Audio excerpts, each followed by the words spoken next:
This is an interesting question. I'm also not convinced that this is necessarily a good card with Black Knight. Do I want a 4/9?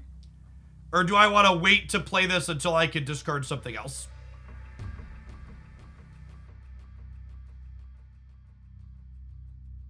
Thanks for the 3/4 of a year, Tomato. Appreciate that. Malavac, thanks for the 28 months. Hey, Coconut, thank you for the 2/3 of a year.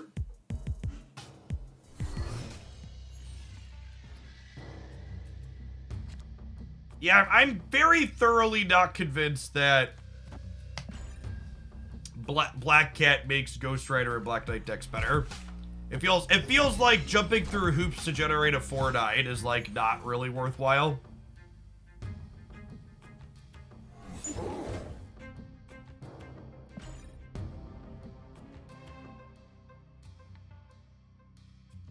Corgan to Invisible, but a lot of these decks full of tech cards have been playing Invisible Woman again, Chaos Set.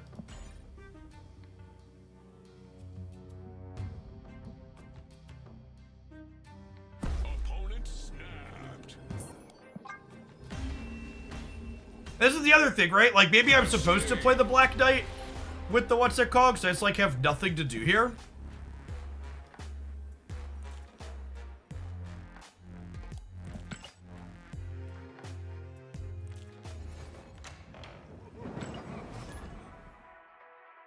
What's going on, New Raven? Thanks for 11 months. Welcome back.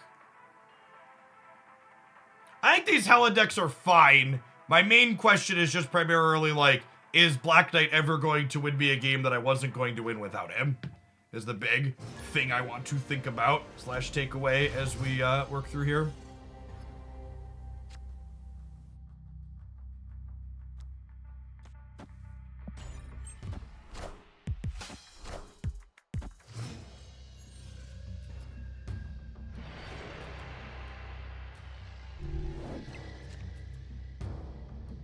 Okay, that's potentially good, says Local Man before discarding Hella.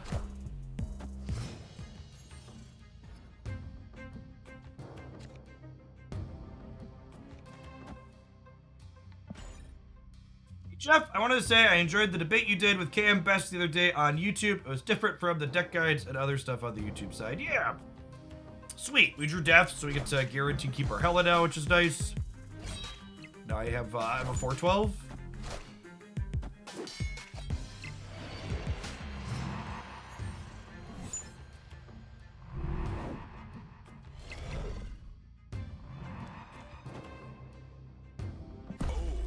Snap them here with the Black Cat discard and Hella. We're a favorite to win the left kiln that they can't get into.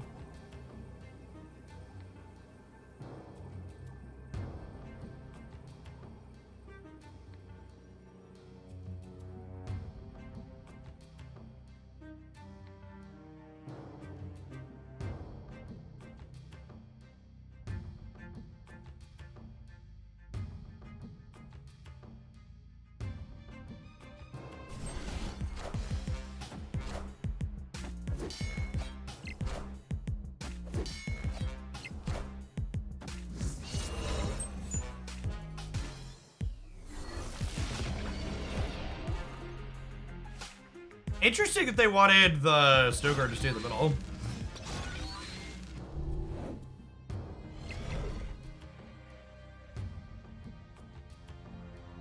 This could hit... Anything that sits in my deck is phenomenal here, right? Like, Blade discards this. Lockjaw means I tuck Hella, get a different Fatty Boom Boom, potentially. Also, get, like, Cosmode here. We're in a good spot.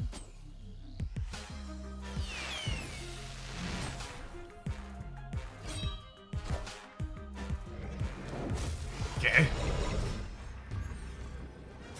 As you will.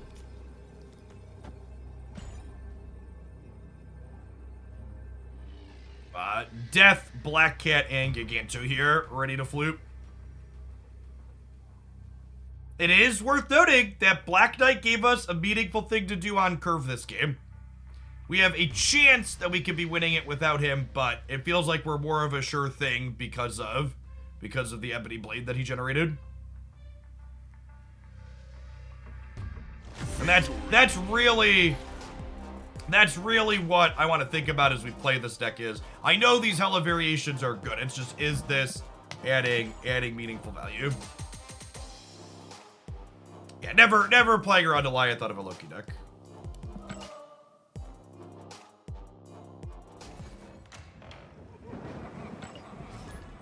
Yeah, I've never liked Ghost Rider in these builds, so to say it's better than Ghost Rider, I would definitely believe that.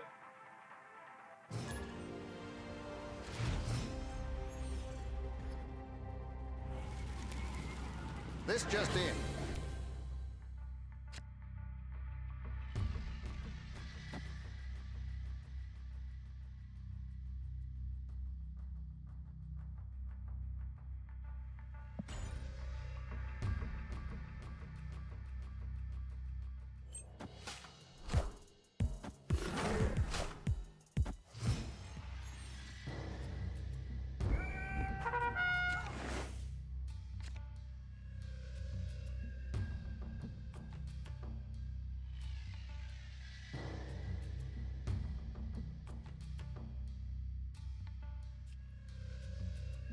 Plating yet, that's for sure.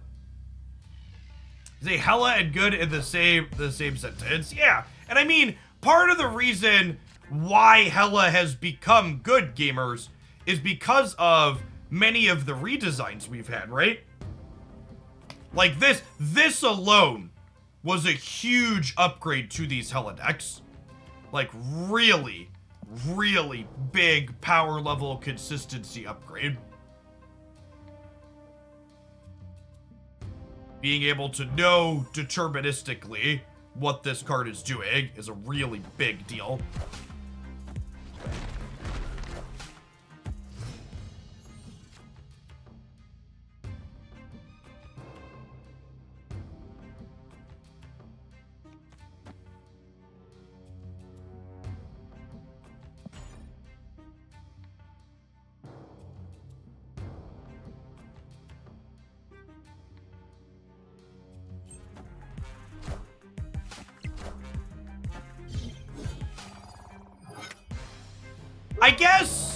I guess this Nakia was unnecessary, right? Or more specifically, this Nakia means that I'm not gonna have a window to play what Black Knight generates. I should have just played Lady Sif so I could go Blade plus Black Knight this turn.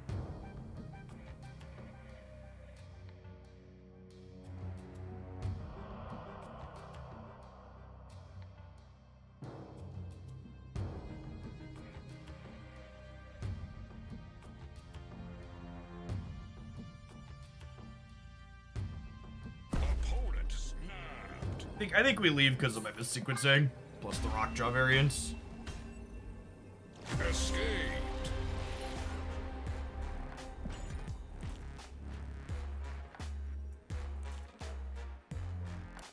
Human Torch doing better than I expected Human Torch to be number 2 at a minimum, if only because there's a solid Ghost Rider variant in the current season pass. There's second at 42%.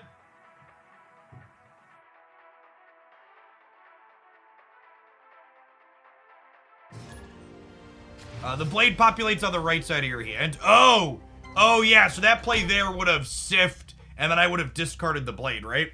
So that would have been bad.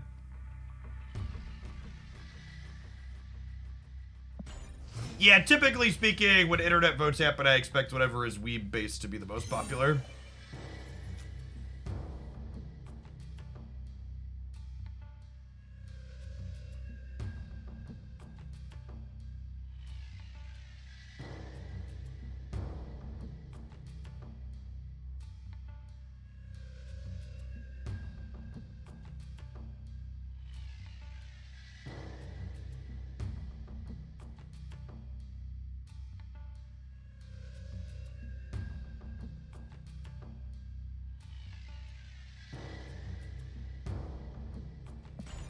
Oh, by the way, chat, thanks everybody who's hung out here for the last year or more. I posted about this on Threads and Twitter. That can be fun to mention here. Marvel Snap's been out for a full year now. And Hoaglandia here was officially the #1 most watched channel in the Marvel Snap category by a solid margin for the first year after release. And 3.6 million watch hours in total, streaming for almost 1,700 hours.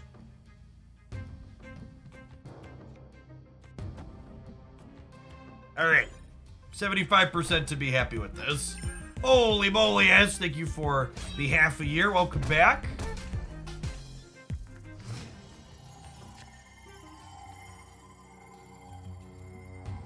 What deck got it? Black Knight, Blade, Black Cat, Chavez, Death. Jubilee's probably solid.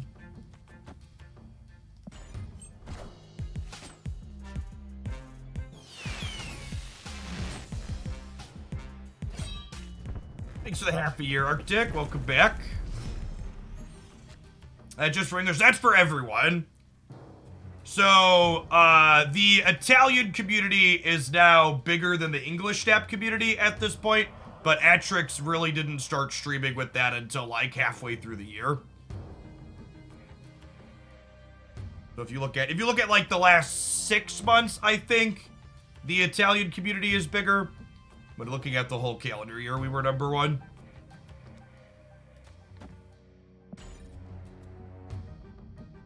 Opponent snapped. We're just supposed to leave. This deck really feels kind of mid. Feels worse than the Thor Hella deck I highlighted the other day. I'll give it 1 or 2 more, but pretty unimpressed here.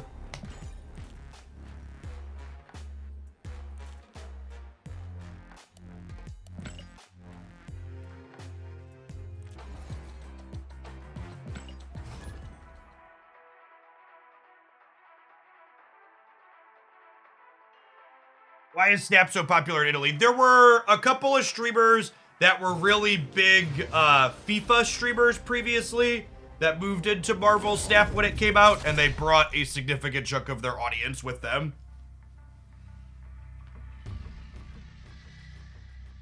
And like, for people that aren't familiar with how popular those types of games are over among European audiences, like, there's FIFA streamers that average like 7,000 and 8,000 concurrent viewers on Twitch. Snapchat's pretty big in Brazil too, right? The other non-English languages other than Italian don't really have large viewer bases on Twitch. And YouTube doesn't have metrics that I can look at to compare.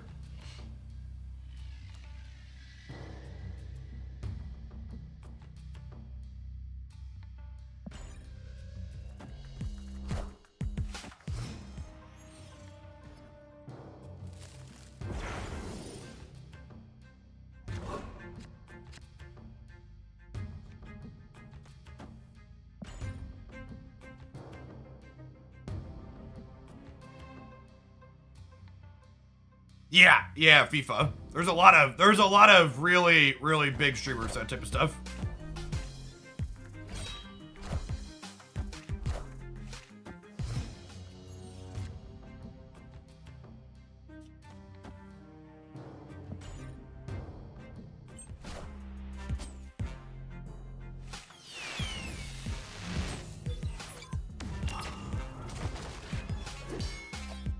Hey, thanks for being here, Spark, and making what I do possible.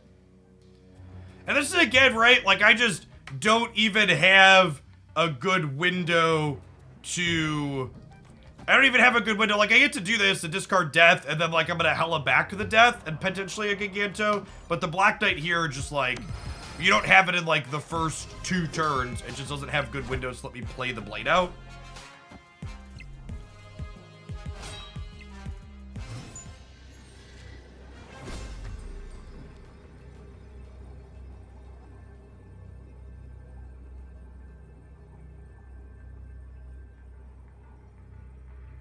Have to bail here again. I'm gonna go back and look at other decks and see if we can test any out, but this definitely felt much worse than the Moon Girl build that I highlighted this morning.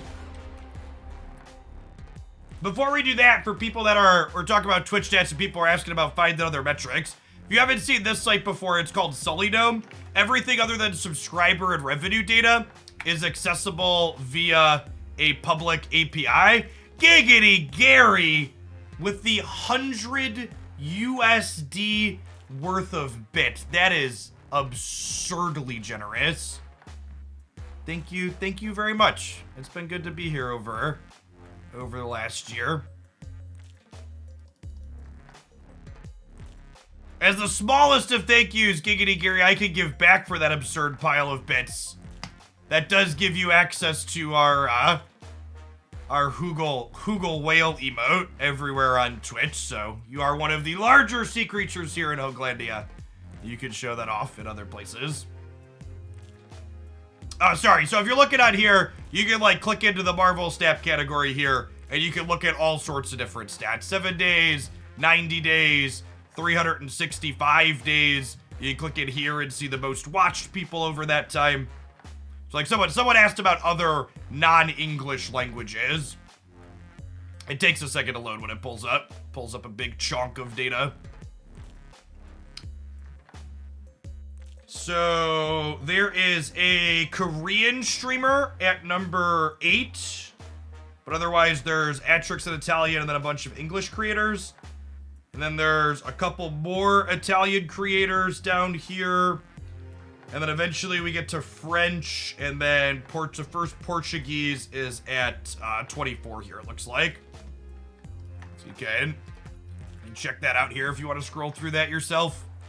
Look at some objective metrics about stuff on Twitch and data. People are familiar with my background. I have a graduate degree in mathematics and spent time doing data analytics at a Fortune 50 company for a little while. Yeah, and you'll note too, looking at this, part of the reason why I'm at the top is I'm just one of the most consistent here, right? Like I streamed Snap for almost 1,700 hours in the last year. And other folks, the only other folks that come close to that is Dara. Dara's a little bit below me, and Ordinary Harry is above me. That dude's a workhorse. Then there's a couple other people here, like someone mentioned Life Coach and Mogwai, like they came and they did a bunch of Snap for a little bit, and then they've subsequently bounced out and don't really stream anymore. I don't think Mogwai streams much in general. What's his 30-day look like? He streamed 40 hours the last month. That's not bad. 2,000 hours. For reference, the first year I did Magic Arena content full-time, I streamed 2,050 hours over the course of the year. Part of the reason why I've streamed less with Marvel Snap is because I'm doing stuff on the YouTube side. Yeah, 52 times 40 is what my thing is blocking here. 52 times 40 is 2,080 hours. So that's loosely, 2,000-ish hours, about 40 hours a week live, give or take. My target for streaming is 30 to 35 hours a week live with all the other stuff that I do.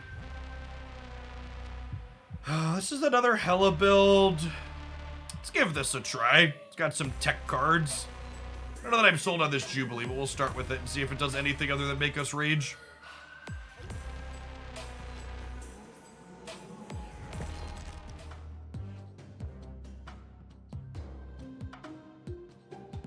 The Dexter numbers are interesting compared to yours. Higher peak, but the viewers are more consistent. Dexter has a much larger audience on YouTube than I do. YouTube's my secondary platform.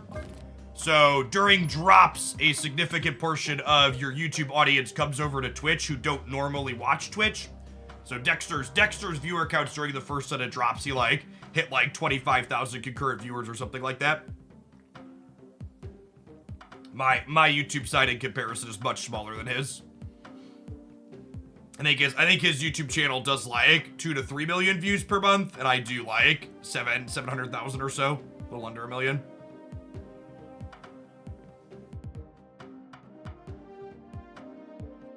I feel like I'm just gonna rage at this Jubilee, and I want to put a different card in my deck.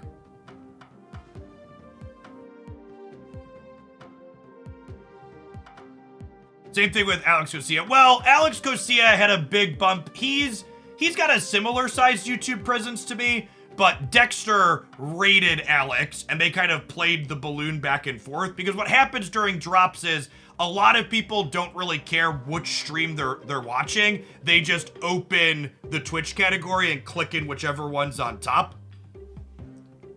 So a couple of the bigger streamers coordinated together to kick viewers back and forth to each other as they signed off and on. If I wanted to put more effort into it than that, I should probably do that, but I'd rather just go live. Can I play Giganto? I don't know. I feel like this Jubilee's just gonna be bad.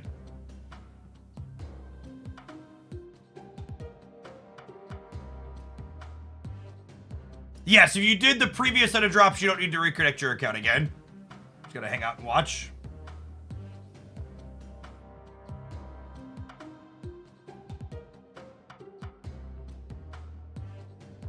I don't know. Yeah, I'm definitely gonna cut her. I just don't know what I want to put. What I want to put in the slot. Do I want to put like another big card to ditch with Blade and Lady Sif on occasion, or do I want to put like a tech card?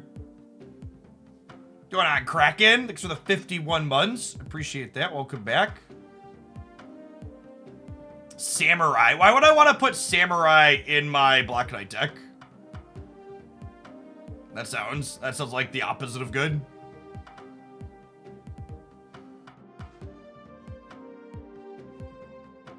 Hey, I'm looking at my boy Giganto here.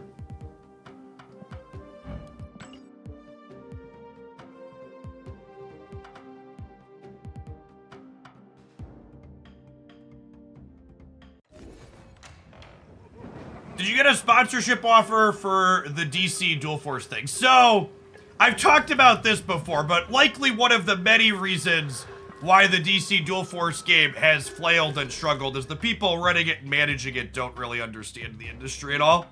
When my manager reached out to the DC Dual Force people telling them I was interested in doing some content for them, they told me that because I streamed Marvel Snap full time, I was their competition and I wasn't a good fit to work with their stuff. Which was just, honestly, one of the most mind-bogglingly stupid responses I've ever heard. Which probably explains why the game has crashed and burned in a very amazing fashion.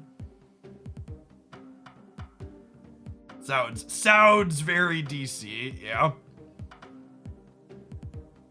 And the extra funny part was, they were originally supposed to release last year.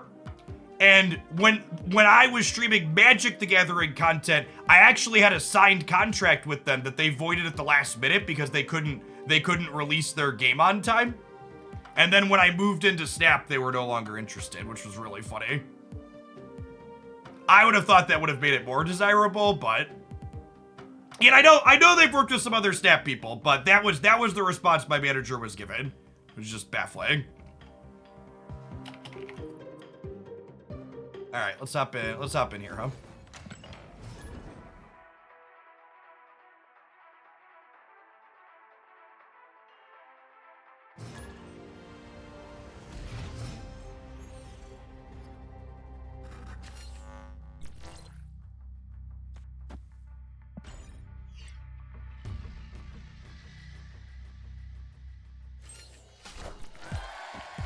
DC Dual Force is DOA. Yeah, I assume the #1 side that they were going to be DOA is they didn't release on mobile to start.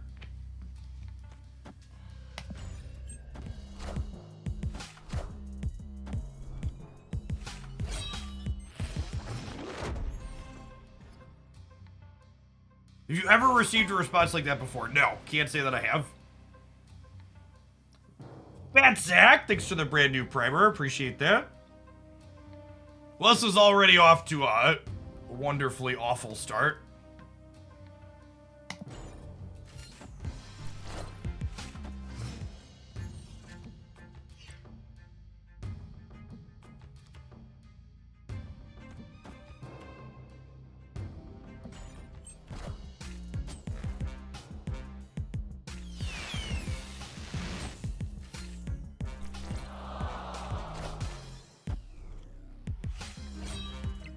Hey, thanks for the primer, Spade D. Yeah, if you have,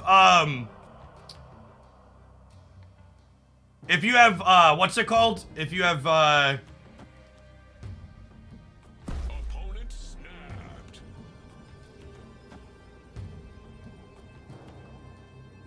Stanks, I have a Shank for here. If you have Twitch Turbo pays out the streamer that you're watching for ads, and just as though you watch the ads. Echoplex, thanks for the 20 months. Welcome back. Magento is scary.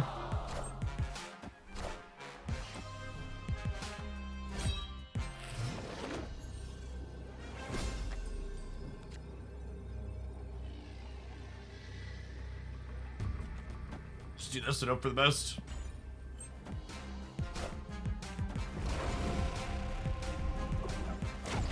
Oh, they have hella. Yeah, we lose the breaker then. That makes sense. How does that compare to per person to a sub? The easiest way I can put it in perspective for people that don't understand how little an individual view is worth on advertiser dollars, if you donate even $1 to a content creator that you watch in a year, that's probably more money than they would get if you watched every ad on every individual piece of content they posted in that year.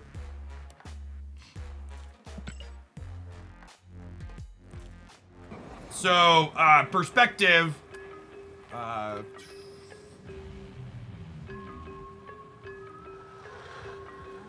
my YouTube channel averages making about 3,500 USD per month while averaging 700,000 views.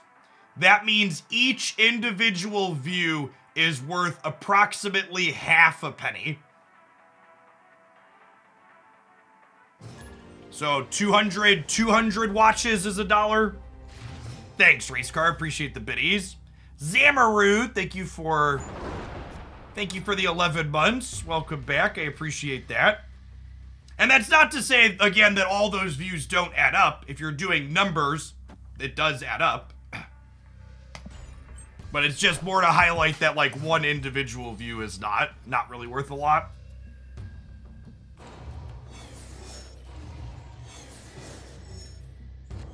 Hey, M. Cook. Thank you for the biddies as well. Really need this to be cheaper. I'm gonna Mobius them for now. How's your gold count so odd? Is that a holdover from the beta? My gold count is odd because I buy boosters for gold periodically. Because I have poor impulse control.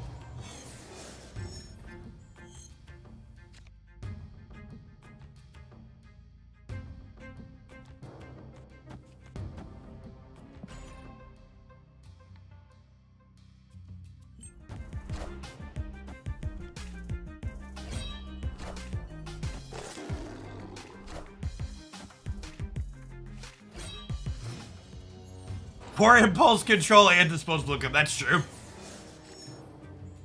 I talk about how much I spent on Marvel Snap in the last year in my 1-year anniversary video coming up for tomorrow. And all I have to say is, chat, the number was higher than I was expecting it to be. And if you're not someone that has looked back through your mobile receipts, you should probably do that at some point.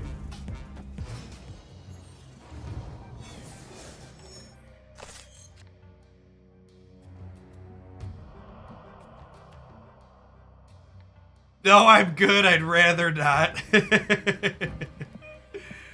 they leaving? Oh, it's only turned 5. It's only turned 5, chat. Oh, right. Professor X to turn early.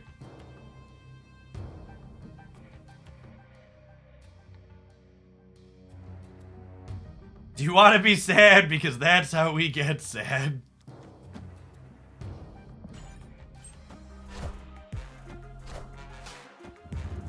You can't make me. What's going on, Paula? Thank you for the 5.5 years. Welcome back.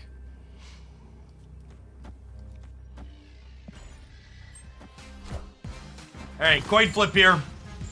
Hit the infinite.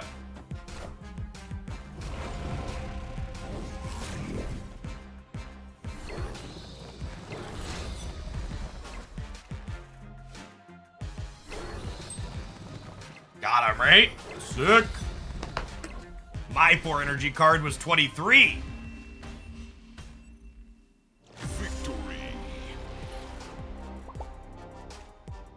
I fear the unknown. Yeah. All right, non-subs, it's about that time. As always, you'll never get ads over gameplay on this channel. So we're gonna take a 2-minute break while we run some adverts. Speaking of all the half pennies I'm about to collect, appreciate the people here for them. Don't go anywhere. Thanks for hanging out. The big thing to me about looking at how much I had spent is it fully convinced me to slow down my spending with how many resources I have built up.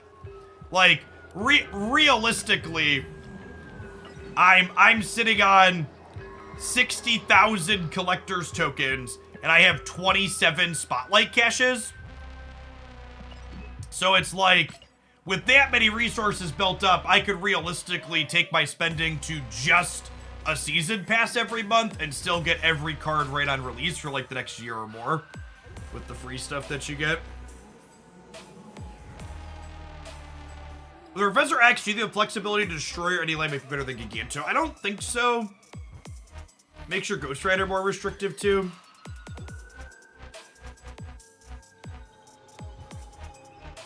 So that tier 2 as well, Paula. Going on, Pendura. Thanks for the 2/3 of a year. Welcome back.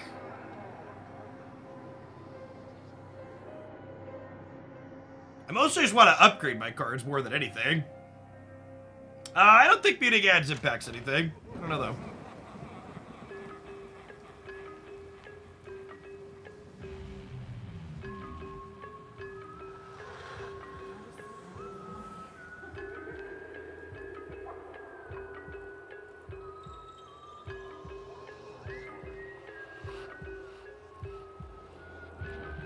They keep advertising Spider-Man 2 to me, like, stop drilling, you've already hit oil.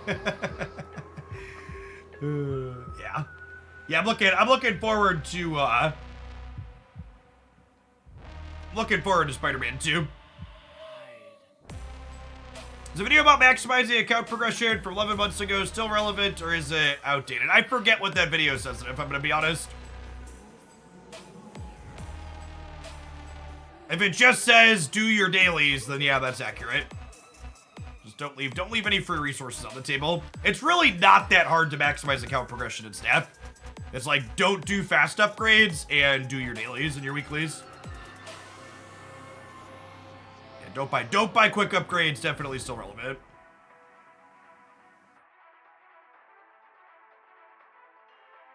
Cam desync. Refresh your stream if you're having an audio desync issue. That's usually on Twitch's end. Twitch has been having some moments this morning.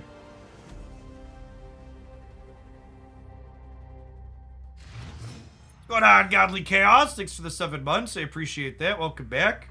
So literally just play the game normally. In fact, yeah, outside of skipping like quick upgrades, min-maxing Snap's relatively easy. Hey, PC, thanks for the brand new primer. There's a ton of great folks you can send that to every month. Thanks for sending it this way. Vulgar, thank you for the brand new Prime. I am not planning to do Spider-Man 2 on stream until after drops end. So I'm expecting metrics to be extra solid while drops are going on. So we'll start Spider-Man 2 sometime in November. Which is also fine because I still want to finish my second playthrough of Miles Morales, which I'm only part of the way into.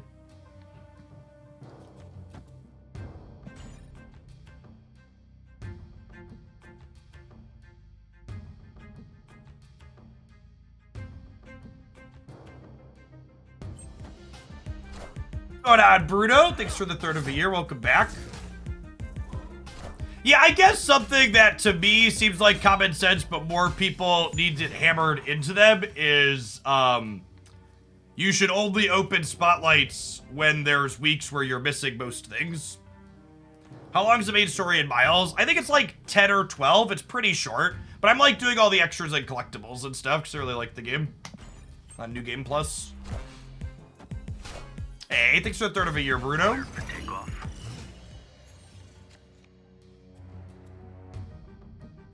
I mean, sure. The problem is we might be losing the center. Decent spots on all 3 here, though. I have Chavez to finish up on the left.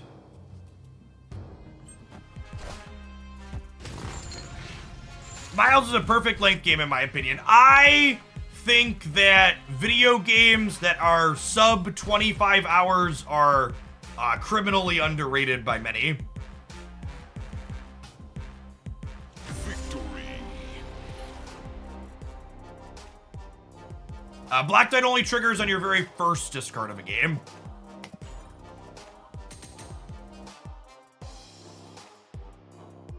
What's the math and how many spotlight caches to open when I'm missing all 3 cards and don't care about a particular one? That math gets a little convoluted.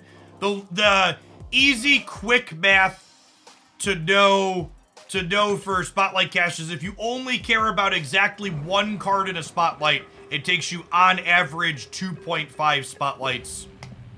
2.5 spotlights to read.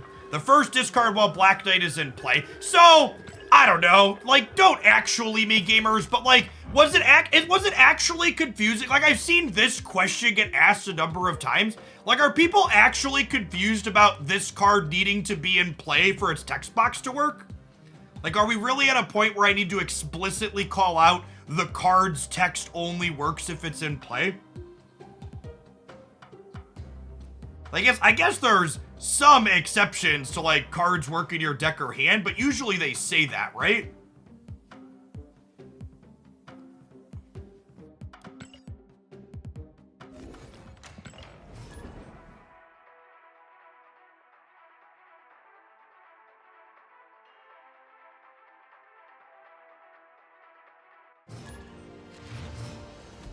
Keep waiting for Leech to work while it's in my hand, yeah.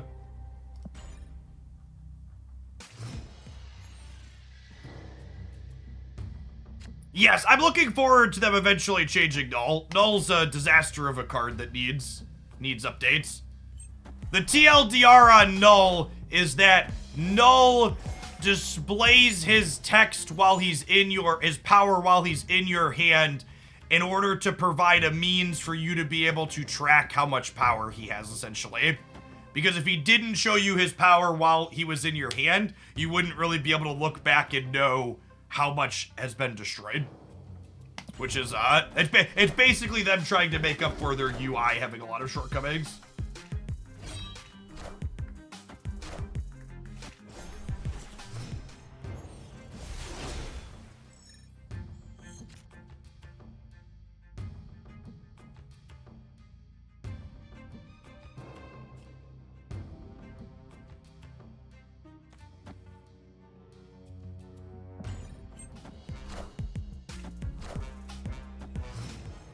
It's null, not a 0 for discards. It's not actually. Yeah, it's super weird. I think we're just dead here.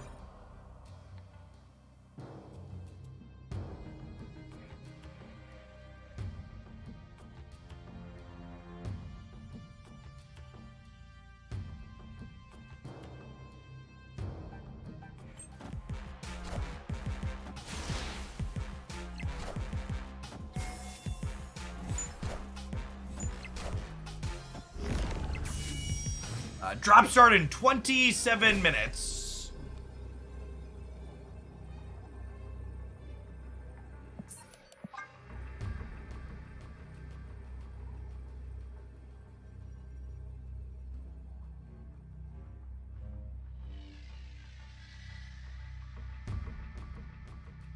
I don't know what I want to do for gameplay today. I don't know that I want to grind rank all day. I might play Black Knight decks for a little bit more. Maybe we'll do some viewer submissions since we're going to be doing a long stream. Oh my gosh, I totally missed a bunch of tips in there a little bit ago. We were talking about it. Winterfell, thanks for the $1. Yoda NV, thanks for the 420. The funny number and 4 years of ads for you. $1.69 from Socio. This should cover the year I watched you with ad block before subbing. Which variant did you vote for? The ethically correct variant to vote for, chat, is the Human Torch. Because the Human Torch gives early access to the card to people who aren't Series 3 complete yet. Human Torch is the one and only correct one. Where do you vote? Link is pinned above the chat. Let's see if we can push Human Torch up above the Weebs. The Weebs are powerful, chat. Shang-Chi's got a lot of votes. Sutters, thank you for the Hawaii 5-0. Appreciate the 50 months. Welcome back. When I made the jump to Snap a year ago, genuinely was not sure how many, well, that was almost a disaster. How many viewers I'd be able to retain from my old content. It's been awesome having so many folks along for the ride. This is just an absurd start. Giganto definitely feels good in this deck. We get to, like, Black Knight Blade the Giganto, and then we could Ghost Rider it, Professor X, play a Blade somewhere, like... Ghost Rider is series as well. Yeah, but Ghost Rider doesn't have enough votes to win, and a lot of people just got Ghost Rider incidentally from the season pass, so... Human Torch hasn't had that yet.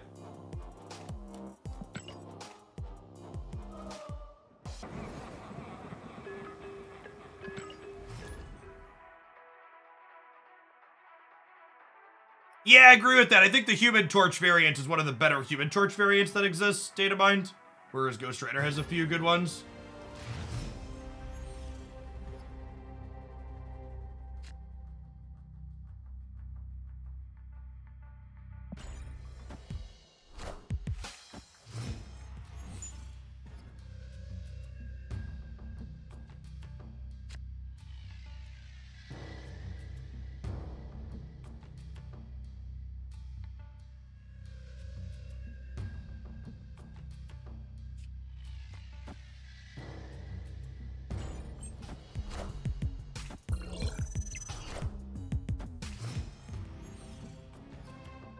Forge gets doubled by the Shuri Slab.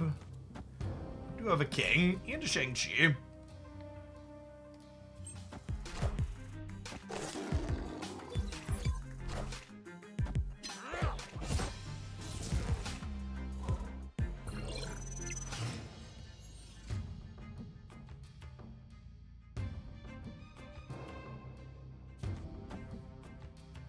Just gonna chop him down to size. I don't really have a good way to win a second path because we haven't picked up Giganto or Infinite yet.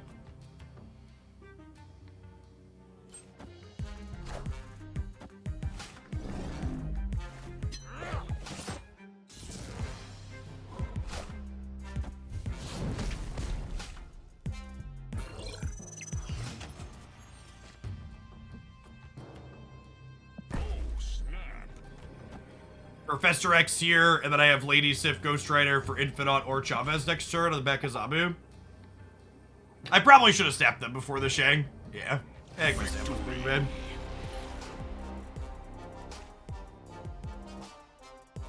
Yes, so there will be 3 stages of Twitch drops. Each of them takes 2 hours of watching to get, and you can't just take your computer. There's extensions that auto-claim them for your browser if you want to set it and forget it. But I've not messed with those personally, so I don't have one to recommend. But you'll need to click claim in your Twitch inventory every 2 hours across the 6.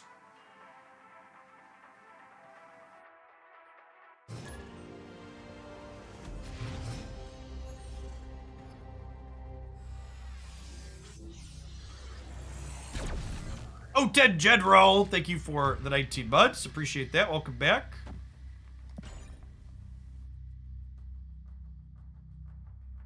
Drops will be kicking off in about 20 minutes. Top of the hour.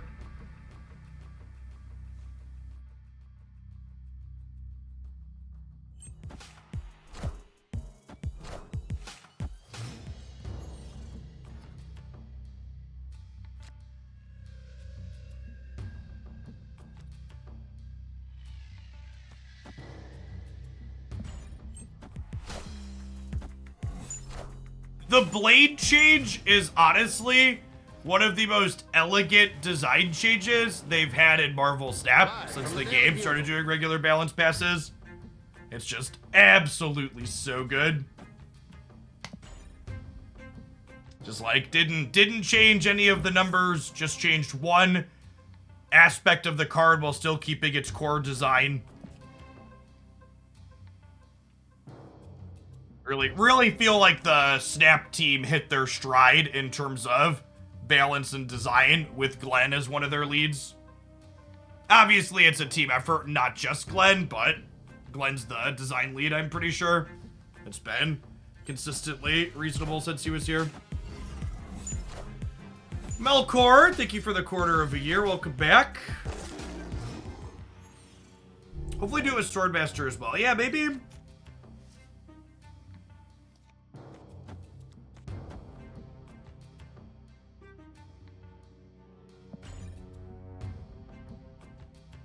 Was Glenn there from the start? He was not. Glenn was a person that joined their team, I think around the start of the year.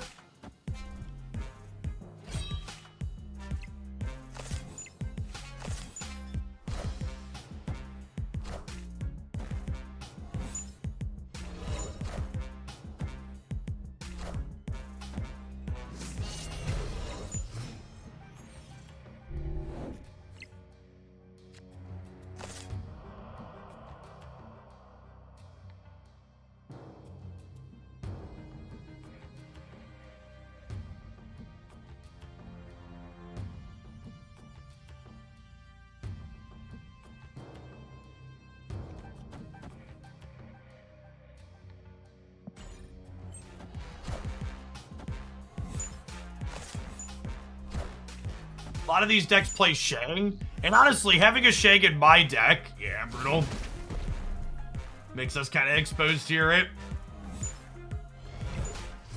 Them getting lucky on that 1 and 3 feels bad, man. Maybe I shouldn't have played the Blade Middle.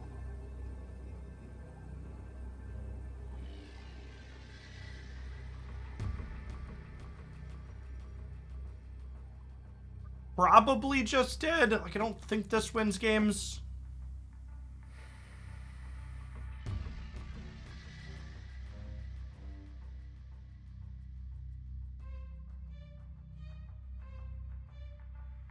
Ghost Rider's more points. Yeah, that's true. It's a better tiebreaker.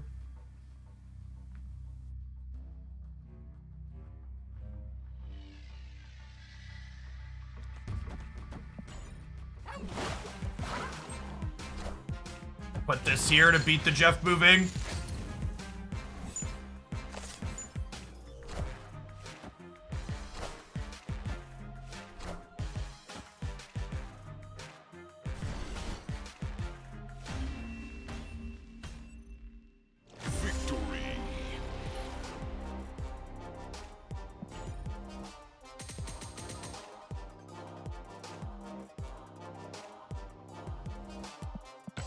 Sometimes lucky. That was, I think that's a good example of a game where if we snapped, they would have left, but they were fine to limp in and give us one more.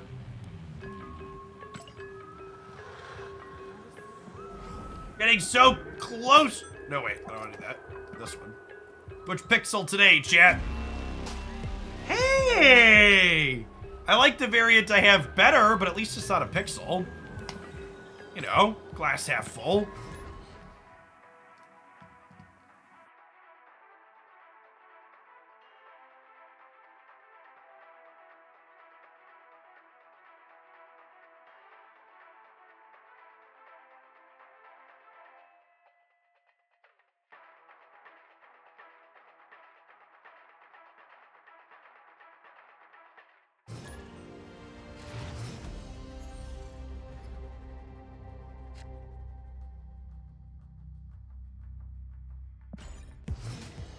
How do you like this compared to the Moon Girl deck from yesterday? I think I like the Moon Girl one better, but I also don't know that I'd call it good.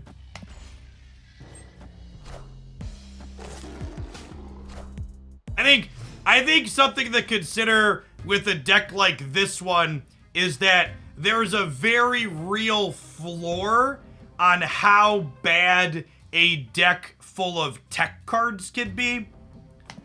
Like, I think if you put Mobius, Shadow King, and Shang-Chi in your deck, the absolute worst your deck can be is probably still pretty good.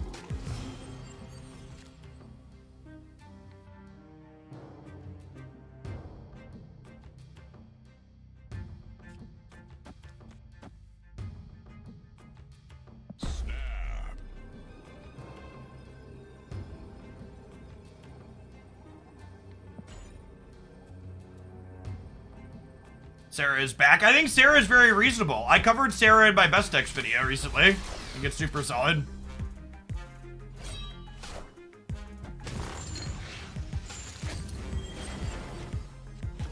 Drake the Goat, thank you for the primer. Appreciate it.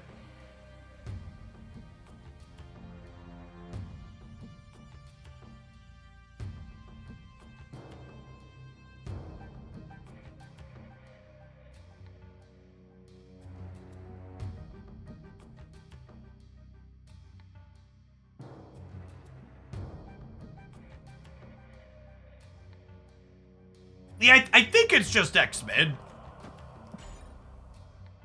I'll give it to you. No, this is wrong. They have a Jeff chat. God damn it, Twitch chat. I should think more. Escaped. This is where I would put my undo all action buttons if I had one. Old console, thanks for the primer. Appreciate it. I like half thought about X-Men, like not really looking at the board, and someone in chat said, I was like, yeah, that sounds fine, ship it. I don't know that we had a route to victory that game, to be fair. Like, there's a chance we lost to Shang-Chi or a tech card on the left, and I don't know that we had the tools to win another lane, so I don't know that we really spewed that much. Obviously, the Professor X in the middle is very wrong, but I don't know that we had a play that was right that, like, gets us there. Klausenheim, thank you for the brand new primer. Appreciate it.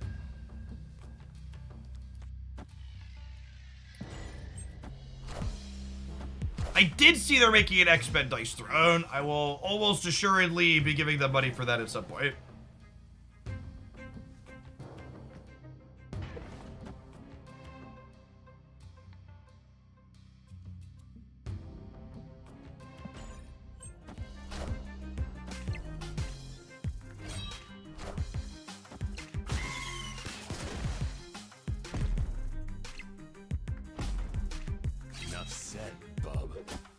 If you're looking for my favorite Black Knight deck, I highlighted a Moon Girl Black Knight deck on the YouTube side this morning. We'll probably play some of that here live in a little bit, but that's definitely been my favorite thing I've played so far.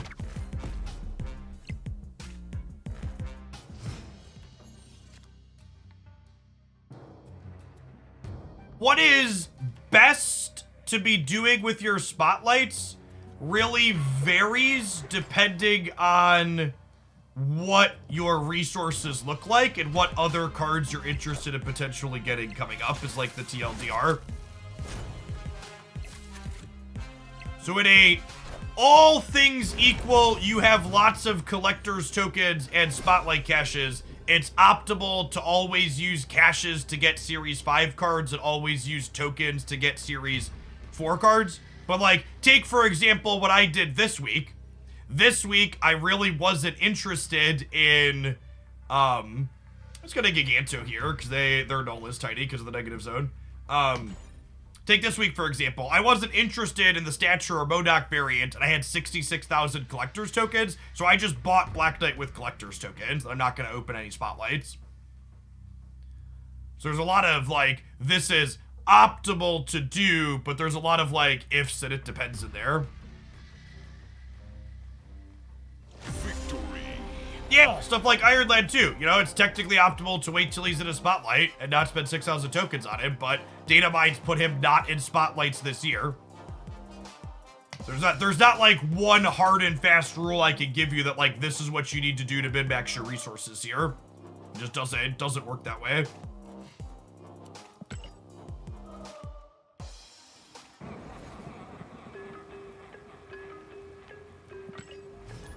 And honestly, there's been a,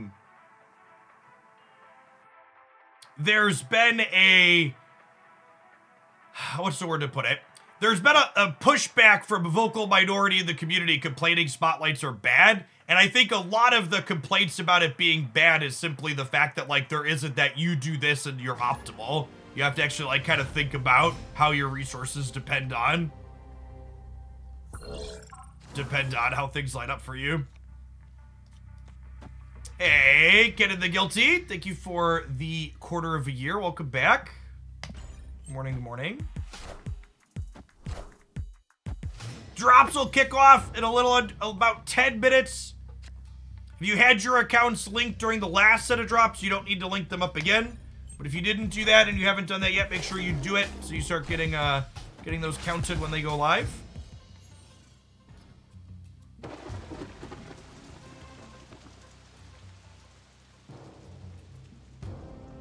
Yes, I really hope that they reconsider how spotlights are presented in the future. I will happily sing the spotlights praises when they give concrete info on series drops looking at you, Darkhawk and I. Listen, gamers, Darkhawk has been Series 4 for an eternity. If you haven't bought Darkhawk by now, did you really want to play with the card?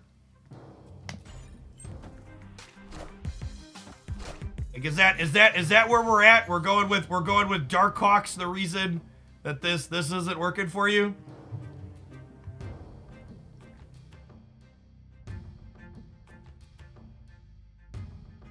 It's like people that were like, oh, I don't have Mobius when he came out. It's like, well, we knew Mobius was coming for months, and we knew that he looked like he was going to be a metagame staple for months.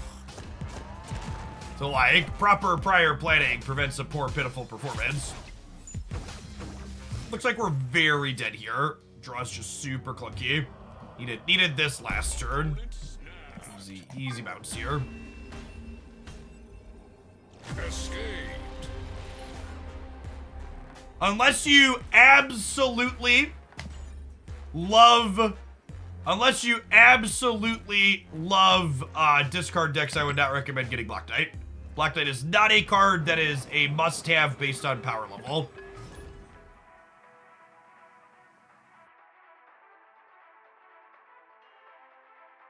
Darkhawk's been out for almost a year. Almost. He was released in December.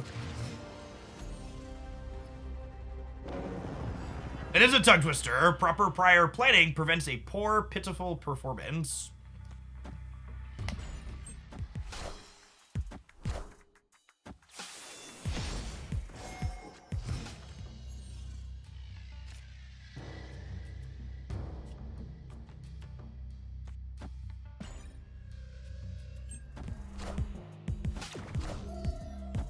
I really like discard deck, but Black Knight feels like it's missing something. I think part of that is because Black Knight doesn't simply get shoved into existing discard decks and be efficient in them.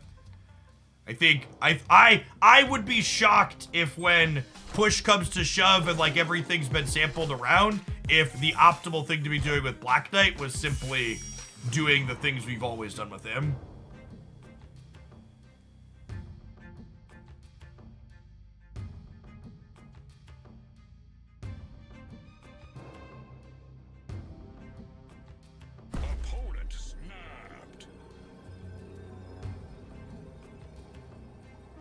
I think this is fine for us, right? They're gonna win the white hot room, though, is the scary part. I think I Sif, and then we could Ghost Rider or Blade.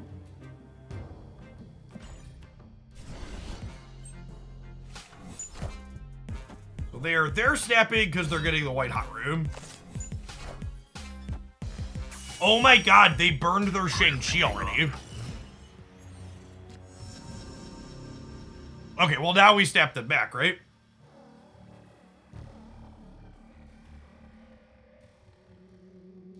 Oh, snap.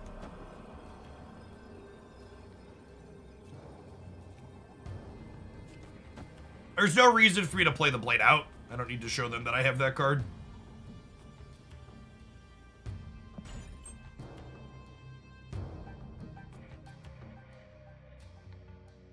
Yeah, I wouldn't expect MODOK to discard the Knight's Blade.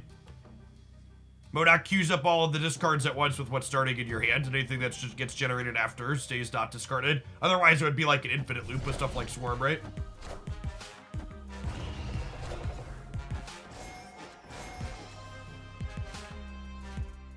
That is certainly a game of Marvel Snap.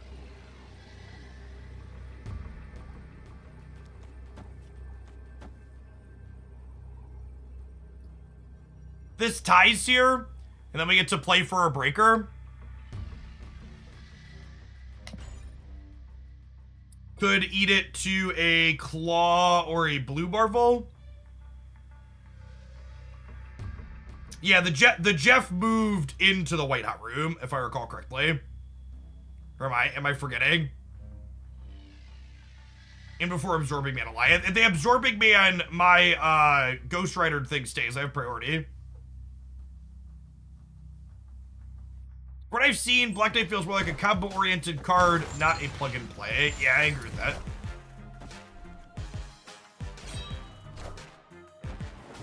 Damn.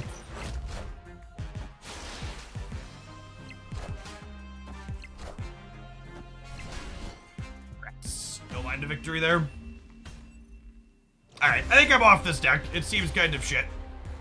Feel like the Black Knight package feels kind of worse in here than just like doing other good tech card things like the Zabu Jarkhawk style thing. Alright, gamers, it's about that time. I did a quick ad roll, and about the time that's over, we'll be getting ready to kick off the Drop-A-Loppin'. So make sure you got your accounts all linked up for that. Get you in 2 minutes. We're gonna play a different Black Knight deck. We're gonna play some of the Black Knight Moon Girl deck from yesterday when we get back. Professor X. I mean, Professor X is just like a generically good card for cheesing wins. It's like the TLDR. We have one more cursory glance over the Black Knight decks, but nothing else in here really seems. Should we try this for good measure? This has gotta be shit, right?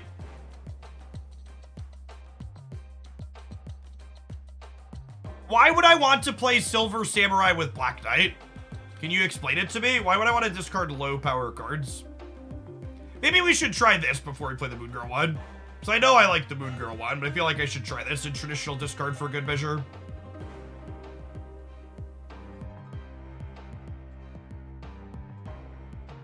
You earn drops from 2 campaigns simultaneously. I believe so, but you can't watch 2 drops of the same game in order to get them faster for that.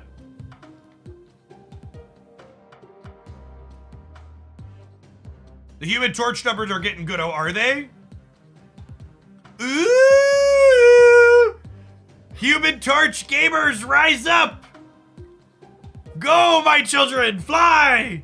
Fly! Don't let the weebs win! This is giving a gift to the people who are not Series 3 complete yet. I love you for saying no ads over gameplay of the Twitch title makes you an incredible streamer. Listen, chat, me putting no ads over gameplay in my stream title is just a passive-aggressive way of me saying I wish other Marvel Snap creators would do the same. There's a lot of Marvel Snap content I would watch on Twitch if it wasn't just constant ads over gameplay. I can't tell you the number of times I've turned on a stream and ads roll over gameplay 2 or 3 times in an hour, and I just like turn it off and go watch Netflix. Where's the link to vote? Pinned above the chat here, so you can get a also exclamation point vote.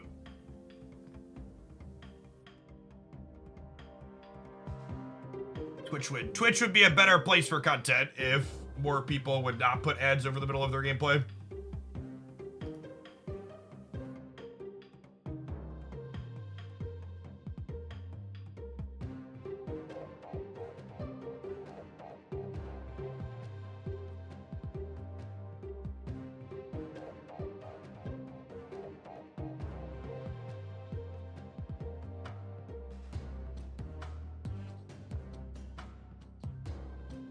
All right. I'm a little bit of a liar, gamers. I looked at the Black Knight stats again while the ad was rolling, and I decided I want to try traditional discard with Black Knight to see how he feels here. So we are going to play the Moon Knight Black Knight deck again. The Moon Girl Black Knight deck again. But I want to try some of these other variations that have some numbers. Jingleheimer, thank you for the quarter of a year. I appreciate that. And Maverick, thanks for the brand new Prime. Folks like you make my job possible. So thanks for keeping me around. Okay, when I MODOK with Black Knight out, it gives me the power of whatever my leftmost card was, right? Is my understanding of that correct? All right, and Black Cat's discarding now, so that's not a thing. But my understanding is if I don't discard anything else and we MODOK, the leftmost one is the one that happens. Yes, if you linked your account, if you participated in the previous set of Twitch drops, you do not need to do anything to make the current drops happen. The base power of the blade is 0, so it does get Shadow Kinged. Oh, wait.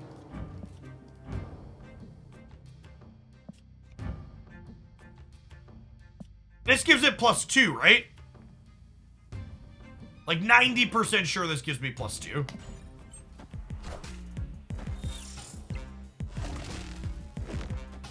Weird. Weird. Okay, so it puts the base before the 9, but it lets the 9 win still. That's very interesting. I was not expecting that to be the case.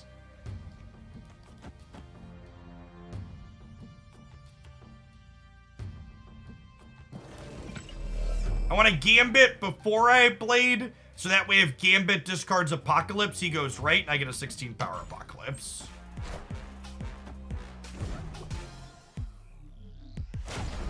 Wait, show me your secrets.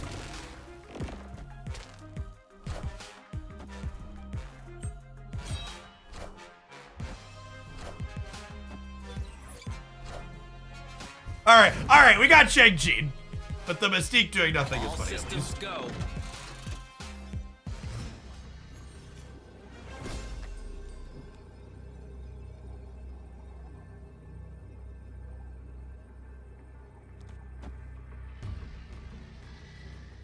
Let's beat Doctor Doom. 12 to 11.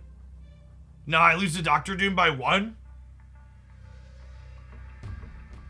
It is a gorgeous Mystique split. The gray crackle with inked is my absolute favorite.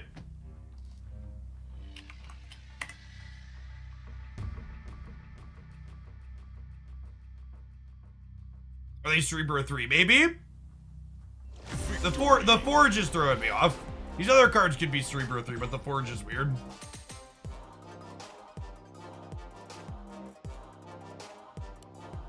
Looking forward to Nico. I mean, I look forward to every card that looks like it could fit into a bounce deck. Falcon and Beast are my 2 Marvel stepchildren. Anytime we could maybe do something that works well with them. Sounds lovely.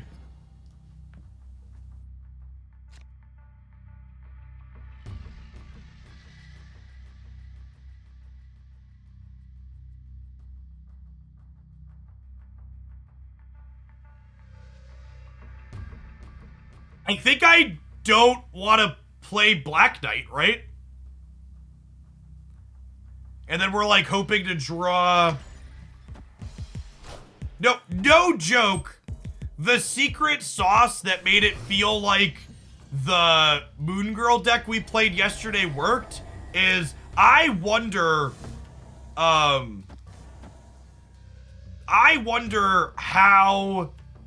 Wasp. Yeah, I wonder if these other Black Knight decks want Wasp. Because of how much Wasp helps you control what you blade and when.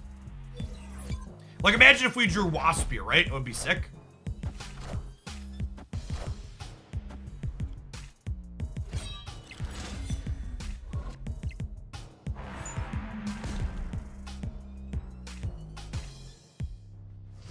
Could be a low collection level gamer here.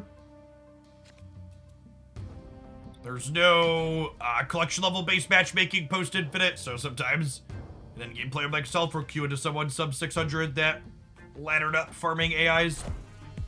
I'm really trash. Thank you for the primer. That's rude. Well, I guess I'm probably drawing Ghost Rider or Dracula, right? Snap him. In a good spot. We should. I think 12 wins the Asgard, and we'll pick up 3 cards here.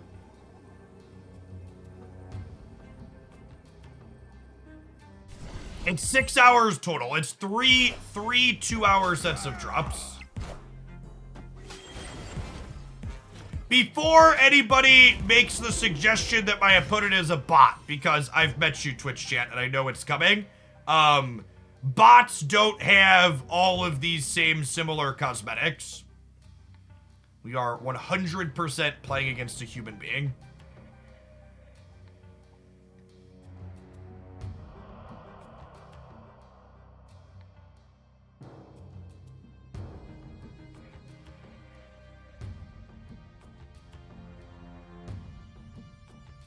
Just feel free to ban him, Grindel.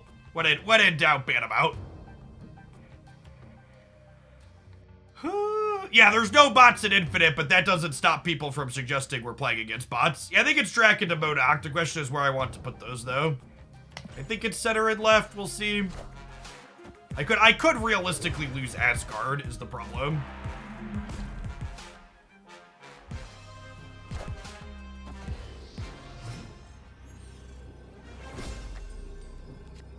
Are they Agatha? No. We're +2 cards on them. We'd only be +1 otherwise.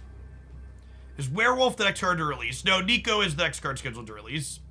Hey, Whitman, thanks for sticking around to the tier 1. Appreciate it. I think we do this and play for all 3.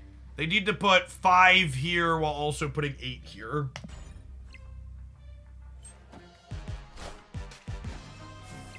Avengers! Assemble. FYI, it appears that I'm making progress on all 3 rewards at the same time. Oh, are drops bugged? Do you only need 2 hours for all of them then? Oh, you know what? I think I did my Genshin drops the other day and it progressed all of them simultaneously instead of sequentially. Anybody else seeing that? Are you seeing all 3 of yours progressing at the same time, or is that person mistaken? Oh, Lewis, thank you for the 2 months. Okay, so they changed it. It's simultaneous, but they're all different amounts. That makes sense. Okay. Yeah. Okay. They're all going up, but one's a 4-hour drop and one's a 6-hour drop. Oh, that change means you don't have to click claim individually, right? You could just watch, you can put it up for 6 hours, you don't need an extension anymore. Okay, yeah, that's a good change. Julio.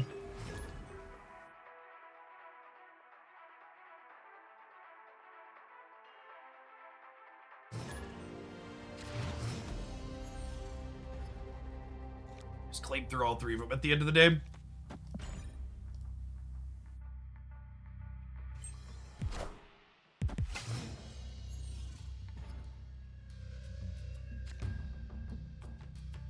I have to watch myself a ton to get the rewards. I think you can get them from your own channel, but usually I try and watch other content creators.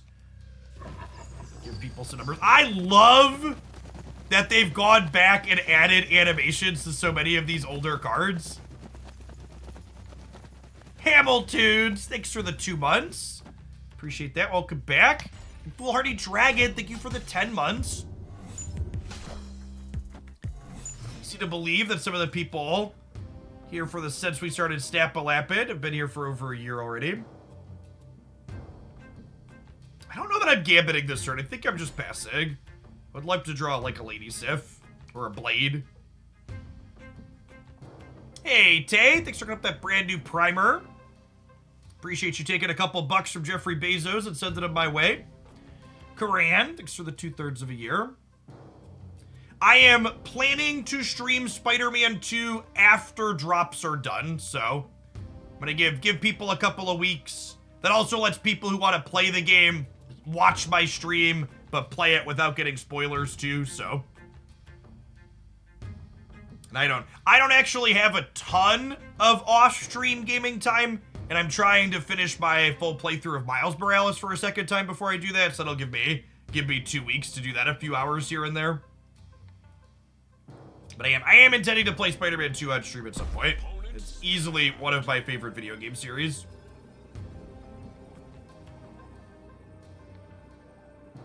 Statler, thank you for the 1/4 of a year. Welcome back. To people lamenting their variant choice might not win the votes, I promise you the variants that don't win the votes will assuredly be available for cash or some other way at some point in the future. 0% chance they, Do I stab them back? 0% chance they let that not happen.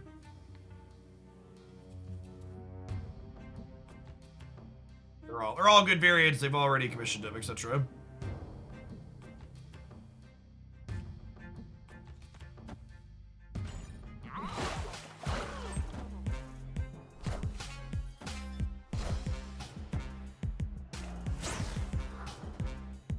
That's rude, but not the end of the world.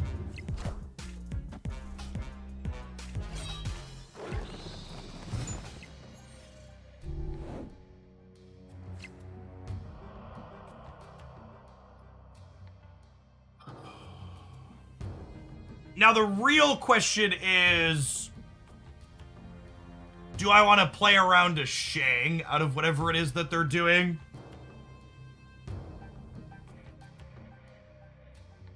Human Torch is officially up on Shang. I think the answer is no.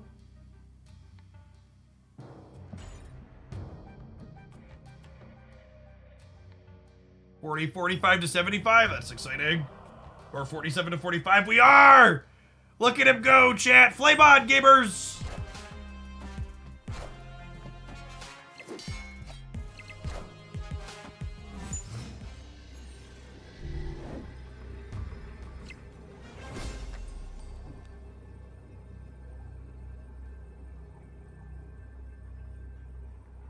Alright, I'm sure Shang is about to come claim some vengeance since I'm rooting against him in the vote.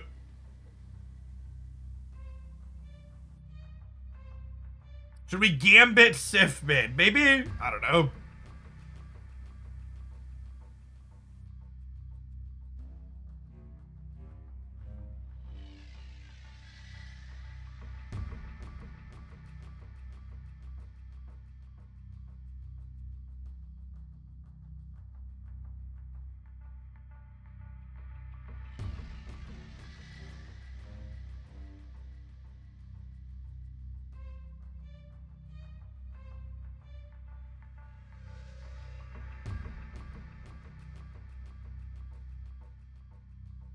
Stop the count. All right. This is the hope against hope. They haven't, they clearly can't have Shang-Chi, chat. They wouldn't run the rope all the way down if they were just going to play the easy card that wins the game, right? Assuredly. Assuredly, if they had the quick win, they'd be playing faster, right?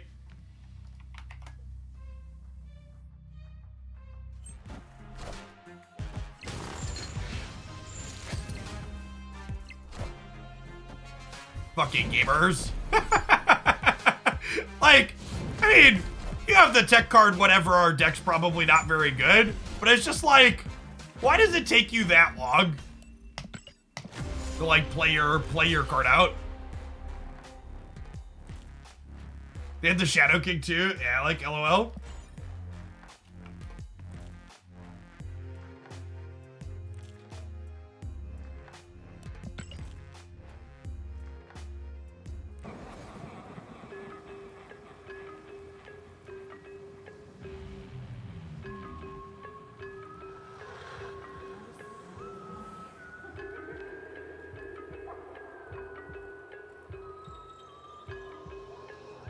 Yamako, thanks for the 7 months. I appreciate it. Welcome back. I'll give this one a couple more goes, but this seems much worse than the Moon Girl builds we played too. None of these other builds have felt particularly exciting.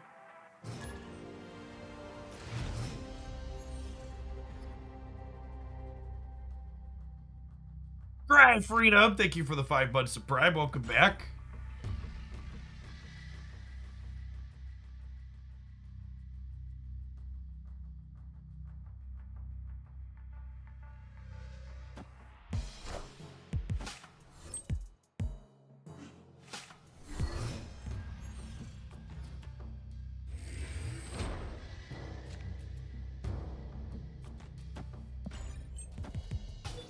Overlay, something you could download, yeah.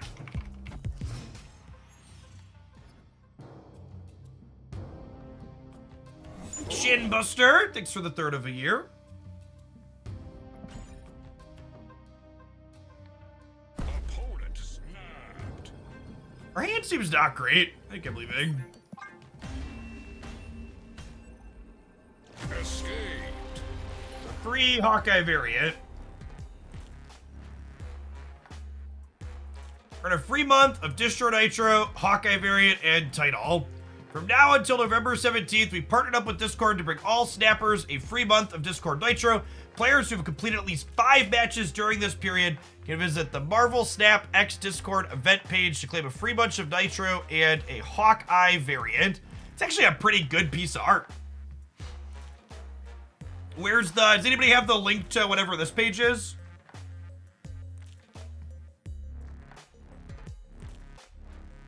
You need to go activate it to get started. How do you do that?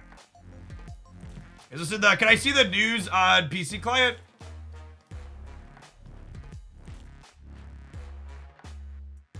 Okay, you click this link, and then it asks me to confirm. Okay. Oh, it already has my matches tracked. Cool. So if we do 2 more, we're good. It's a very easy thing to do. Make a command for that.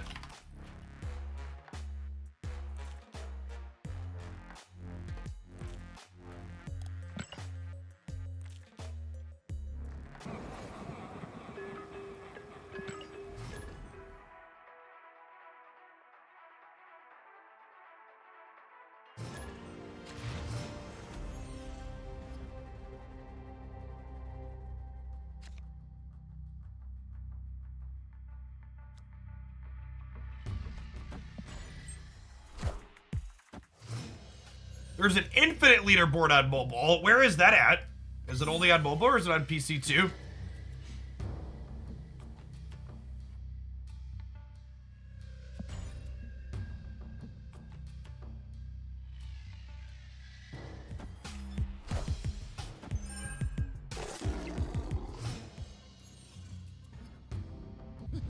This land can never be fully known.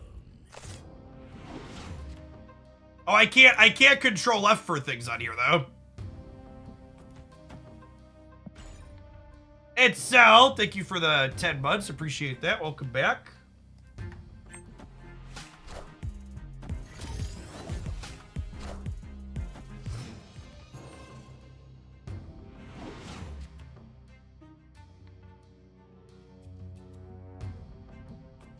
Oh, we really need a big thing, gamers.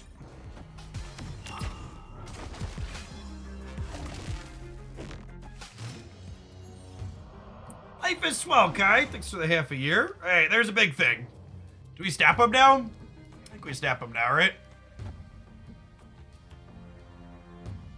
I guess they just played a Shuri, though. They could have a big thing, too.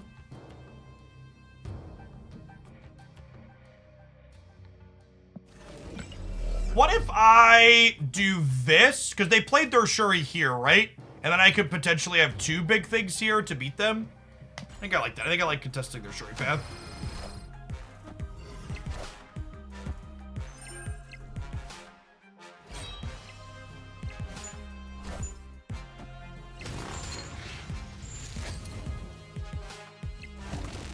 Vote for Shang-Chi! No, down with weebs, chat. Real gamers are voting for... Oh! Oh, this was bad by Blade's 4. Shit. I forgot Blade was 4. Shoot. Asteroid M, the most misplayed location in the history of Marvel Snap. This only ties, so we're dead.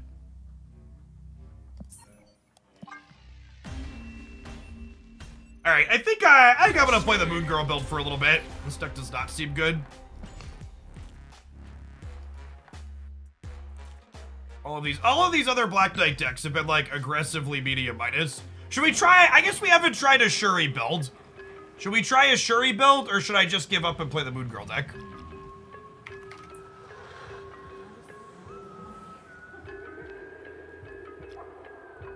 What's going on, Brad? Thanks for the 40 months. We tried a little bit of Shuri yesterday, and it kind of just felt like Black Knight was making the stock Shuri deck worse.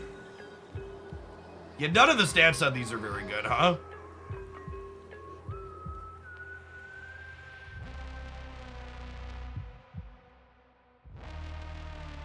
Alright, I'm just gonna play the Moon Girl build, because I enjoy Moon Girl. Beacon Fern, thank you for the over 4 years. I appreciate that. Welcome back.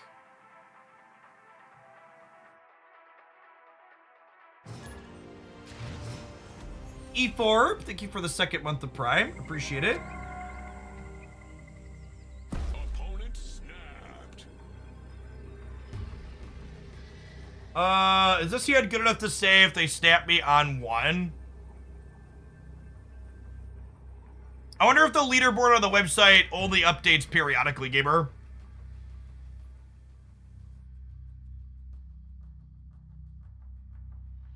I don't think this hand is good enough to stay on 1. I think I leave.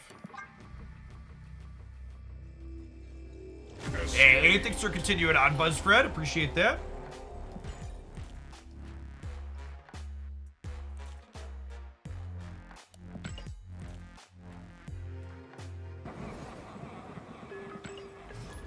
Werewolf by Night and Nico, both looking good. Honestly, I wouldn't be surprised if Werewolf by Night decks end up wanting Nico as well.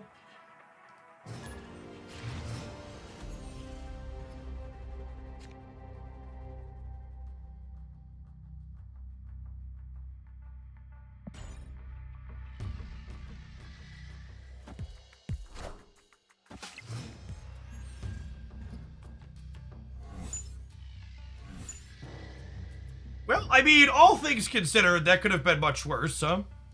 Ooh, this is a big old whale here. There's a spotlight variant for this. They've spent tokens on this and then burned caches.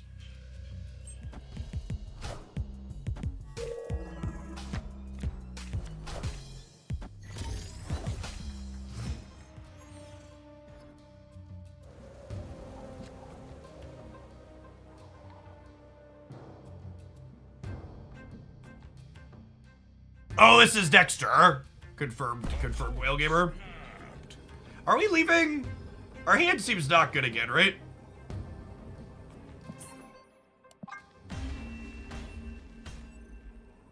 Escaped.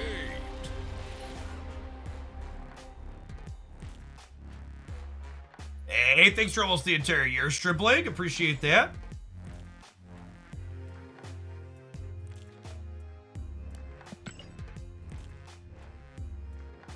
Souls, I'm not sure what you're looking for by typing that command, but if you just go to the Marvel Snap website and click shop in the top right, it's good to go from there. You just go marvelsnap.com, click shop top right.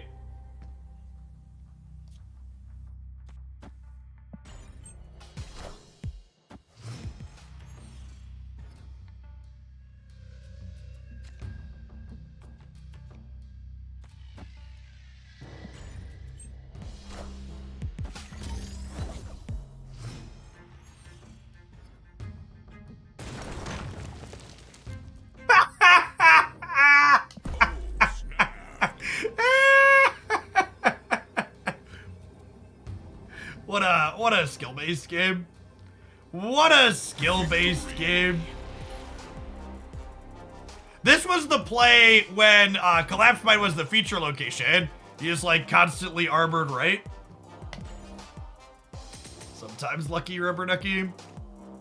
Yeah, this is why you want to use unplayable, chat. You just know when you know you know.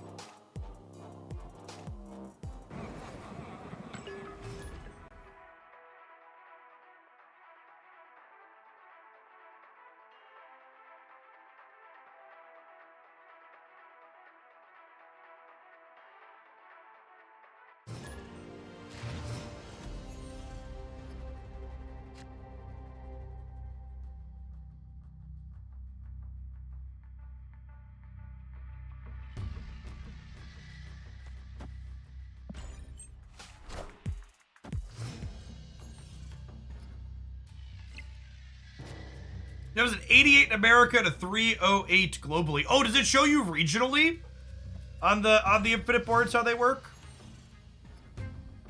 That's interesting / good to know.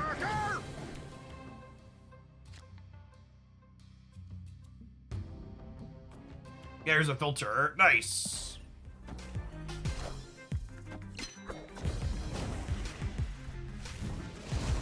Ooh, they have the whale magic variant. This is the one if you spend $100 this month, you get that one, chat. I'm probably gonna end up doing that. I also don't know that our deck can necessarily output a range beating Tribunal here. We'll see if they have their Iron Man stuff going on or not. Otherwise, I think we get outlineared.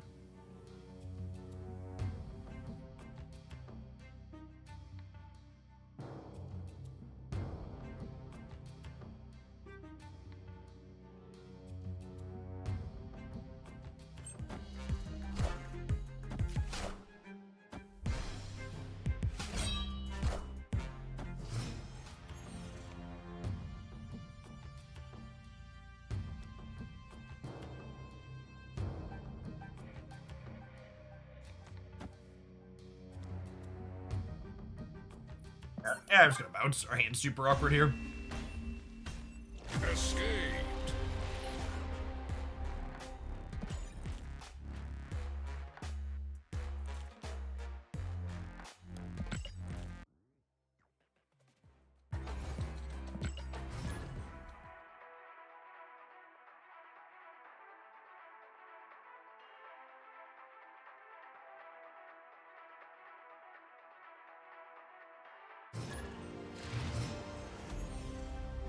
Those of you that are just joining us that didn't catch the deck tech for this on the YouTube side this morning, Wasp does two things for this deck. The first is she allows you to control the size of your hand for Moon Girl, so you don't overfill your hand in spots where that's bad for you. The second is she gives you more flexibility and timing about when you can blade your bigger cards.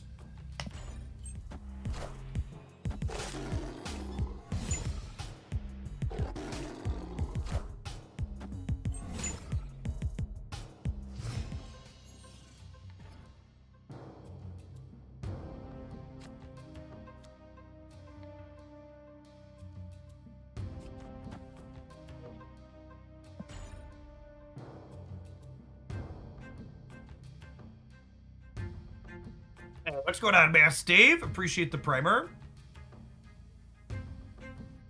Grexy, thank you for the over 2 years. Here's to another year of snapping indeed.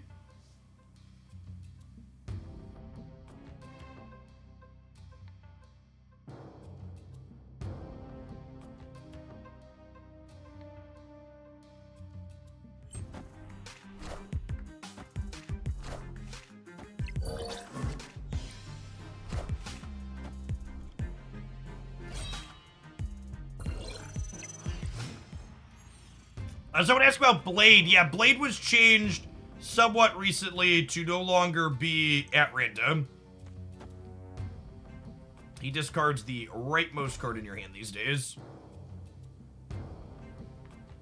Much, much better than previous. Not having to random discard is great.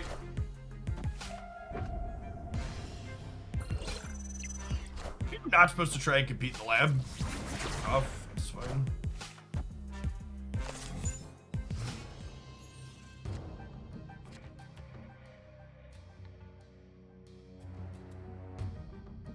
And we know we're drawing Chavez next turn.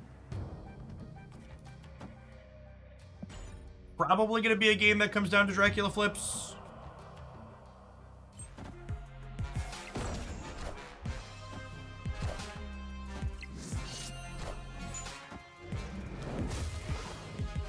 Wait, what? They Loki'd us for 4?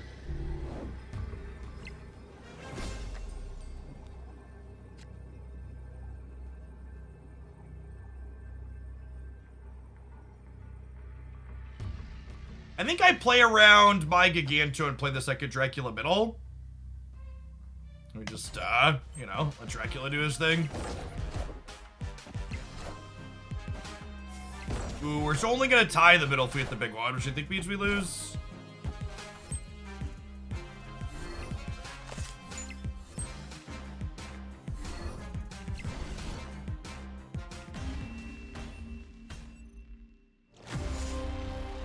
Yeah, I think Twitch changed their drop system in general, Silence. Grabalonga, thank you for the prime, appreciate that.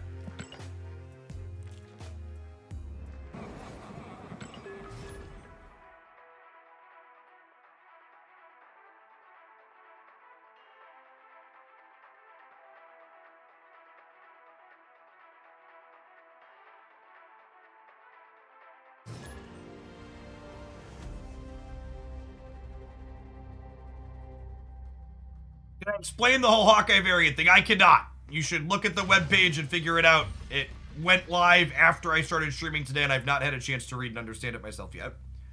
Jazz Model Cut, thank you for the brand new primer. It's something to do with Discord and Discord Nitro. I don't fully understand what you need to do.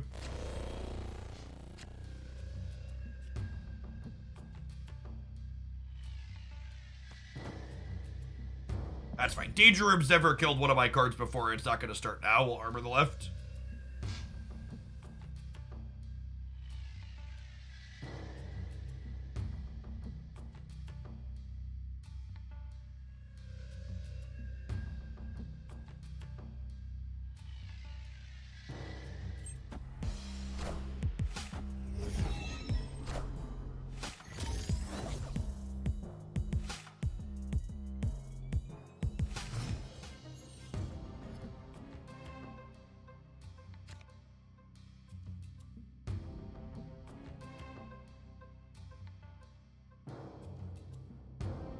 Why is Wasp good with Black Knight? Wasp is good with Blade, and it's good with Moon Girl.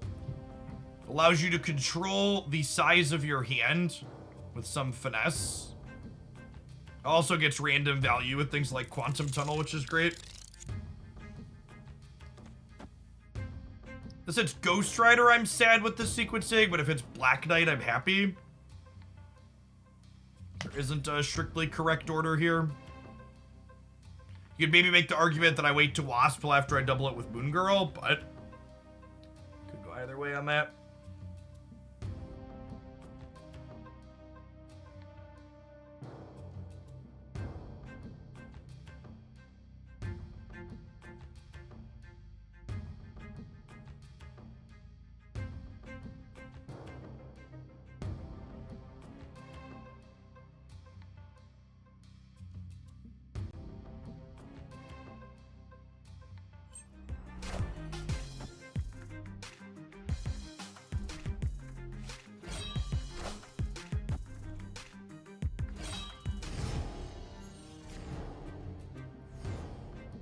Well,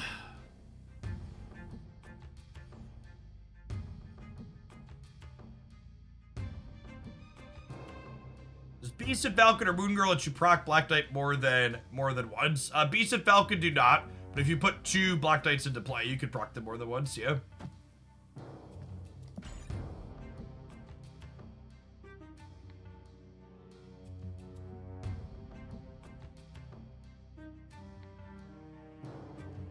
Or card you suggested here if you don't have Zabu. There's really not. Zabu's a pretty unique effect that doesn't really have an easy replacement, unfortunately. Being able to play 2 4-drops the last turn adds a lot of power to a lot of your draws. Especially when, like, you're Moon Girling Draculas or Moon Girling your Blades. The Zabu lets you, like, Moon Girl on 5 and then play 2 Blades out on 6. Is our opponent disconnected? They haven't made any plays, right? But they also haven't been kicked out of the game. In some decks, Psylocke, I think they might have seen. In some decks, Psylocke can replace Zabu, but this really isn't one of them. Because the primary goal of Zabu in this deck is to let you double 4 on 6.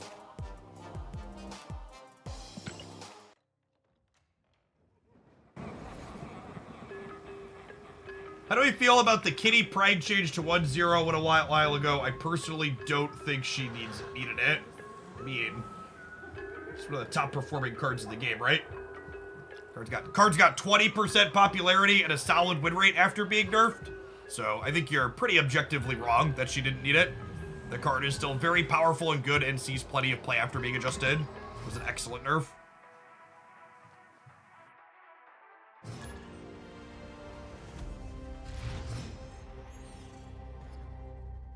Yeah, I think I agree with that take. That Kitty is arguably one of the best cards in the game still, despite being changed.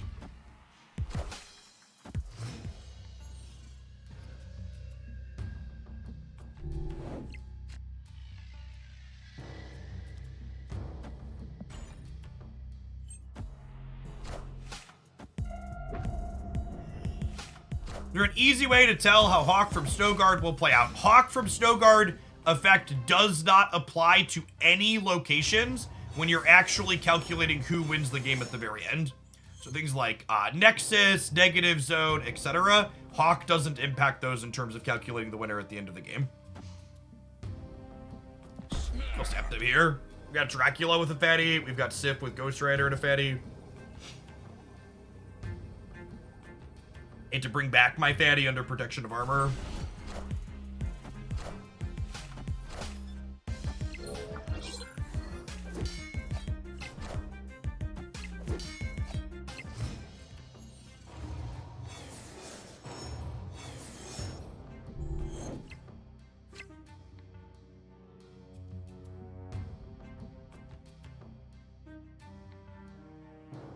How much of a nerf would it be if priority was determined before Kitty was returned to the hand? It'd be a significant nerf. A lot of the power of the card is the fact that it lets you duck priority on board. Fortunately, Moon Girl copying's not very good because I don't have a way to discard another card, so I think we're just Lady Siffing. We'll go from there.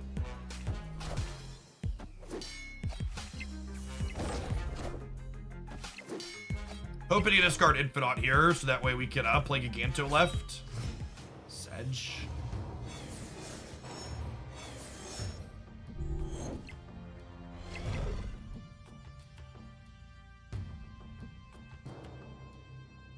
Blade is a solid pickup here because he lets us guarantee that Dracula discards Infinite next turn.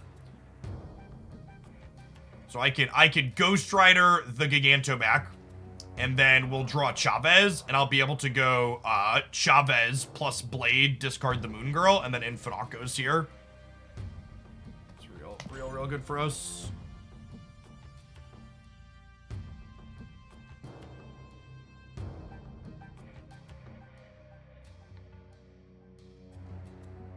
Yeah, and the funniest part about how bad people are at evaluating Marvel Snap cards is every single time Kitty Pryde's text or numbers have been changed, there was an outcry from the community that she was being made unplayable. And then, obviously, history has shown us that every single time the people saying that were wrong.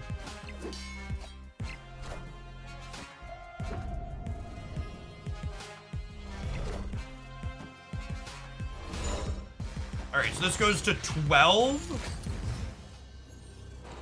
This goes to 12, and then if they replay her here in the center, she goes to 15, and then this goes plus 2, so it's plus 17. They get to 33 here. I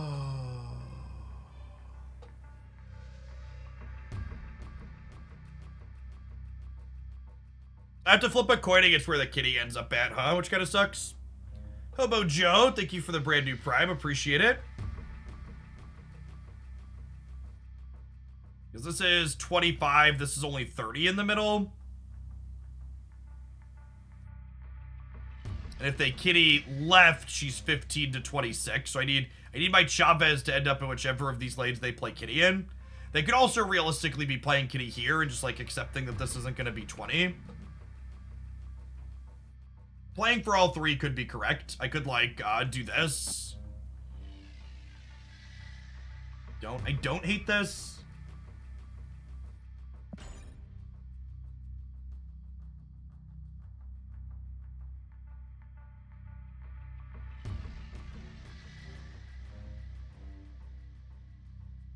We definitely, number of permutations of this game that we lose because the Kitty Pryde is 12.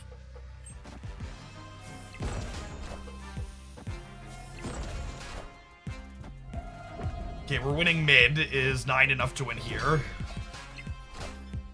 It is! Guys, gals, and non-binary pals!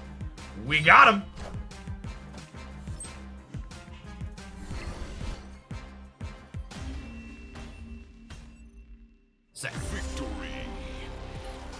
I think this is correct, even though they obviously have routes that beat it. I think this plays to the most of them most of the time.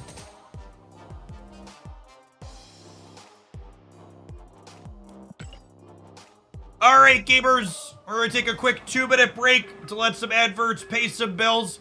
We're gonna play a little bit more of this Moon Girl deck when we get back. We're gonna play this deck for another hour or so, and then maybe we'll do some viewer deck submissions today. We're gonna do a longer stream for drops that gets us some good variety. So thanks for hanging out. Catch you on the flip side of an advert. Arslan, thank you for hanging out. Welcome back. Is this Snobs? Thanks for the 5 months. Definitely don't give me credits when you deck. Tendies, Jin Tendies, thank you for the brand new Prime. Hobo Jofif, thank you for the brand new primer as well. Appreciate that.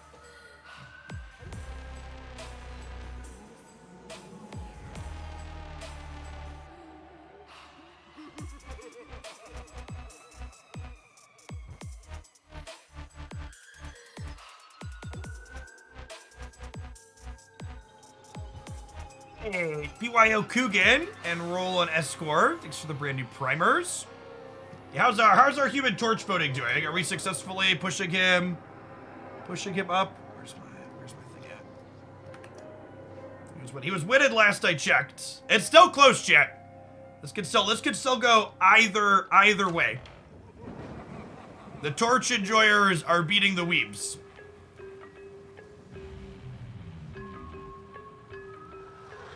So This is the biggest gift for the community, chat. This gives all people who aren't Series 3 complete yet earlier access to the Human Torch. If you are a gamer of the people and you want to give people extra cards sooner, vote Human Torch. This is a reminder for all the fellow olds in the audience. If you want to stand up and stretch your legs, I'm going to stand up for the next hour or so.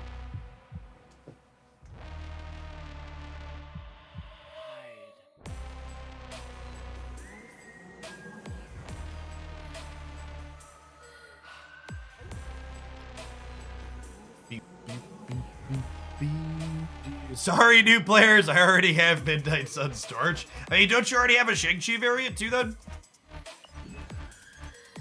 The news tab that never goes away.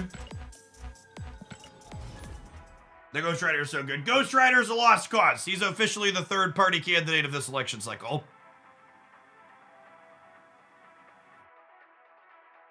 Or it's also just, like, an excellent variant for Ghost Rider inside of the what's it called to you, the Season Pass?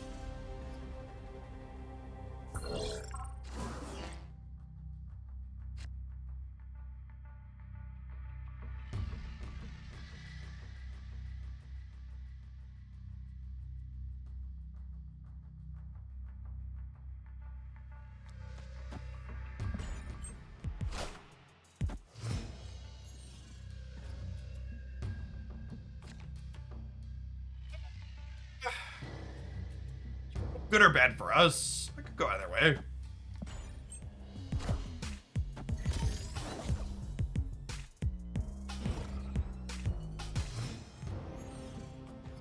Lady Sif? Blade. Just as good. It's an easy snap there. Let's make a 20 power thing. It gets pulled into the middle. We get another 20 power thing. Things you love to see. It.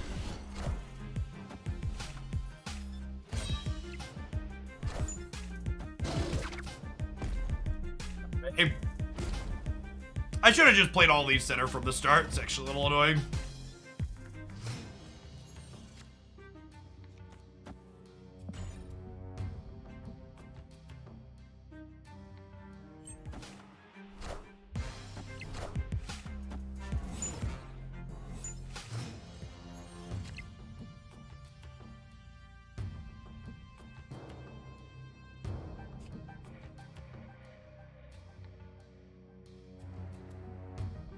I mean, no matter where I play it, it could end up sliding around, so you might as well just play it here, right?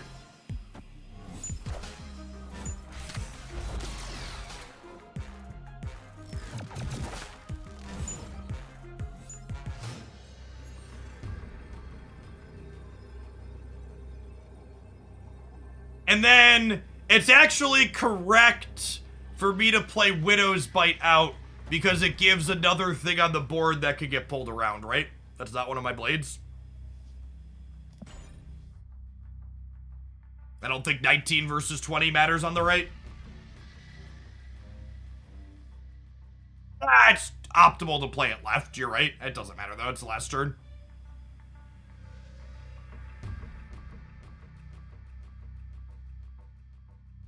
Victory.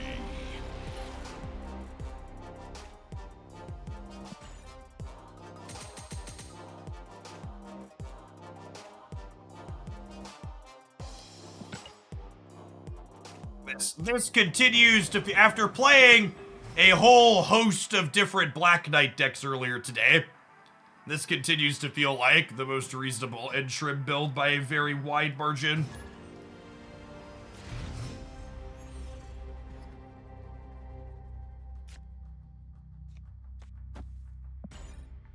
Looking for a Blade or a Lady Sif here.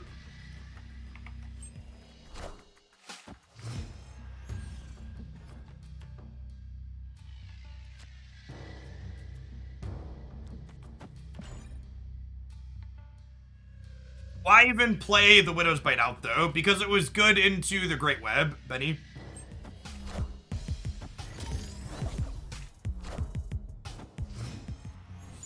It's not a particularly strong Mirage for them.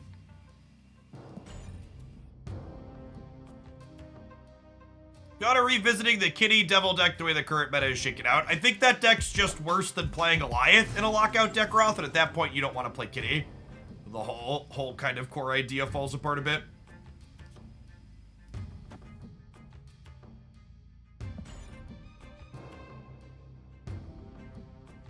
They might not even contest Asgard here with, They're supposed to play Zabu this turn.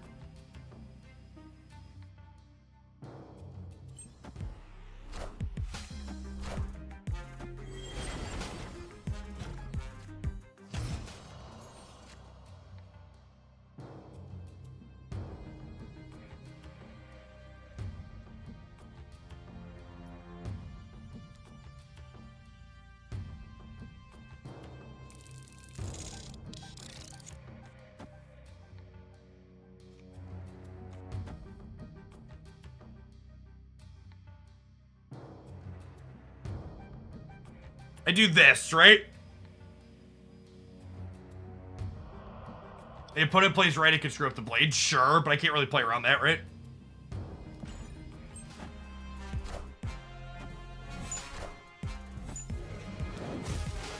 Like, especially when my opponent hasn't snapped, spots like that, it's just like, well, there's nothing I can do about it, right?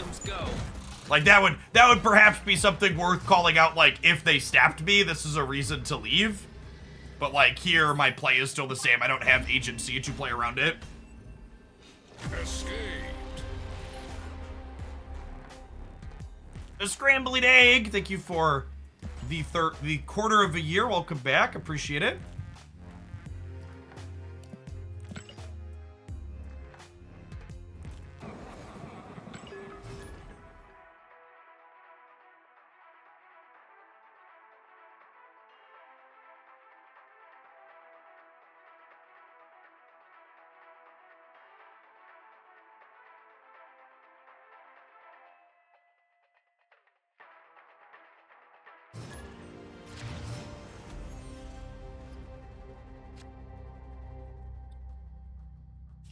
All right, I would like to draw one Wasp, please. Does Black Knight interact with Modok discard? It gives you a blade equal to your leftmost card's power.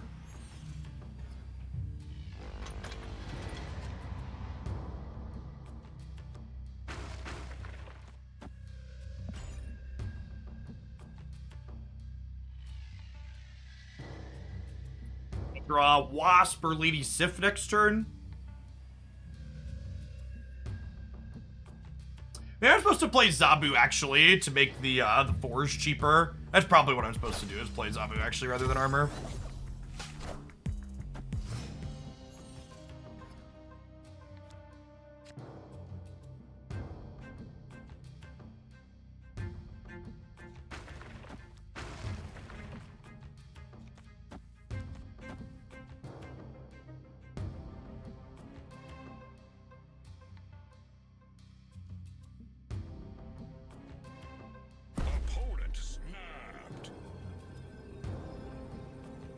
I was gonna snap them too. I don't think they're a Shang deck with this opener. I think my armor matters. Yeah, I'm staying.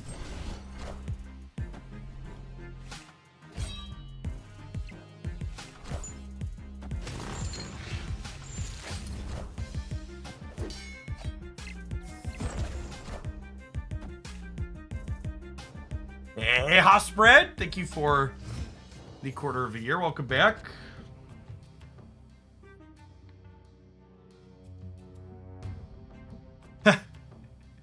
Dracula is actually pretty terrible this game, right?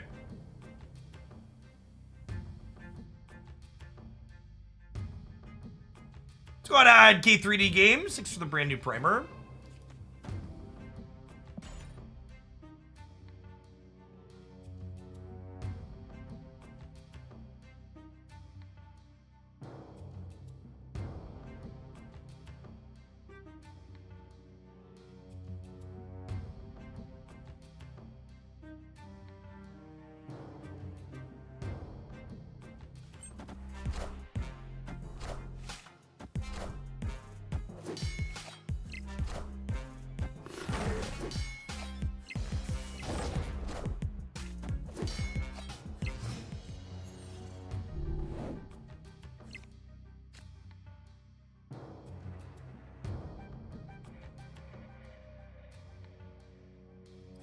I need 14 here, right?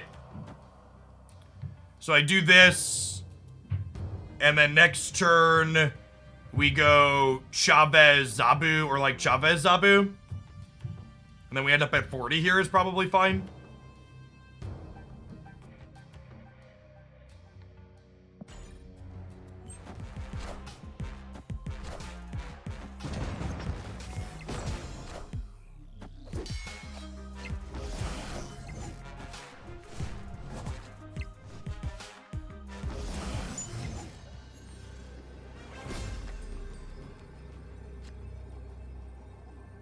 I think I'd rather have more stats left than try and play for the center with the bishop there. And then the other question is, do I think I need the 14 here, or do I think I need the 9? Where are they gonna play for harder? I'm up 15 here, I'm only up 10 here. Playing Chavez left kind of splits the difference, right? I think my instinct is to Chavez left.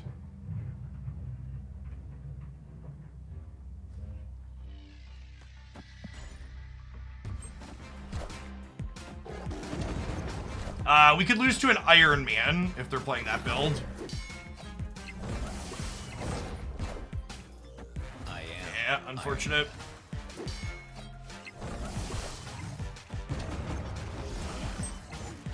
Maybe knowing that Iron Man is a thing that these decks do sometimes, perhaps I'm supposed to commit the Dracula middle, so that way I have the option to play for all 3 on the table. I think that's the correct line. It leaves me the option to play Chavez here still, but also gives me the flexibility to, like, decide to go, like, Giganto plus America Chavez here.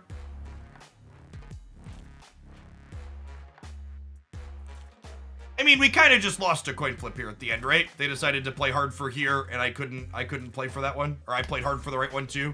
We needed to just not play hard for the same one they played hard for. A lot of these end games with decks like that one tend to be very flippy. Leo Alves, thanks for the half a year. The half a year in advance. I plan to be here. Thanks for keeping me around. Skeller, thank you for the 2 months of Prime. Yeah, their draw was solid too.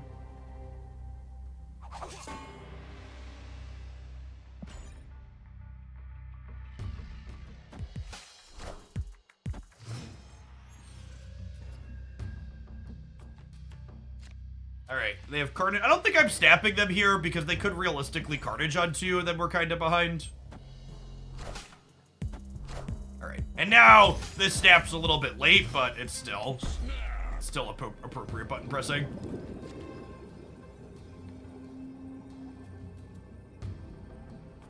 Victory.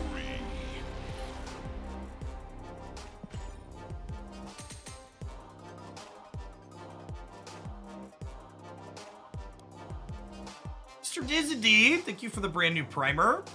Appreciate the support.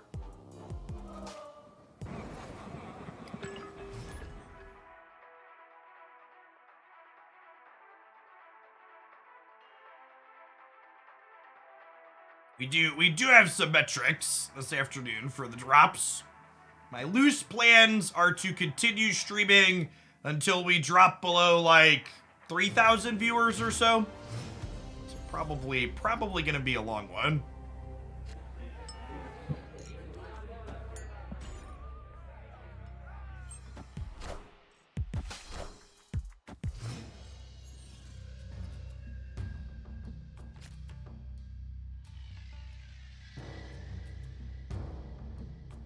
Hey, thanks, Mr. Dizzy D. I appreciate you taking the time to pop on over for drops and drop off that Prime.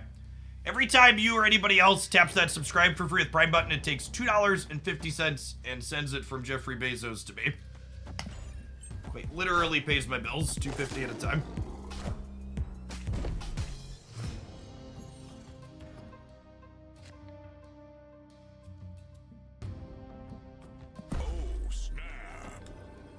Snap on an army of 320 blades.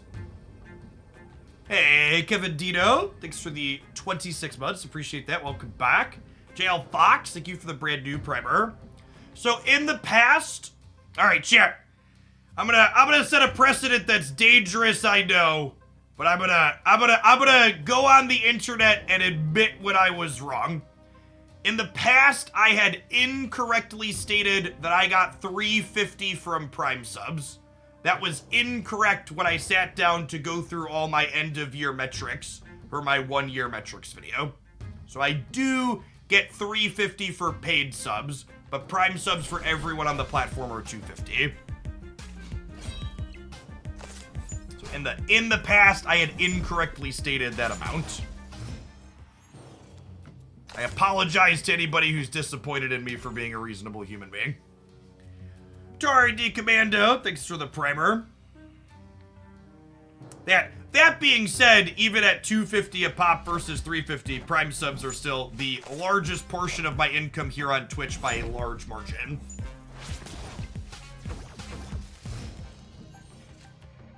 I would definitely like to armor here. Dragon Master and Starscream for Ice Cream, thank you for the brand new primers.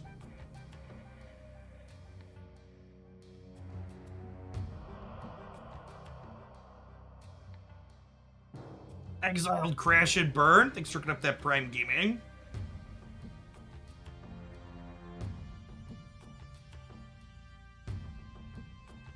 Pat Lokia, thank you as well. Appreciate everybody hanging out. There's a lot of people in here for the first time that haven't been by live before. For people that aren't familiar with me, my name's Jeff Hoagland. I stream full-time here on Twitch. Marvel Snap has been my content focus for an entire year now. It still feels kind of crazy to say. You'll typically find me here Monday through Friday during the week from about 9 a.m. Central until about 3 or 4 p.m. Central in the afternoon. However, we're going to be blowing that schedule out of the water with drops this week, methinks.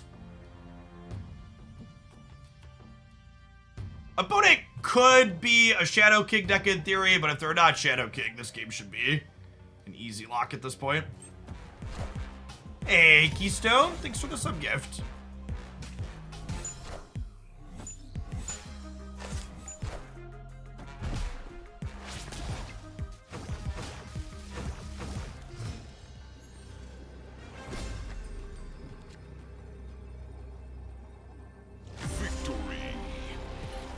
Yeah, Shadow King would be very atypical in this deck. I'm just calling out the one card that could beat us. You are right that Shadow King is not in this high Evo deck's typical output range.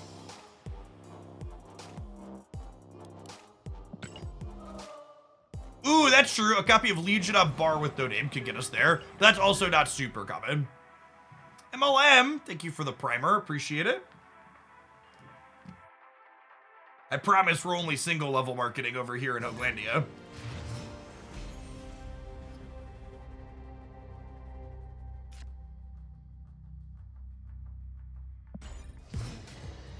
Going on, Paper Bag. Good afternoon. Did Twitch used to set a sub count for streamers, or am I crazy? You can optionally toggle the sub count on if you have some kind of goal. But I don't really have a goal that I'm working towards in terms of sub count at the moment. And I think putting the bar up like incentivizes some impulse subbing, and I don't really want to do that either, so I just don't have it up.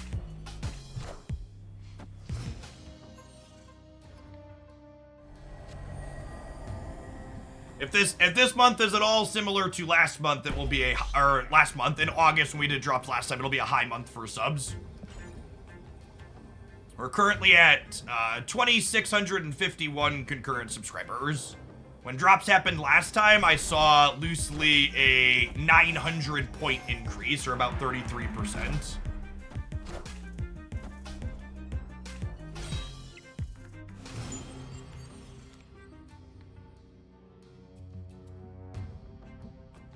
This is why Wasp is in the deck, by the way, gamers. This right here. So I can clear my hand to Moon Girl to guarantee that I copy this Ebony Blade up. Do I need to play Wasp here? I think I do. I think I want to just clear this. Ginzo and Boytria, thank you for the brand new primes. Solo 8, welcome, welcome.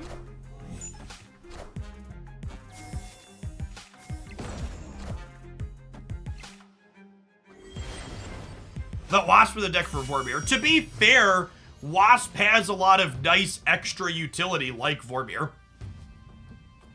That's not strictly the reason it's in the deck, but it definitely doesn't hurt.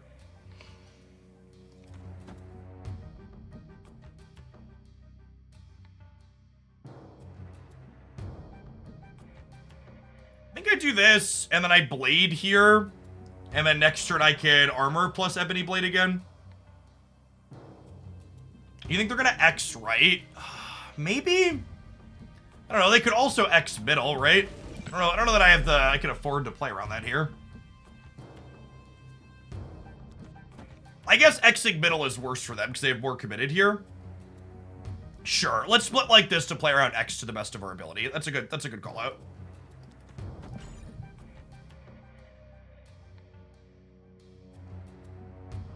The Dynasty, thanks for the 2/3 of a year. Welcome back. Now, I think the merit on they probably don't want to X the path they have the most power in is worth thinking about.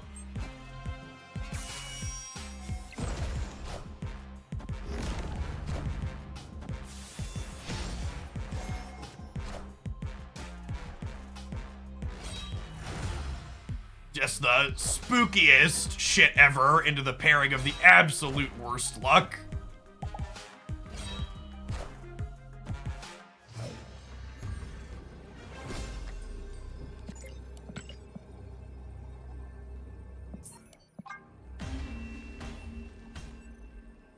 Escaped.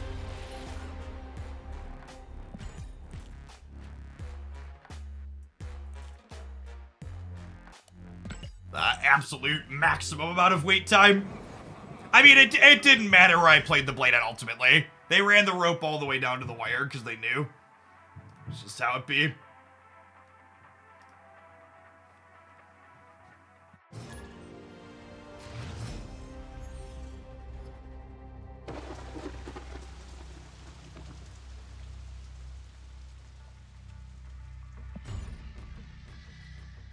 Watching multiple streams improve the time watch for drops. It does not.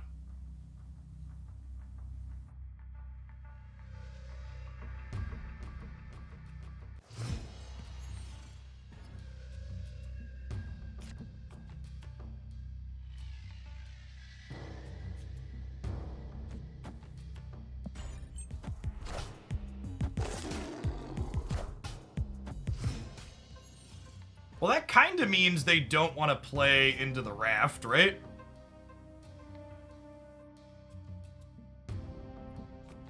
Is this insane?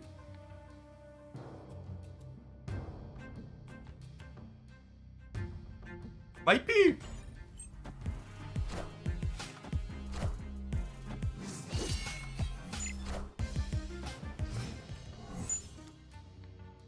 So I get to go Black Knight, Blade. Opponent snapped.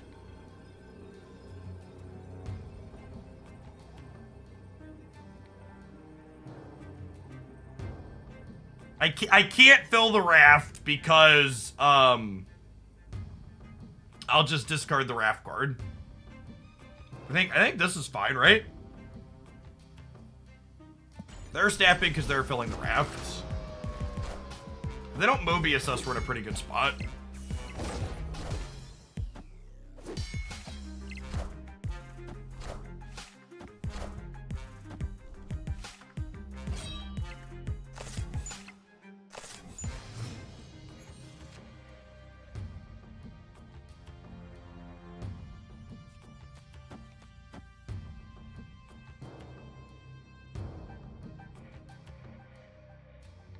Blades plus 3 over here.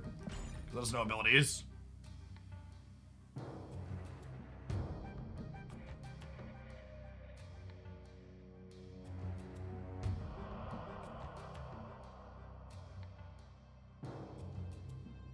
Yeah, I could have filled the raft without discarding a card, but I think getting 2 3/14s is better than getting a raft card.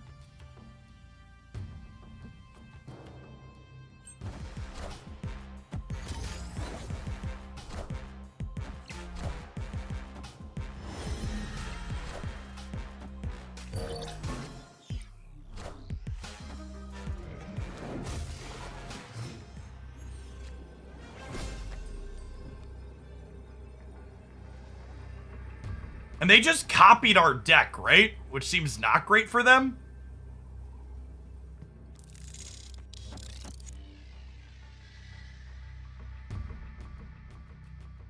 Yeah, Loki does not seem good to what we're doing.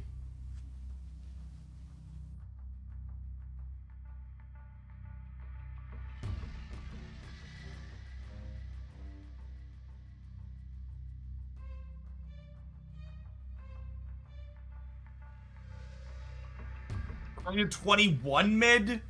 So they're going to 8 if they move Jeff. Then they have a passive 3 from Elsa, so they need to put 10 here. Seems unlikely. I have not watched the One Piece live action Affliction. I've heard good things though. I'm currently I'm currently playing catch up on all of my MCU stuff. So I'm watching Secret Invasion right now, and then I need to watch, what is it? The Guardians of the Galaxy movie, and then Loki's coming out currently. Whiskey Jack, thank you for 11 months. Welcome back. Everybody hated Secret War. It's Secret Invasion or whatever it's called. It's been fine. I don't know. It's not like a top quartile piece of Marvel content. I don't know, everybody calling it terrible.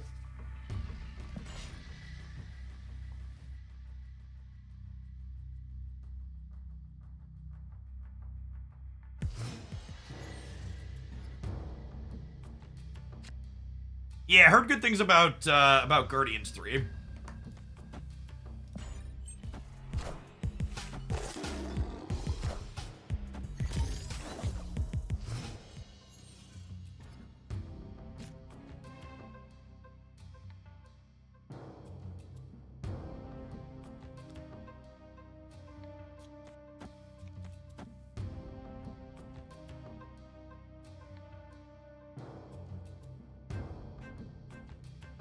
I can snap into a potential Shuri deck here. Oh, they're hella. Okay. Free refill. Thank you for the 3rd of a year. Welcome back. Poker Mind Coach. Thanks for the brand new primer. Poker gamers find themselves in good company here. Snap a lap in. Played a lot of poker during school. As I paid my bills in undergrad.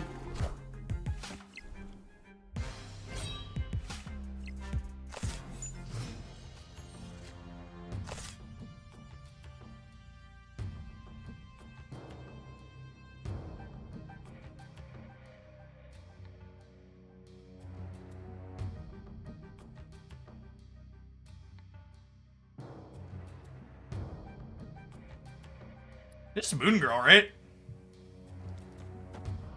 That's just like Blade.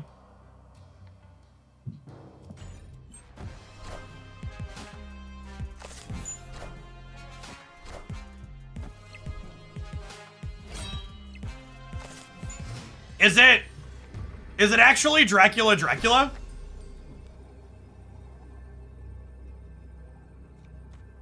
It's actually Dracula, right?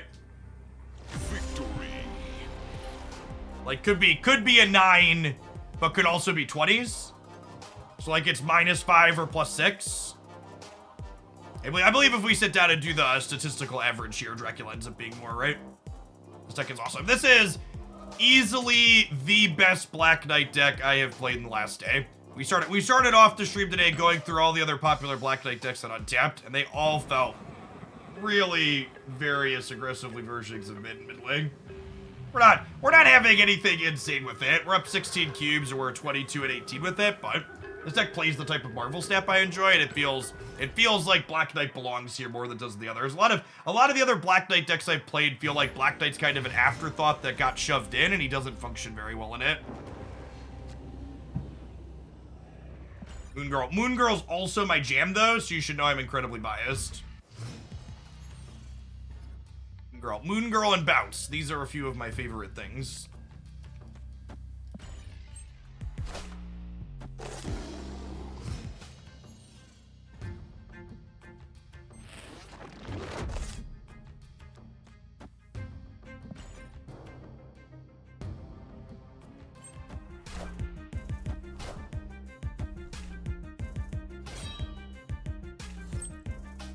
One disagreement with this deck is Giganto over Magneto, because Magneto wins so many games. Well, we're not putting Magneto into play a lot of the time. Is the thing.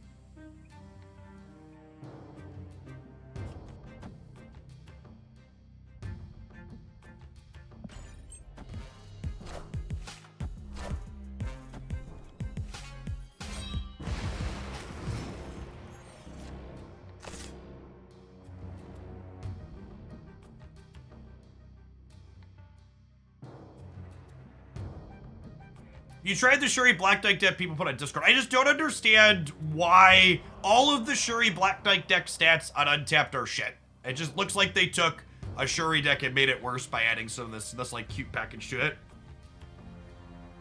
I feel like we're dead here. We're guaranteed to be drawing Chavez next turn. And I basically got to decide, like, am I favored enough here to stay in for 4 cubes, not 2? Because they get a free snap next turn. I guess I get to guarantee Dracula discards Chavez, and then I can play some Wasps out. So maybe that's fine. I do this, and then next turn I get to Moon Girl Wasp here and discard Dracula. But like they discarded Infinite and Black Cat, so I think we're just dead statistically. I think their odds of getting a Hela here are pretty high with Lockjaw, and I'm just supposed to bounce. And that's what Mount Vesuvius does, right? You basically have to make the value proposition / calculation like, am I in a position where it's worth staying in for 3 more cubes here on turn 5? I think the answer to that's a resounding no. I think there's definitely permutations of this game that we're win, but we're not like 3 more cubes favored to win it, so I should leave.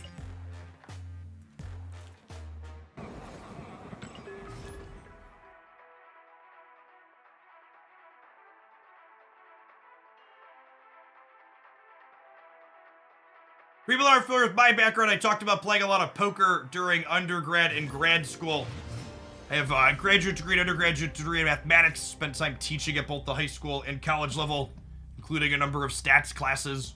It's definitely a topic that a lot of people have trouble intuitively understanding what numbers end up where.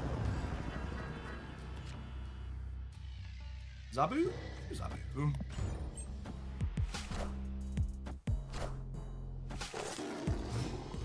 Got me.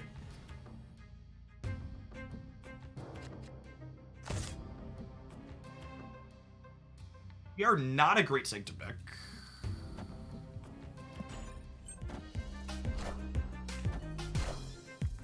Permutations, I don't speak nerd. I thought this channel was English only.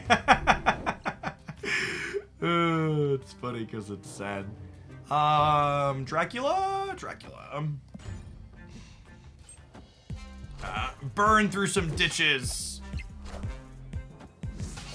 Dig through some ditches.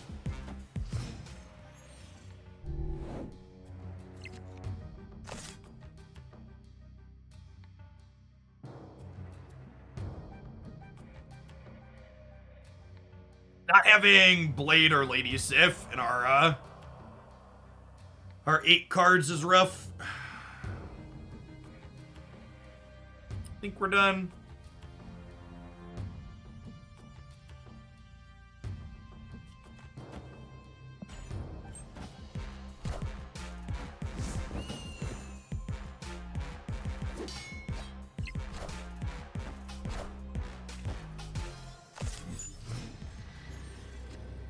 So there's no animation here, but we can play for Sanctum because the Hawk happened, which I think is worse for us rather than just having to play for the middle.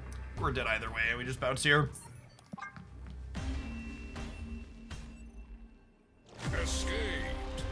Mobius isn't too big of a deal for this deck. It like only shuts off Zabu, but in a game where we just don't have access to our discard cards, we don't have enough to power through.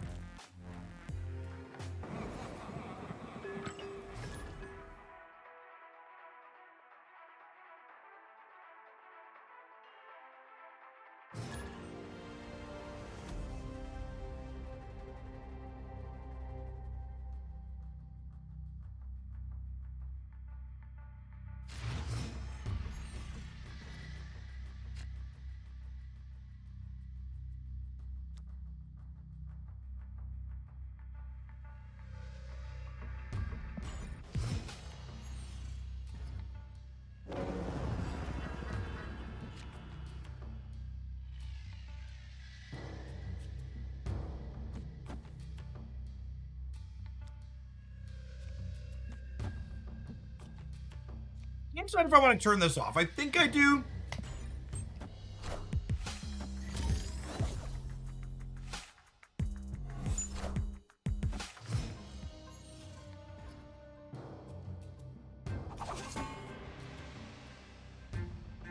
And then we get to go Black Knight into Blade, discard this, and then we have Moon Girl duplicate them next turn. So this is a snap at this point, right? Is in the right order, yeah.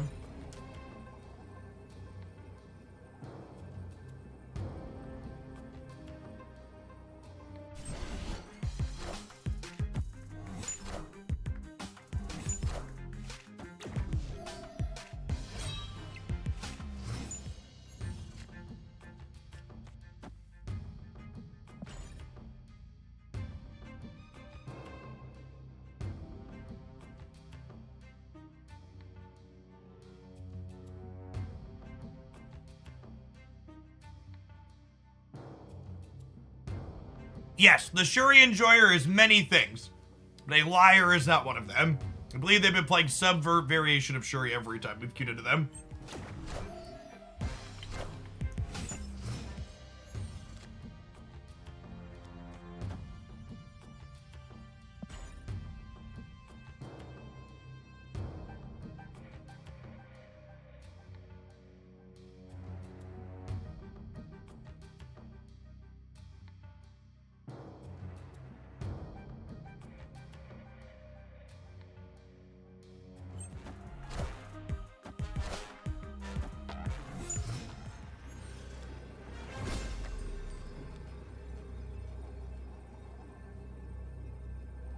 We eat it to a Shang-Chi, but no way that happens, right?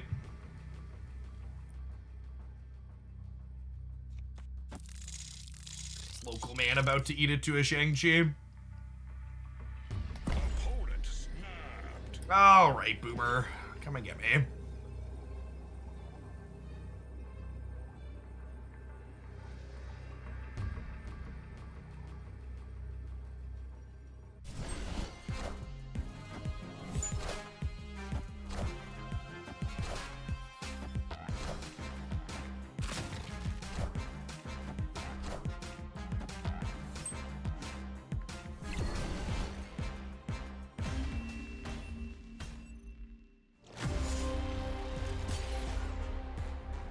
Oh, it feels bad to get snapped after you lock in your play. But on is their last card. If I would have played the second blade here and Wasps here, would we have won? We would have been 4, and they would have been -3, and we would have been +3. That would have won the game. Yeah, I'm supposed to do that and just assume that they're going to be big here. It's just kind of a coin flip at the end, right? Because if I play my Ebony Blade for the middle and they spread out and play for left and right, we lose.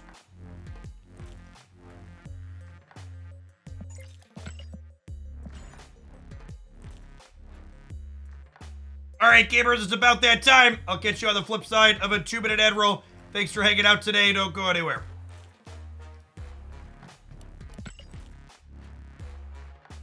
All right, we've been playing Black Knight decks for like 2.5 hours.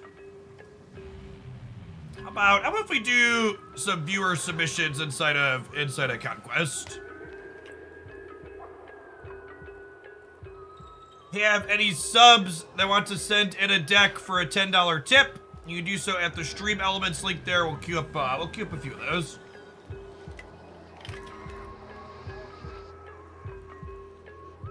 We'll play some Black Knight when you get back. When we get back, if we don't have any to take.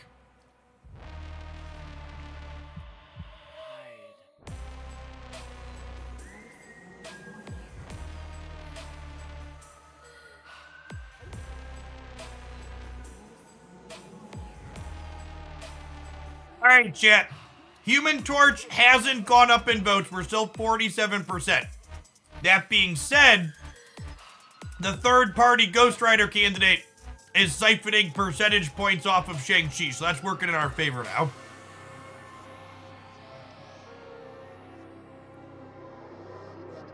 Last we checked, it was 47 to 45.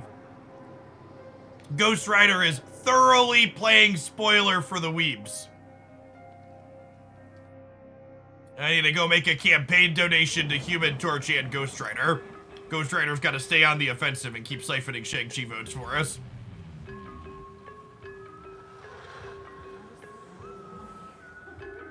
We just put the deck code in the comment donation. If you could put a link to the deck on a website like SnapFan or Untap, that would be ideal. As the deck codes don't fully fit in the donation comment.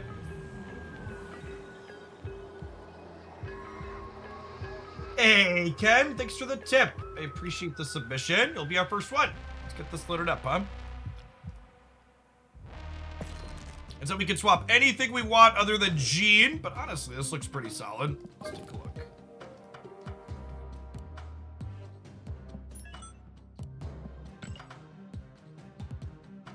Maybe I'm not into Sarah.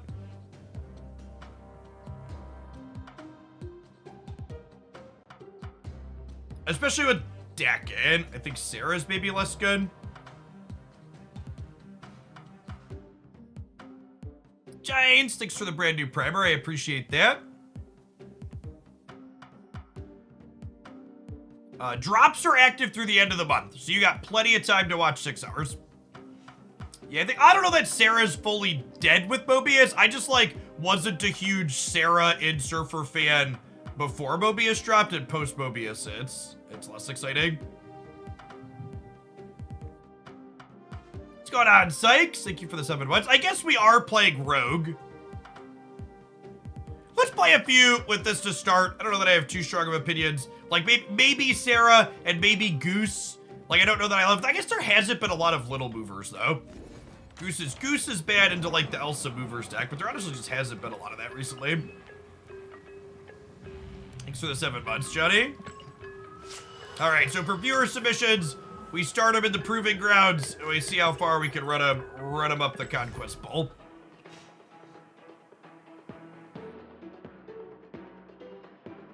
Claudius, thanks for the brand new primer. Good afternoon.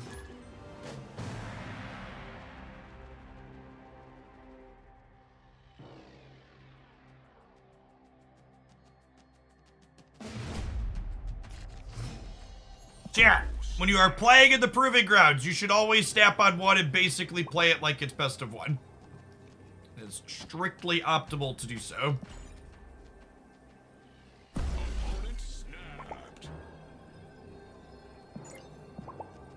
Always emote you back if you snap me on one here. It's just optimal for everybody. Get through the Proving Grounds, move on to the other tiers.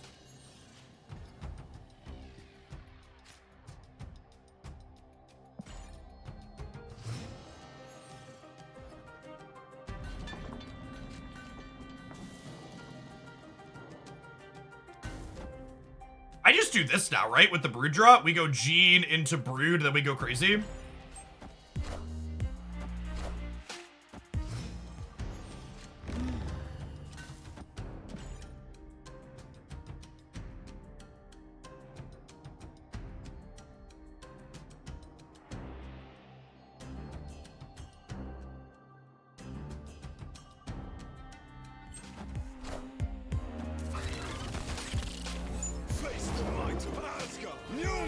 Oh, I'm kind of surprised they didn't play their second card into the Abbey to draw.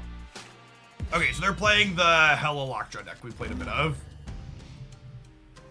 Which means this Storm and this Goose aren't really relevant. don't really have anything else to play out, though.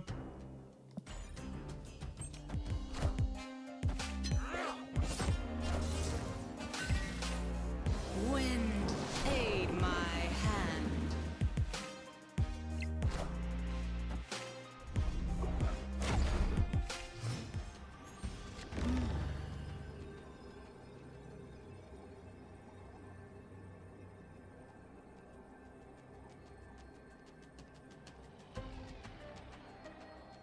Obviously, we could get Hela. They've discarded Odin and Giganto.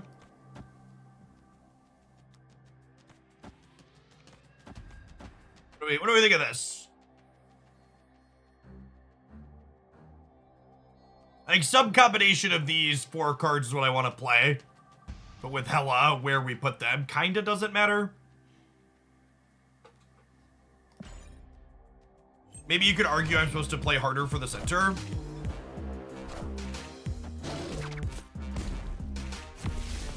I guess I'm killing their blade, though.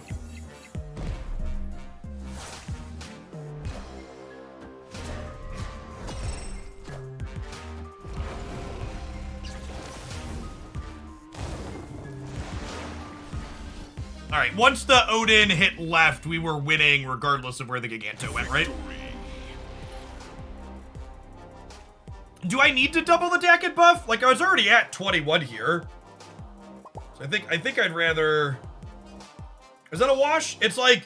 It's actually a wash, right? Because it's like 2 extra on Dakin, or it's 2 extra on Killmonger. It's the same amount of power, because they're in the same path. It could maybe be a discussion if we were playing these in different paths. Because, like, then you could have, like, 2 extra on Dakin and 2 less on Killmonger somewhere else. But if they're the same path, the sequencing doesn't matter. Heyo! I got 3 more deck submissions in there. Appreciate it. Let's go ahead and hit the pause button on those for now, so that people waiting too long. As a heads up, we play decks usually for somewhere between a half hour to 45 minutes or so. So we will play. We're going to do a long stream today, so we'll play all 4 of those additional submissions. Appreciate it. I actually I genuinely don't know if Sarah is good or bad or not. Get it? I kind of want to play some games to get a feel for it. She might be okay. We do have Rogue to tag opposing Mobiuses, so I kind of want to try the Sarah. I might, if we win this one, I might cut Sarah in between this one and the next one, but I want to try it.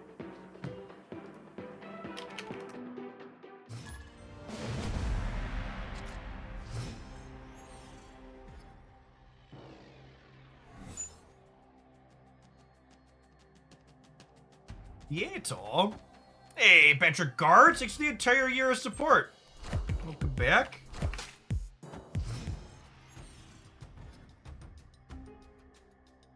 Get you a sword to go with that shield. If you ever looked at my chat and wonder why we have so many moderators, gamers, it's because I give people mod swords. They've been here for 12 months.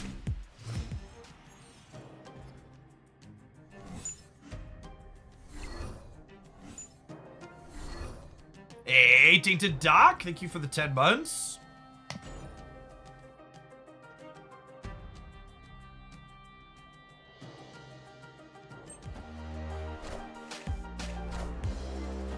Wind, aid my hand.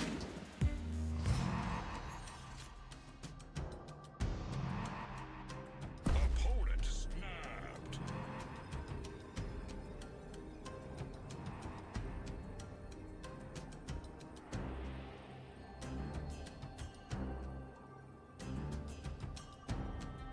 What if I jug them here and then we have Killmonger for the Sunspot, right? And if the jug wins the 50-50 on kicking something to the left, we're like in a really good spot.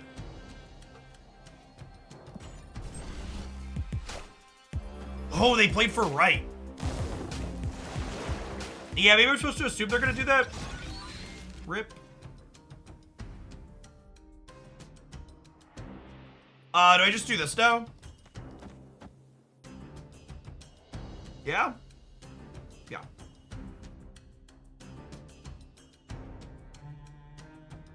I don't know if I'm in a position to snap them back, but we'll take this play.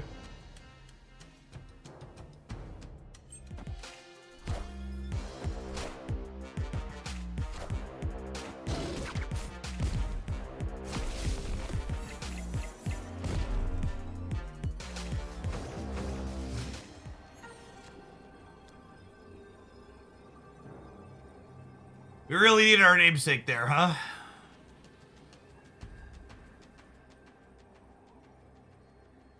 And they're almost assuredly a lady Sif deck, so I think they have reasonable output of things that could beat us here. Gotta go.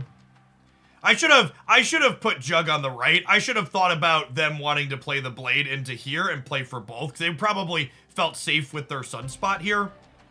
I should have jugged here to play for kicking this way. This L is on me.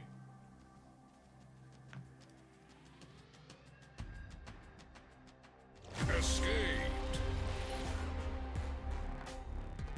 Woo! The opponent also left. What a gamer. Things you love to see. It. Gamer who knows how to retreat. It's like cheating. Seen that before in my life.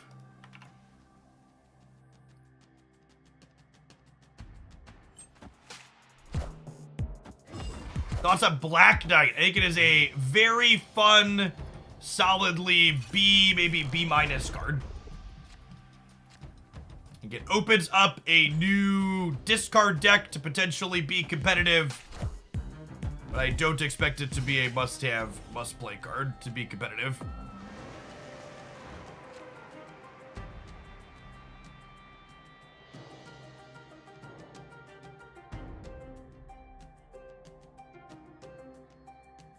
Yeah, is it just early KM? It might be.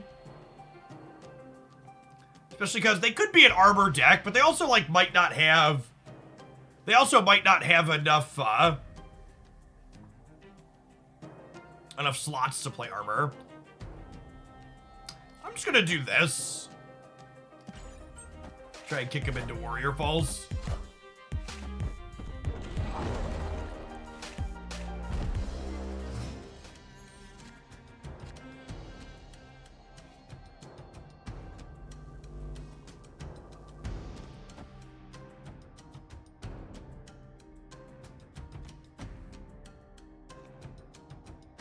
To be kind of disruptive to us, I think I'm just gonna do this here.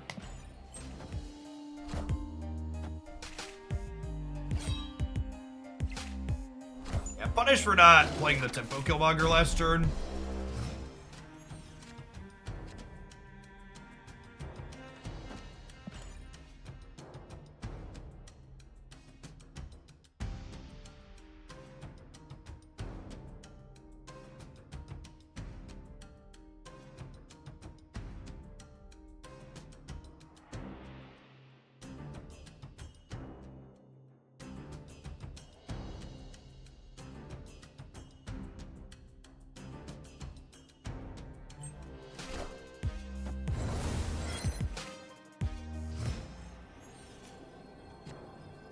They just did nothing?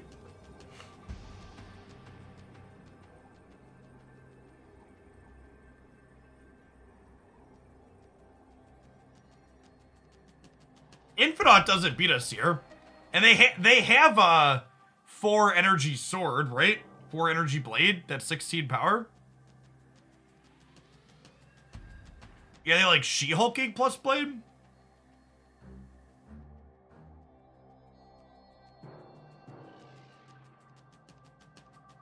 The She-Hulk left, they go to 19. This puts us to 16. This wins it.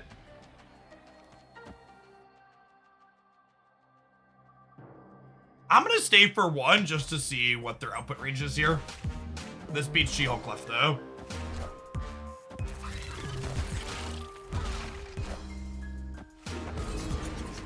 The order doesn't matter, gamers. We're playing on Warrior Falls. Warrior Falls happens at the end. Victory.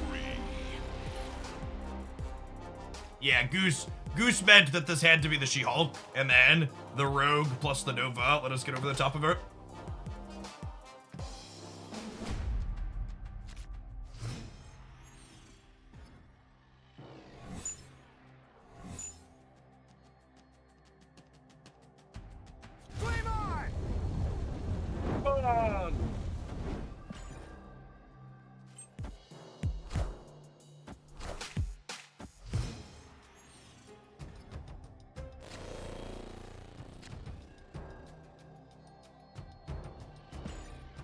It's awkward.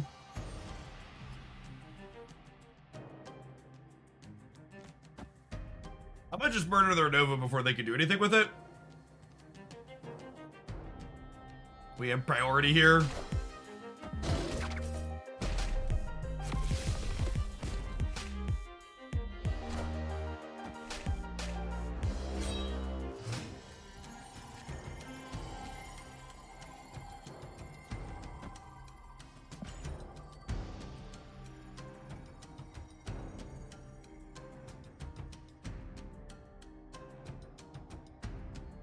Thank you, Marty, if you're watching. I appreciate you turning that into a clickable link for me.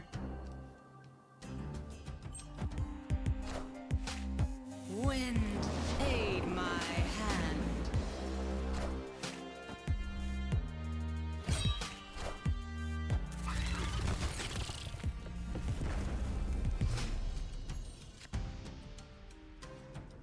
Are they a...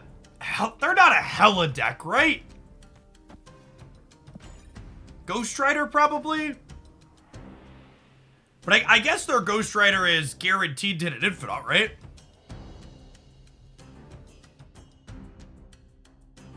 Hexam, thank you for the brand new Prime. Hello would be kind of wild. They could... Okay, so they're She-Hulking us again then, right?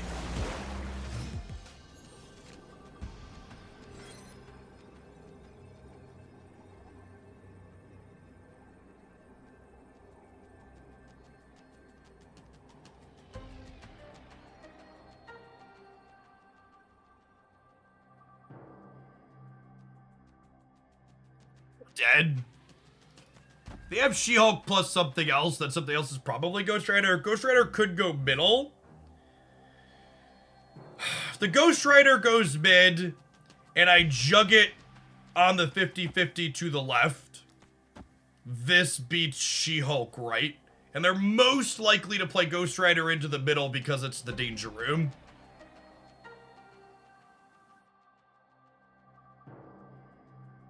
Hey, cube for info again. Whoa, okay. They could also just end up playing hard for the right, just because they have the left locked up. Okay.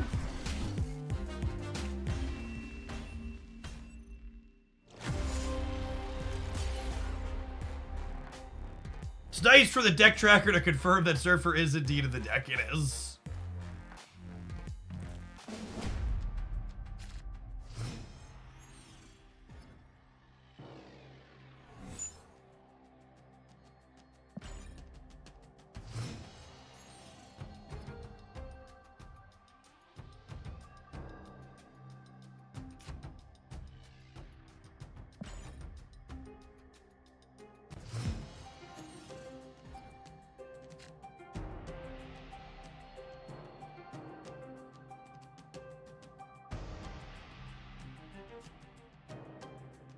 I mean, Deca with Rickety Bridge is not bad.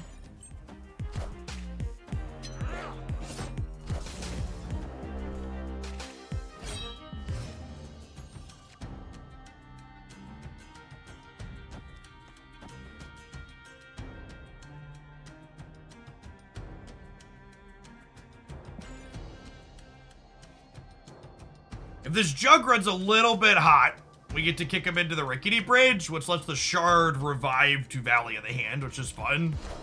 Rats.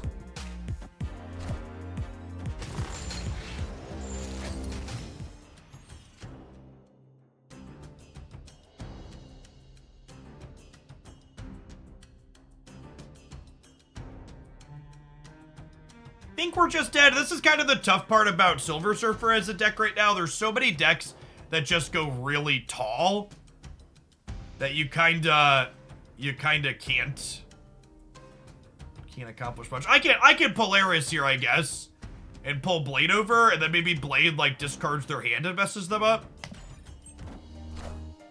This is like potentially kind of fun, and they haven't snapped yet, so.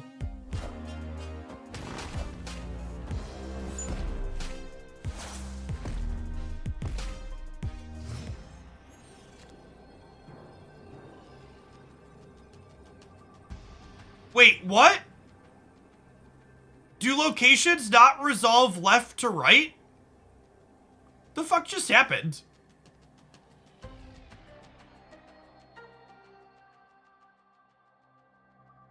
Why did the valley trigger before the bridge? Yeah, and so in all other instances after after turn 5 happens before after each turn? That's the difference here, right?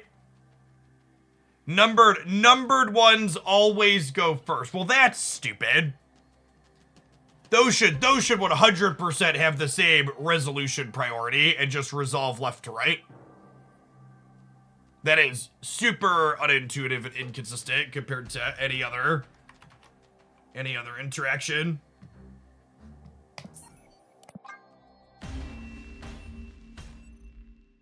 Escaped.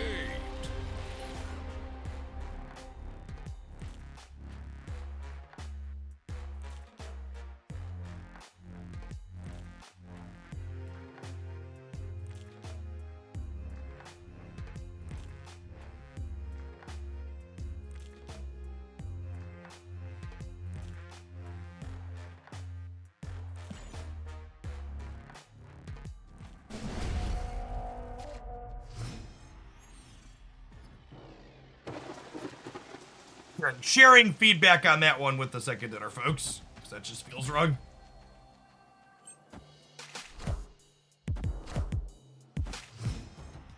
They're not a Mobius deck. I think I beat them to filling the raft. Do I snap here?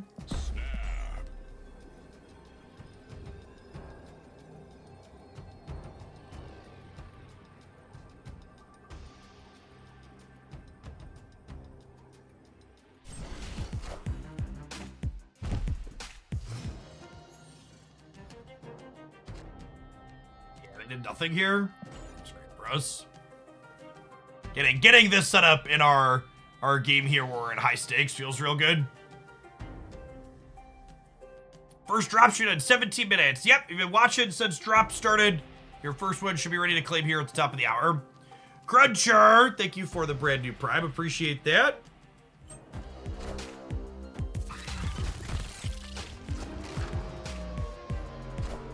Oh, for fuck's sake.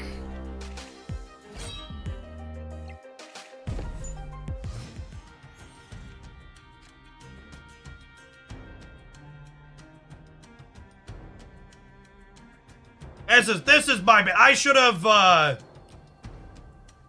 put the Nova here so I could blow it up. That's on me. It's fine. I think we're still in a good spot. I get to storm the Starlit Citadel, jug the Starlit Citadel, and then we have Killmonger to win the left. Wind, aid Ooh, if this is their 9-power blade, we could be in trouble. Same difference.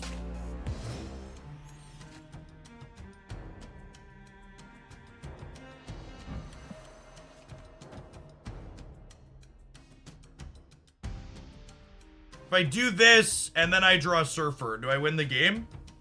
No, right? There's still only 5, 6, 7, 11 here. Yikes. Alright, I think I do this then, and then we have Jug, Killmonger on the last turn.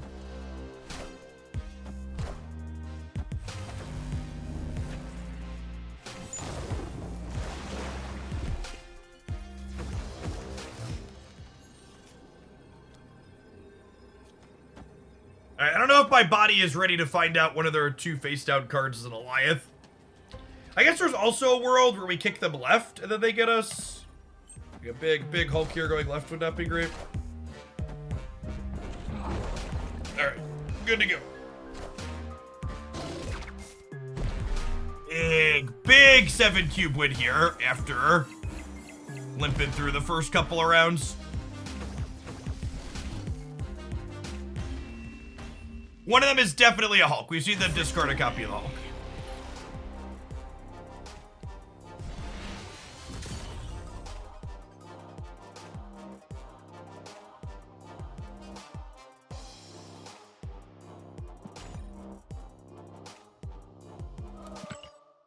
All right, we stuck it out. Can we punch through to a gold ticket.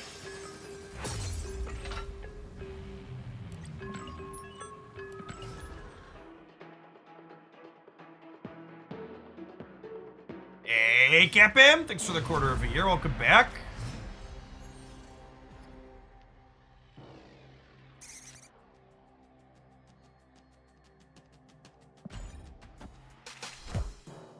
I feel like I would be surprised if... you told me She-Hulk is reasonable or playable in the current metagame.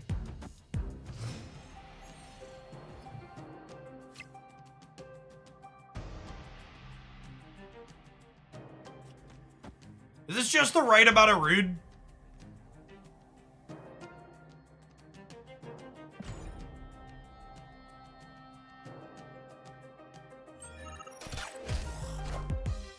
Honestly, this might have been snappable.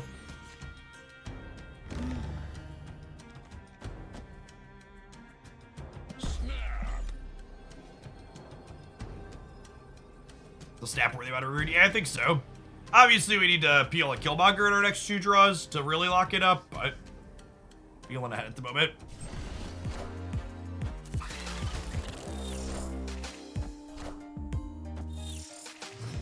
Okay, touche.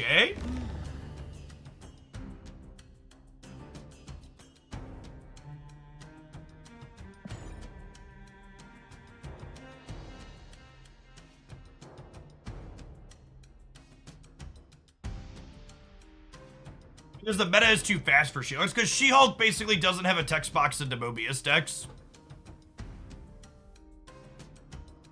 I think a lot of the cards people talk about Mobius having killed, it didn't really kill, but She-Hulk not being able to pass on 5, or like you pass on 5 then they Mobius you, it's just too much of a tempo swing. I think she's the one card that Mobius did in fact really hurt.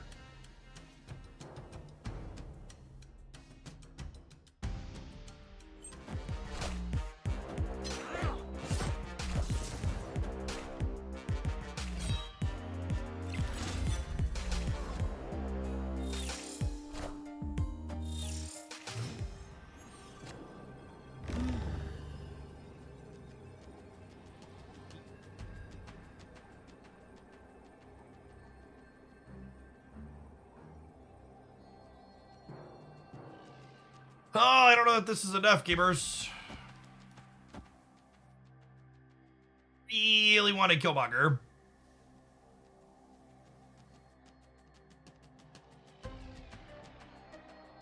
Spider-Ham's also pretty bad post-Mobius. Yeah, but he was pretty bad before Mobius too, so... I don't know that I would attribute that one to being Mobius's fault. It's like when people say Mobius killed Negative, it's like, well, Negative wasn't ever really alive, right?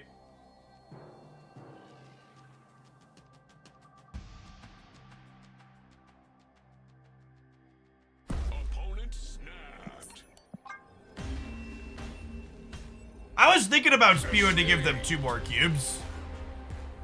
Is Death the biggest loser for Mobius and Mobius? I actually covered this in my best decks video last week, but the most popular builds of Destroyer are actually still playing Death. I'm not sure that that's correct, but they have good stats over large sample sizes with Death still in the deck for what it's worth.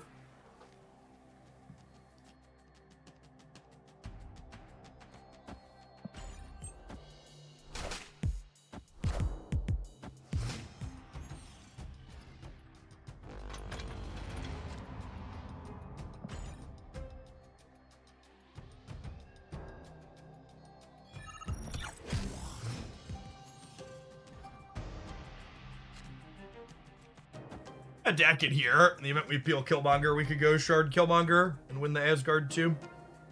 Opponent snapped. You haven't done anything yet, I'm gonna stay.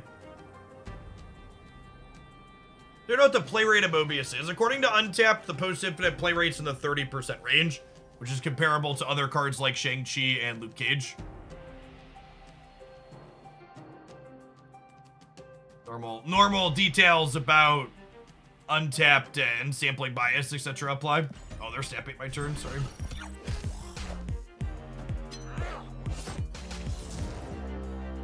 They're also a deck and deck? That's interesting. Oh, well, that's not fair. That's not remotely fair or reasonable.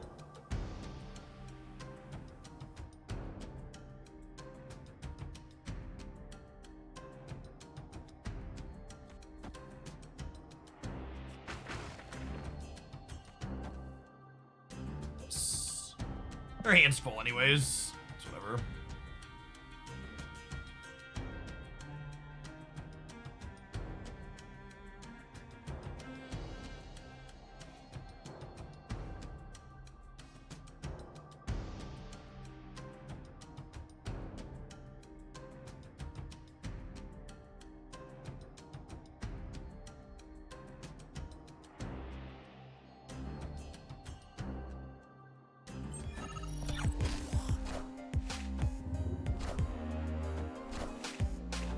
Wind, aid my hand.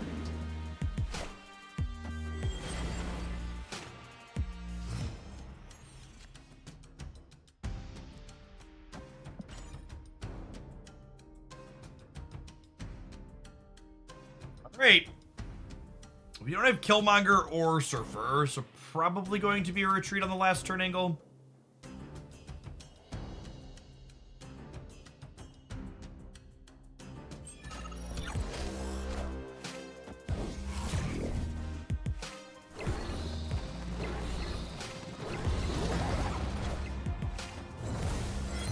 Okay, well, the fast forward stole the ability to see what they were doing from us, but the untapped tracker here tells me they have 2 cards in their hand, which lets me know that they do have Apocalypse. They haven't discarded it before, so it's a 12 power Apocalypse, and we didn't draw Surfer or Killmonger, so we're definitely just dead here, right?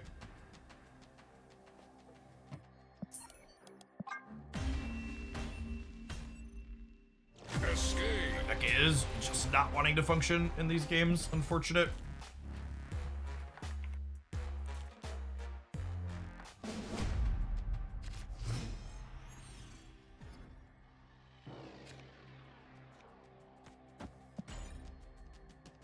What's going on, Sparkleton? Thank you for the brand new Prime. Appreciate that. Good afternoon.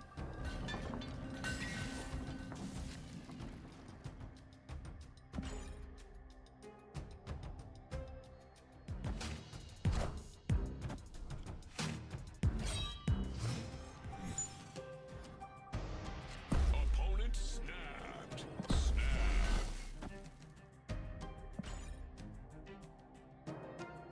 I guess they have swarms to fight for Asgard, but I have a lot of points with Killmonger on the other thing. I don't know, Tyler. Thank you for the brand new Prime. Devil's Advocate. Appreciate it as well.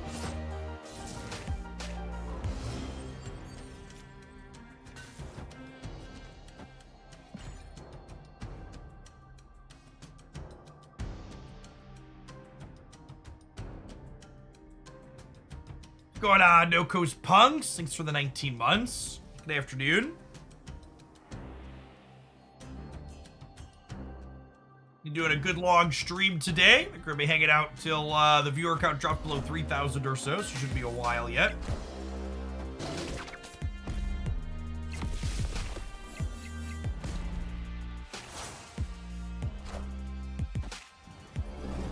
Oh my gosh, we lost it by 1!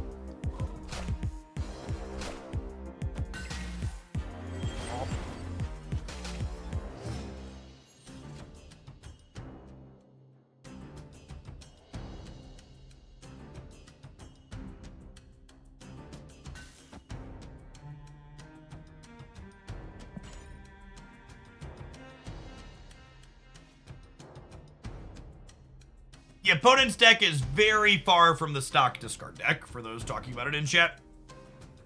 They are marching to the beat of their own drum here.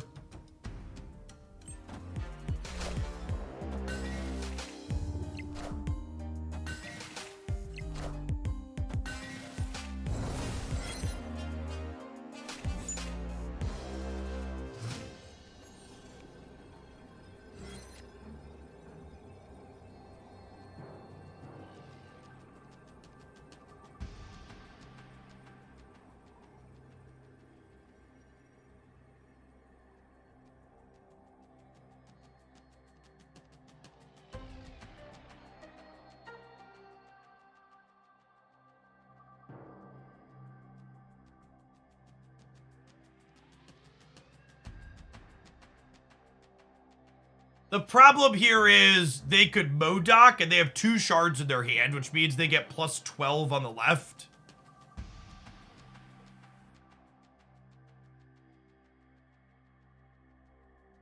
So, like, I'm not guaranteed to win the left with the Surfer is the issue.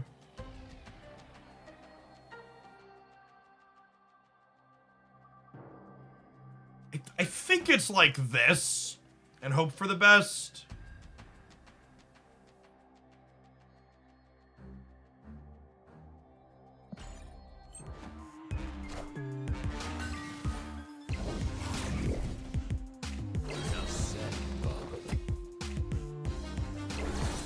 We end up short in the middle, right? Because I didn't rogue.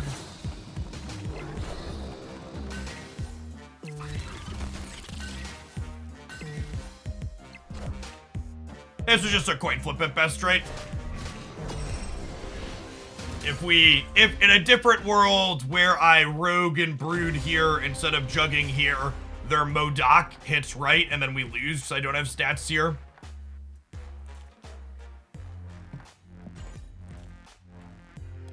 Yeah, Surfer feels like it's in a tough spot overall. This deck, historically speaking, has always struggled in metagames where lots of people are going tall, and there are just so many big numbers in the metagame right now that it's just hard to keep up. And the kind of prison elements like Goose and Storm are the one way, along with Jug, that it's like kind of kept up in the past. And there's a lot of decks playing things like Jeff and others where that just isn't enough. About Brood left. Brood left would have been 18 plus 8 would have been plus 12 there, and they were gaining 12, meaning they would have still been ahead there. So we had ways. I think Brood left is always wrong. We had ways to coin flip the Modoc, and we lost the coin flip. So it's just how it be. All right, non-subs, I'll see you in 120 seconds when we get back. We're going to be kicking over to our next viewer-submitted deck for the afternoon. Thanks for hanging out. Don't go anywhere. Could Surfer go back to plus 3 in this day and age and be fine? Yeah, potentially. I think that's probably a reasonable take.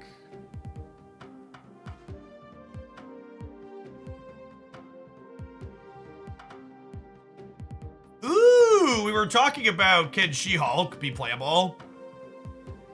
This is deck aiming to answer that question. We have Rogue to deal with Morbius. We're not just lights out. Hey, Brian, thanks for the primer. Appreciate it. You know, Goose versus Forge the last deck. Probably a fine swap. I think Goose is kind of mid overall, but I also think like the whole deck's kind of mid, so I'm not really sure that matters. I don't know that either of those cards move the needle on your tough matchups. Yeah, I don't think the Loki... I think the Loki Surfer deck is fine as far as Surfer decks go. I just don't think it works to solve any of the problems that it has with explicitly really big numbers.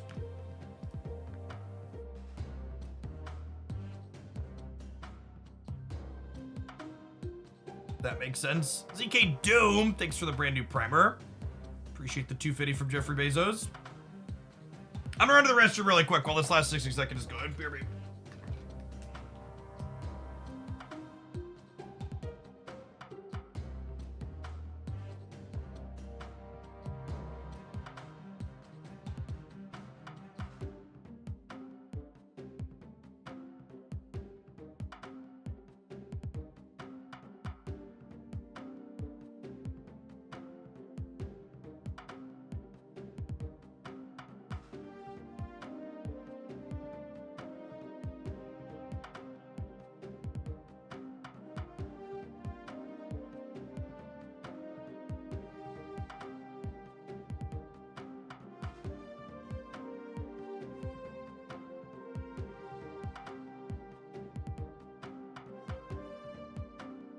Hey, Dr. Bacon, thanks for the quarter of a year. Welcome back.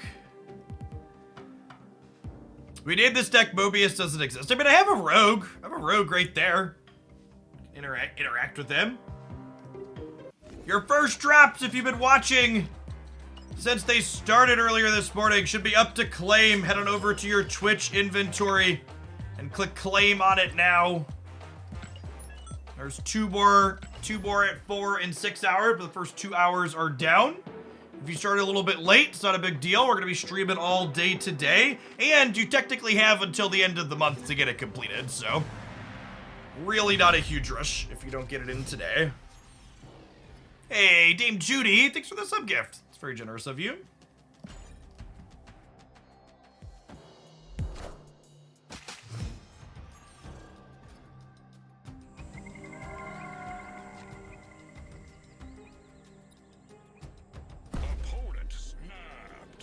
Oh, this is the proving grounds. I forgot to snap on one shit.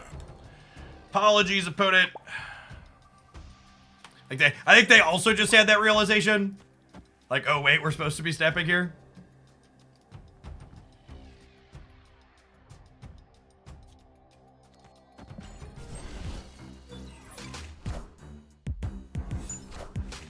Ooh, these locations are solid for them. Maybe I'm supposed to blade the infant out there. Could go either way. Take the opportunity now. Yeah, Chromecast and smart TV apps usually don't count for drops. Going. Oh my god, I sequenced this wrong. That's fine. We're probably dead to a Killmonger deck anyways. Take a mulligan on our proving grounds. Escape.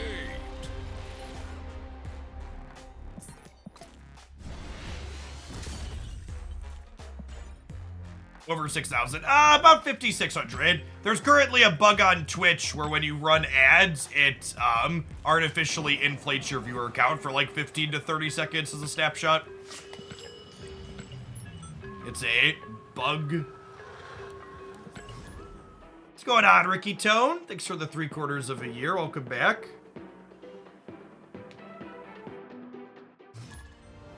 We need the best Shocker deck. All right. Probably just something with high evo though, right? Shocker. Shocker's another one of those cards that's just like Mobius exists that he said. Snap. Opponent snapped.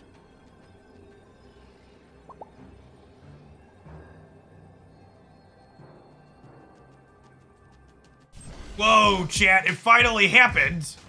My opponent Miss Marvel emoted me, and I didn't immediately feel angry or betrayed.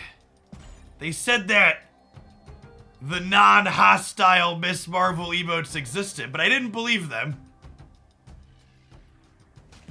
We have found the true unicorn of Marvel Snap Gaming. Wait, that's illegal.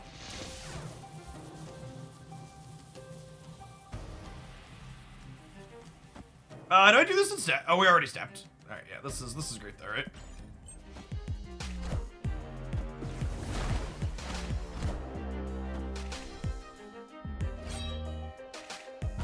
It's a shame that Gamma Lab appeared, because otherwise they would have waved me and I would have rogued their Mobius and it would have just been like the most delicious pile of just desserts.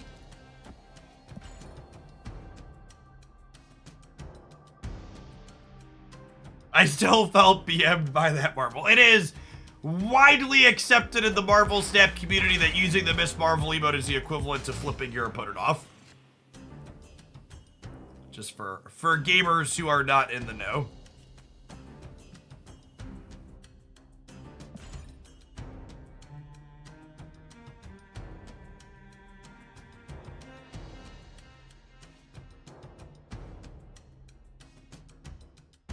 We are supposed to get new emotes sometime soon, Mason. Leader gamer.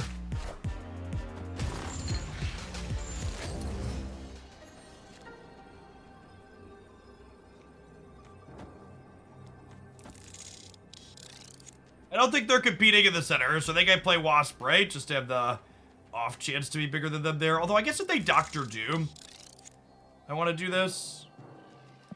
Yeah, more stats into Doctor Doom is ideal. Victory.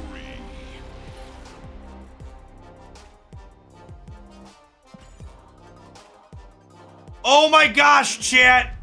It was a toxic Marvel emote! They weren't thumbs upping us to agree to the first turn snap and leave. It was BM. Oh, always toxic. Oh, she's always toxic. Oh no. I trusted you, Lost Notions GG, and you threw me away.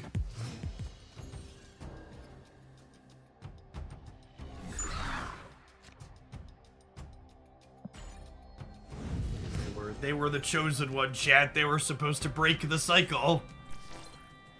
And now, here we are. The best part is, they snapped us back thinking that they were hot shit that game.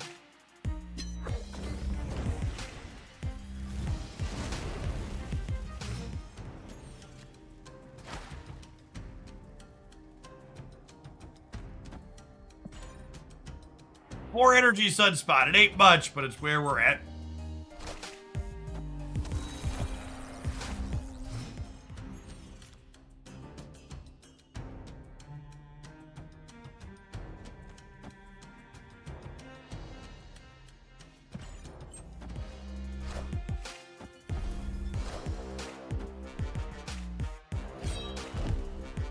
Joke's on you, Mr. Sandman. I got Sunspot to use up all my extra energy.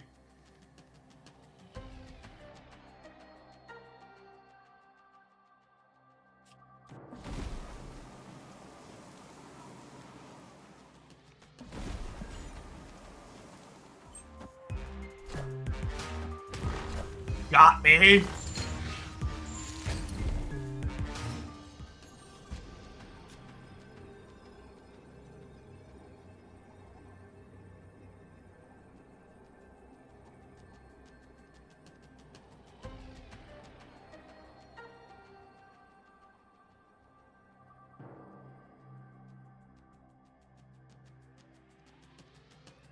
I can't play around Eliath and Odin simultaneously, right?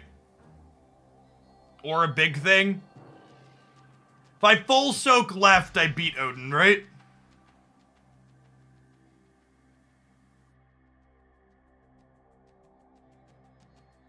I think we just do our best Utah teen impersonation here in full soak. Got him!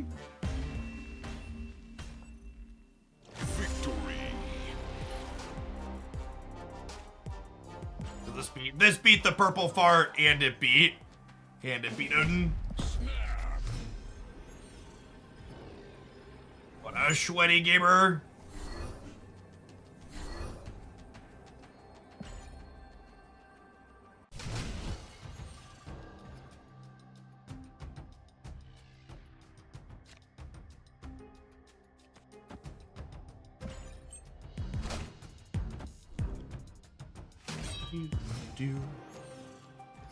Sunspot? Black Knight? Lady Sif. I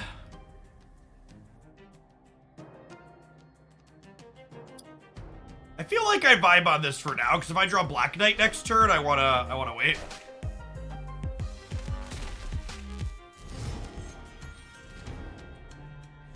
This Twitch stream is pre-recorded, etc., etc. Cue laugh track for our live studio audience.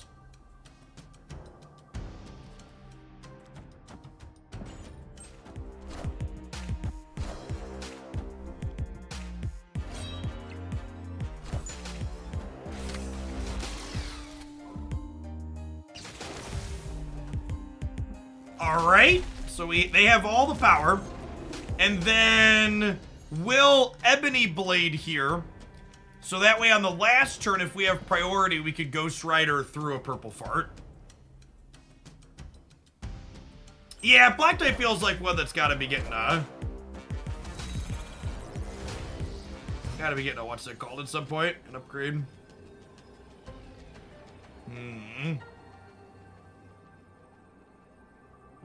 We lost priority because of the Dr. Doom, so we do actually lose to a fart right now.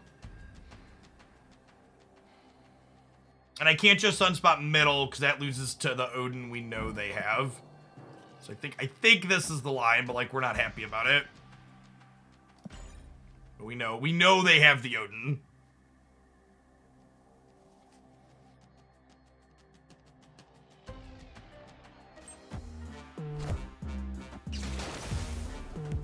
This is Jeff, so we're good to go. Because they have 8 energy here, because they electrode twice.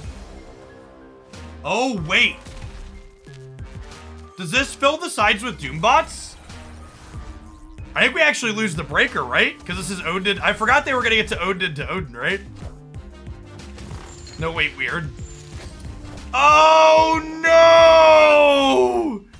Oh, no! Sokovia! Literally 66% to win. Giganto was +5 and Infinite was +11. Rip. How do you like this build compared to the one you posted on YouTube this morning, Rook on Twitch asked? Well, we played like half a game with it, so I don't know. Mr. Popsicles, thank you for the brand new Prime. We're trying out viewer next this afternoon, so we'll give some takes at the end typically, but usually not right at the start. You tried to warn me about the She-Hulk. Well, what does knowing about the She-Hulk do? How is my line different if I know the She-Hulk is there? What does like my gameplay look like? Do I play around that? It's like still the same line, right?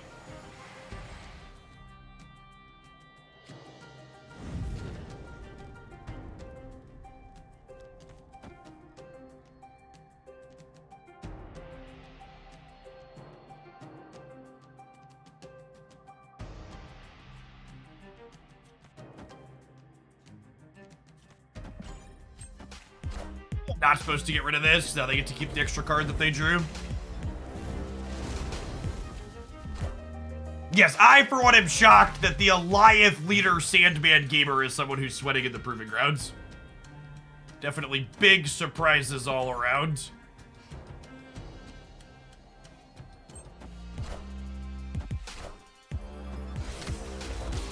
The Drops campaign runs through the end of the month. I'd be curious to see if that has an impact on anything, because that's a really long time for a Drops campaign. Get fucked. Get fucked, you green idiot.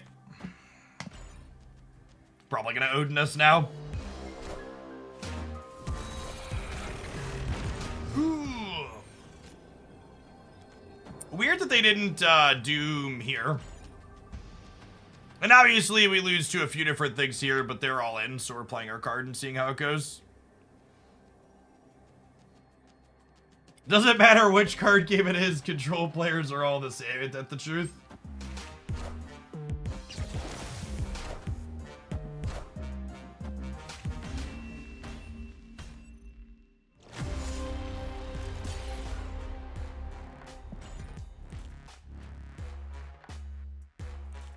Not control, this is prison. I would argue that prison decks are a subset of control decks.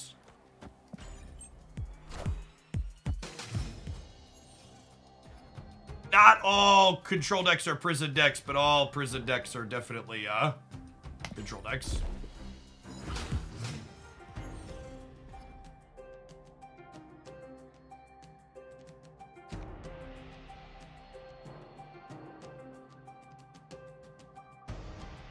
Well, they didn't have what's his name last turn, right?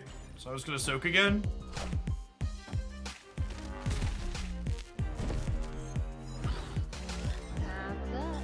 Time's up.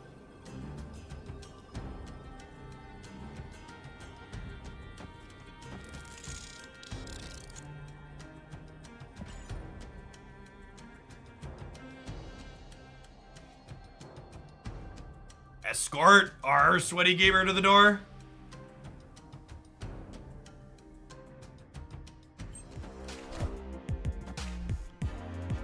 Yeah, our deck's much better in the TVA than there is in our draw. Among other things, is really, really good. Got me.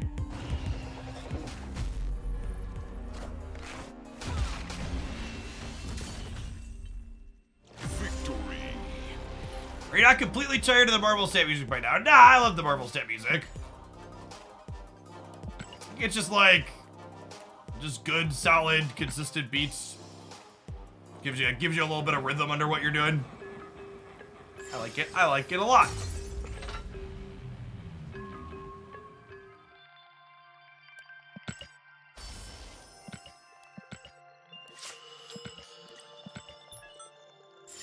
I would certainly love it if they did something I think Magic Arena does really well. Is Magic Arena has different game boards. Runeterra does too, and each game board has different music associated with it.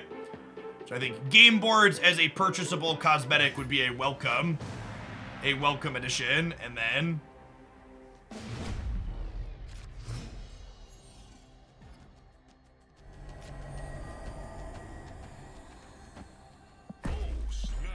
I think we snap on Black Knight Sith Infant on here for sure.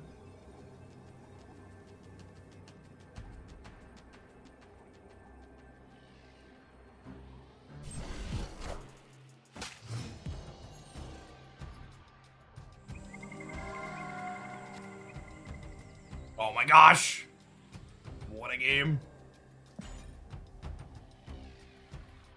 Don't give secondary ideas. My credit card already suffers enough from this game. For my Marvel Snap year-end video, I went through all of my Breaking news.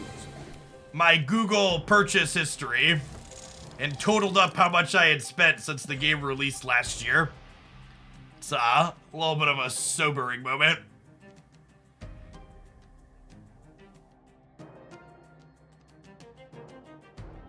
That number and more in tomorrow's Marvel Snap 1 year in review video on the YouTube side. Nah, I'm not giving you a spoiler. You want to watch, you got to give me a click. Thaninator, thanks for the 2/3 of a year. Welcome back. My editor has worked incredibly hard on it. We're talking about my Magic spending for comparison. So I ended up not doing any comparisons to Magic the Gathering in the video just because I felt like the video was already dragging a little bit. Did I spend 5 figures? Someone says for sure. Chat, I'm not Dexter. I have not spent 5 figures.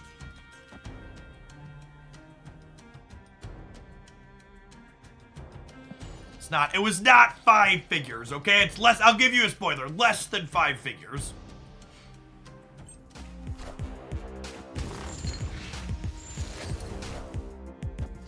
Why not Ghost Rider, right, or mid? Because I want to contest their Mobius path, I think.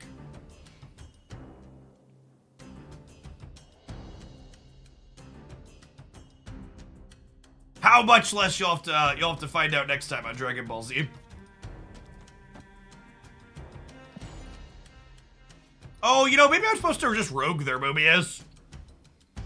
Play like the Blade this turn and then tee up the rogue last turn. Yeah, maybe that's a better play. If we do like this here, then we rogue here.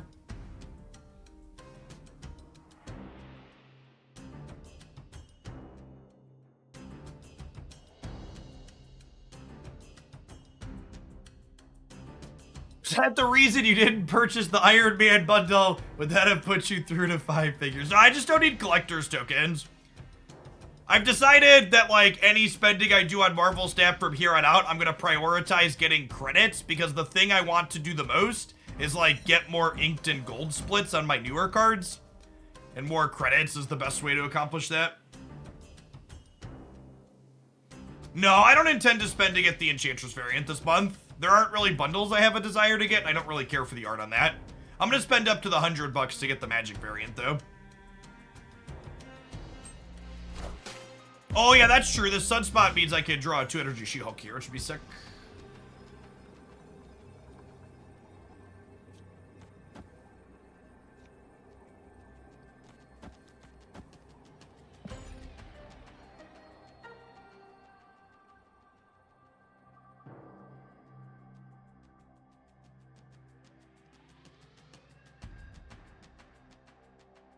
Life Coach made the assessment that he could live at a very nice villa for the money he spent on Snap before he dropped off. I don't know where that's at necessarily. Our opponent DC'd here. Well, that's sedge.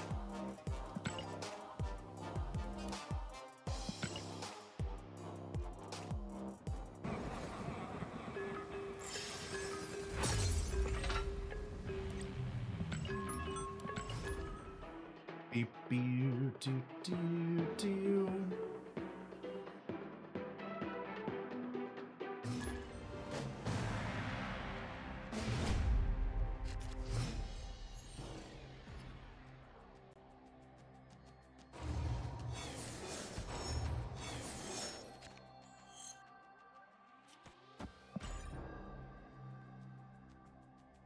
Sure, it does offset the Proving Grounds a little bit.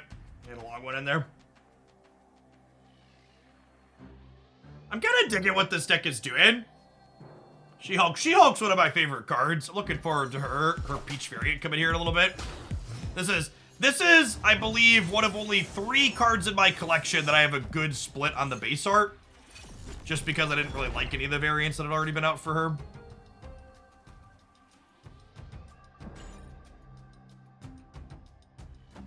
Mega Pulsar, thank you for the 13 months. Welcome back. Oh, that's true. I do have a couple web store purchases. All right, I guess my spending number is a little bit higher than what's in the video. Not by a lot, though. Can't do too many on there.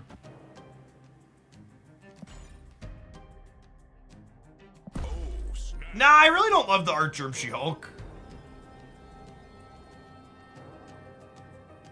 Hey, thanks for the 10 months of support, Rascal. Good to have you around. Alrighty, I mean, if we hit Giganto or Infidon, our hand is, like, verified insane, so... I guess Magic implies that they're a Tribunal deck, which could be tough for us. Oh, sure. Negative. Some type of Shuri pile. I want to contest the Shuri path.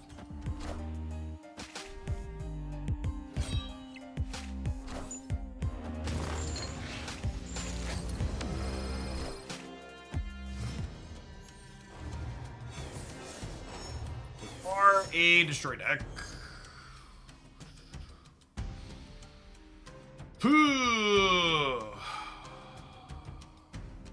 It's a real shame we don't have Sunspot.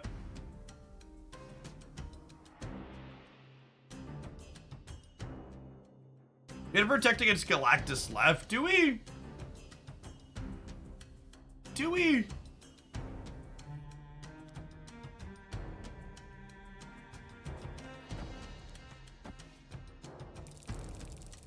Yes.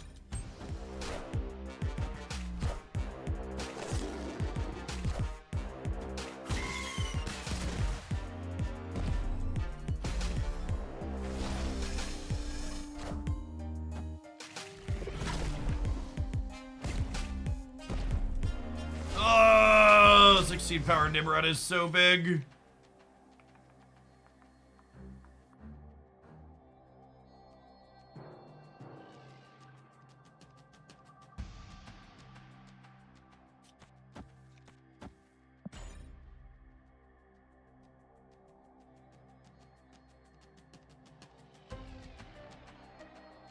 We're gonna have to bounce here. The Content Embassy just got doubled and doubled and doubled again. Did a lot of good work with it.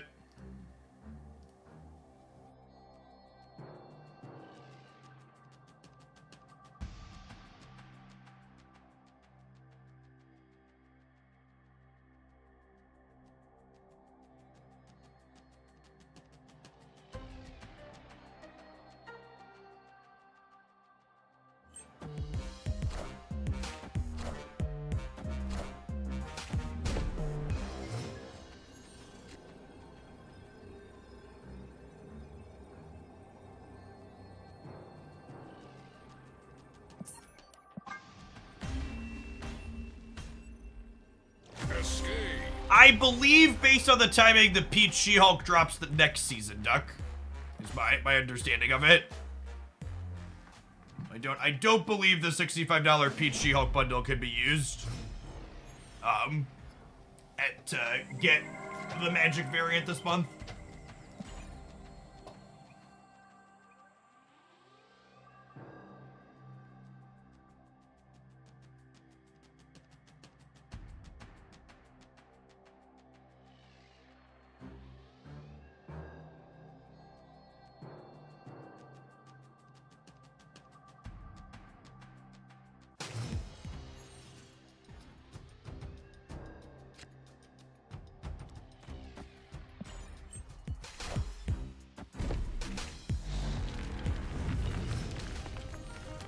You get some of the expensive variants by playing, or are they exclusive to the bundles? Generally speaking, every variant that's contained in a bundle is exclusive to that bundle.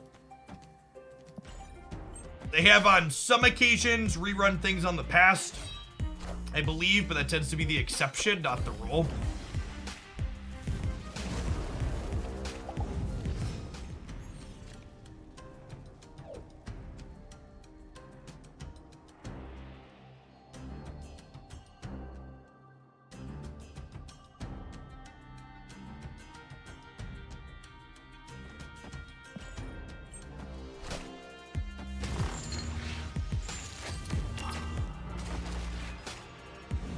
The Spotlight Cash variants are also exclusive. Those are also, they intend for these to be exclusive, but also they've had spots where they just like didn't have enough artwork ready to go, so they have rerun a couple of them. But rerunning the Spotlight variants will also be the exception, not the rule.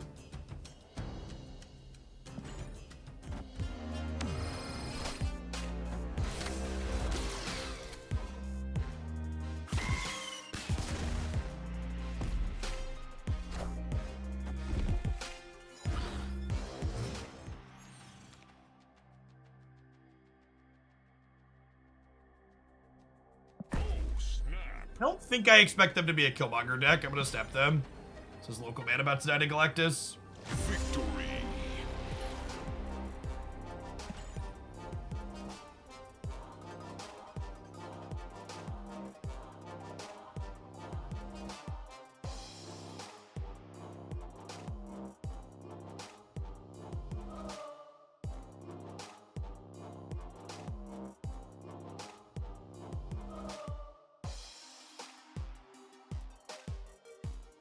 Opponents.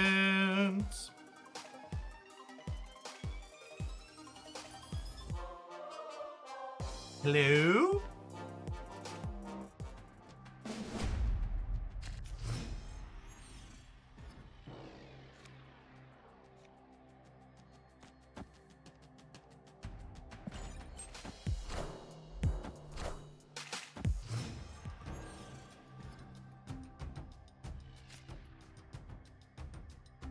Yikes. That's a rancid location for us. I'm gonna play nothing, so that way Magic or Black Knight are most likely to hit there.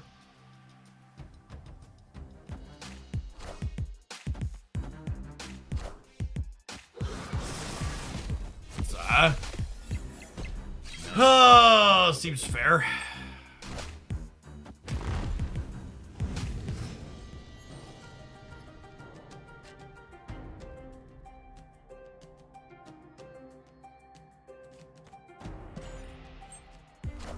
Which felt good or bad today. We played the Moon Girl Black Knight deck again this morning to start, and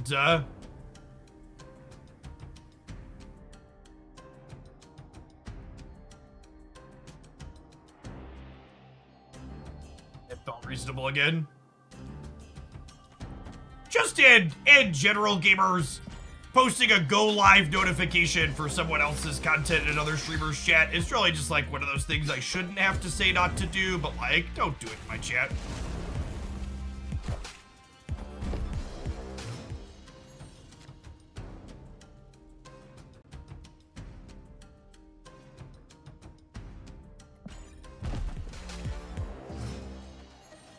Has also been kind of mid.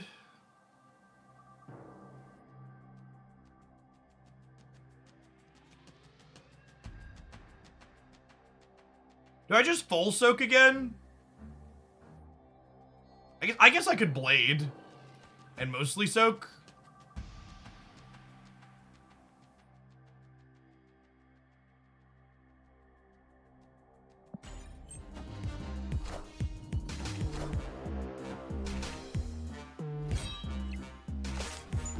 A lot of Elsa decks. Yeah, Elsa's a very competitive and good card.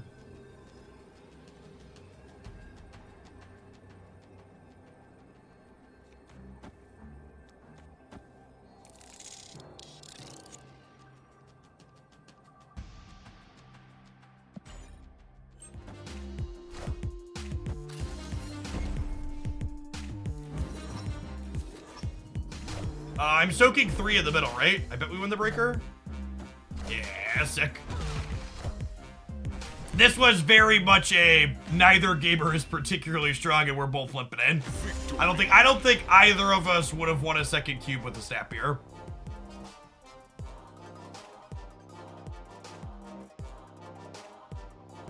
Jeff is a very important card if you're going to be playing Elsa, yeah.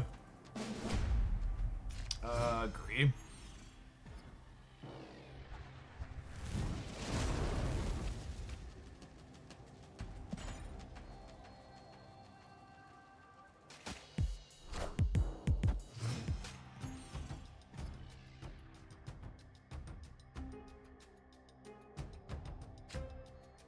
What do we think their last card is? My draw is awful, so we're definitely leaving. I'm just taking a second to think about their deck. Venom, Deathlock, Carnage, Iron Lad, Nimrod. Yeah, could be Null, could be Destroyer. Null or, my money's on Null or Destroyer for their last card. Pretty good match, though. Maybe Bucky? Maybe Bucky. I think these decks, especially because we see magic in their deck, I would expect them to have another 6 drop for Arnim Zola. And I guess Null probably makes the most sense from their playing Arnim Zola perspective.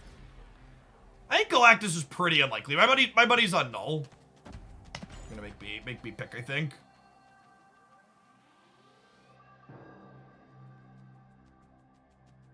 Hey, the Hawkian. Thanks for the brand new Prime support.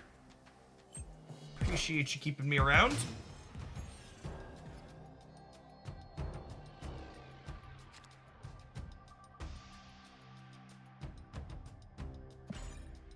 For a Blade or a Lady Sif here. Oh, I guess if I Sif, I should Black Knight this turn, huh? Mistake on my part. Yeah, rip. I am a big, dumb, stupid shit. As soon as I messed it up.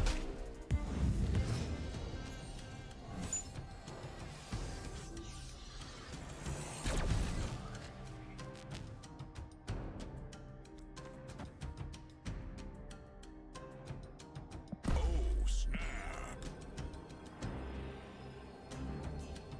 It feels scary to snap this deck before their turn 4 flips up if they have Shuri, but our hand's pretty good. Even with my being off tempo because I messed up, our hand's pretty good.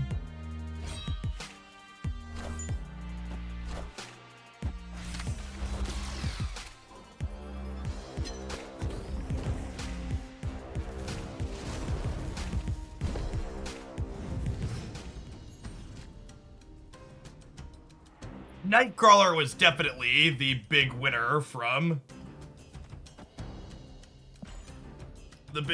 everything that happened with Elsa. Card's play rate went like through the roof.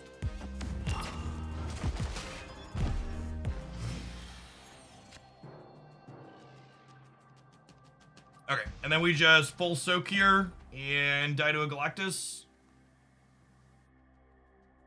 Yes, Ebony Blade counts as a textless card for Patriot and DC.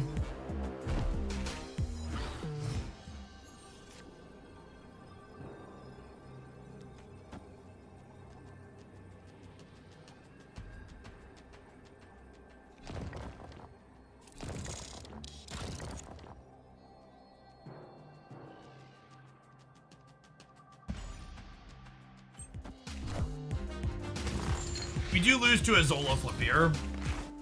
Should be unfortunate. Maybe I'm supposed to play She-Hulk mid to play around the Zola flip. That's probably what I'm supposed to do. Alright. Yeah, I messed this up. We ended up winning despite me messing it up, but I messed this up. I should have put She-Hulk mid to play around Zola. That's a line they potentially have to take there. Was not punished, won our 50-50, but worth noting I failed to play around the card we know they have.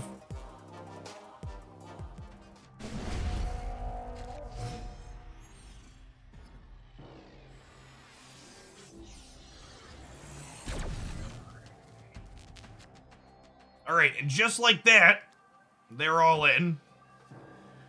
I don't know that I want to Blade She-Hulk. I think I could do better on average.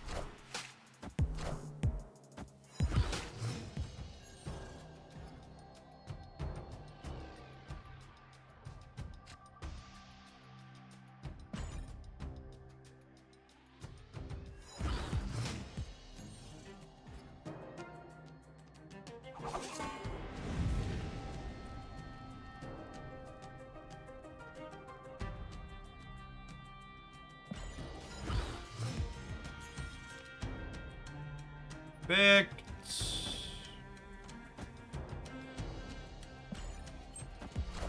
I think their deck leverages Limbo better than our deck does, so I don't want a Magic in this matchup, I don't think.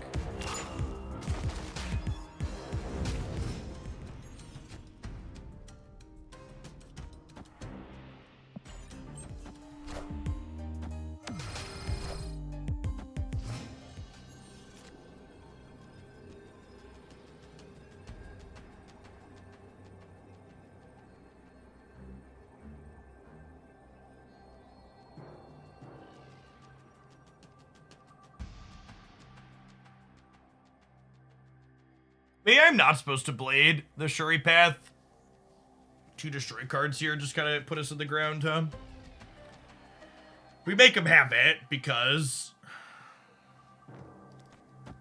they're all in, but probably dead here.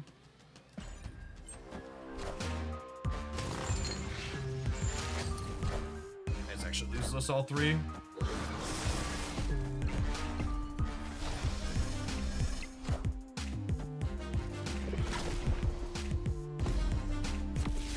Ghost Rider right, still lost.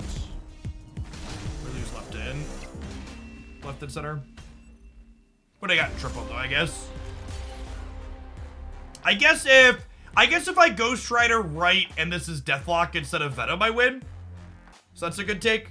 Yeah, you're right. It wouldn't have won this game regardless, but I should have Ghost Ridered here to play around Carnage into Deathlock. They had the Venom, so we still die. But they could have had a different combination of cards that line would have beaten.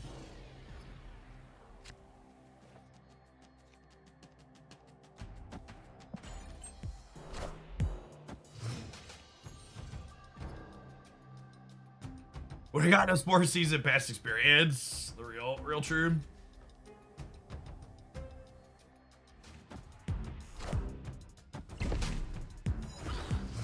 Kiln's a location we have a hard time contesting against their Nimrod. I might shove this She-Hulk in there. We'll see. This might be a play She-Hulk on 4, soak 5, Infinite 6.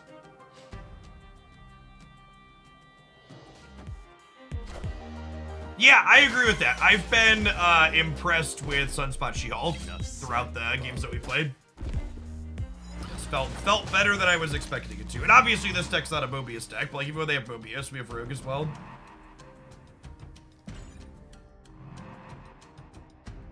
Alright. Do you have the Nimrod? And the Shuri, more specifically.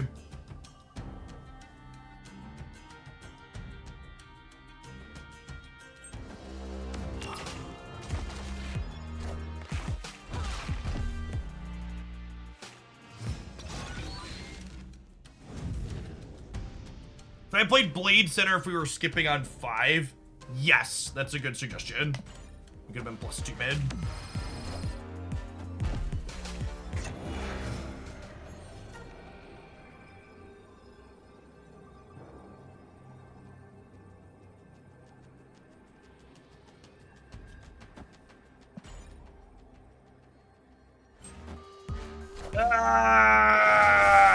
Rip. Enough said. At least the extra 2 didn't matter.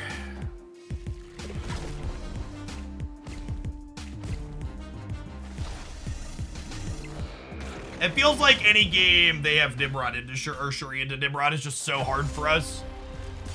It just outputs so many. Their numbers they output with it is just so much bigger than our average output.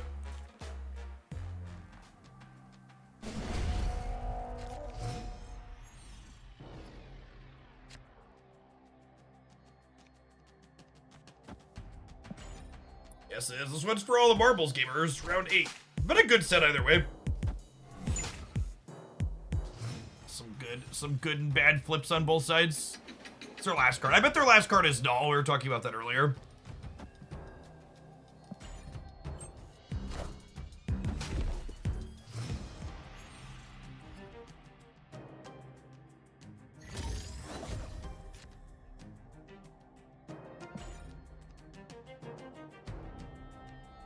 Wakanda's theoretically good for us, but we also just don't have Don't have a fatty yet. We really need to draw a Gigantor Infinite next turn.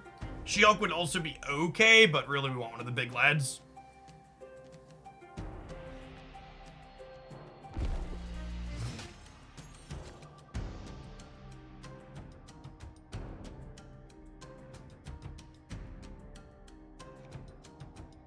Alright, well, I mean, they're already all in, so...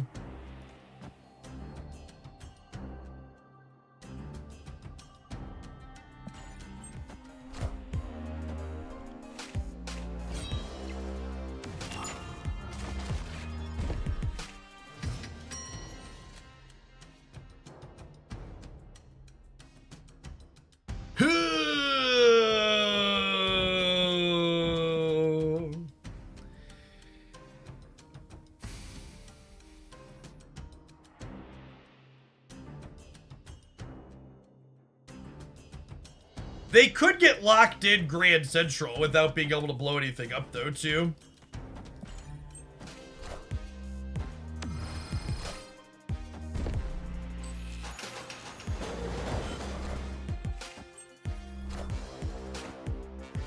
Is that it, gamers? Is their last card Destroyer? Or did we get him?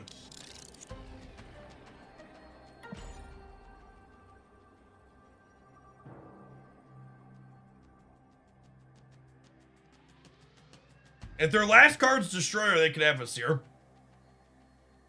Play around Destroyer. How do I play around Destroyer? What does that look like? What game action do I take to play around Destroyer? I like stack Ghost Rider and another path. That still comes down to like a Wolverine flip, right? So I could potentially lose the middle to Wolverine going back there. I don't know if this is playing around Destroyer, right?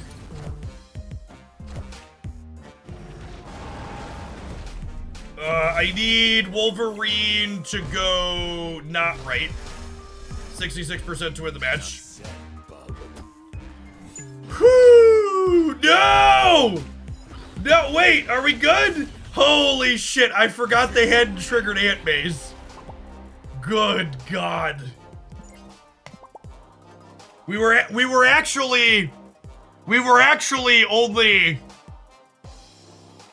so lucky to win that. Holy shit. I was like, the Wolverine went, I was like, okay, we're good. And then the Destroyer slid, and like, I had an oh shit moment.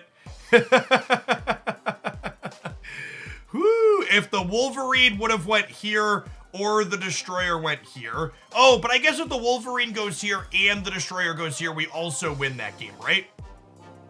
I'm actually not sure what our odds of winning this were. Maybe we were a coin flip. Because if Wolvie goes mid and the Destroyer goes right, we still win that because we'd win left and center. Yeah, there were a lot of... If you want to take a screenshot and tell me what the odds were later, chat, you do that. Don Balta, thank you for the prime. I appreciate that.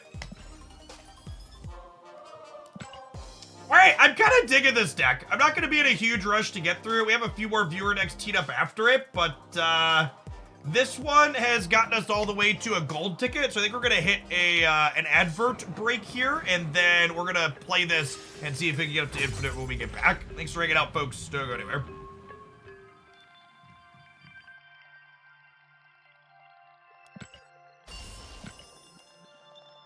We'll get to all the viewer submissions eventually, but if we hit a solid one, we're gonna give it a longer run, I think.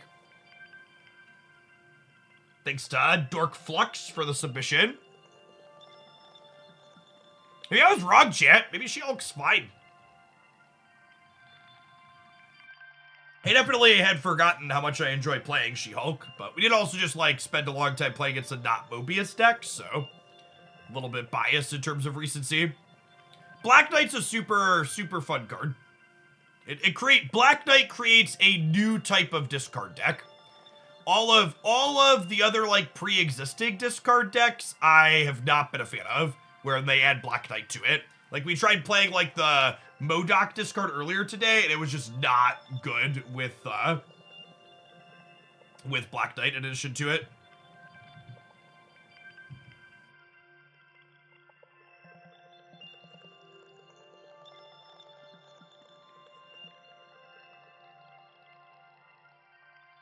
Black Knight. Black Knight feels like a pretty perfect power level release card.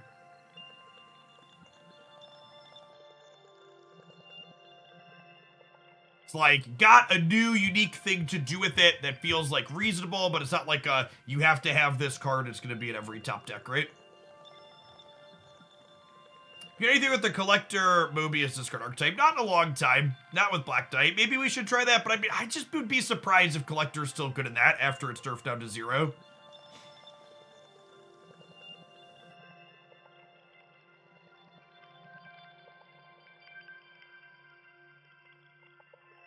Yeah, Black Knight definitely, and the other thing that's kind of nice about Black Knight is that it doesn't feel like the deck building puzzle around Black Knight is like abundantly obvious, right? Like it feels like a lot of the other cards that have been playable recently, like Elsa and Loki, it was like relatively straightforward how to get most of the power level out of them. And it feels like I need to work a little bit and figure out the details around Black Knight a little bit more. Doozy, thanks for the brand new primer, appreciate that.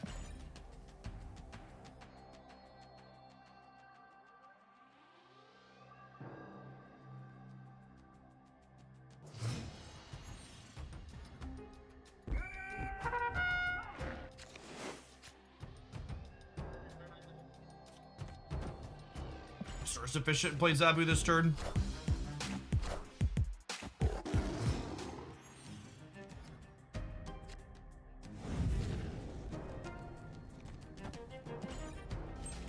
I was of the opinion that Mobius by existing would reduce Wave's play rate, and then people don't feel like they need to play Mobius anymore because there's not nearly as much Waves. That's on line with what you got to the campus. Yeah, basically, Cook. But basically that, you know, things are cyclical in terms of how the metagames work.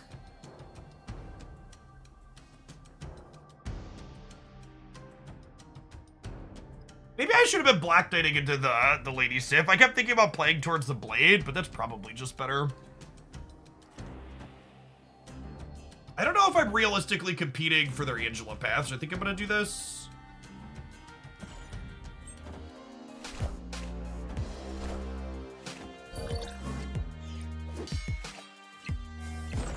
This will be a chance to see does our deck feel real, right? Like this opponent's deck is the established meta deck. Winning our coin flip feels good. You have time to Nakia our hand. Yeah, maybe.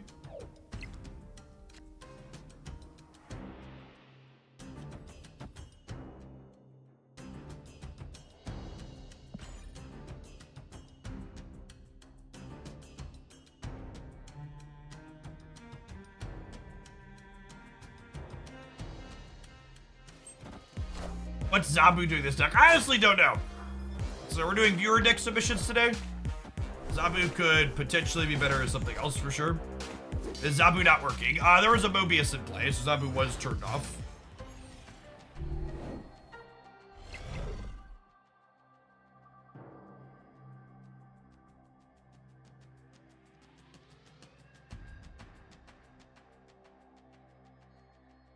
I think we just pass, right? Just conceal where our stats are gonna be.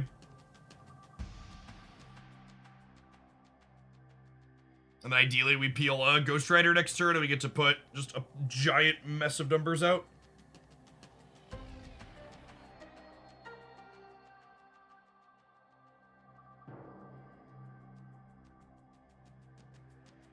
Yeah, Zabu lets you Ebony Blade and Ghost Rider in the same turn 6 is accurate.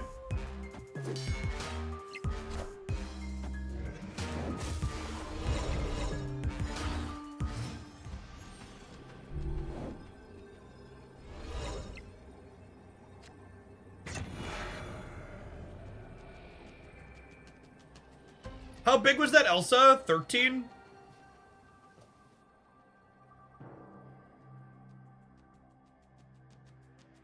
It was 12, and then it bounced to their hand and became 13, right?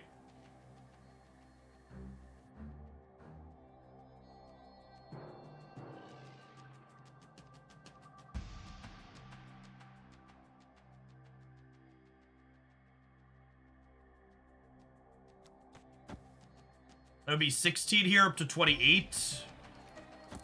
This beats Elsa mid. I don't want to play for the left because they Loki'd us and they could have our Giganto. So I'm gonna play around. Giganto here, Elsa here. Or Elsa, Kitty here.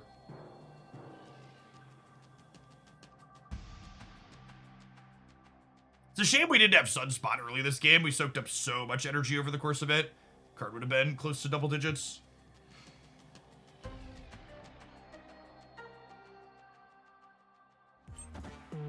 Ah, rip. Man. That sucks.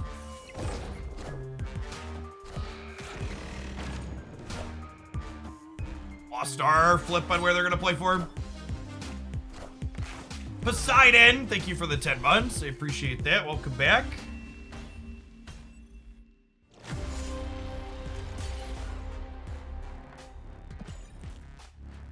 One of the reasons why these decks are so powerful and have such high cube equity, they have to hold back so much of their stats for the final turn.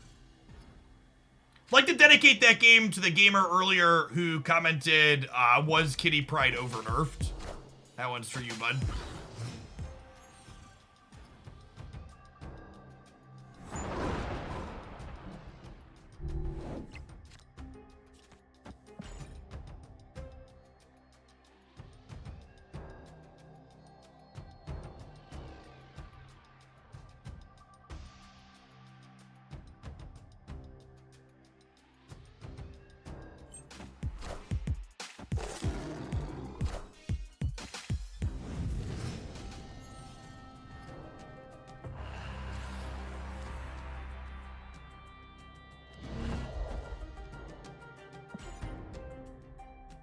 Out Death Domain. Feel like they can't release a card without nerfing Kitty. The effect might be too good. Yeah, I honestly wouldn't be surprised to see Kitty get a redesign at some point. She feels like she has like all the hallmarks of like this card's just gonna continue to be cracked as time goes on.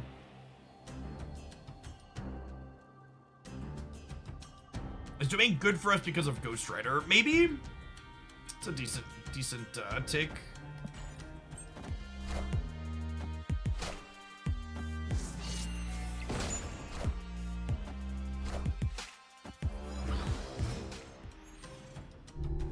I mean, Jerem Spielberg, you should probably check and make sure that what are you watching Twitch on? Are you watching it on a mobile app or in the browser? Because like, trust me when I say the drops are working for a majority of people. Yeah, we're probably gonna get Limbo Scan. This is likely a retreat angle. Sav, a whole lot of nothing going on. Escaped.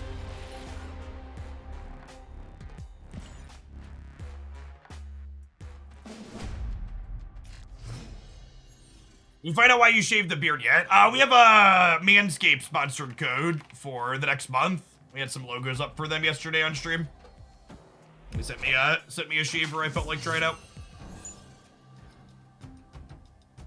Good, reasonable quality product.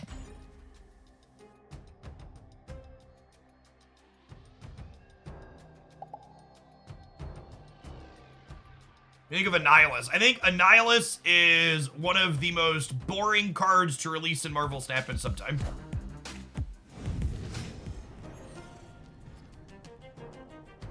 Hey, Tech. Thanks for the Prime. Appreciate it.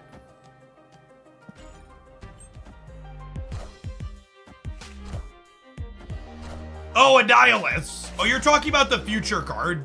I'm talking about Eliath. Sorry, cards that are releasing forever from now. That's a November card, right?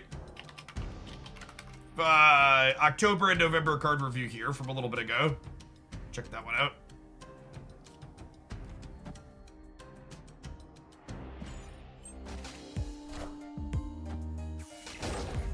Hey, Danny, thanks for the Prime. Appreciate it. All right, so they are banking big that Crimson Cosmos goes left here, so hopefully it goes right. Rip.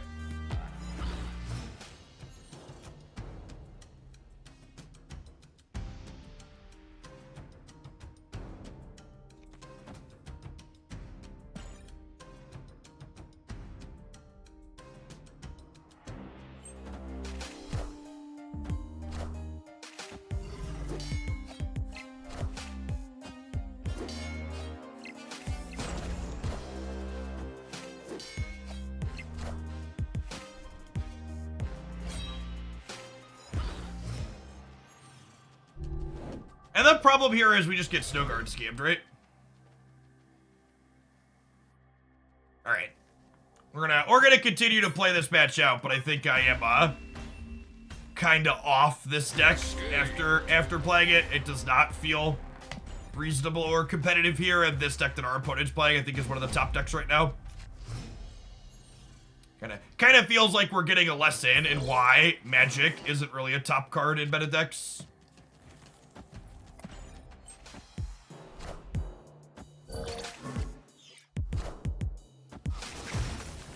Wasp through this deck. Wasp is quite good with Black Knight in tandem with Blade because it helps you control what your Blade's going to be able to discard on key turns. Wasp also just has like good random utility into a number of locations and situations. She's a card that I think is generically better than she gets credit for a lot of the time.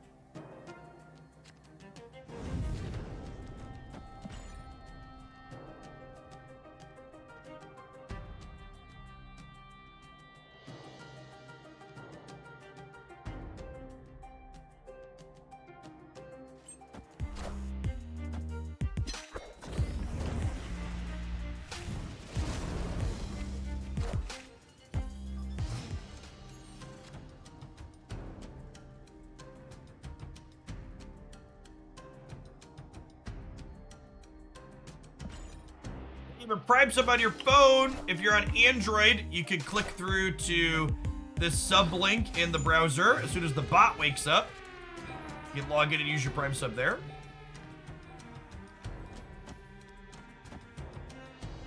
Appreciate it.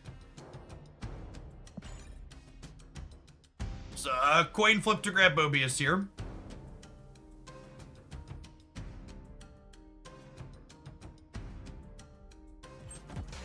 I was looking at the tracker sites yesterday, and Magic was the only card that had a 10-ish plus % play rate with a negative win rate. Yeah, that does not surprise me in the slightest. And they specifically played Snow Guard after their Loki here, so they get to keep their Scam Limbo.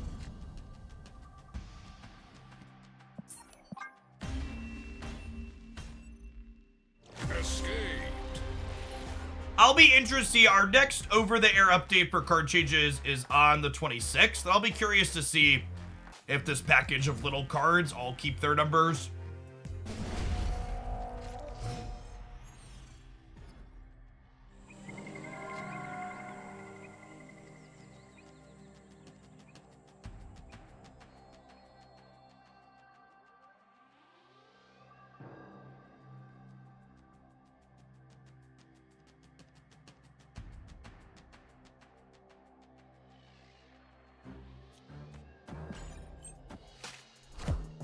Hey, thanks, Willem. Appreciate the 44 months. Why a link to Prime Sub? I'm watching on the app, and there's a button there to Prime. There's only a button to use your Prime Sub on Android. You can't use a Prime Sub from the iOS app because Apple views sending someone a Prime Sub as spending money, and they demanded Twitch give them a cut of that money. Even though Twitch is literally just paying me, not you actually putting your own money into the app. Apple gonna Apple. I'm gonna snap. We're down 5-0 here. I think I need a win. We're in an okay spot. We just need a Lady Sif here, or a Blade plus other cheap card.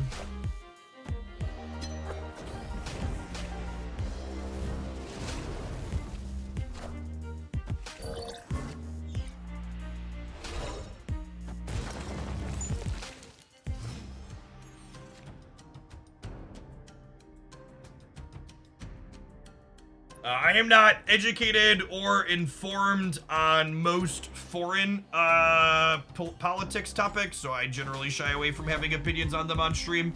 Commander Leo. Drew Cotter, thank you for the Prime.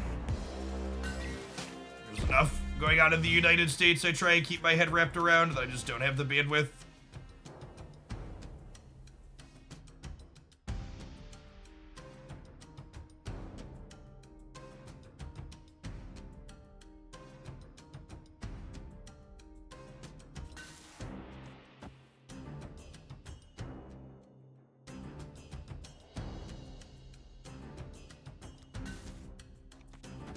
Just doing this before we get Mobius.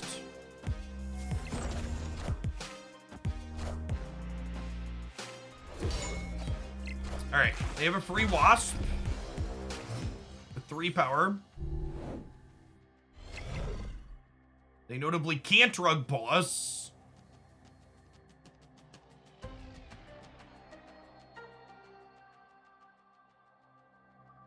Their last card's probably Chavez. Hey, thanks for hooking that up, Caterman. Appreciate it.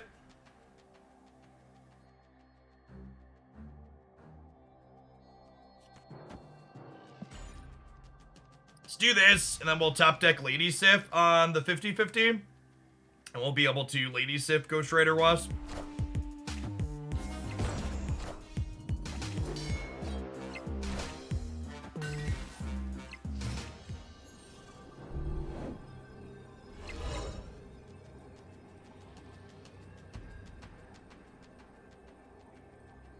Hey, Squid, thank you for the primer. Appreciate it. Do I need to Lady Sif here? This over here is 15, 35, 39. They're at 27. They get a free 3. Which puts them to 30. So you need to put a 10 here to beat this. I could also hedge putting Sif in the middle, and then I'm just like up everywhere.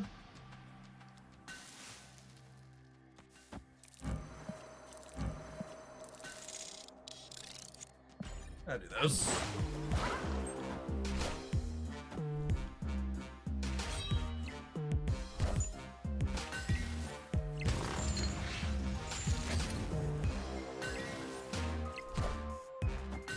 Hey, Crunchy Casino, thanks for the brand new primer. Appreciate that. Welcome back.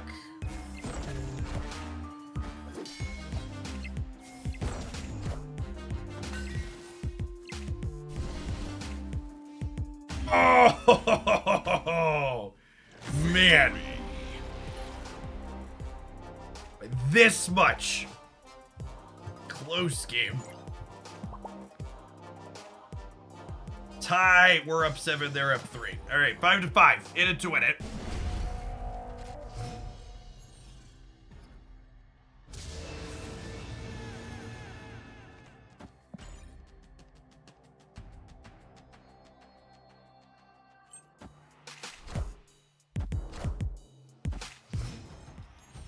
How's the skin on your teeth feel? Asking the real questions. Opponent snapped. Does that snap mean they have Loki? I kind of just want to put the cubes in and play the game out. I think this matchup's bad for us, and District X is probably I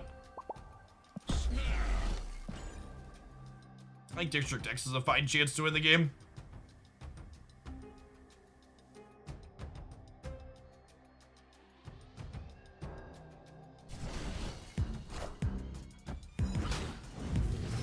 This might be just a collector Loki curve for them, and then we'll certainly be in trouble.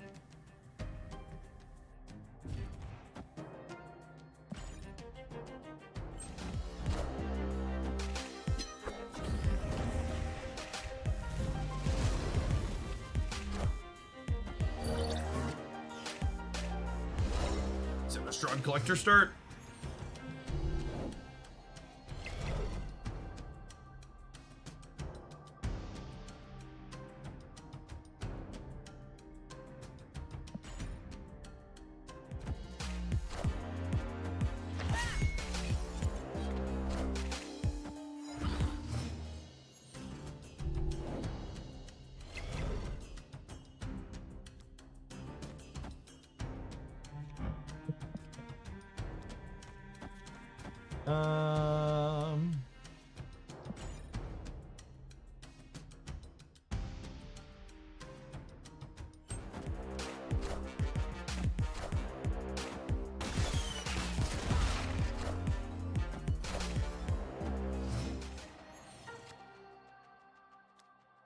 The final scam now. Do-do-do-do. Do-do-do-do-do. Do-do-do-do.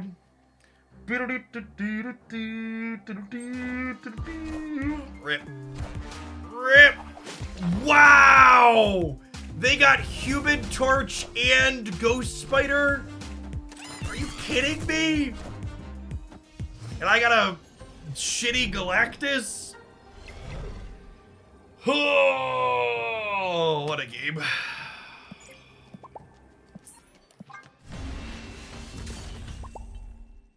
Escaped. Grip.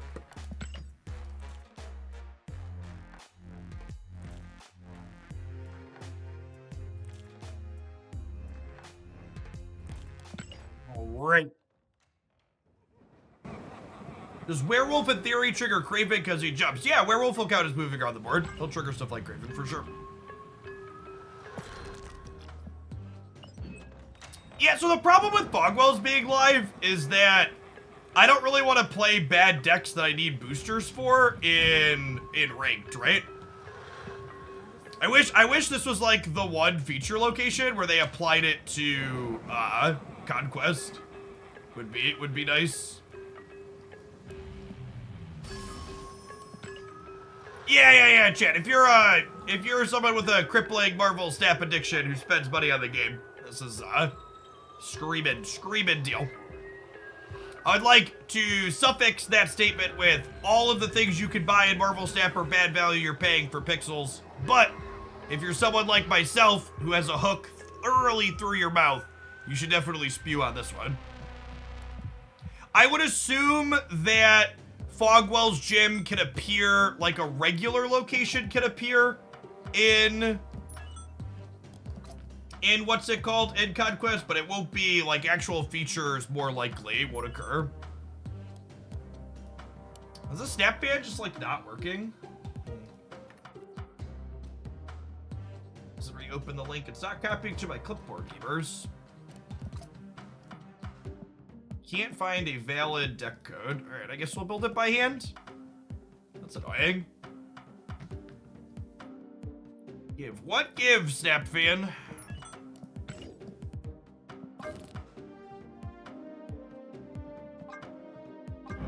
It's at least 3x value. Big true. It's morbid time.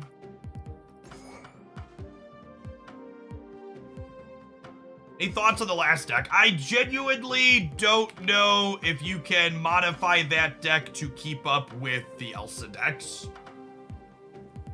Which makes me a little bit sad because I really like that style of deck. I've played a lot of it over the years the year Marvel Snap has existed, but it just kind of feels like it's outclassed in the metagame that exists today.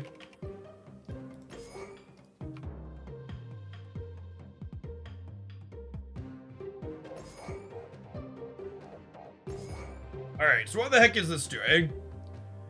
We've got Morbius and Mystique for Morbius. I've got Iron Lad. Oh, this is kind of like the old discard collector shell we used to play, only it's playing Iron Lad where we used to play Collector. Yeah, what's Luke Cage doing in this deck?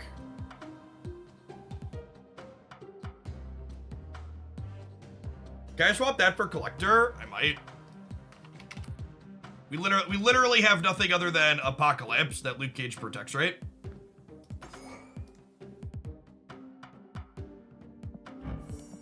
Yeah, otherwise just like mitigating location variance, which is like fine, but I think usually I'd rather. I like the idea of Iron Lad in here. This deck really wants to try and draw MODOK on a certain turn, and like Iron Lad can make that a little bit more likely. He's a little gambly in some other spots, but like using him as a like makeshift MODOK in spots where you're a little bit unlucky seems fine in theory.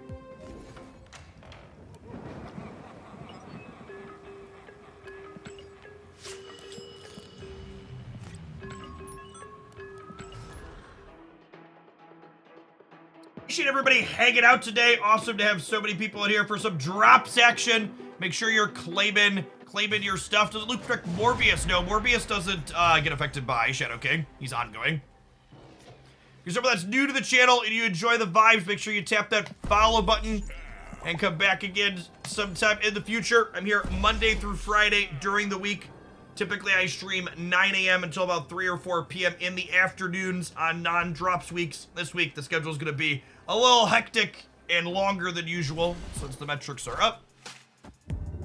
Claim them or clam them. Good call. Ink Taco Deadpool. That's a good one. Gamers. Look at this. Look at this discard mirror that we've queued up into. All right, I'm gonna murder their Mobius and whatever else they play here. Or Morbius, whatever else they play here. Oh no! Chad, I've made a huge mistake. Okay, at least we killed the one. Could have been worse. Could have been significantly worse.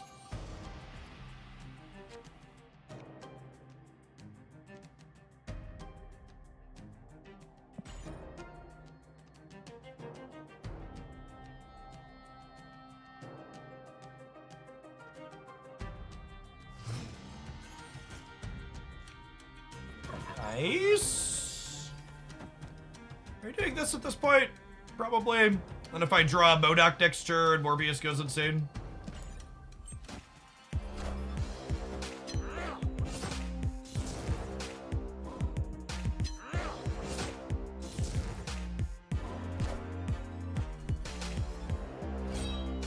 Yes, the bats they added to Morbius are lovely.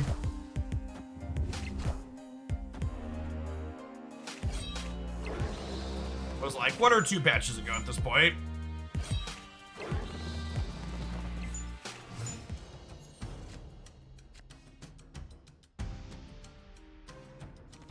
I don't think I want to discard twice with her, right? I keep whatever cards Helicarrier pops into.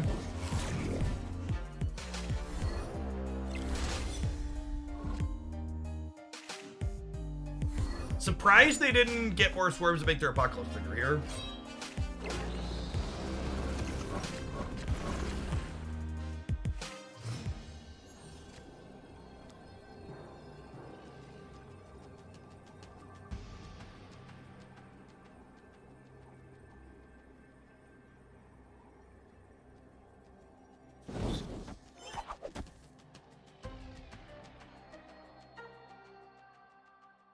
This crushes it, right? No! Come back! It's the stomping grounds, opponent! Let me do the thing! What a thief of joy.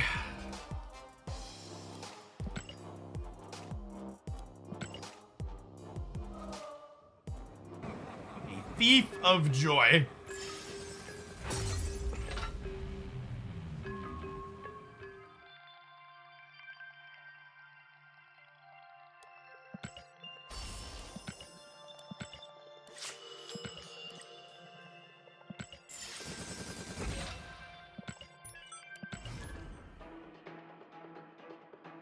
Yes, I agree with that, Swagicide. That would be a much desirable feature that would create lots of dopamine. To collect the items from spending money this month in Marvel Snap, you just go to marvelsnap.com and click Shop in the top right corner. And that'll forward you to a weird-looking Newverse website that is a Marvel Snap's publisher. But the URL on it is funky. It's just easier to go to marvelsnap.com. Go from there.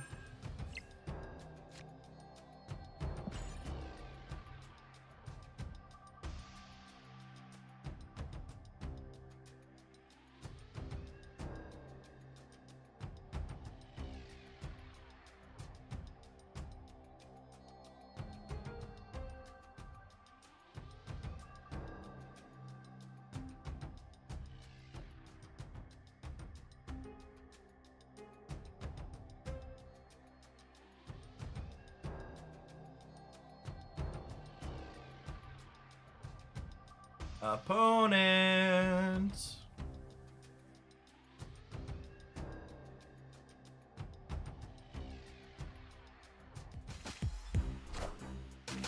My kingdom for the turn timer to be shorter on turns 1 and 2. It is much, much too long, in my opinion, for how many decisions on average you need to make.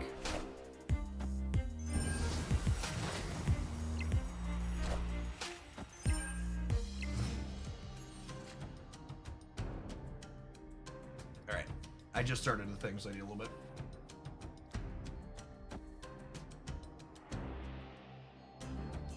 They're also a long deck.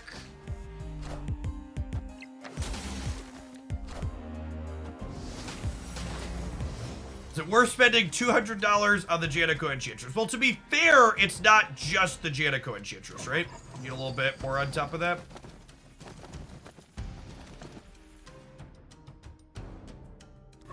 What are the odds this bites me?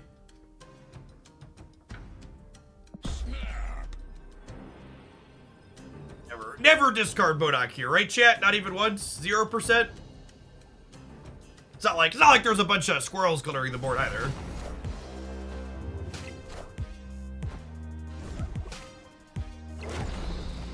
Swing and a miss. Oh, come on, Gambit.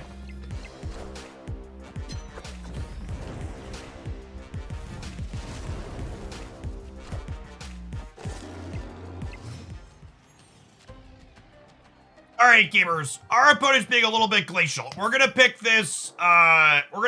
Deck submission back up in a minute. But our ad break this time through is gonna be a little bit different than our typical ad break.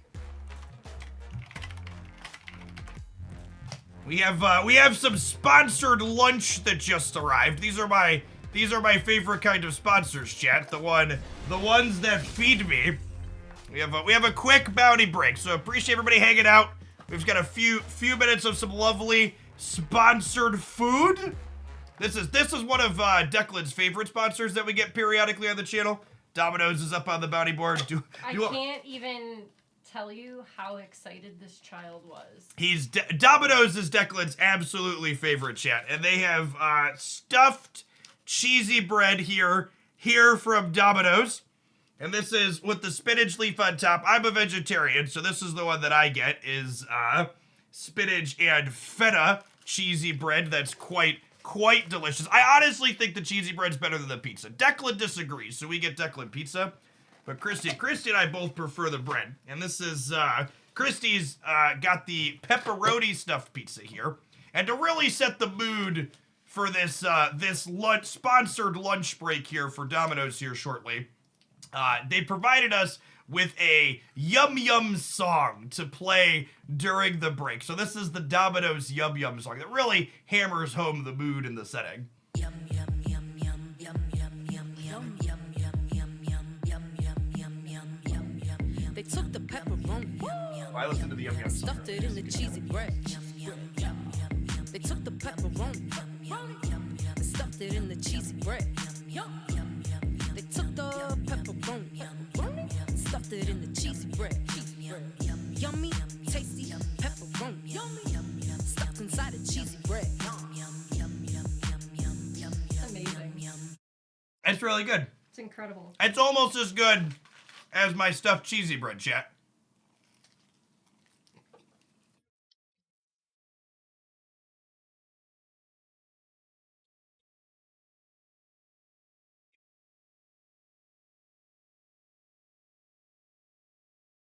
Sure, if you went on Domino's website, there would be serving sizes and stuff listed with this delicious cheesy bread, but I'm going to be honest, chat. As the good American that I am, I'm going to eat this entire thing myself in one sitting here. Can you play the song again? Can you play the song again? Okay, I can totally. Christy's requested it, chat. She's in charge, so.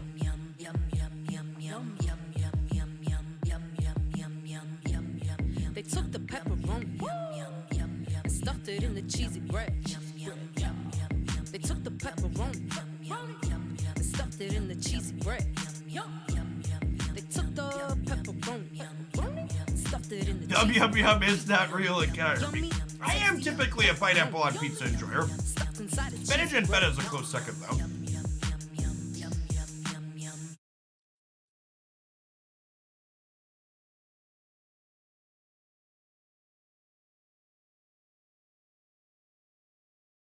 the pepperoni. Stuffed it in the cheesy bread. I can picture a room of MBAs nodding their head to this song saying, yes, this will resonate with the Zoomers. I'm a Zoomer at heart, and I like it.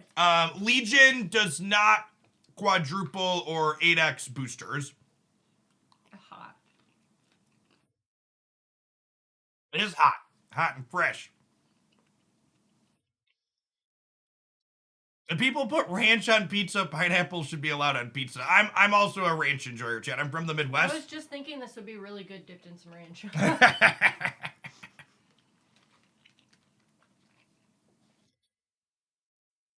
Not eating the entire thing is the coward's way out. Everybody knows that. That's just true, you know. Just the facts with J. Jonah Jameson. I've been playing a lot of Spider-Man recently. We'll be back to the Marvel Snap-a-lapping here in just a couple minutes.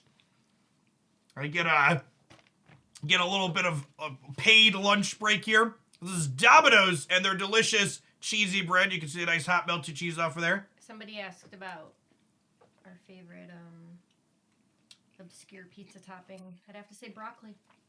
It's really good. Broccoli is a pretty good pizza topping. Broccoli feels good with cheese. I'm almost ready for Spider-Man 2. I'm gonna wait to start Spider-Man 2 until Twitch drops are done for Snap. And then we'll do some Spider-Man 2 on stream at the start of next month, I think. That also gives people in my community a chance to play it who want to hang out without spoilers too. Yeah, the real monsters for the next day are people who are going to be like magicking or Scarlet Witching or storming Fogwell's gym. Chat, you need to go get you some stuffed cheesy bread.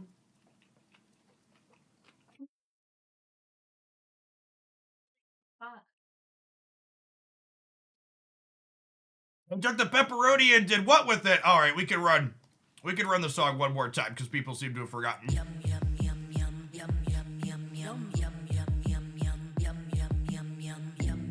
They took the pepperoni and stuffed it in the cheesy bread. They took the pepperoni and stuffed it in the cheesy bread. They took the pepperoni and stuffed it in the cheesy bread. Yummy, tasty pepperoni stuffed inside the cheesy bread. Delightful. Fogwell's gym does not give you 3x if you Legion it, which is sad. Otherwise, all the true gamers would be Legioning it today. I have the stream muted in a meeting, so I'm just watching this dude eat with zero context. I mean, this is a sponsored mukbang, essentially. Look, Thank you, chat, Domino's. this is what they did with the pepperoni. They stuffed it in the cheesy bread. All right, we're going to play some more discard when we get back into Snap It here in a minute. I'm going to eat down one more half of this, and we're going to slowly eat the rest of it over the course of the day. They stuffed it in the cheesy bread. And they put one on top so we knew which one was which I think is a very subtle yet effective little detail. It is the real MVP of the Domino's cheesy bread. You got to order multiple of them, Jack, because they're delicious. And you get lots of different ones. They're very clearly marked, so there's no confusion. Works. Good, clean. And then there's extra food for you to eat right on top.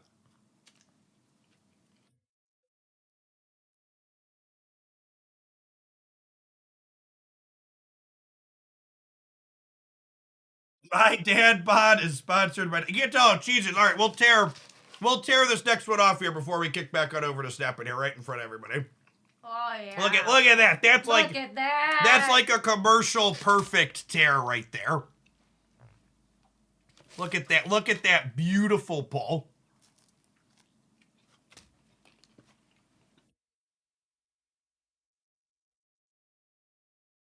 Thank you, lovely wife, for procuring lunch. Appreciate you. He's about to hit the play button. That's my cue to exit. Chrissy's not into the snapping. She's just into the pepperoni and the cheesy bread.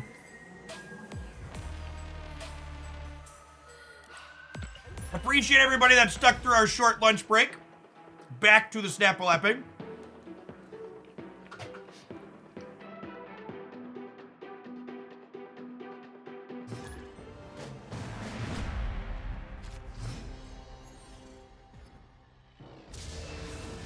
Drops Week. Drops Week is busted for doing Twitch bounty board stuff. Right, thank you, opponent. Appreciate you.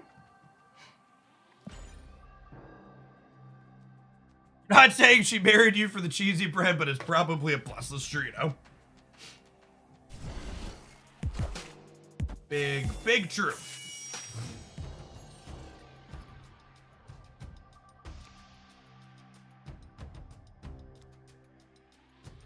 Gambit really not good into Thanos.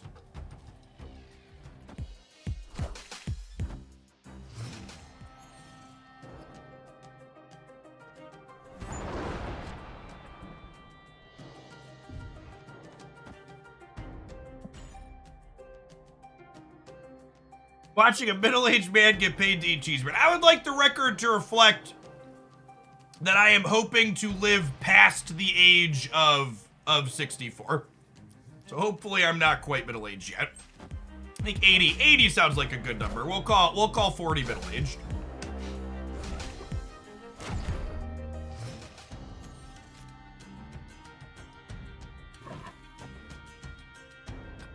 Frickin' Gambit chat.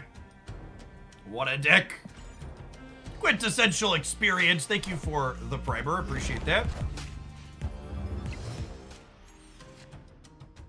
I'm only 32. I am, in fact, only 32. I've been playing an angry old man on TV for a while now, though.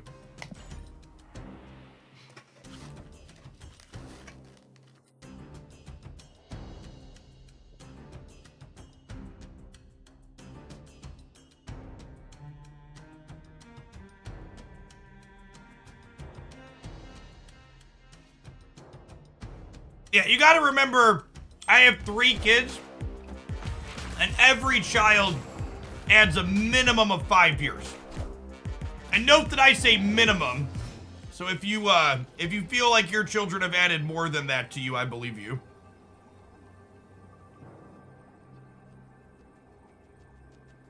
Well, hey, Quintessential, glad you enjoyed the YouTube stuff. Good to have you over here for some drops. This is we're obligated to stay because it's the proving grounds.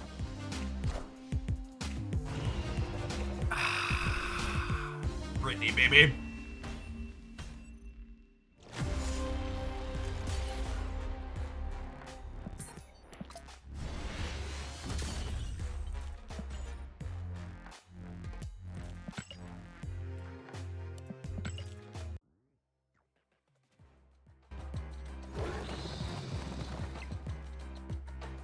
We finished some missions in there.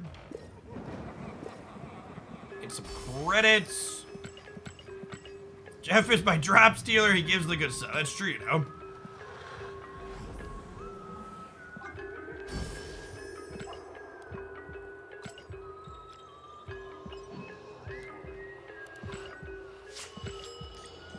This bar discard decks just kind of gotten outclassed as the format's evolved.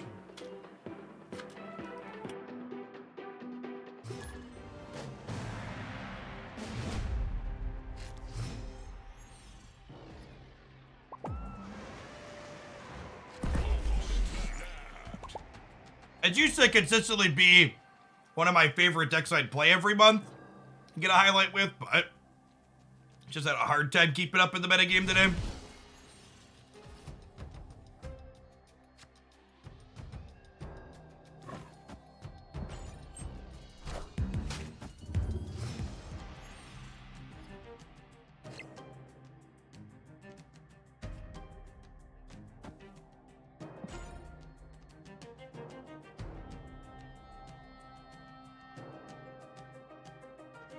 Yeah, the classic discard's all right. I think it's competitive at least. It just doesn't quite, have great cube equity, has always kind of been its problem. Hey, Ipatiro, thank you for the brand new Prime, appreciate it. Man, imagine being able to get rid of Warrior Falls and choose you that. It's supposed to be Hella Tribunal.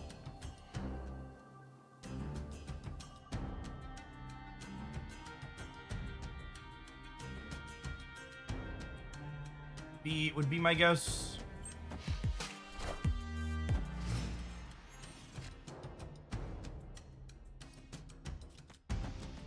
do this and we reserve this last slot for Mobius? You're already get bored with Black Knight. I've only had one Black Knight deck that really feels like it's necessarily competitive. So, yes, kind of. We're doing viewer deck submissions today. I can't just play the same deck all day. It's just not a popular thing to do. It's unfortunate that they have priority. Or that we have priority. Our Morbius and our Collector are both gonna be pretty big here though. We'll see what they're doing.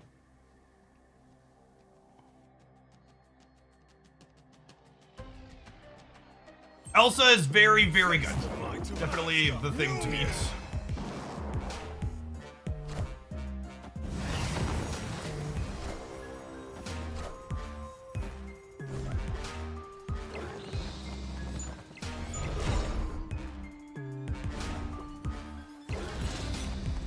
Hey, good to have you here, Silverface.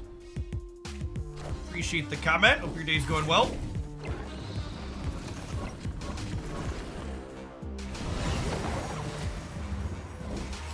I'll do it again, I swear. This deck is still fun when it pops off. Are we dead to Living Tribunal here?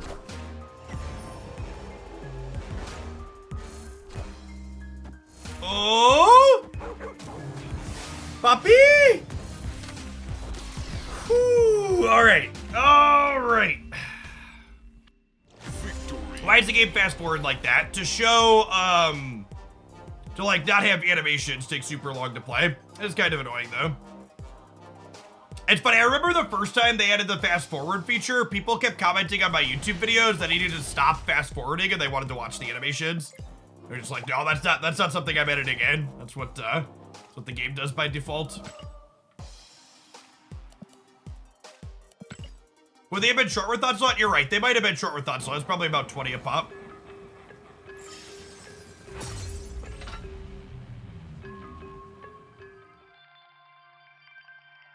Oh, there's two pieces of cheesy bread left, chat. I'm losing steam.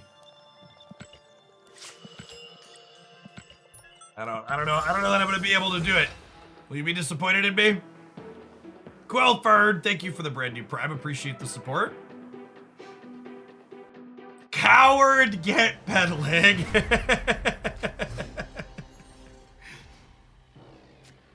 Get pedaling.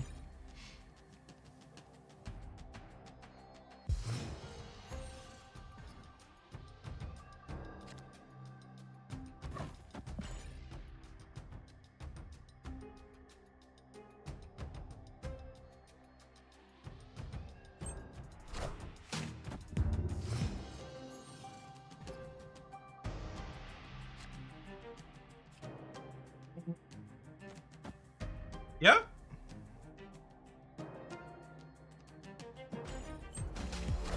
Am I snapping them? I might be snapping them, chat. We're gonna kind of go. They're gonna be a Shuri deck and just think they can't lose. And we have like Khalid into the Wong, into Modok, just get absolutely massive.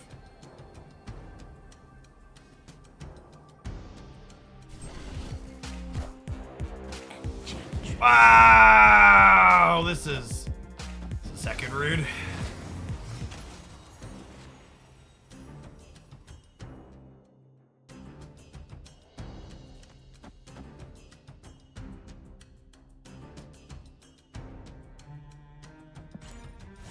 Recovered. All right, Gambit.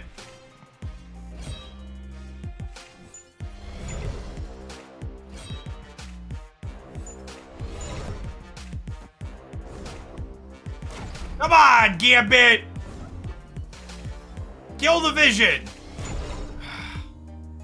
All systems go.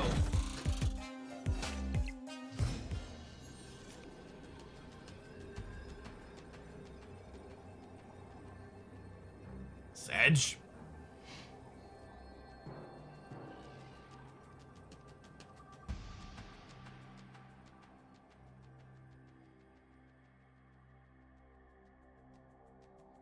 If he'd have discarded 2 swarms or hit either of their big things, we'd have been fine.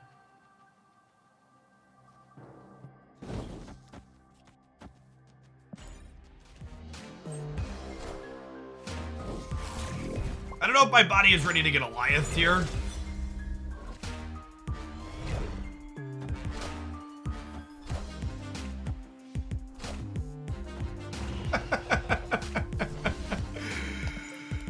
Oh, get out of my game.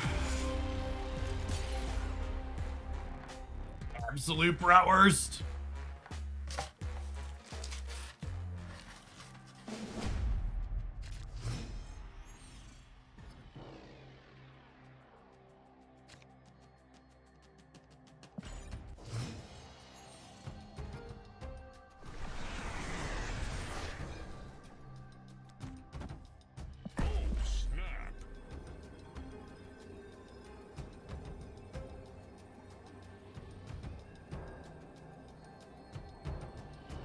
I'm seriously impressed with this game coming from Hearthstone.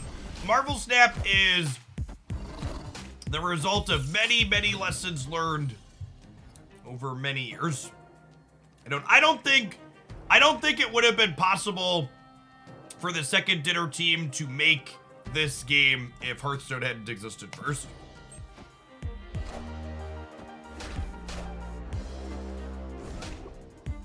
Gambit, you are killing me, Smalls.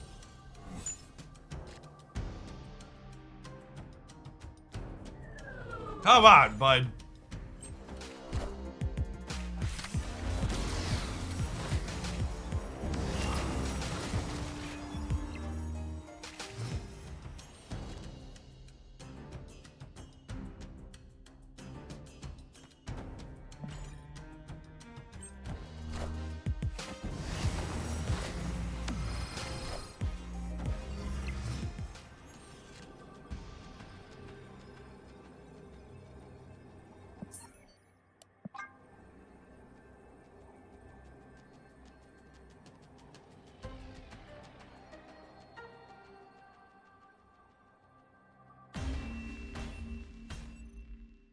Escaped.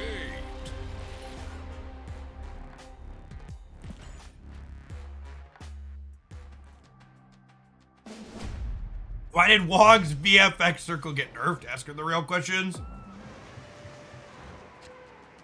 All right, we're 4 to 10, which means I basically just snap on anything that looks somewhat reasonable because we need to catch back up. Once you're 3 to 10, you're statistically just not coming back. So like, when you're 4 to 10, just start aggressively trying to make cubes and get back in the game. In my opinion.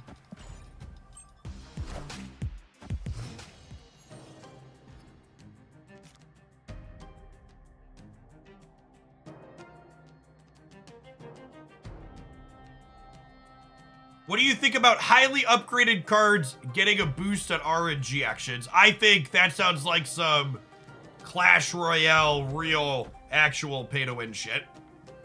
That would be like one of the absolute worst things they could implement.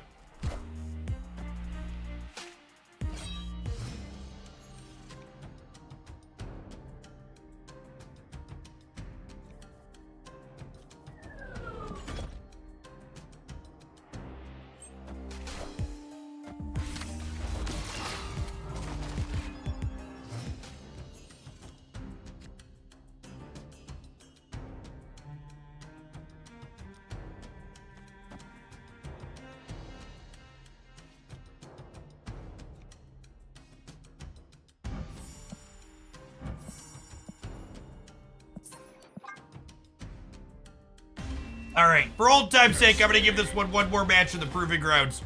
Then we're gonna slide along to our next viewer submission. For poor discard collector just ain't what she used to be.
I'd like to finish my product endorsement with, I cleaned my plate.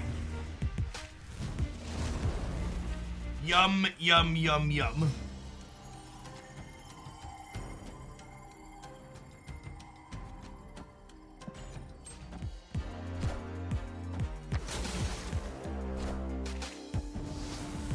It's been so long since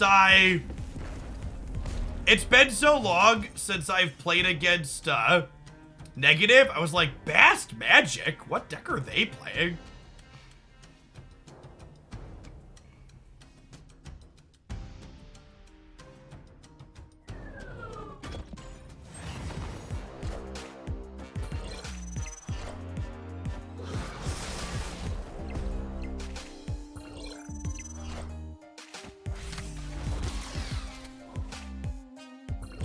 Helicarrier is not quite the droid I was looking for here.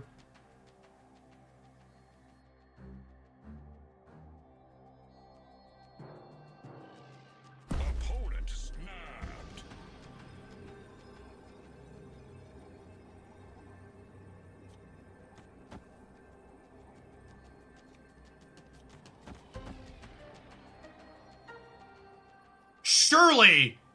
Surely MODOK never gets discarded after I discard Swarm twice, right?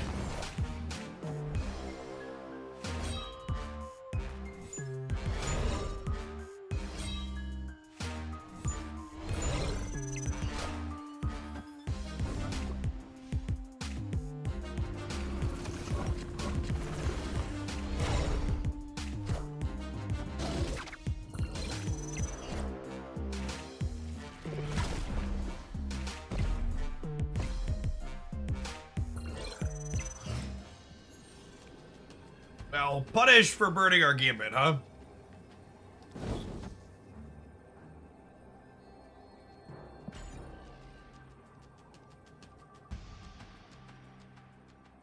Right through, wrong target. Yep. This Venom would have been 28 smaller.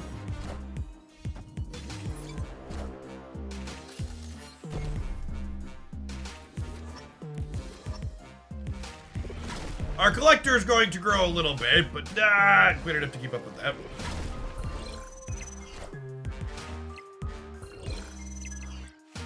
Big null.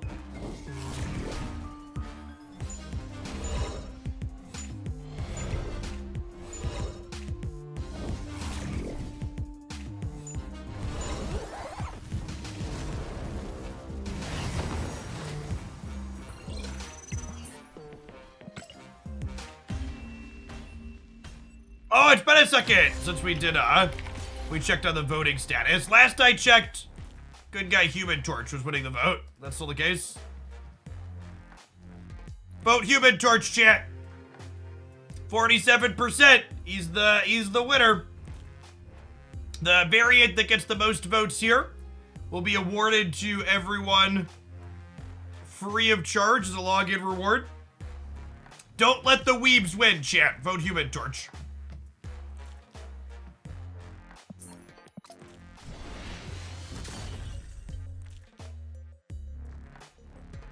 We just got a great Ghost Rider variant inside of the season pass, chat. Ain't nobody got time for another Ghost Rider variant. Plays Genshin, don't let the weebs win. Chat, I don't play Genshin because I'm a weeb. I play Genshin because it's one of the best live service RPGs you will ever touch. Maybe just best third-person RPG in general. Really, really good and well done game.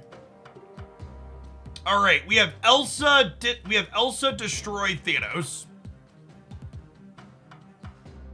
Sure, let's do it.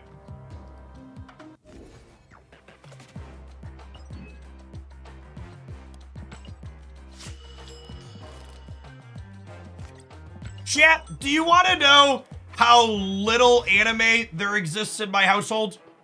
When my 3-year-old sees me playing Genshin, she calls it Pokemon, because that's literally the only anime she's familiar with.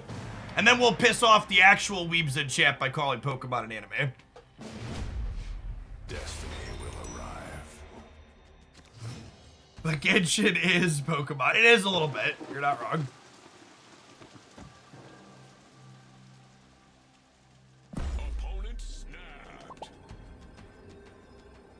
Out to the purpose of voting for a card I'll never use. Well, I already have a Shang-Chi variant. Is Pokemon a JRPG? Yeah, it totally is, right? I have PC game recommendations. Marvel Snap's a pretty good PC game.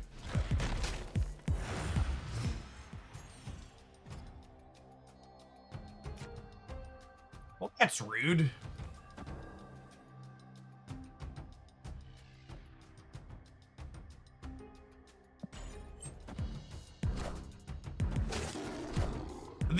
The original Spider-Man and Spider-Man Miles Morales are both on PC now. S tier superhero gaming. They're very, very good.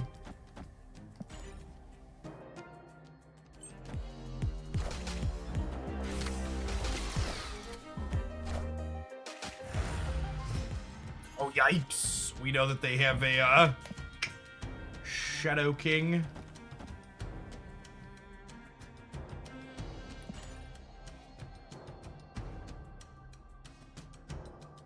So the conversion rate of USD to Shillions, I want to be a Shillionaire in the next 5 minutes. You actually can't just buy channel points endlessly. It's not an option.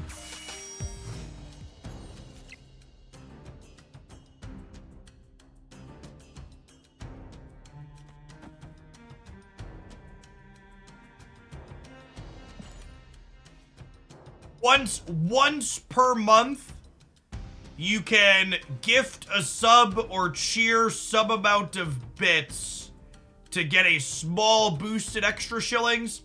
And if you're a tier 3 sub, you acquire shillings more quickly. But you cannot just one-for-one directly exchange USD or money for shillings at an unlimited rate. Vika Show, thank you for the 5 months. Welcome back. Thing, thank you for the brand new primer. What do you think the most underrated card in Marvel Snap? Juggernaut.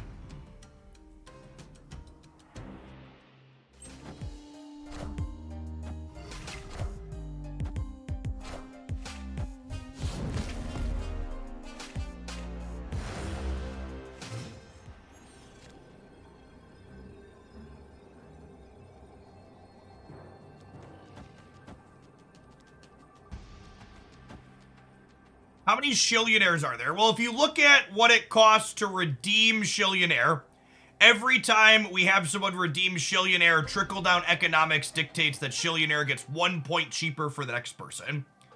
So ergo, there have been 125 people that have redeemed Shillionaire to date. But it's also worth noting that some people have redeemed Shillionaire twice, so it's not 125 individuals necessarily. Look at this perfect Wolverine, gamers. All right, go left or right for me, Logan.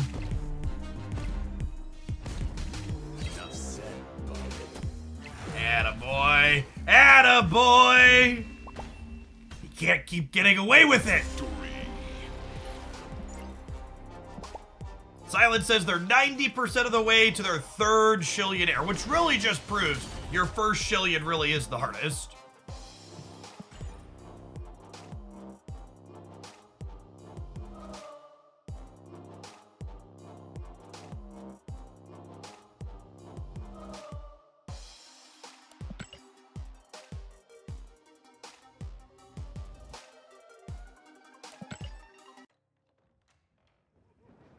What are you gonna do if Shillionaire ever gets down to 0? I assume by the time Shillionaire makes its way down towards around 0, I'll be ready to retire at that point.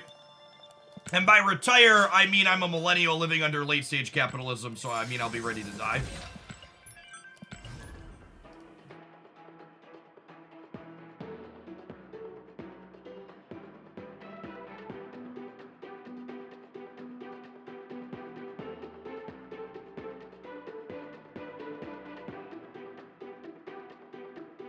Too real.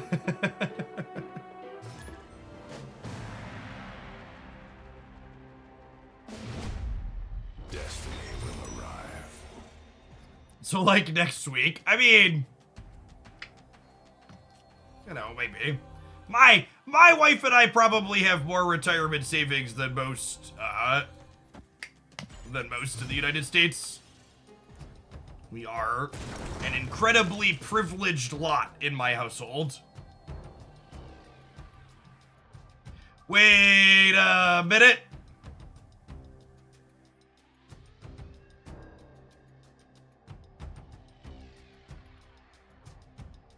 Most of the U.S. combined, probably not.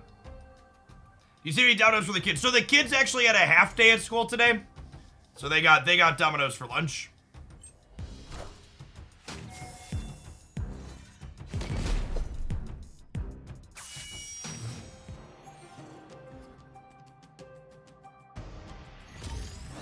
Well, that's less than ideal, but you know, could have gone worse. If you have any retirement savings, you probably have more than a majority of the U.S. Yeah, it's likely accurate, especially for people in my age bracket.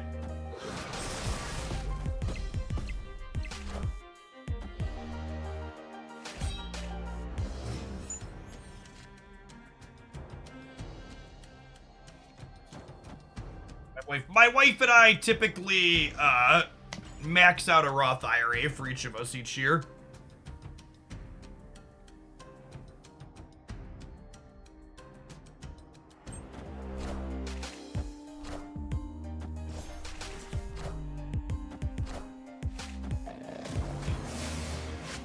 Mega backdoor Roth. Yes, at this point, it is what is considered a backdoor Roth.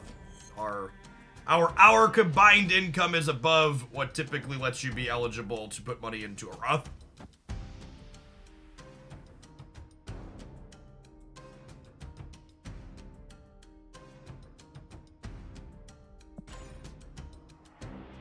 Think we're dead.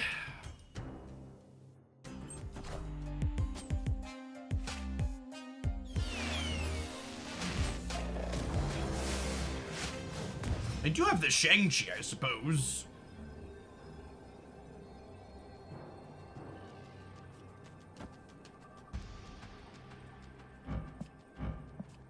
Does 10 ever win the left?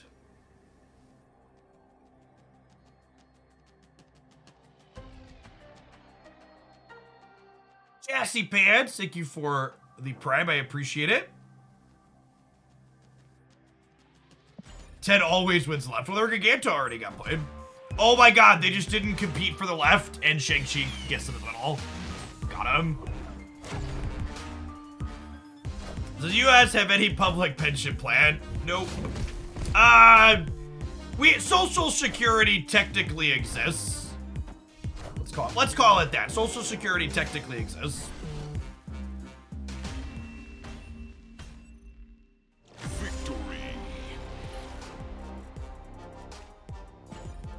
And at the risk of chasing off the fascists, if you live in the United States and you want Social Security to continue to exist, vote Democrat next fall. Top Geek, thank you for the brand new prime. I appreciate that. Welcome back.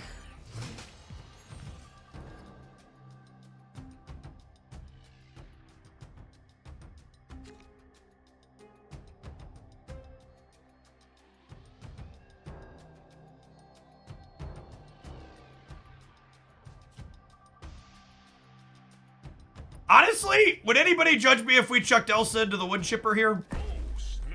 I've got Shang-Chi for their big stuff deck too. I've got turn 3 Nimrod. I'll put Elsa into the wood chipper. I think I want the Carnage Teeth the Nimrod.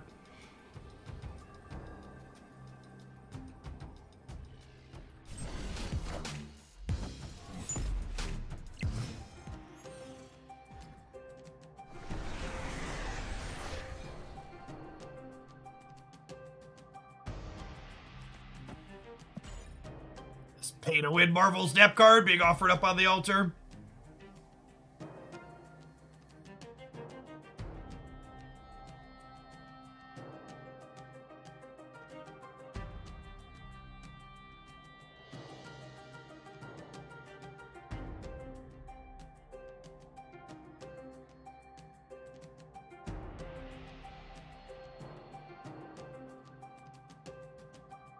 Yeah, for any reasonable human beings in the United States, Jay Henley, after the circus that is the current speaker going on, there is no shadow of a doubt even of which party causes the dysfunction inside of Washington.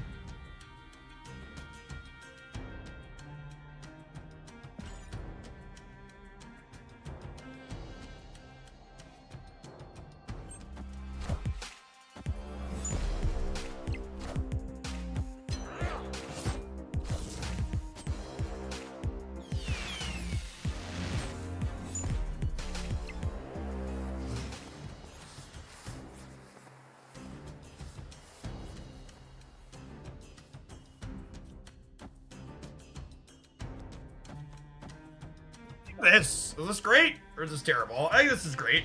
Would I rather have 2 points on Carnage or 2 more energy next turn?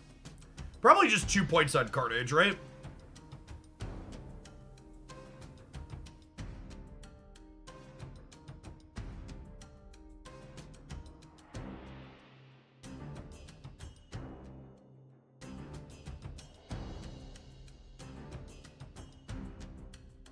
I think this is the line. It also makes the null just like Xbox huge. Yeah, that's true. The extra energy let me Killmonger too. I don't know. I feel like Killmonger's not going to be necessary, right?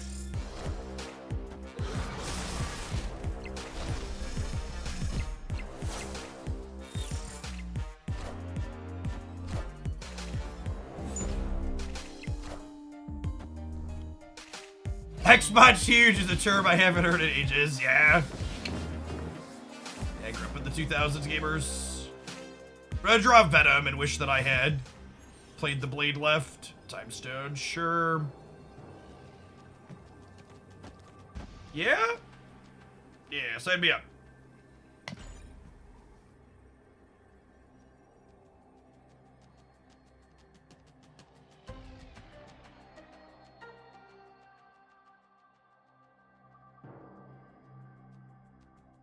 Victory.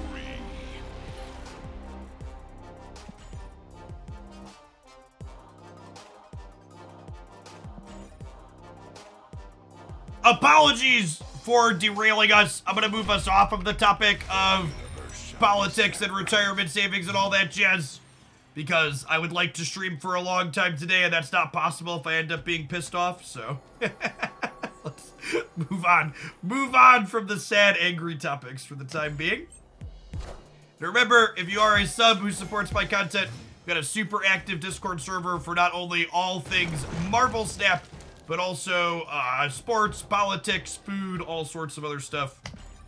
Great place to chat with some like-minded individuals. Fun fact.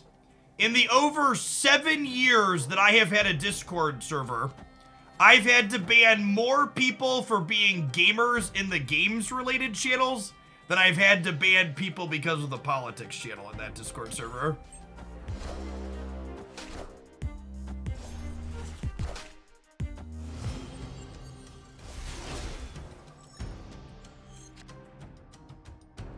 One could argue occasionally that perhaps gamers were a mistake.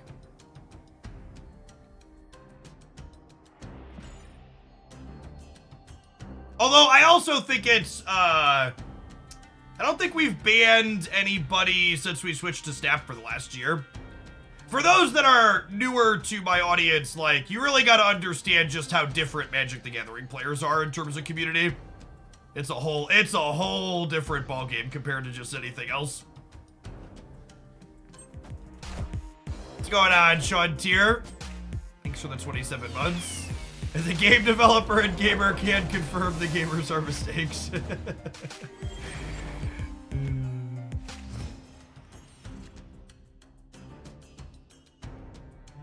Yikes. Where's my...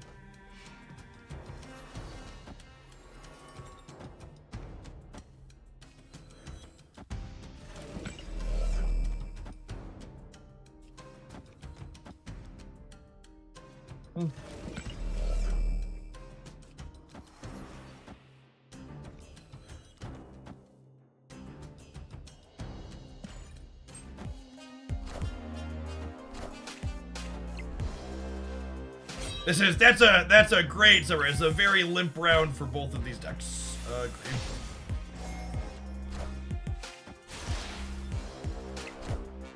Ooh. That's actually brilliant though, right? Oh my gosh.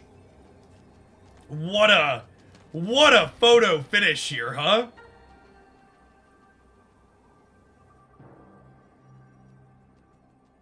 Just actually insane Nutter Butters pickup at the end here.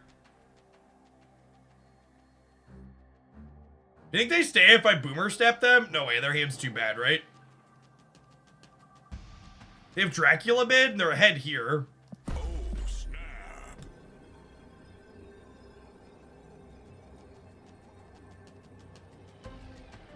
Yeah, they have a bunch of swarms. I think they're gonna stay.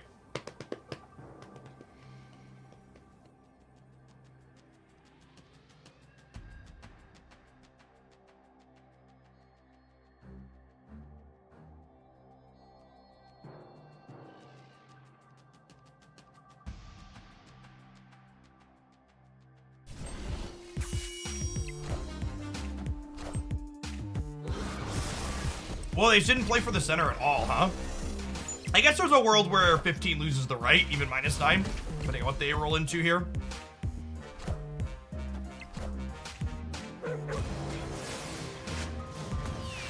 Get the swarm back. Nailed it. Even if they been infinite, we were winning the middle. Sometimes you just got like this sixth sense chat where you like look at what your opponent's done over the course of the match. You're like, they're totally staying if I boomer them here.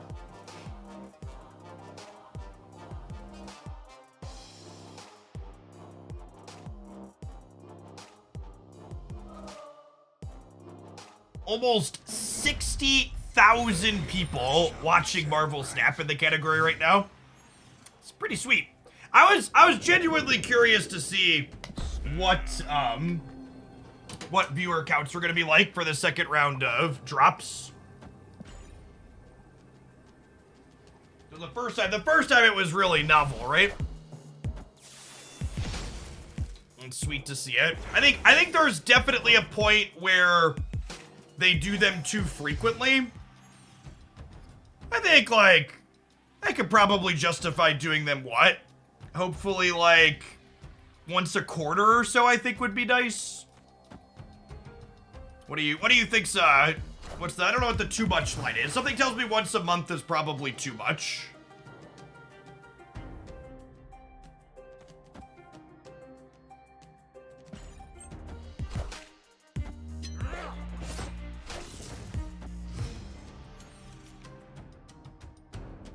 Me?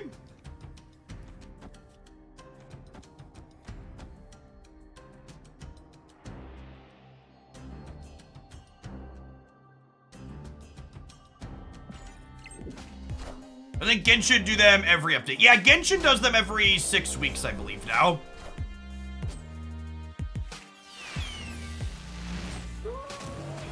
Oh, I shouldn't have put the time stone here. Because Nimrod's gonna fill there, huh? Is that a mistake? Probably.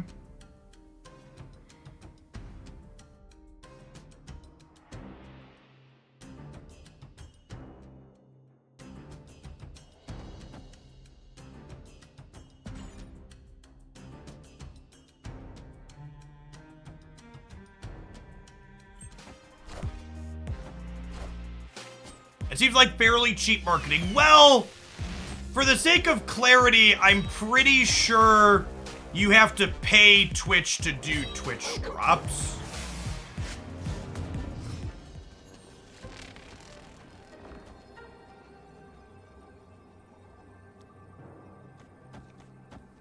He's a good lad, Chip. So it's not just a complete free roll.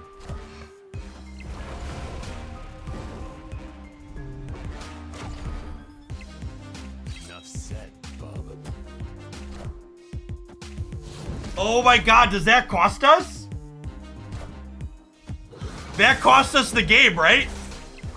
Because I lost my extra 2 here? Wow, what a beat. Hit exactly one of these three over here. And then Wolverine needed to not go back here. Rip. That's fine. We got 4 more tries to take their last cube away here. Destiny will arrive.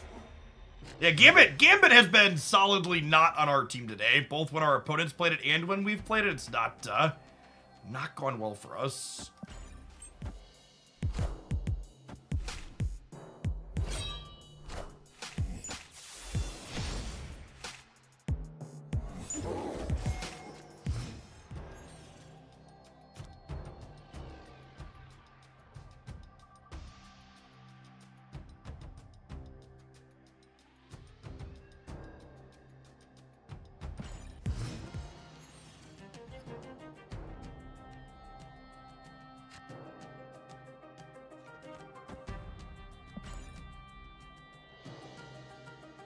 Venom is definitely our best draw next turn, so we could go Dak and Shard into Venom.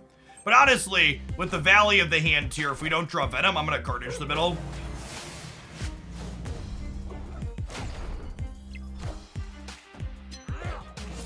Whatever. It's basically gonna do that anyways.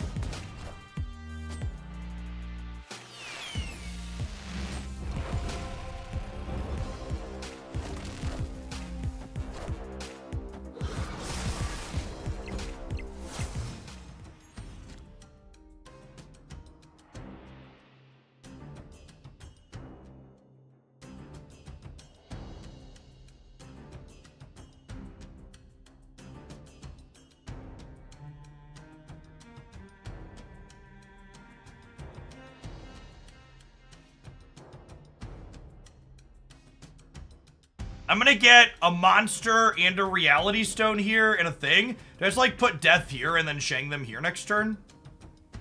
It's probably good enough, right?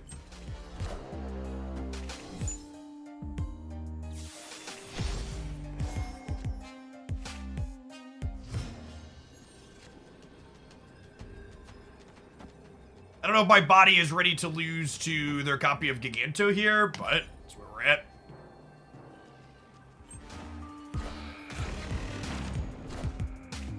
Oh, there's forces like, how would they get other energy from?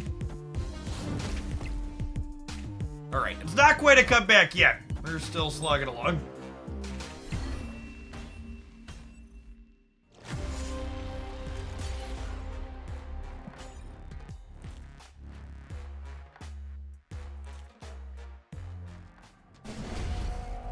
The universe shall be set right.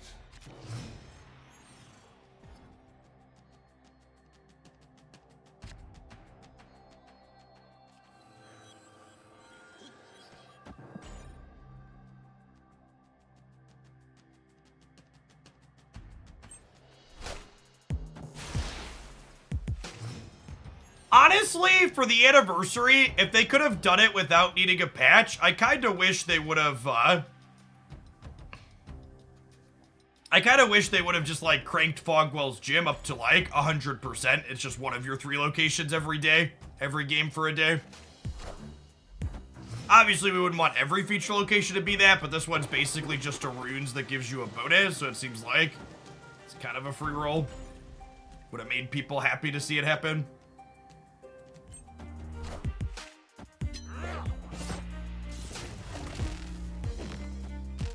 Oh, I actually forgot that he was gonna move before he generated more. I kind of didn't want to fill my hand here. Twitch drops are active. You can follow progress in your inventory here.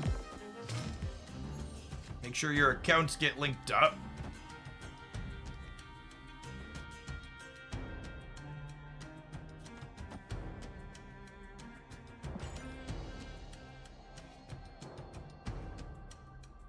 Oh, you know what? Maybe I'm supposed to stack the shards here.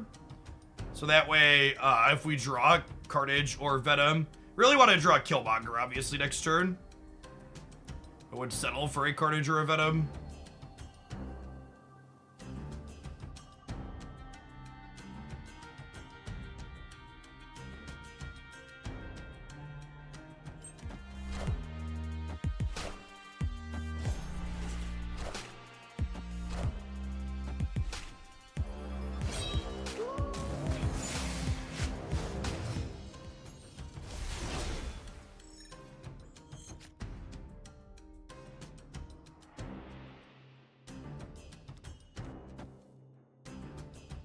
We put Thanos here and take my free 6-drop. And then we're just crossing our fingers that we hit Killmonger next turn to close this out. Shang-Chi would also be fine into Lockjaw. Their hand's kind of medium in general.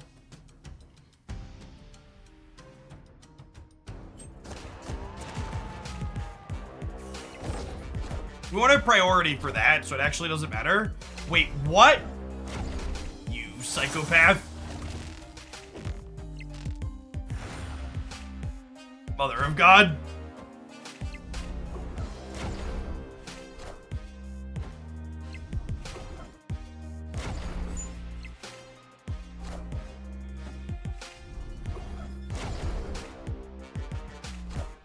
Come on, hit something on the right.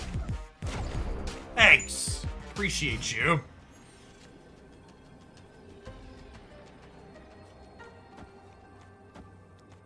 Hey, look, turns out the Alliance is useful. We have some board space now. Gambit Redemption arc. Yeah, he's working for the home team now. All things considered, that worked out quite well for us. Agree.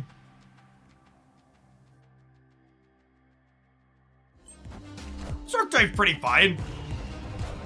I think all things considered, Destroy's in a pretty good spot. It was a deck that was pretty mediocre for a long time, but the additions of both Dakin and X-23 in some cases make it feel real solid. Oh my god, are we still gonna lose? No, we're good? Alright. Victory.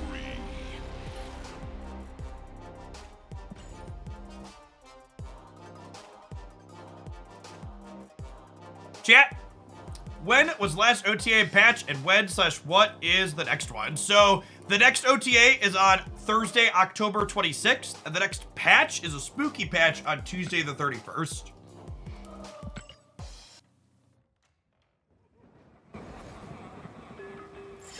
A lot of RNG that game. No.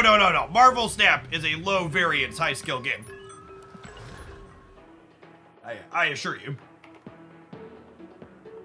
Lowest of variance, highest of skill.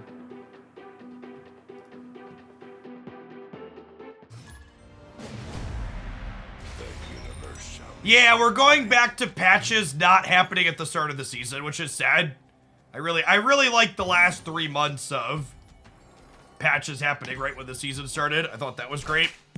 But anyway, you have to remember, every time we hit a 5-week season, because they stick to these 4-week patch cycles, we get off a week.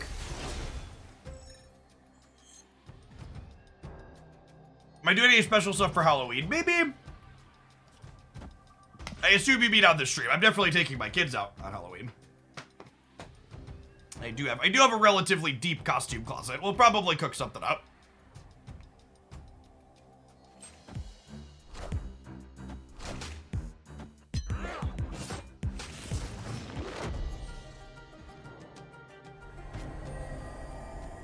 Ooh.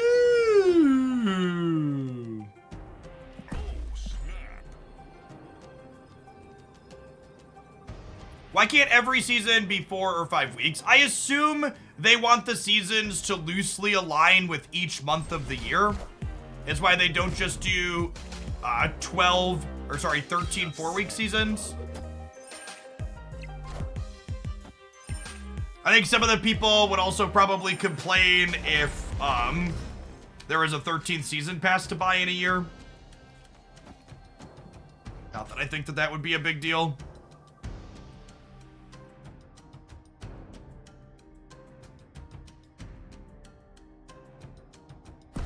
Alexander Nicholas Skim, thank you for the brand new prime.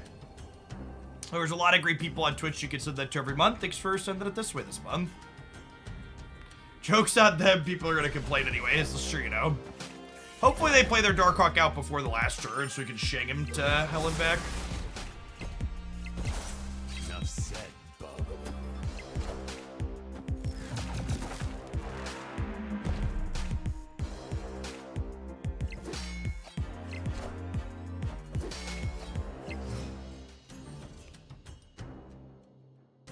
Solid snap for them. My hand sucks.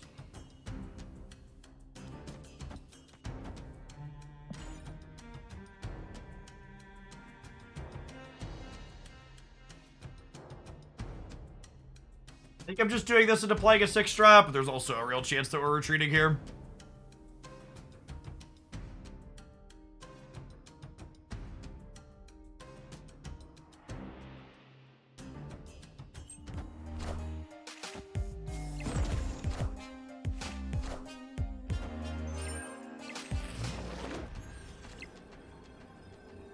Yeah.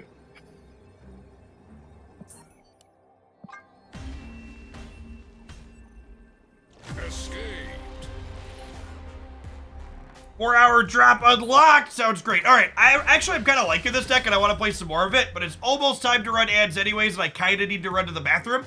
Let's take a 2-minute break. We're going to play some more with this when I get back. Don't go anywhere. Thanks for hanging out.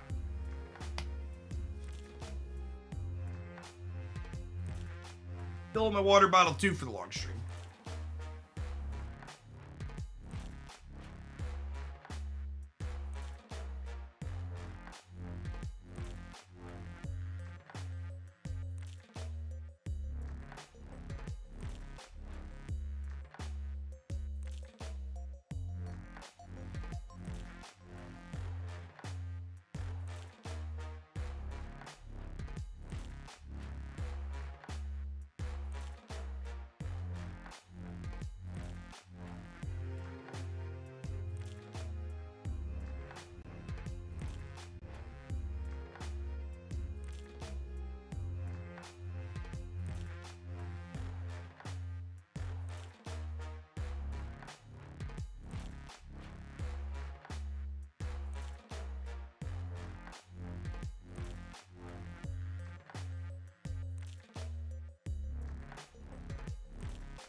Wasn't the Maria? I think that was silver. I've got extra gold ticket I've been sitting out. I think we're gonna burn that. This deck's pretty reasonable.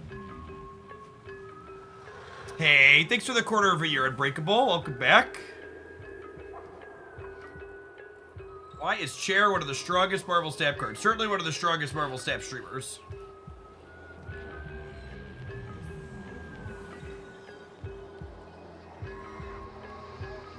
All right, let's check it out. Let's check it out our Human Torch variant here. Human Torch variant, maintaining a stable 47% of the vote. You love to see it. Shout out to Ghost Rider for playing spoiler for us. You've been hanging out since drop started this morning. Your 4-hour drop should be good and ready to claim. Destiny will arrive.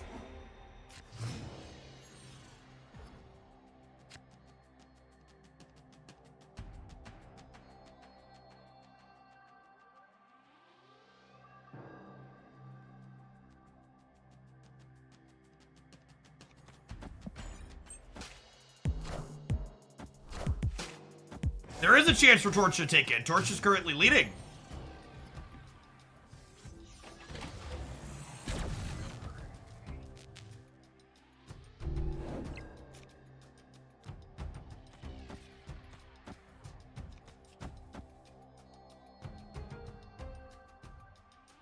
I used my free Nitro to boost the Hooglandia Discord server. Oh, I should totally plug that. Yeah, if you're someone on the Discord server and you're not going to use your Nitro on a different server, use it to boost ours up. We get extra features while we have that.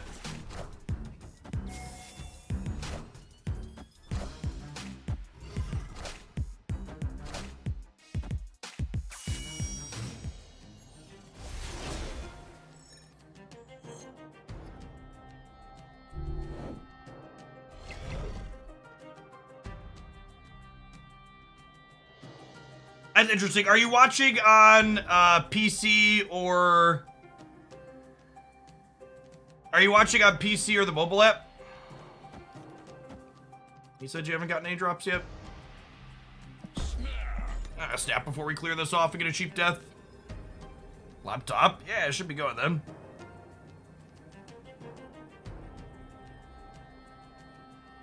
Yeah, I haven't dug into how exactly the Nitro's trial and stuff works.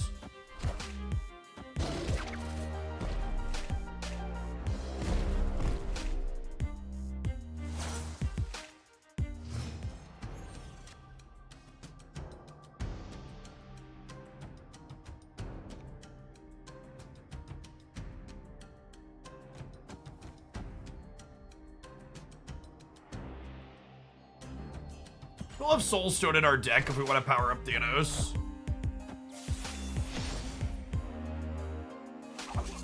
Ow, gross.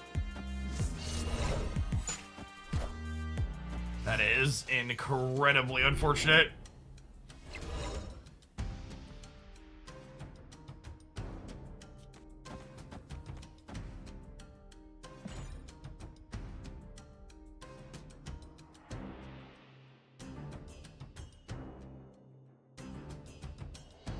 They make you enter credit card information at the free trial drop. Ah, so it's the hope people sign up for the free trial and forget to cancel it angle.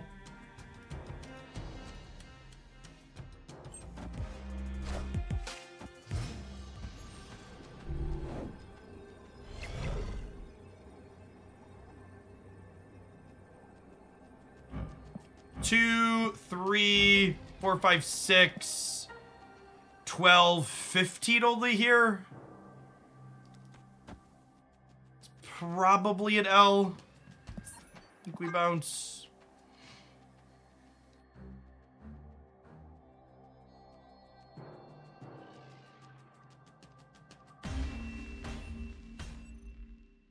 Escaped.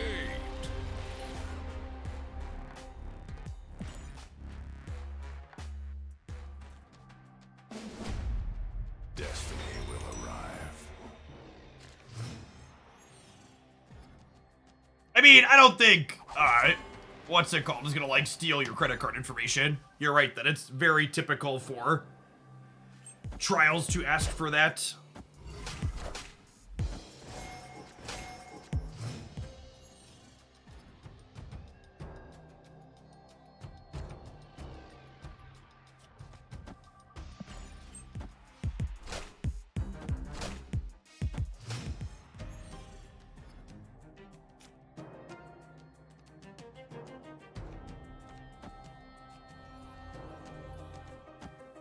I don't know that I want to Power Stone because I might still Killmonger this game, right?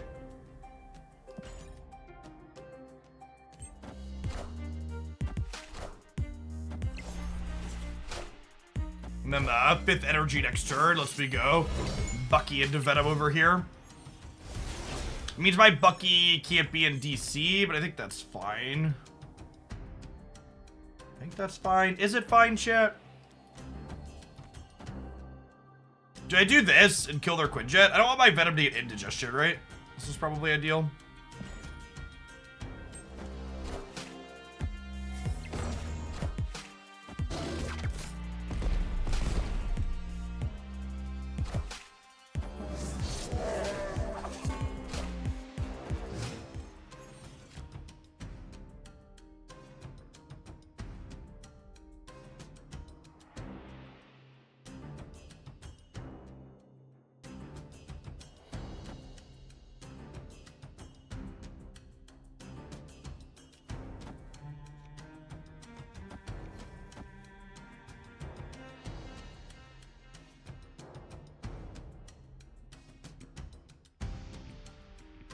Opponent snapped. I'm gonna snap him back and the Space Stone's gonna fuck him up, right? Oh, snap. Let's go. Let's go. Do do do do do do do do do do do do. Yes, we'll be starting earlier and running later every day this week.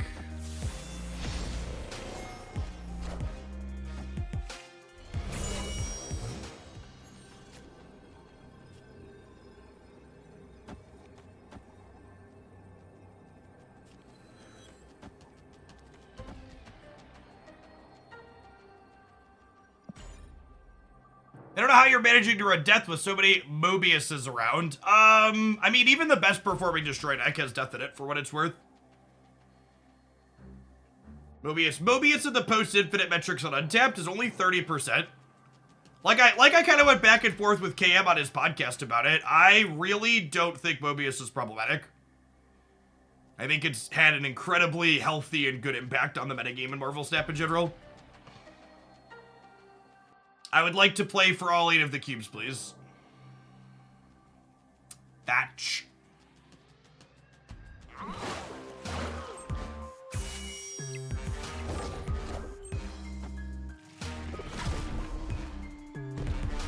Enough said, Bob.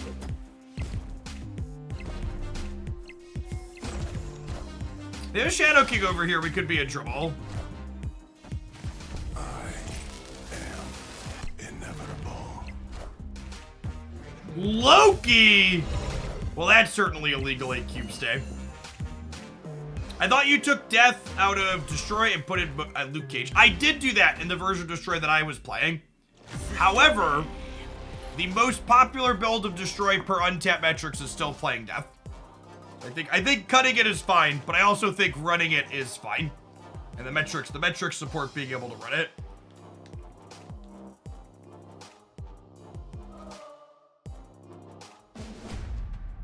The universe shall be set right.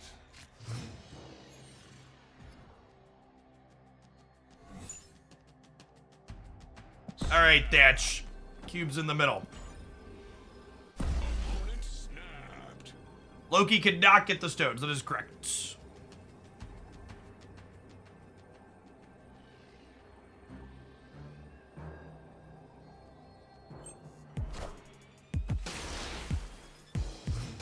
Oh yeah, if you're talking about the specific deck and I'm playing Death as opposed to something else, this is a viewer submitted deck.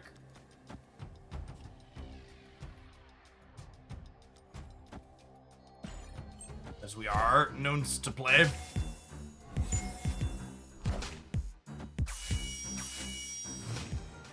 That's also true. Untapped statistics have implied that Shang-Chi is overtaking Luke Cage in terms of tech card popularity again.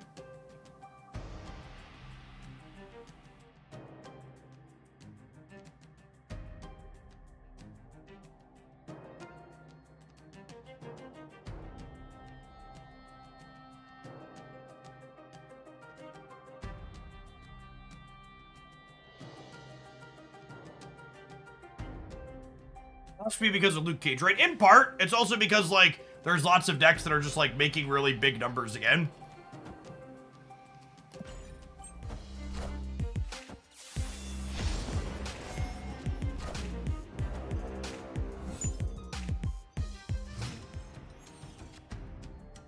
Oh my god, they're playing a build with Cosmo.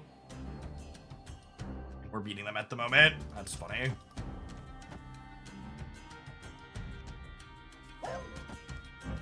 Okay, so I do this. And then next turn we can play Death. And then we can play Null for 5 or Thanos. I think I want to force the Soul Stone, right?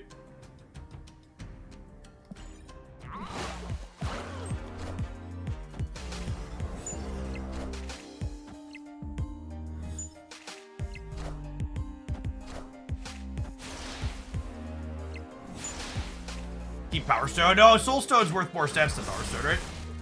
Oh, you're saying in case of Thanos. I still have 2 stones I haven't played, so. Thanos is not activating this game.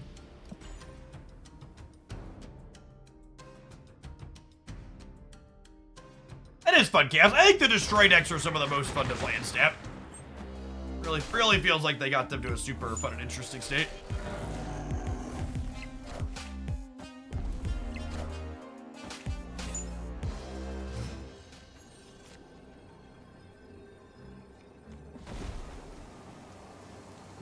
They could have Dino. Their Dino's only 11, so we're good.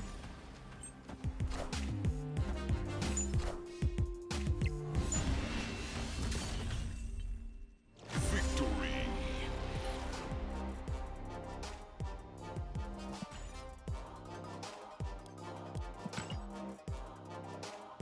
You don't have Elsa, what could that card be? It's a different cheap card. Hood could maybe be okay. But big Hood stand. I don't know that Elsa has been doing anything particularly impressive here. She's fine, because she's a generically good card. Our deck is, like, good at filling the board.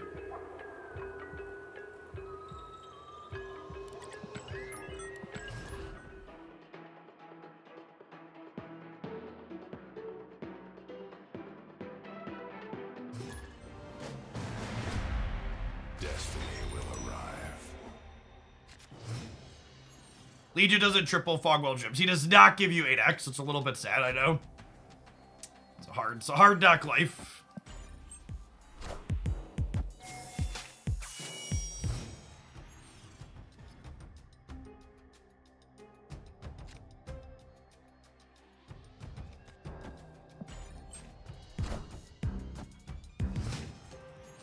That's kind of what makes her good, right? All it takes is one Elsa trigger and then she's solidly above rate. Yeah, it's a good take. Agree with that.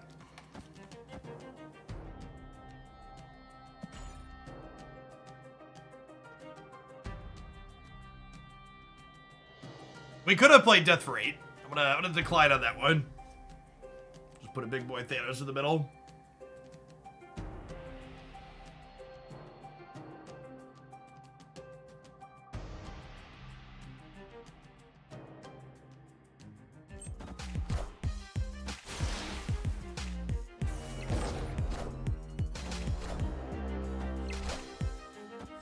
Ooh, a Black Knight Enjoyer, chat.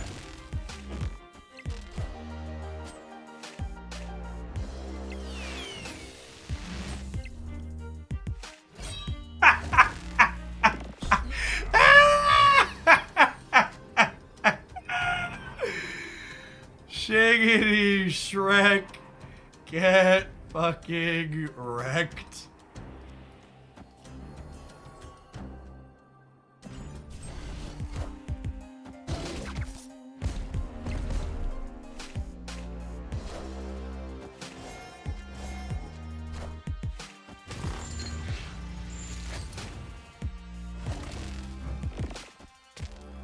Ooh, that's a regular Hulk too at that. What's that?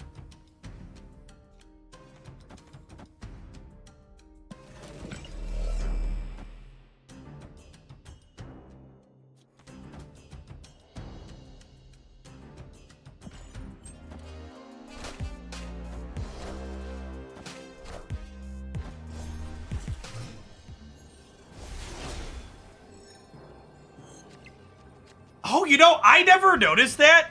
The Time Stone animation goes bottom middle where the energy is on the mobile app.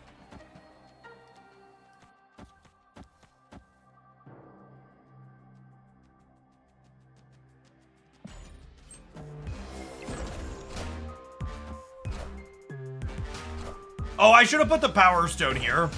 Because we were losing here regardless. It's a mistake on my part.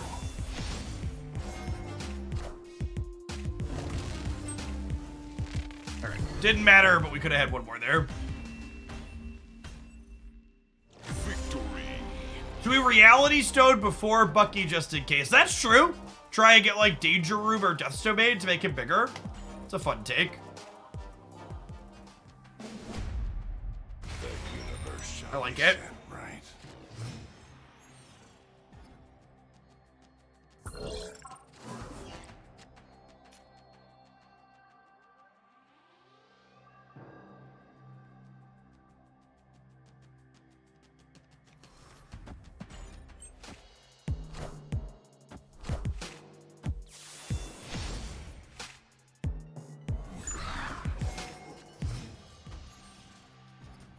Oh. Well, sure. I don't think this is snappable just because like if their hand's good, they could still easily overpower us.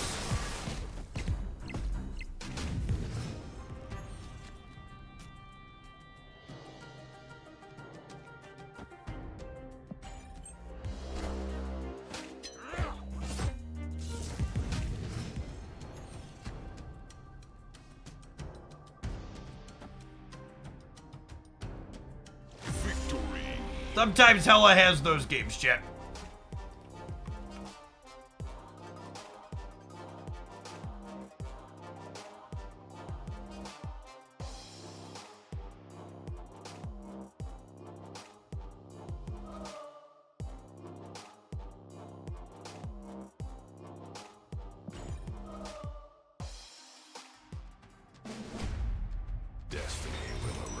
How are you? I'm doing well. Life is swell. Drop stays is hopping.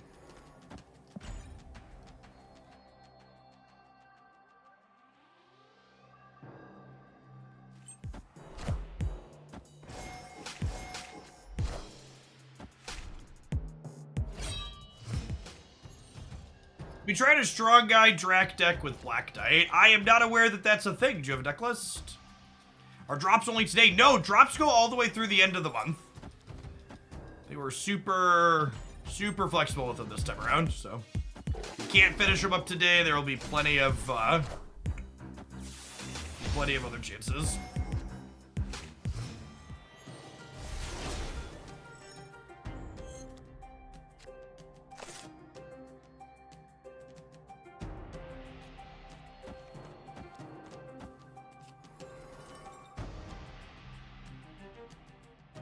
I guess? Do I want to hold the Power Stone just in case we peel Thanos? I'm kind of close on that.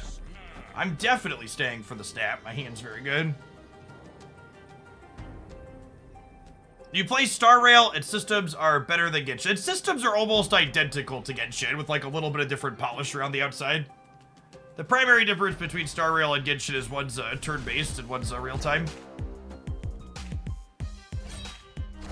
I play both because I have a crippling gambling addiction. But I think it's silly to say one's strictly better or worse than the other.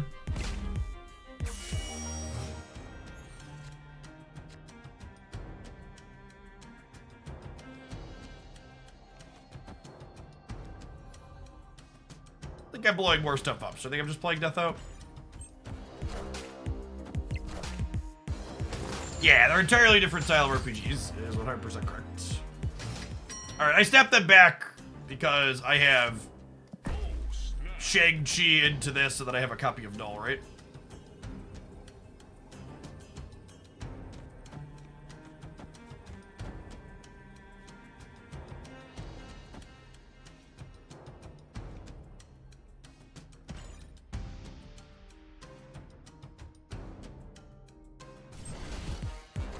Fog wells appear after the hot location finishes. I don't believe so. Last time I was here, it was gone when it was done. We're hoping Wolvie jumps right here. Leave us some flexibility. Perfect. And then we want to draw the stone to turn on Thanos next turn, ideally.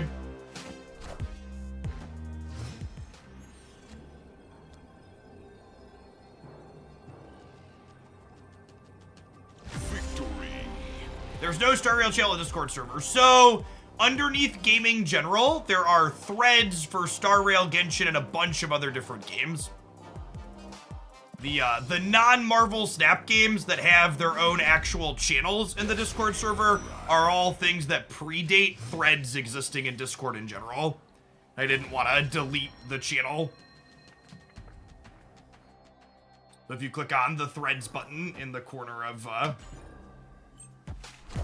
Alright, they have to win 6 in a row, chat.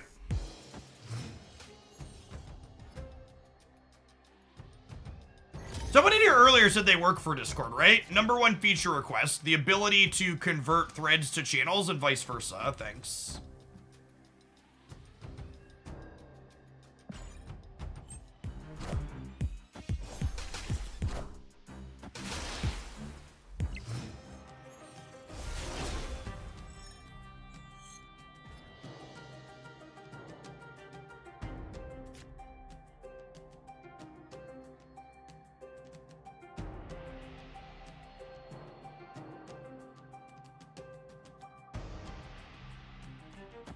I think it's just Killmonger this turn, right? And just deny them the ability to get with Black Knight.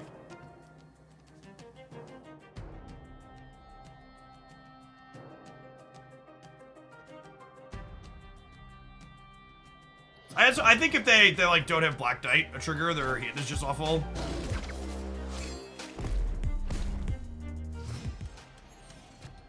Or their deck, I guess I should say. Like one of your largest Venoms, please.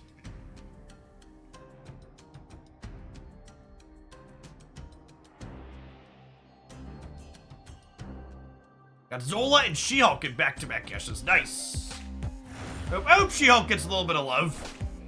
Definitely feel like she struggles a bit at the moment. She's one of my favorite cards in the game for sure.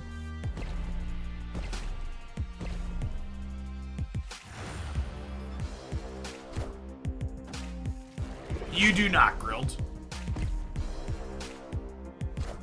Reality Stone plus Shang-Chi could give them a rude awakening in Wakanda, which is fun.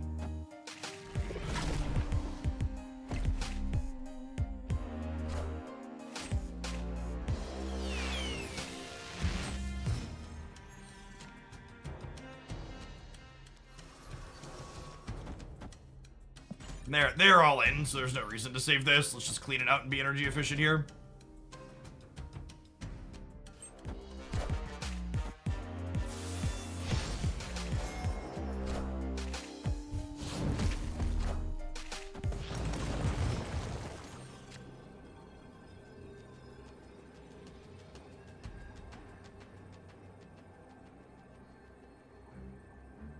I have 6 cards in hand.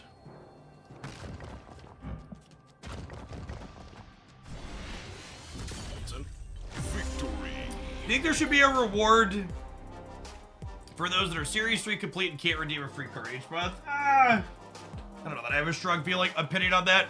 I think overall the Marvel stamp economy is in a relatively good spot. To give you a tidbit / sneak peek of my 1 year of Marvel stamp and review video that I'm going to talk about a number of stats, including things related to money tomorrow. When the collector's token shop first dropped, it cost roughly 500 USD per month to get every single new card right on release. Under the current Spotlight Cash system, it costs approximately 60 USD per month to acquire every single card right when it releases. Just a fraction of the price that it was when they first started. Every time they've iterated on the economy, they've made it more reasonable.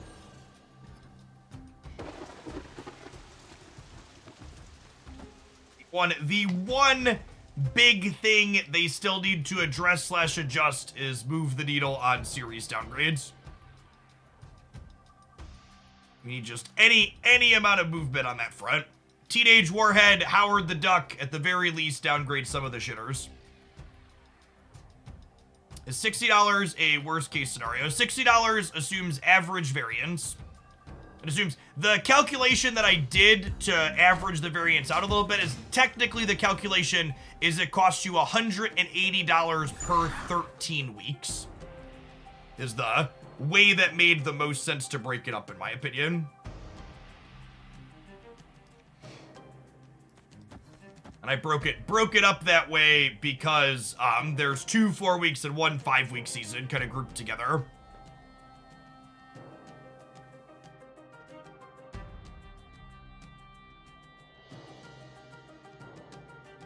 Is there a way to catch up? I need like 25 cards and slowly get the monthly pass. Yeah, the Spotlight Cash system allows you to play catch up. And the key to catching up with it is simply being able to use your Spotlight Caches on weeks where you're missing all of the cards.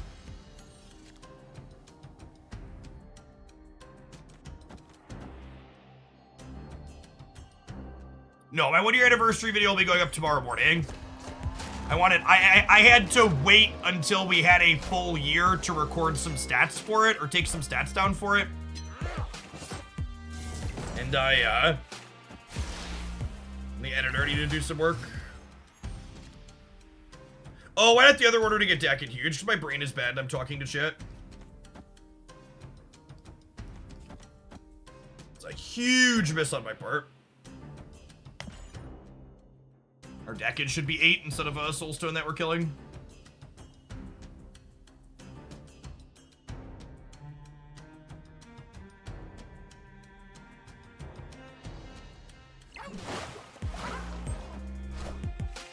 Then we have priority here, so they actually don't get. Oh, they don't have Elsa. They look at their Elsa modes, but they don't have Elsa.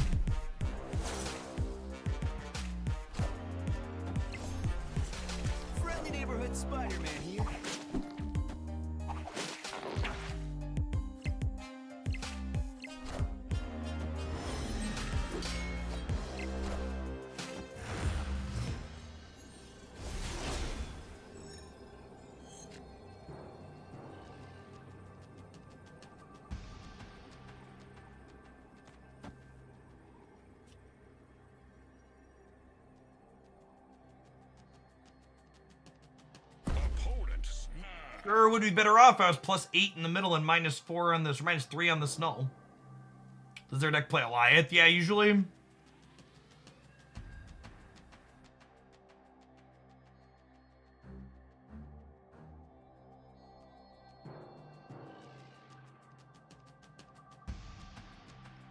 This beats Goliath right if Silk jumps left.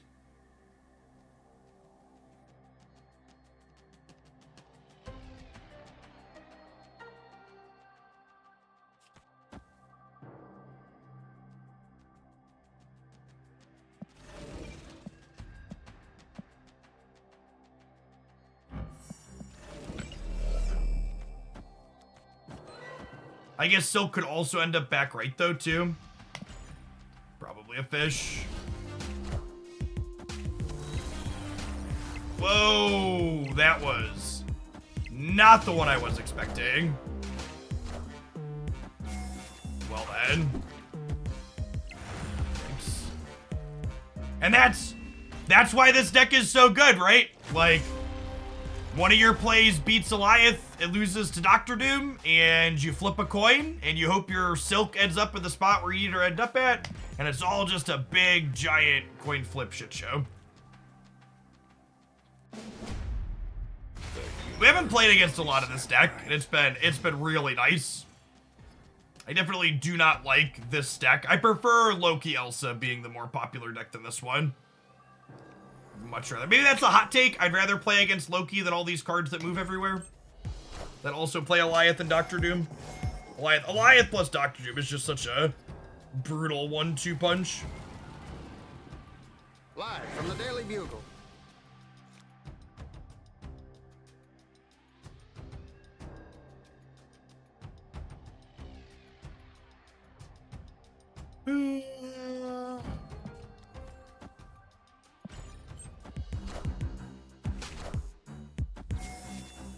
I'm not sure if making Silk only jump once per turn makes her better or worse.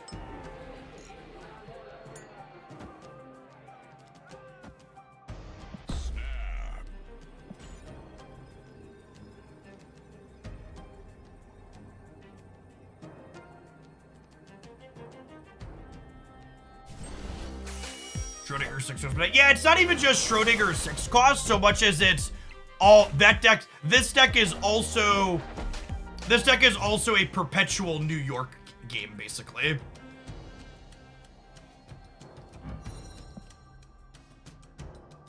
Or like every single game, all of their cards could be anywhere on the last turn.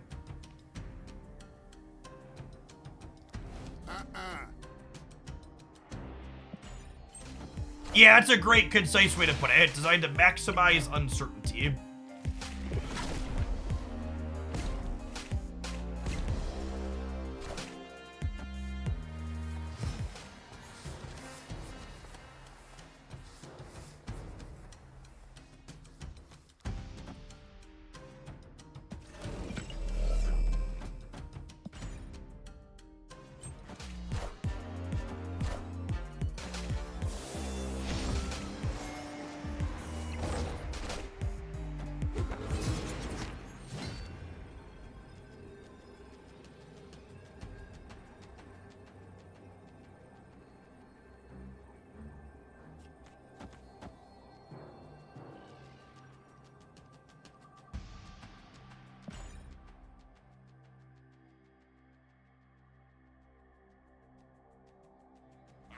Wolverine left. I can't move Wolverine left because if I move Wolverine left, he could jump into the bar with no name.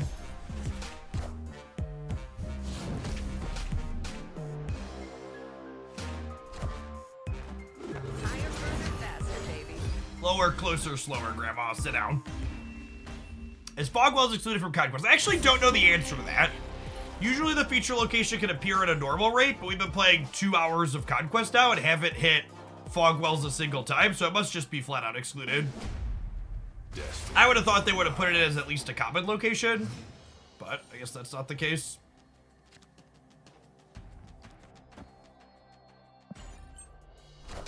I should snap them here probably. This location is so much better for us with Mindset on one especially.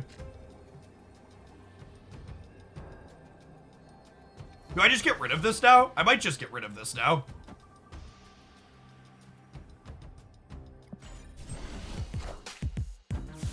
So that way, I can't like flip something else out that like eats my things. Like flipping Carnage here would be bad, for example.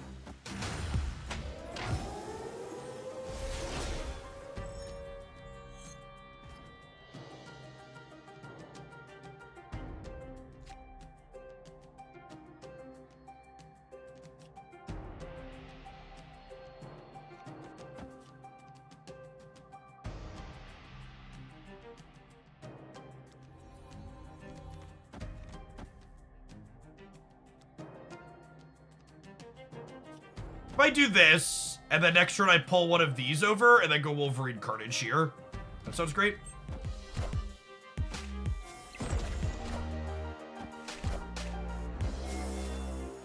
Friendly neighborhood Spider-Man here.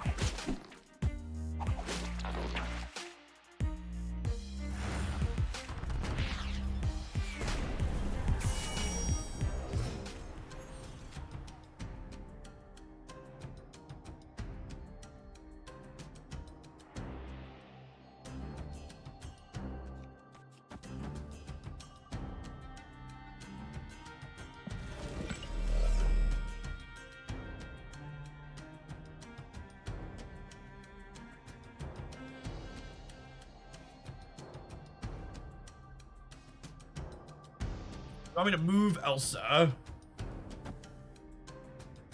Is that it?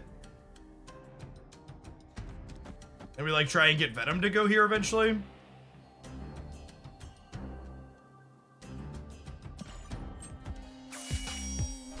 Go either way on that. Hopefully Wolverine jumps left and then we get to Venom there. Enough said, bub.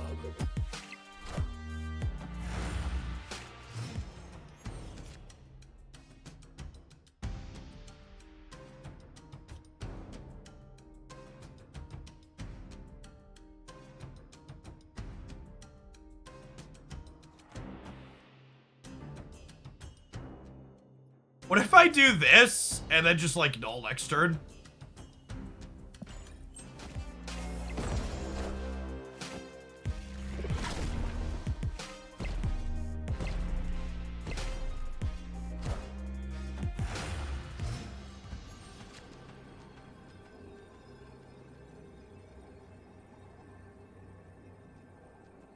And this is, you know, I'm staying in here, but like we're so far from a sure thing, right?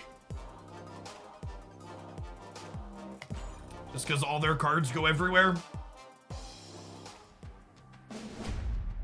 Destiny will arrive.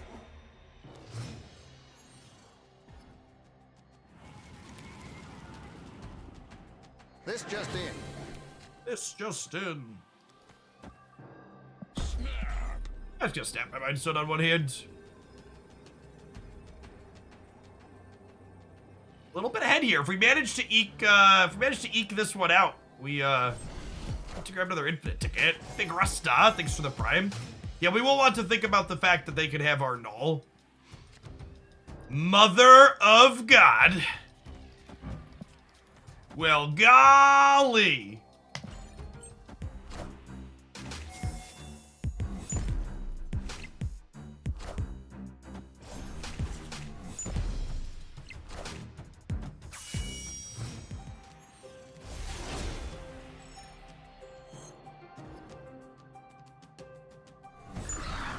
Just, you know, casual 8 on turn 3, no big deal.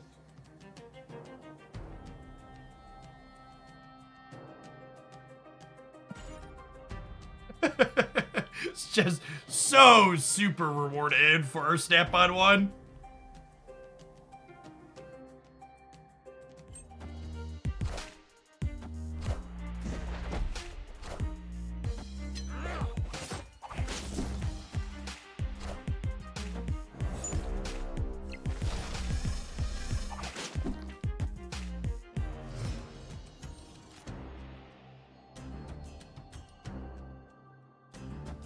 Shard, Carnage, Venom. Yeah? Yeah. Yeah. Yes. Yes. Yes.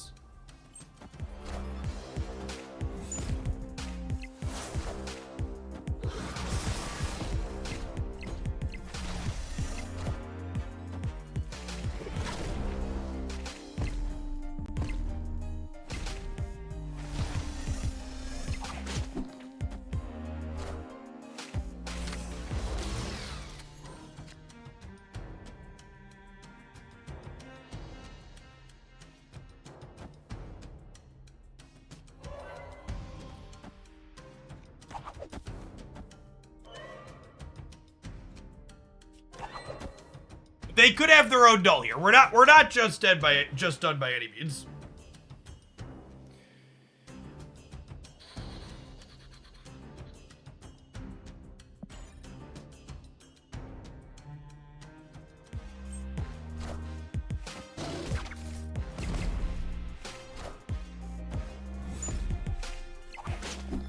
Why not kill the extra energy? Because killing the extra energy lets them play into it for free, right? Which is not ideal.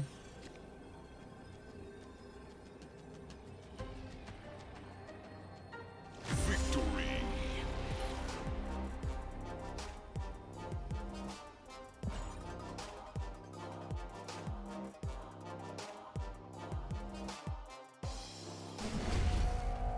The universe shall be set right. All right, gotta win one of the next three.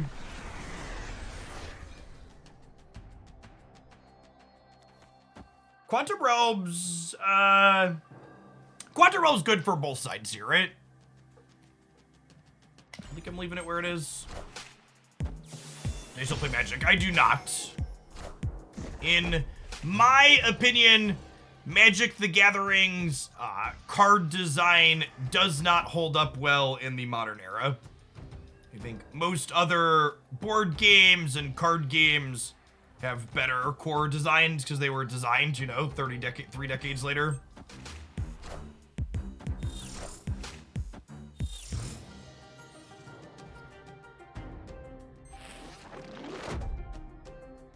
Not to yum yuck too much. If you enjoy Magic, more power to you. I just find I have more fun playing a good board game than I do something like Magic. It's also significantly cheaper.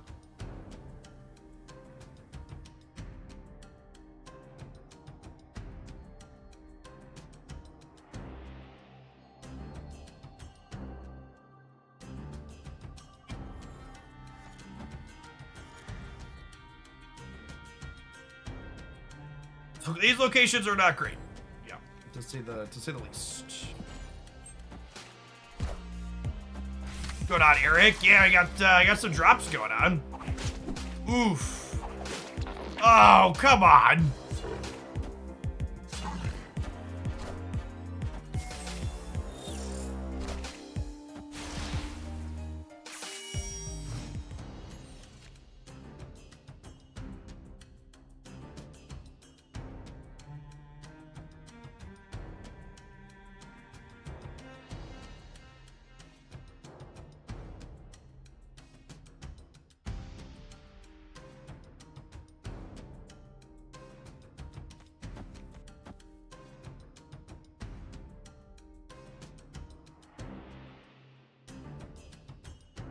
Yeah, the Lorcana people claim they're gonna fix their supply chain issues. If they actually manage to do that, I plan to pick up some Lorcana stuff with the kiddos.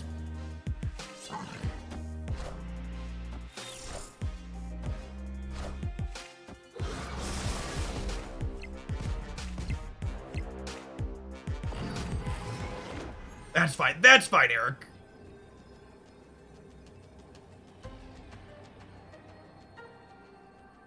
Oh, I should have played the shard out last turn, because then I could have drawn Venom. And played Venom and Killmonger plus the shard.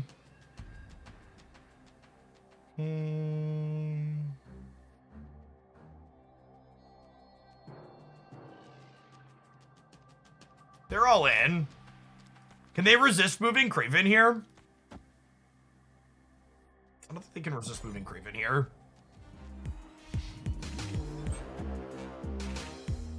You get Goliath.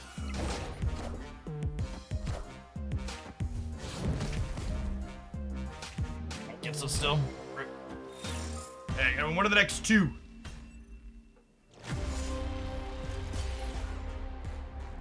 I haven't played any Lorcana myself, but I've heard mostly good things about it. The two primary complaints are that one, it currently only has one set, so there's not a lot of deck depth because the card pool is currently small. And two, they're having lots of supply chain issues, so getting product is not affordable. Theoretically, they're fixing both of those things with their second set. And if they do, I'll check it out then, but I haven't actually played it myself. Unstoppable. Thanks for the 4 months. Welcome back. There's 0 Mobius and Mobius in this match of Marvel Snap, isn't there?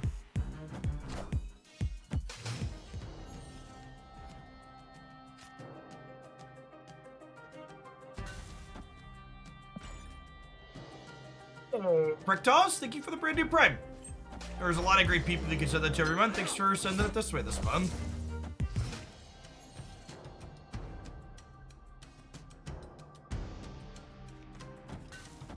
Yeah, this is why I would snap if they weren't dull already, but they are, so it doesn't matter.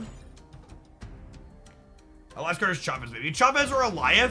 Not all these builds play Chavez. Eliath's probably it.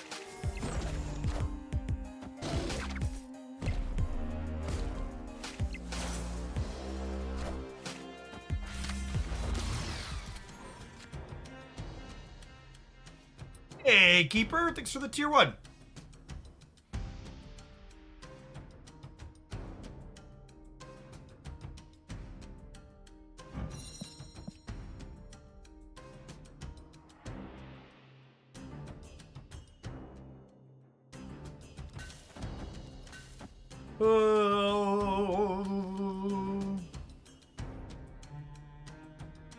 There's a fan-made client for Lorcana, it's not an official one. Yeah, I wouldn't touch anything bootleg that's mouse-related with a 30-foot pole.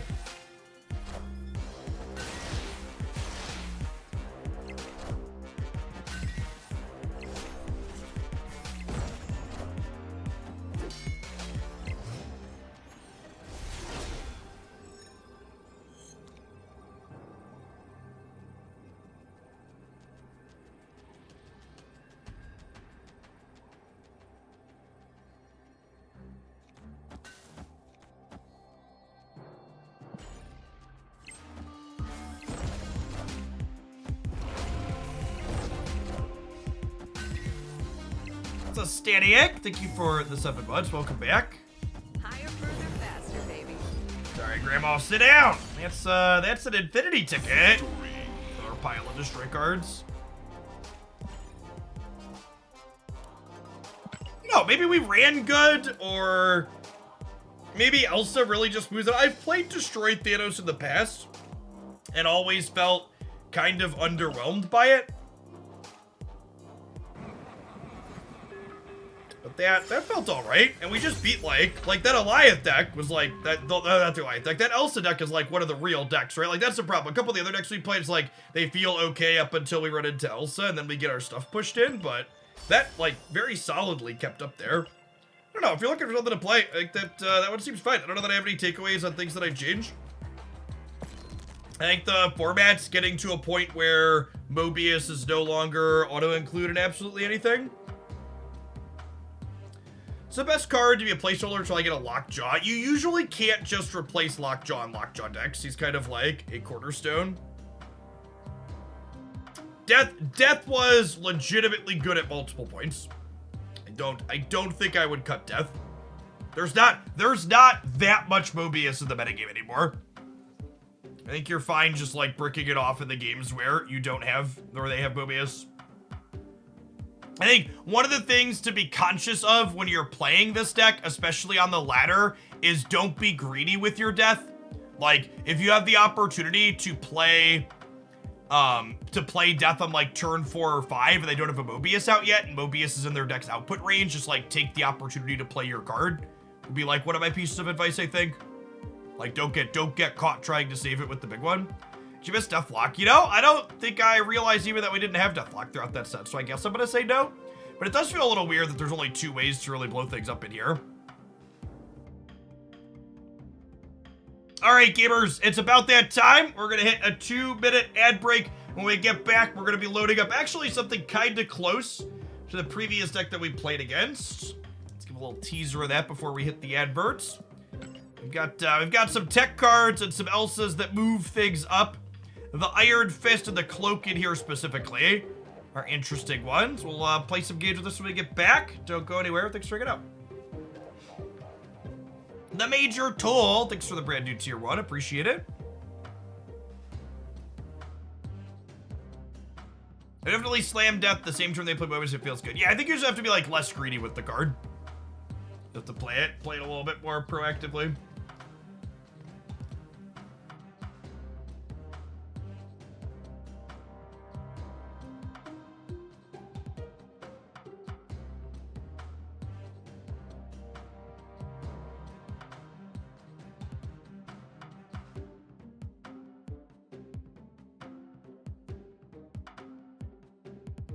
Ultimate Sarah ever showing up at my shop? Can you put in a good word for me? I don't know about that one.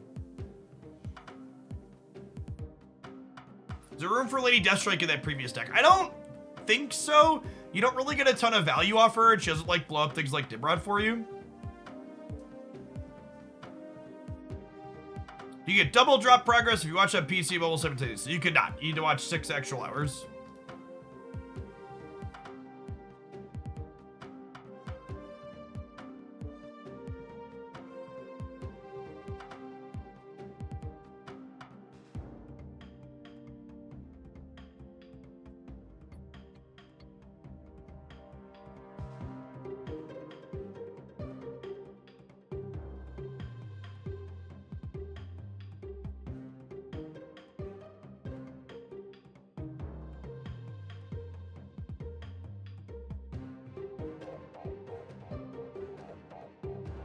It double drops by fast forward the live stream. That would be an impressive skill. Even YouTube's live stream doesn't have the ability to fast forward it yet. Remember, the #1 player feature Twitch really needs to add that YouTube live stream had, you could pause YouTube live streams, and then when you resume them, you could watch them at 1.5 or 2x speed until you catch back up to live.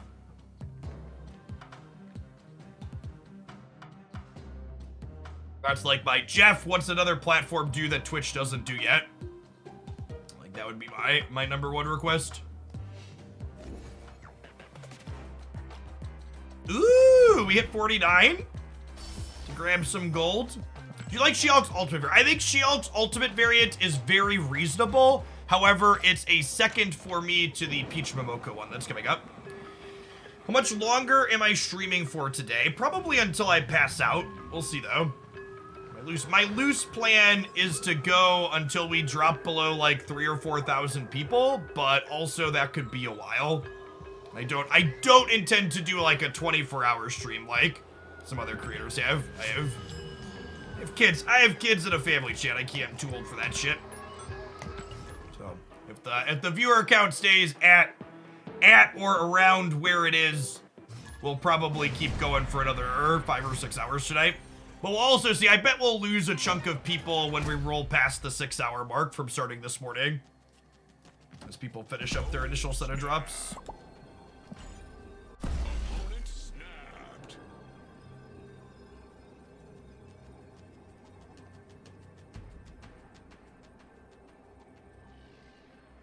The Deadpool bundle is calling me to play some Deadpool today. Deadpool's pretty good, to be fair.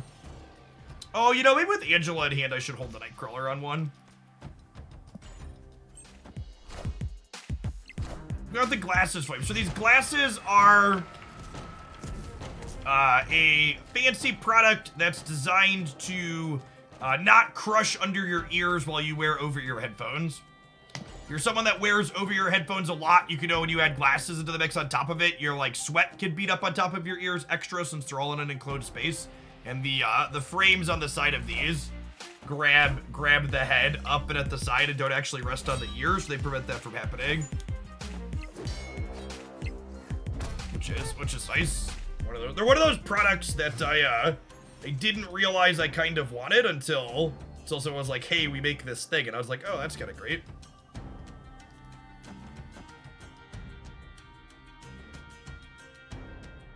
Oh, they discarded an Infinite Gross.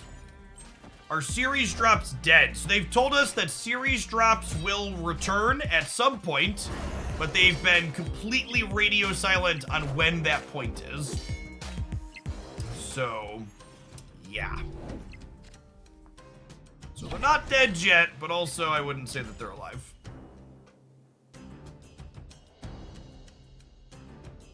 Ender UVA, thank you for the brand new Prime, appreciate it.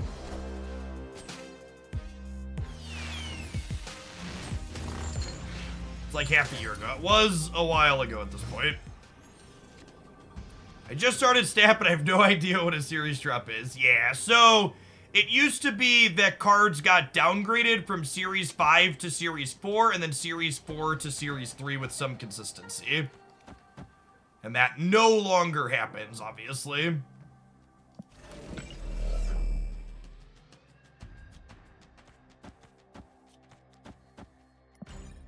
But at the time, when they were consistently downgrading between series, they also didn't directly release cards into Series 4. So we're not just strictly worse than we were before, but it's still not ideal.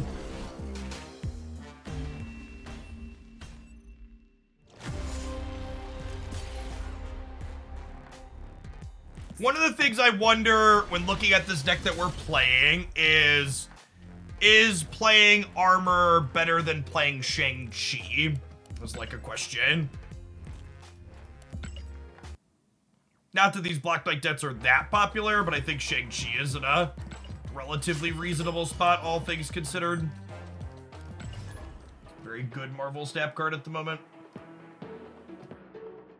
I also assume this deck just isn't playing Jeff because they're missing it from their collection.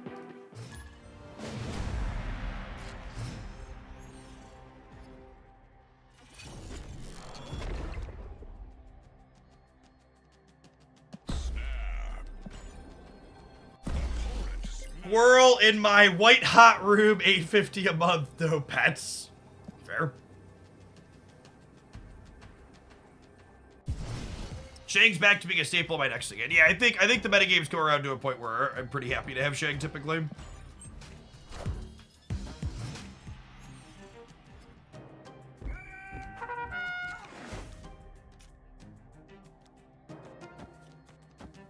$8.50, damn, that's cheap. Yeah, it's a fantasy universe, chat.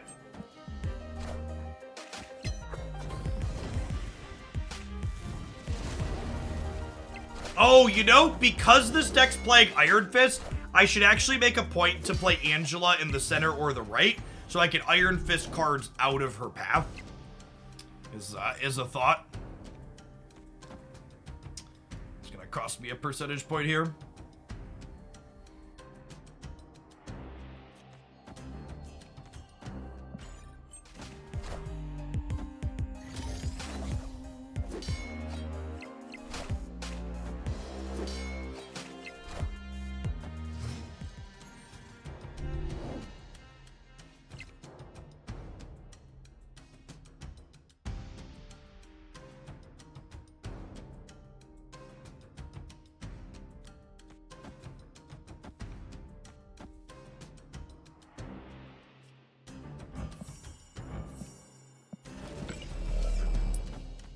Do this, I think.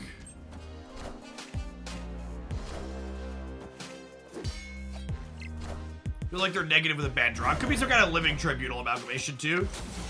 Confirmed negative with a bad draw.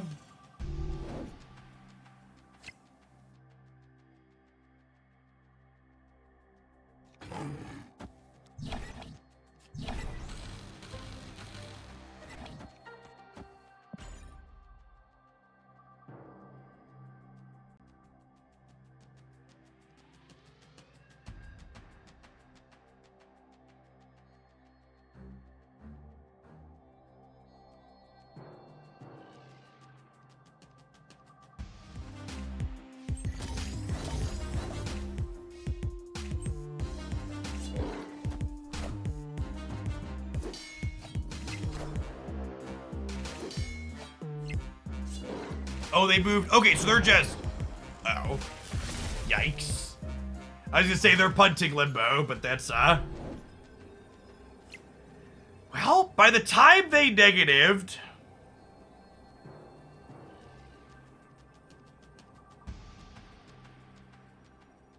They're dead. Okay. By the time they negative, they'd probably draw on most of their zeros, right? Spots like this are where I really wish the UI provided more derived information. Like, in a real game where we get good information, I would be able to see how many cards they drew with Jane, right? But I wasn't, like, right on top of how many cards are in their hand, so I don't actually know here, which is unfortunate. That background vision, it's just something he does when you, like, move him around the board. It's kind of neat.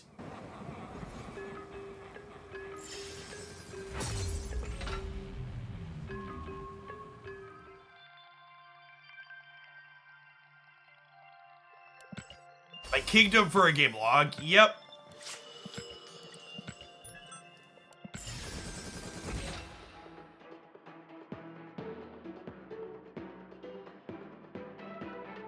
Well.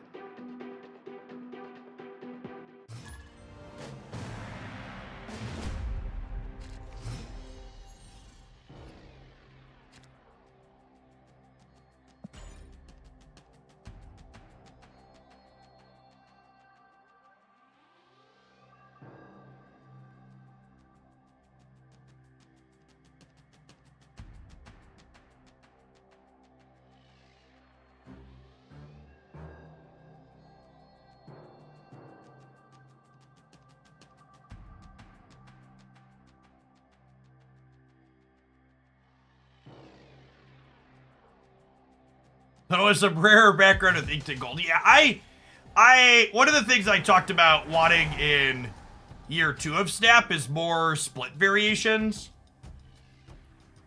I really think it would be fun if we had like a third more rare split to go for, or some kind of combination. Like inked with like hints of color. Or like there's like a singular color that like outlined on the character or the background could be cool. Just something like that.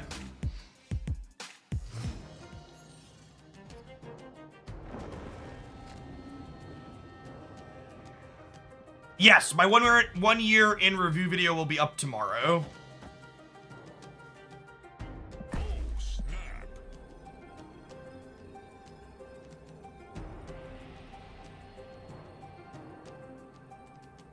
Assuming my editor has time to finish piecing it together. They've got like most of the first half done. And I sent them the other half of my recordings last night. It is probably the most involved video from an editing perspective I've ever done on my channel. So I fully expect it to bomb completely and not have any metrics.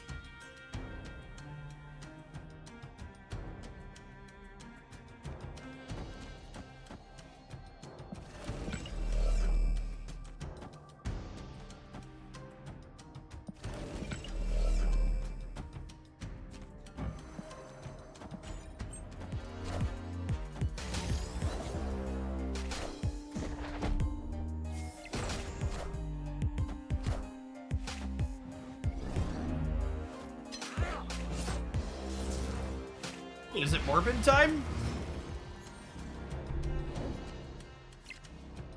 We're playing for 8 here if we stay, but I think we're playing for 8. I wish I had a Shang-Chi to draw.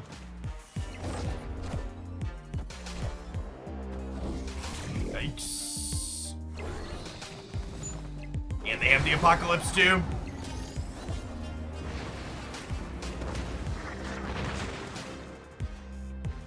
Okie doke.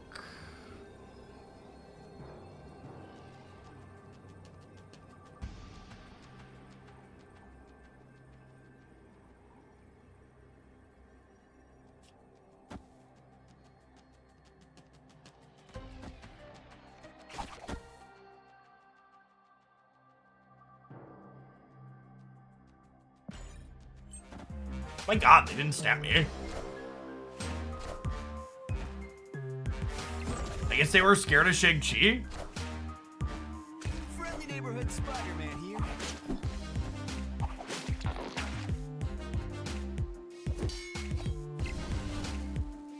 We'll take that, I guess. Snap should ditch the emotes for an in-game champ. I miss the days of Magic Online where my opponents would get salty and cuss me out. No joke. To speak ill of the dead for the moment, the number one reason and way that I knew, the moment when I knew Artifact was going to be DOA was when they announced that they were going to have an in-game chat. It was just like, well, this game is officially made by people that don't get it.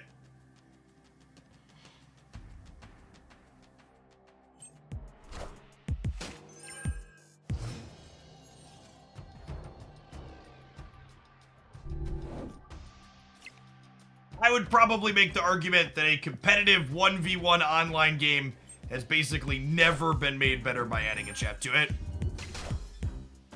It was MODO. MODO stands for Magic Online with Digital Objects. It's Magic's old digital client that at this point is old enough to drive. Old enough to vote? When did Magic Online release? It was a long time ago. I installed it on dial-up back in the day. Google says June 20... God, it's old enough to drink, chat. It's been so long since I checked. June 24th, 2002. Holy crap. And for reference, that application still exists today, and it still receives updates. I have to assume it prints Wizards of the Coast piles of money.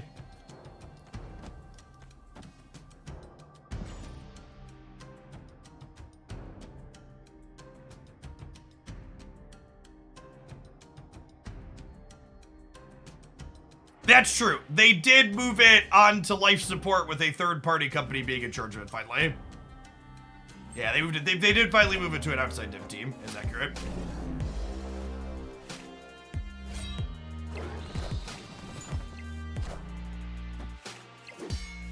For people that never played Magic the Gathering, you want to understand what kind of whales existed that game? Magic the Gathering would regularly run $40 entry fee digital tournaments that would get so many players in them, they would consistently crash the client.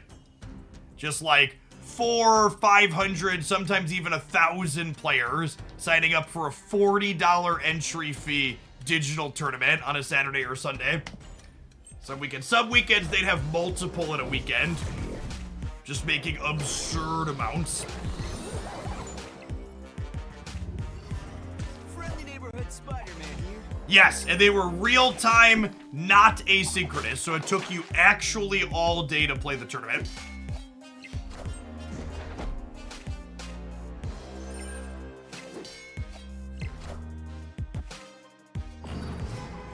Do MODO tickets count as cryptocurrency? No joke, I would often piss people off by calling Magic Online the original cryptocurrency. So I would certainly argue yes, but, you know, your mileage may vary.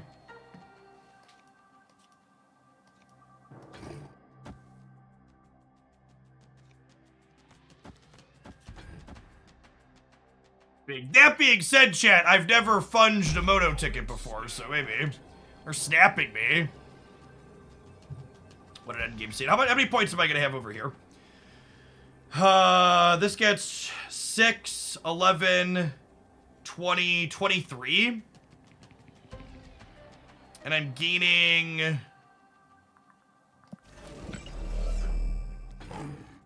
I think they're gonna leave Morbius and I want to trigger Angela more. That also might be bait though. I want to say, I think I want to change this deck and put a Shang-Chi in it anyways. Holy shit. Oh right, they had a bunch of swarms.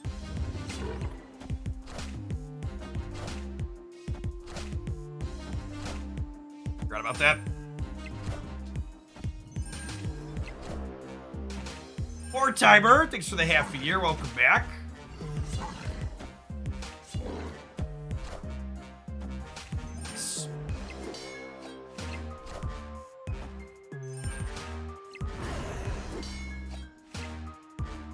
There's some Moto diehards that grind a living on their drafting. So I often talk about or mention that I used to play poker during undergrad to make extra money.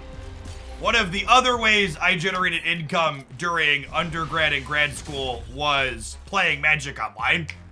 I would regularly cash out anywhere from $200 to $500 a month farming dailies and weekend events on that application when there weren't poker tournaments to be playing.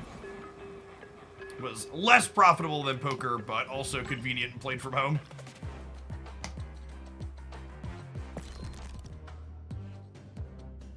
Digital poker has messy legal logistical issues to deal with. Let's try a couple more with Shang over armor in this. That's probably an improvement. Paying yourself like $1 to $2 an hour. It probably was something stupid like $1 to $2 an hour, yeah. But it was fun. I was doing it for entertainment too.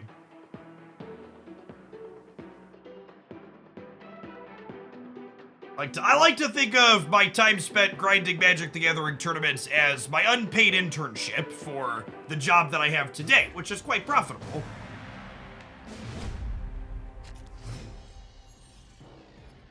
One of the years I was grinding tournament Magic, I played tournaments 38 weekends of that year. And I finished second on the independent tournament series that I was playing in. And I made $21,000, or sorry, I made, yeah, $21,000 in prize money that year. And then when I did my taxes and sorted out my expenses, I had $19,000 in hotels, food, and other travel expenses. So basically the takeaway from that was I was essentially rich.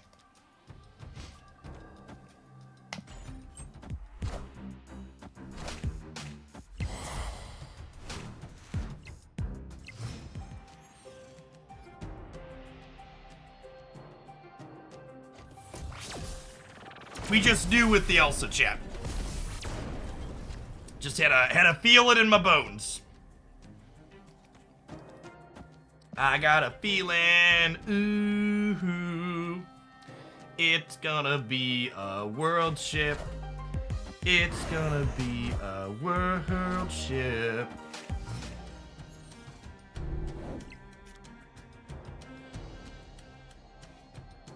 You were rich and then you had kids.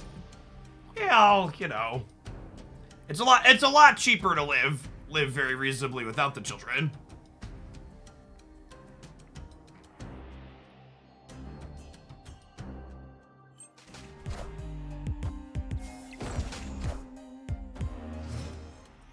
Mojo's a little scary. Where were you last turn, Angela?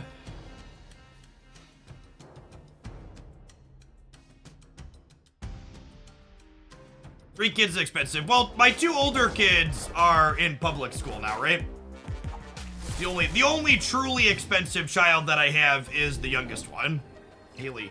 Haley costs my wife and I approximately $1,500 a month for childcare. You know, reasonable and affordable. Filthy Net Decker, thank you for the 11 months. Appreciate the prime.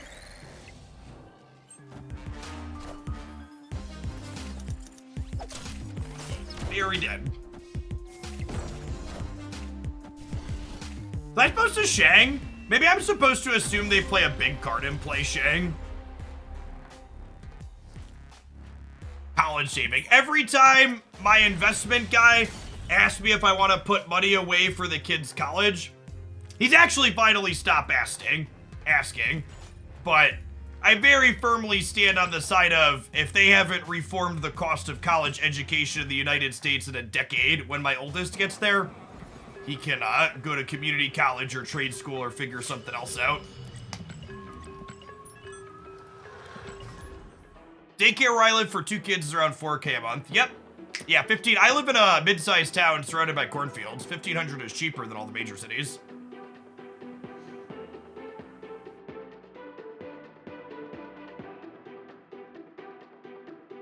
Children yearn for the mind. It's like double savings. They make money and you don't have to pay for daycare. Oh, snap. Opponent snapped.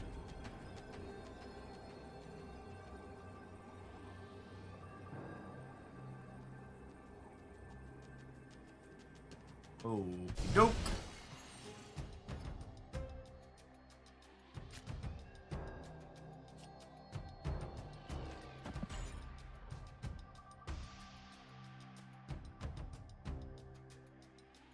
My friend asked me what my plans were for the fall. It took me a moment to realize they meant autumn and not the fall of civilization. I'm in community college right now, and it's very not bad. Yeah, I have my first 2 years of undergrad were done at a community college on the south side of Chicago. And then I spent some time teaching at the community college here in Central Illinois where I live before I was doing content full-time. The community college comment was not necessarily a commentary on the quality of community college as much as it was a commentary on the price of it.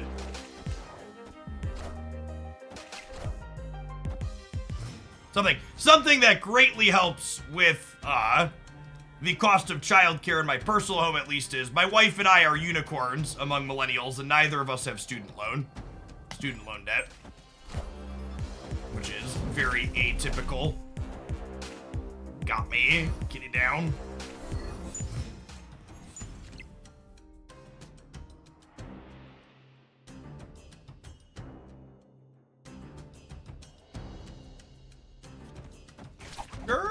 Sure. Friendly neighborhood Spider-Man here.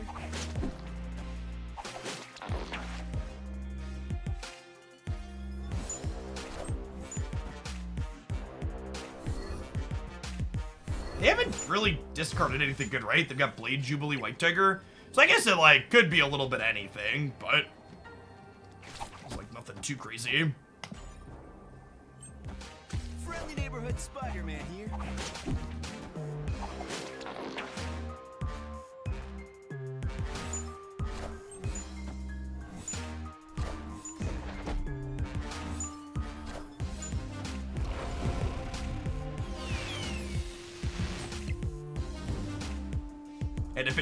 Had to pay military for yours. Yep.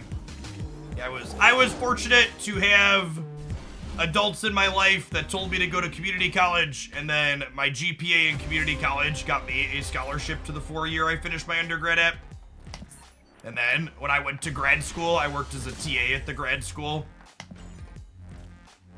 Which, if I'm being completely honest with myself, the only reason I have a graduate degree is, 1, they wanted to pay me to go, and 2, I didn't want to be an adult and get an actual job, so grad school sounded easier. I liked academia. It was cozy, it was comfortable, and it wasn't gonna cost me money to stay for another year and a half. Sure, we'll do it. Sign me up. You want to look to move up north by Chicago? I would never live in a major city or near a major city ever again. They are wonderful to visit, but as someone that grew up in the South Chicago suburbs, every time I go back there to visit family, it's just like, nope, never again. We'll come for the weekend. We'll like go see a show. My wife and I are gonna go see Beetlejuice at Broadway in Chicago next month. In fact, it's just like, nope, don't ever want to live here again.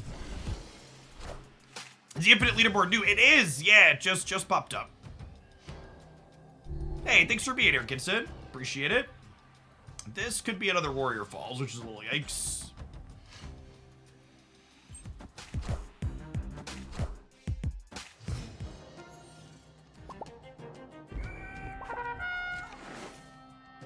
Living in the city is more fun when you don't have offspring. I guess it's not even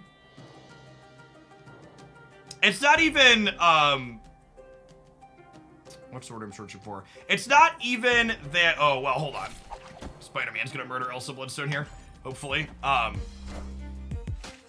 It's not even that it's, the kids are the reason I don't want to live in the city. I just like, and I'm sure some of you can relate to this, chat. I just like don't really leave my house that frequently. Oh my god, what a skilled card gamer we are. Truly next level gaming here. And it's like, if I'm basically never gonna leave my house anyways, I'd like my house to be large and cheap. I'm just gonna like hang out most of the time in it anyways. Yeah, I'd like it to be a nice basement. My basement is fully finished, chat. It has 9-foot ceilings. It's a beautiful place to spend most of my time. Friendly neighborhood Spider-Man here. Is their Spider-Man as skilled as ours? Not quite. Still decent, but not quite.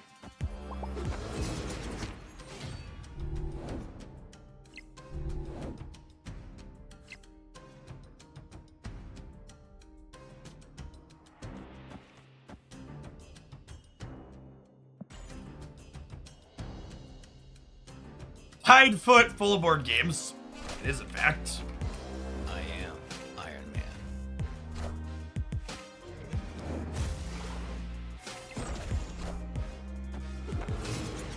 Man. Floor to ceiling gamers. Floor to ceiling.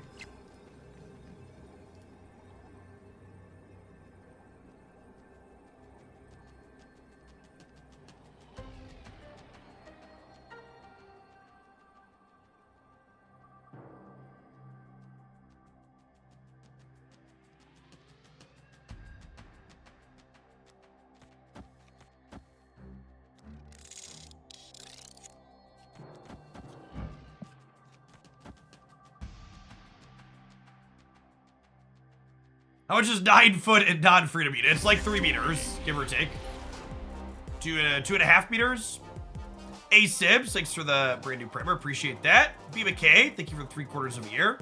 What do you think about the Joliet area? Yeah, it's a little bit further. It's like the southwest suburbs. It's fine. It's a little bit further out of the city at least.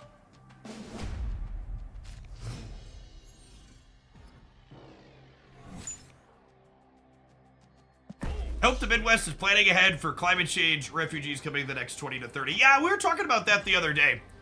That we'll probably see some immigration in my lifetime around the United States. Not even just into the Midwest from the coast, but like the big flyover country out west of the Midwest. I assume we'll have larger influxes of people. It's 2.7 meters is 9 feet. There you go. Numbers and stuff.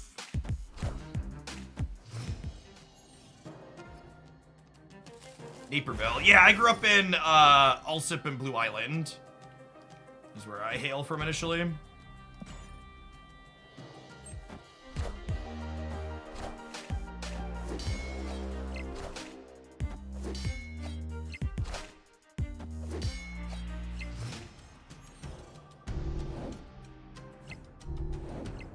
Opponent snapped.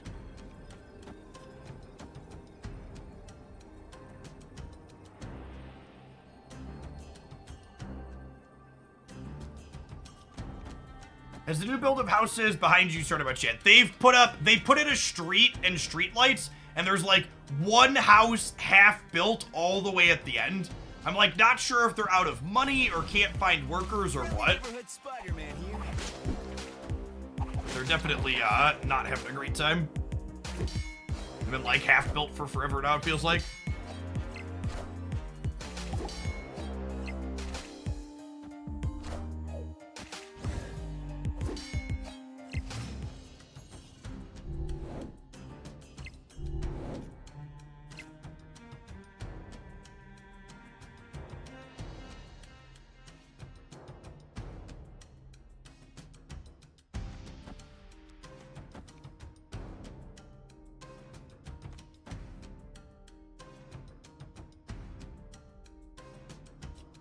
If I want a cloak for them, it's probably not a good idea.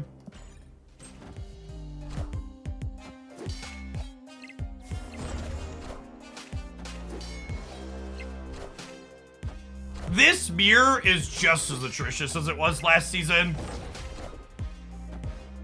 It does not feel particularly interesting or skill testing. It just feels like we're both like throwing fucking noodles at the wall.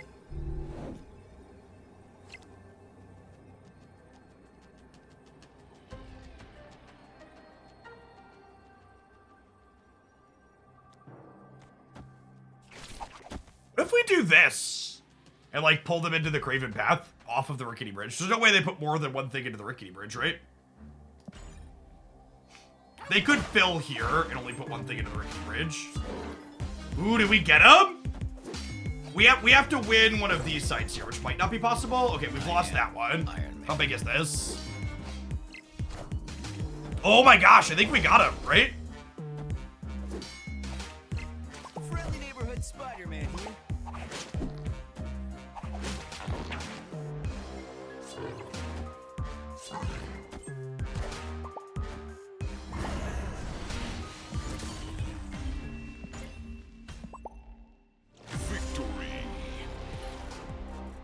Clean. They put the minimum in here. We pulled them right out. I love the design change on this card. If you're like, Jeff, give me one quick, clean example of why the Marvel Snap Team is so good at what they do. I think the Spider-Man redesign is just like such a clean call out. Just like they took it from potentially, arguably one of the most toxic cards in the game, and they took their iconic hero and they successfully turned it into something that's fun and interesting to play. You know what else is fun and interesting, chat? Adverts that pay the bills. We'll see you back in about 2 minutes. We're going to play a Silver Conquest with this deck, and then we're going to roll on to another one. Thanks for hanging out. Don't go anywhere.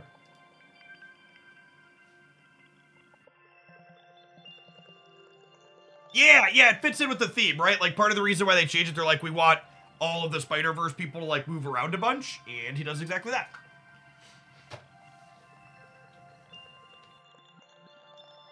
We are closing in on the 6-hour mark since drops started. Another half hour or so. If you've been watching all day and the drops have been ticking, you'll be able to collect your last one here. Let's check in on our boy, huh? How are we doing on the Human Torch front? Still a solid 47%. Chat, if you haven't voted for the Human Torch yet, make sure you click the vote link in chat and go do that. If you're going to vote for someone other than the Human Torch, feel free to just not vote. I've got an agenda to push here and a character to try and win.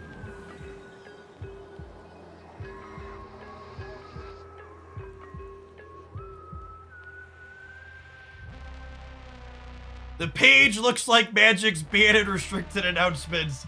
No changes. Oof.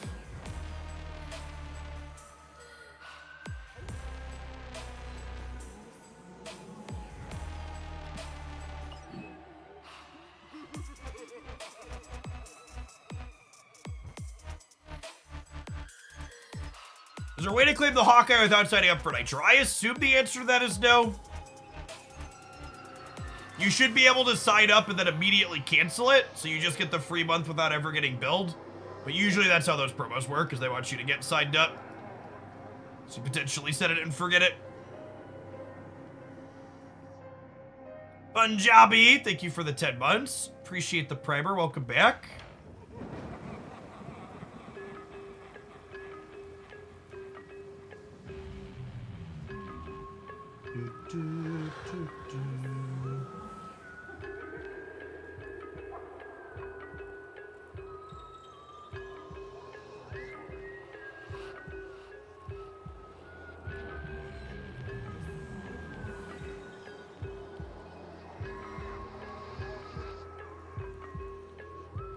Ghost Rider was never going to win the vote with the variant of the season pass. Yeah, I agree, Simic Cake.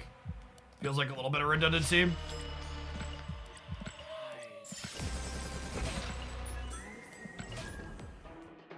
Alright, after this deck, I only have one more viewer deck in the tank. We're going to be streaming for a bit, right? Should we take some more viewer deck submissions? Let's take a few more. If you are a subscriber to the channel, and you would like for me to play 12 cards of your choosing or built around a theme of your choice on stream, you can send in a $10 tip with the details at that Stream Elements link. Let's say we'll take 2 or 3 more at least.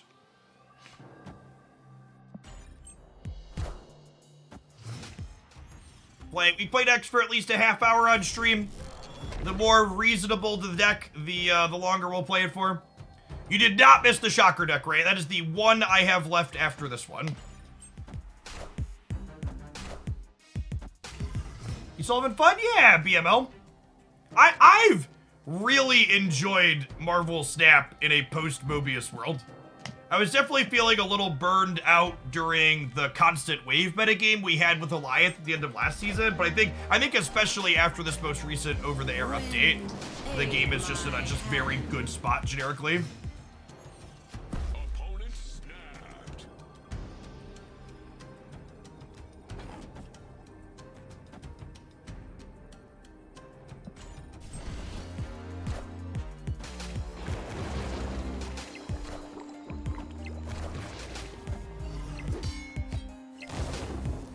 It's a low bar, but it's better than Goliath wave bullshit. Yeah, for sure. Putting my Luke here. We didn't know there were a Man-Thing deck. Means they could rogue or Enchantress me.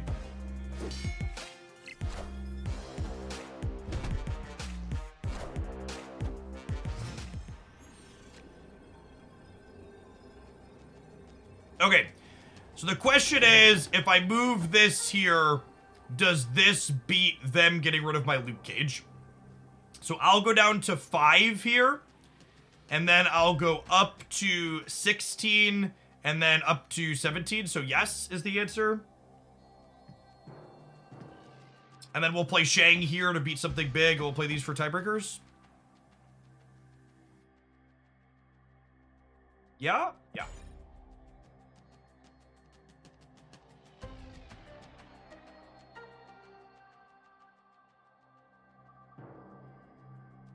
We're beating Doctor Doom too, right? Doctor Doom would be 18 here, and I'd be 22. Doctor Doom would be 9 here, and I'd be 8, 9, 10, plus 8, 18.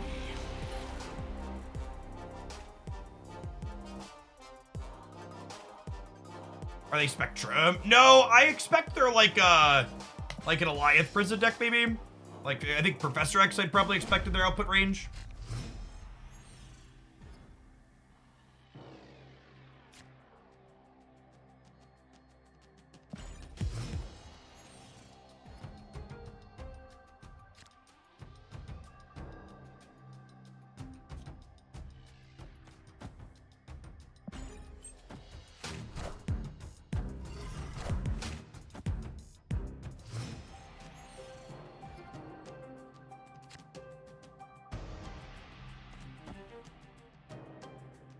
I'm gonna start filling up the right here, so that way if we draw Elsa.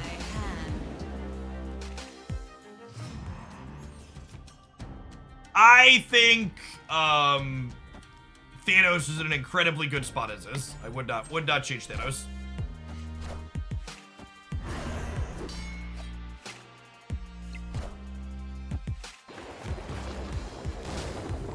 And Devidoc, thanks for the deck submission.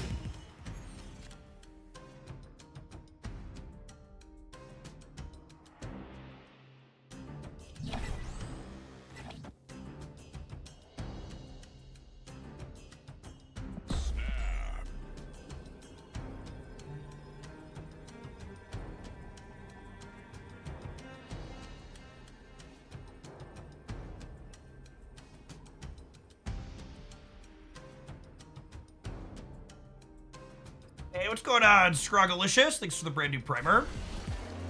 Feel that Angela variant? Me too. Wait, what?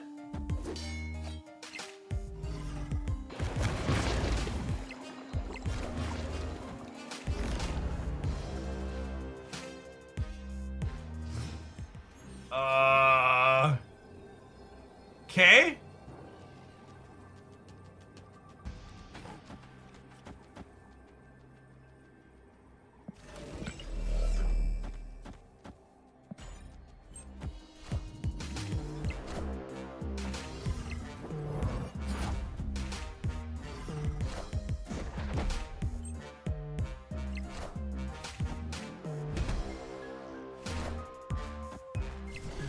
Crunched.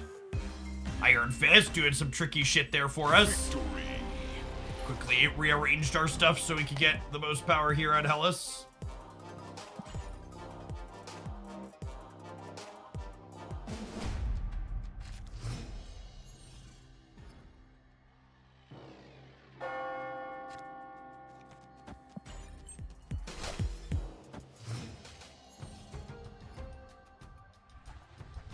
Iron Fist is like a legitimately fine, like cute techish card in this deck.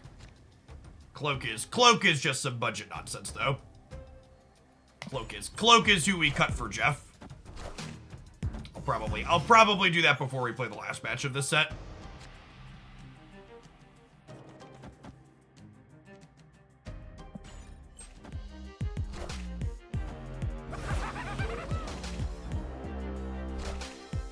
Does Spider-Man work on Carmartage? He jumps twice.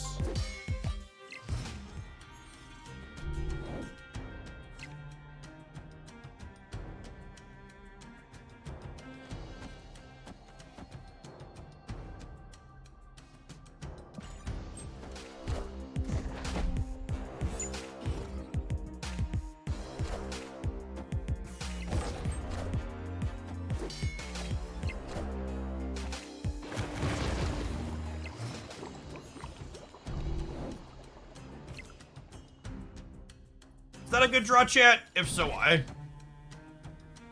Please explain.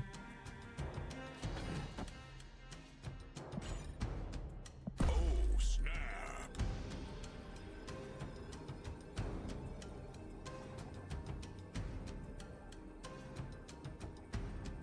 They could Professor X us on the left, but I think that's unlikely this turn.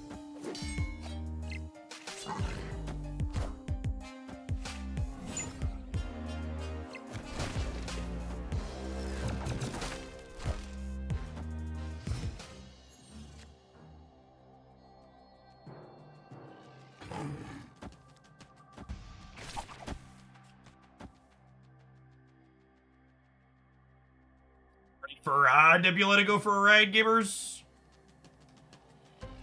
They could storm Limbo here. Do I play Luke Cage? They can't storm Limbo. Yeah, probably. Victory. Oh, they were retreating in case I rug pulled them. I guess they haven't seen all of my deck yet. There. Snap. Hey, Pixel Codex, thanks for the brand new primer. Appreciate the support. Got a bunch of new subs today. If you enjoy the vibes of the channel and you want to hang out some more after I'm done being live today or talk with other like-minded members of the community, be sure to pop on into our Discord server.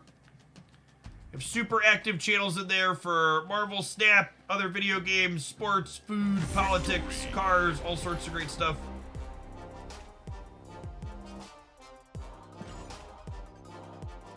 Relatively high caliber of discourse there for most things.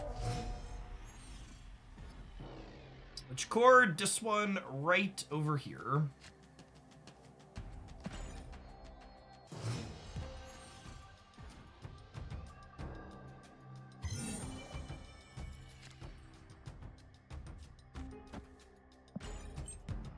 One of those Fogwell's gym last. I think it's only 24 hours in the feature location. Opponent is taking a long time, gamers.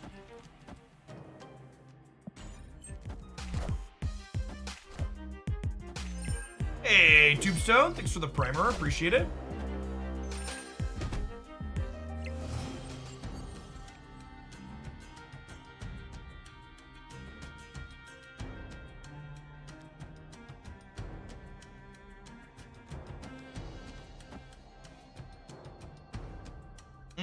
Maybe I should have Cravened here and then cloaked into it, or then cloaked here. I don't know. I don't have a good way to set up to get the Elsa bonus this turn, though, which is awkward.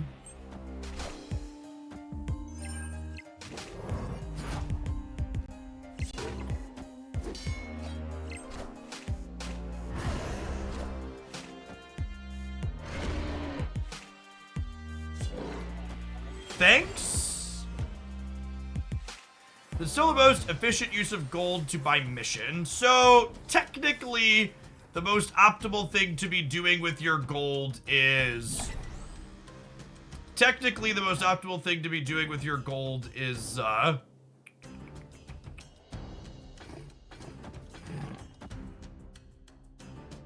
my brain is broken. Buying high-value bundles.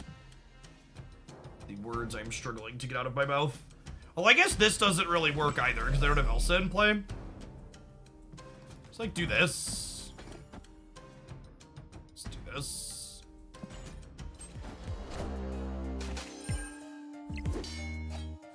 But when high value bundles hit versus how long you have to wait for them definitely varies a bit, so.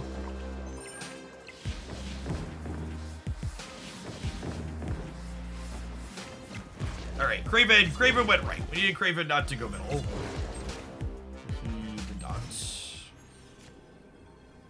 Well, perfect. That'll do pig. Victory.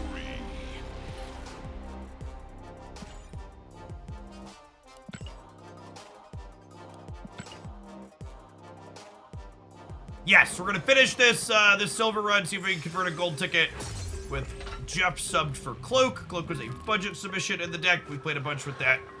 I'm enjoying this deck. So let's sub out this, play one more, and then we'll move on to our Shaka request.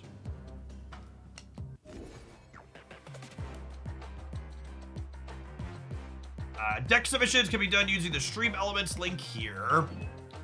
We have 2 waiting to be played after this one currently.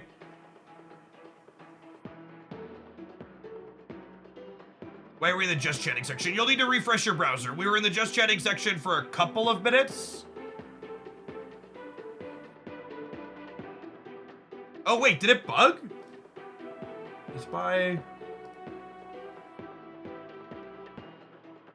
Weird. Did it pull us out of the Marvel snap?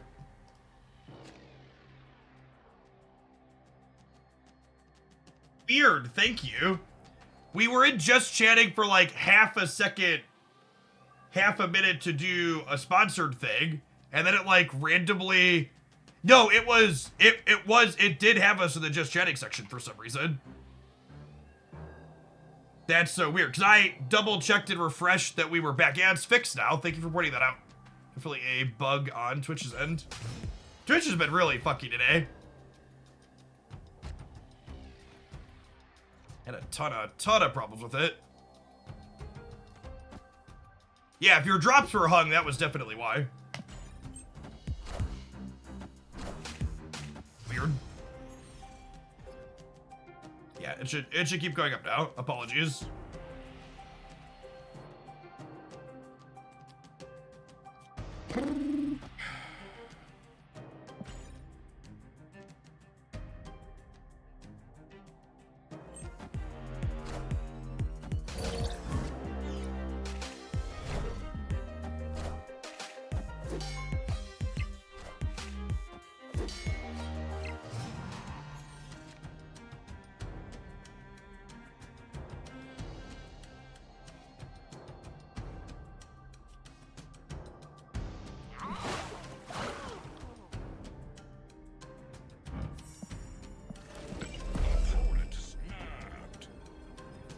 Do this, and then next year we go like Jeff here plus Spider-Man somewhere else. Think I like that?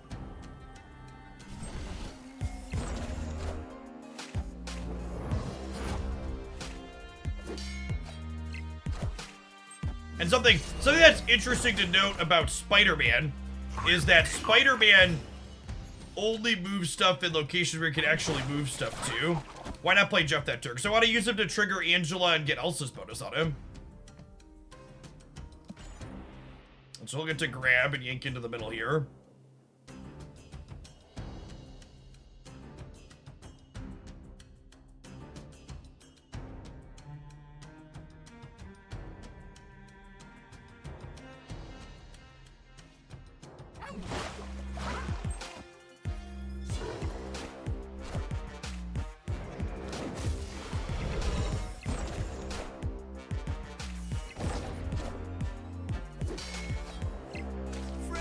Spider-Man here.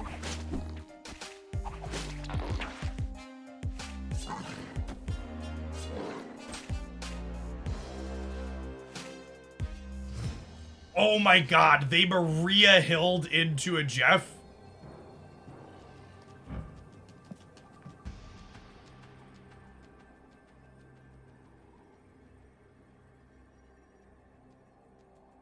a touchpad. Thanks for the submission.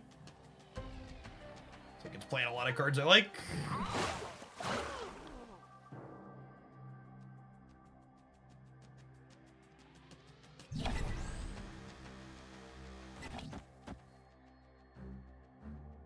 There's no way they skip Plague for here, right?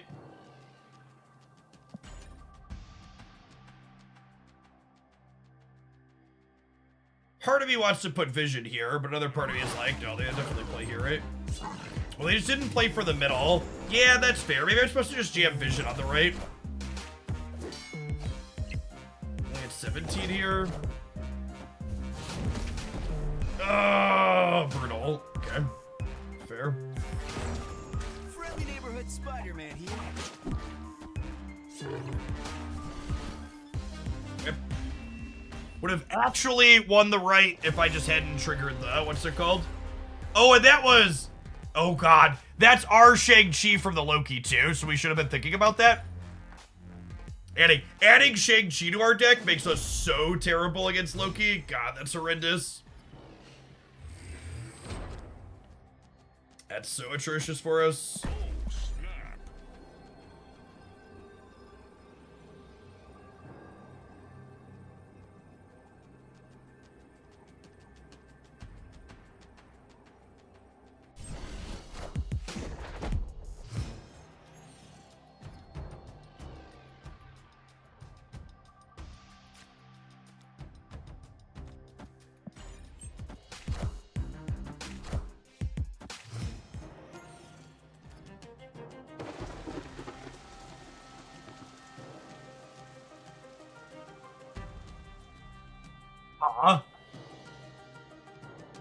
Do I do this, and then next turn I go move, Kitty Mobius, take the raft?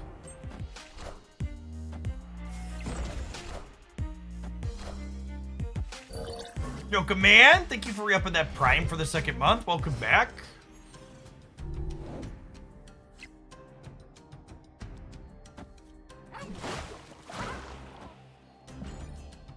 And this way, even if they fill the raft, our Mobius takes their 6-drop and shuts it off here. What cards make up the Little Mover package? Generally speaking, it's like Nightcrawler, Angela, Jeff, Craven, and Elsa is probably core to it now at this point too. You want the percentage of Fogwell Gym's appearances. Feature locations are always 50%.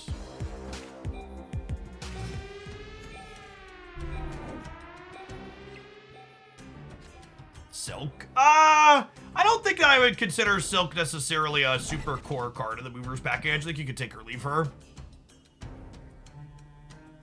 And remember, their 6-drop costs them 6. And I'm playing my Magneto out here just in case they have a Mobius. This is also going to lock up here, so that's another reason to play it.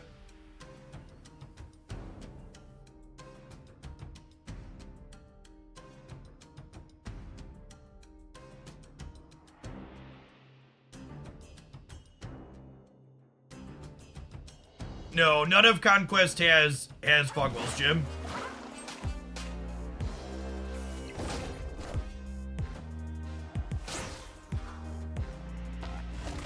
Super rewarded for playing my card. Love it. Man, they've been hitting all bangers on this Maria Hill.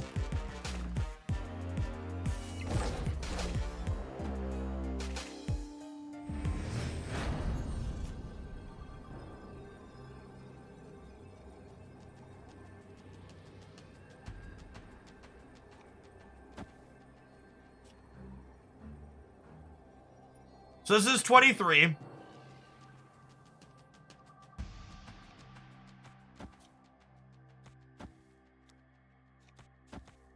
I do this, this plays around them Lokiing to make their collector huge just in case. And it still plays for left and right.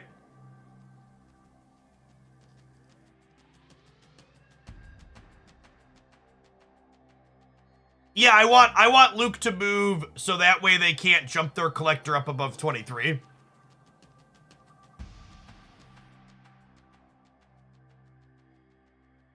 No, I've been embedded on the Twitch front page before, Lumi Pop, which put us up like 15, 20,000 viewers in the past.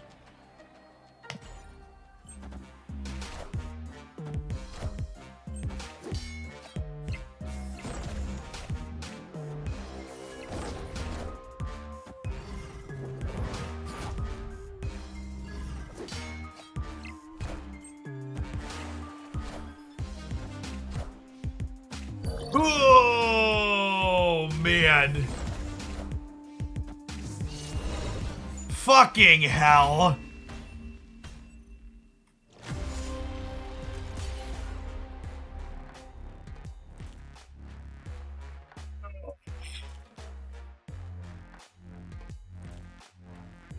God, that's brutal. Was the raft card? Was that the only raft card that soloed us there? Actual only 6-drop that loses us that game, right? I mean, Rogue let them play the Orca, but the Orca is the actual only 6-drop that wins that, right?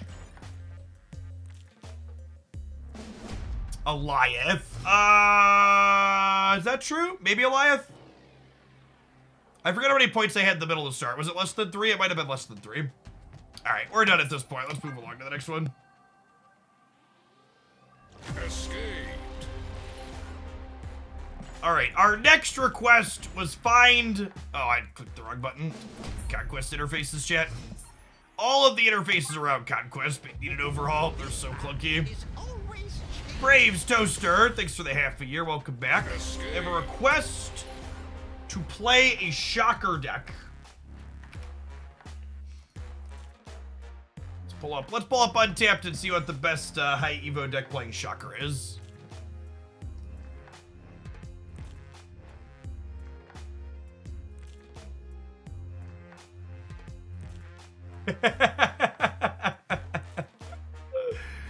Whoo, doggy.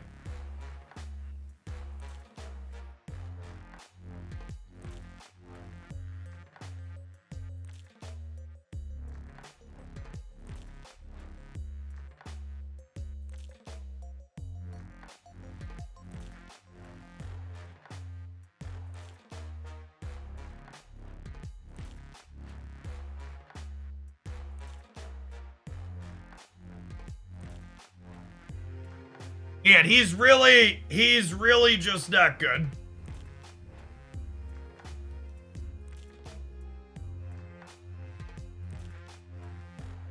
There aren't any Patriot builds, right?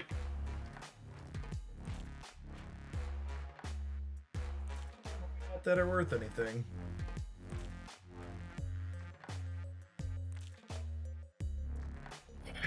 Yeah, his effect might actually be one of the ones that was most hurt by Mobius.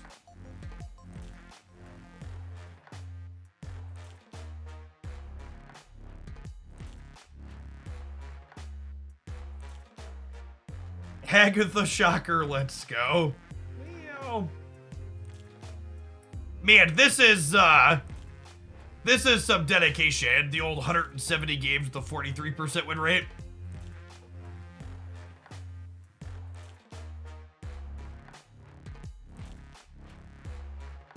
Probably this one. This is like the closest thing to a real pile of Marvel Snap cards. It's got some prison elements in it. It's got an Eliath at the top.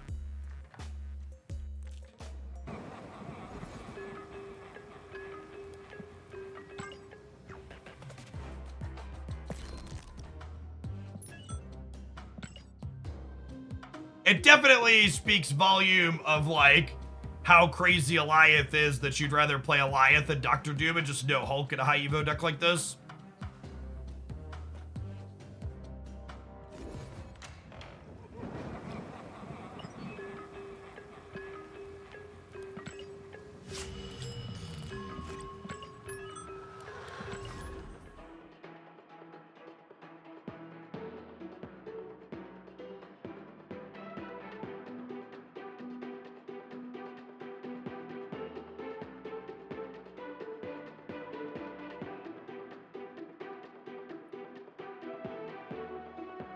Shout out to the people in the subs Discord server that have been converting submitted decks to deck links for me when people just paste them into the donation comment. Saves me some time and click in. You want a game with Leader? Leader's fine, especially in a post-Eliath world. It's arguably anti-Eliath tech. My game screen feels so naked when there's not deck trackers on the screen. I'm feeling an Infinity ticket with the Shocker deck. You and me both. We've got Eliath and prison cards. How bad can it be?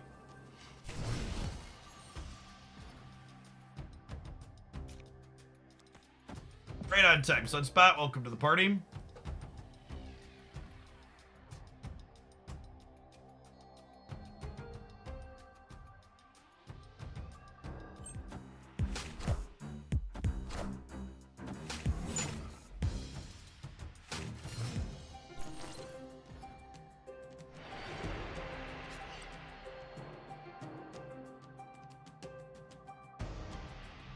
With Bifrost and my deck's ability to Doctor Doom, do we just storm Mojo World and then the power gets slid out of it? Storming them off their Elsa path also seems appealing. Wind, aid my hand.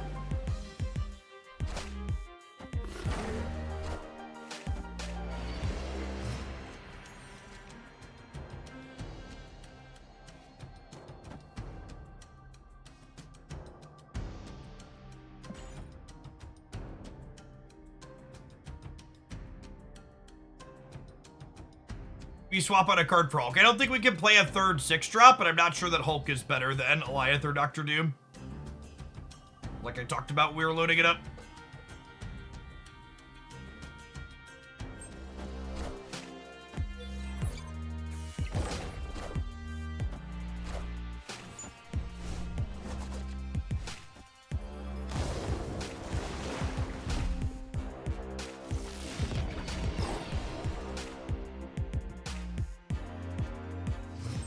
Hopefully we can X one of these two. And then Doom the Flooded on the last turn. Just Toxic. Thanks for the tip. Appreciate the deck submission.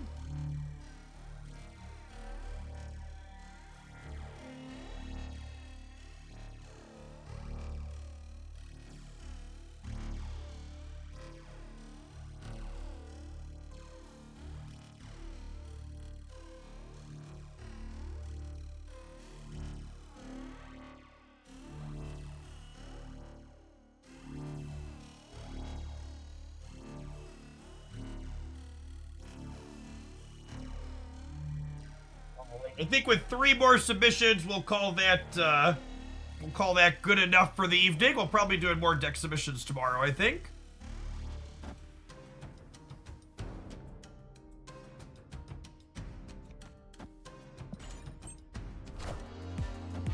Gosh, we're evil, chat.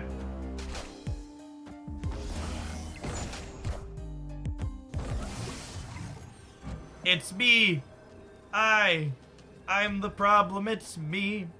At tea time, everybody agree. Are we back to a point where he's not the most toxic card in Snap, right? He's second to Eliath. It might be close. It might be close. Oh my gosh, are we sweating? Because I prisoned you?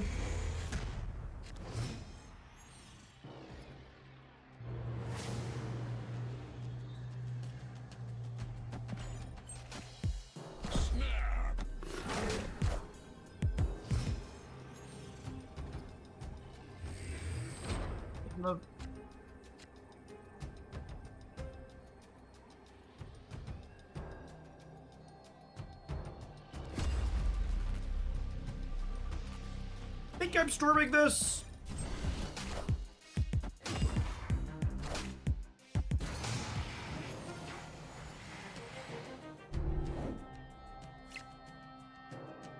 Yikes. So I need to storm that one now, right?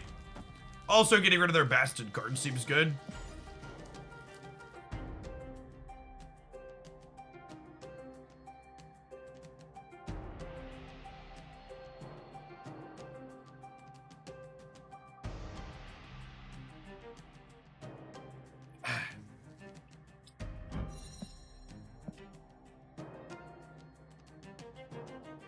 Jeff asked if Professor X the toxic one when he set up Sanctum Sanctorum with the Bifrost. That's true. And I did in fact do that. Shocker didn't do anything here. That is an accurate assessment of Shocker.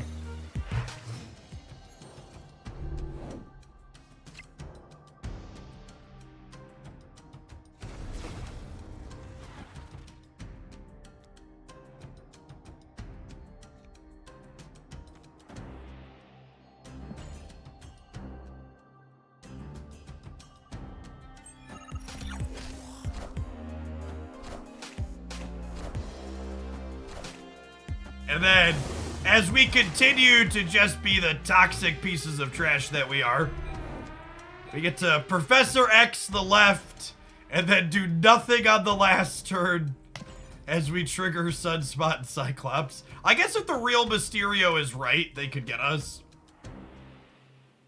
But that's the proving ground, so let's just be toxic.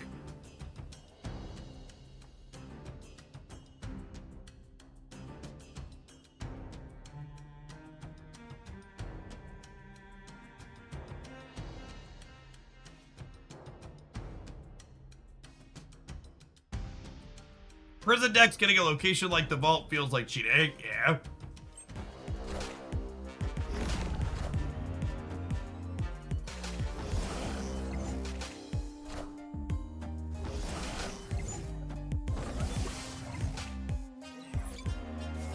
All right. Will the real Slim Shady please stand up? Oh, I guess we lose if the real Slim Shady is... No, wait, because we're winning middle, right? Are we good then because they punted middle? We win regardless, right? Because they punted middle? Haha! They didn't punt middle, and then we got the left and the right. Victory. Brittany, baby.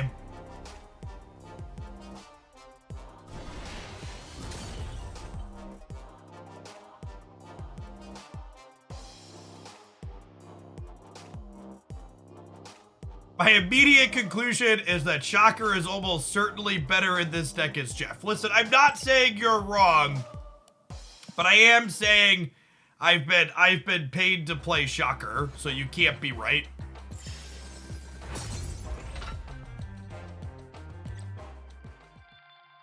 There'll be a game eventually where like Shocker makes Alioth or Doctor Doom cost 5 and it'll be great.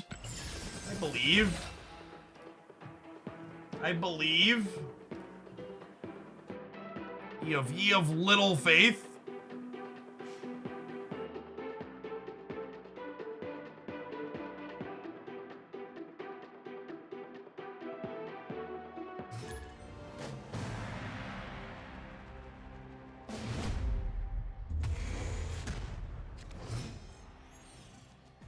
A high evolutionary Shocker makes the leftmost card in your hand cost -1.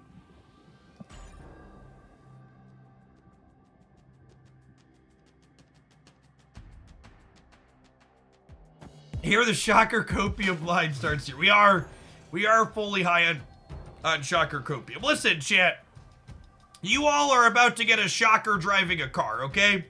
I am simply a man of the people trying to help you drive your buggy, okay? Look at this animation. You telling me you don't want to play with this animation?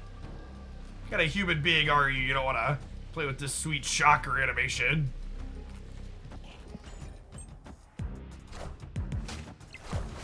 Wow!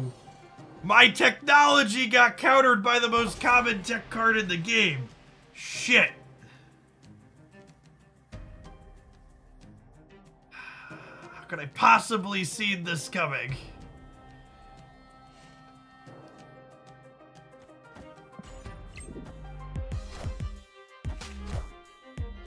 Wind aid my hand. Going on, Desquire. Thanks for the brand new primer.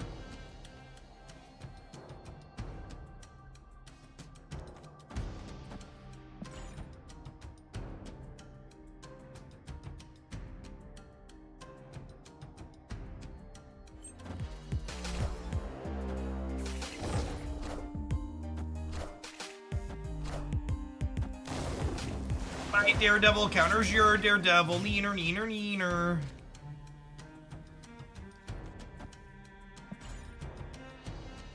Oh, snap. So New York makes our Alioth a little bit worse. I think we're in a good spot overall.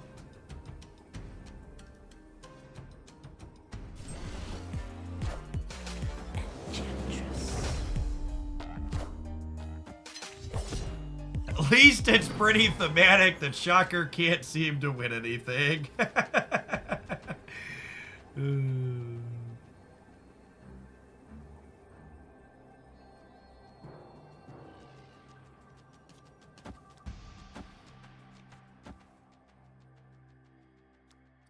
I feel like I'm supposed to Doctor Doom in case they Doctor Doom. This is 12, 22 bid. Is that good enough? Might not be good enough. I might need to Goliath and just hope that the 3 holds here.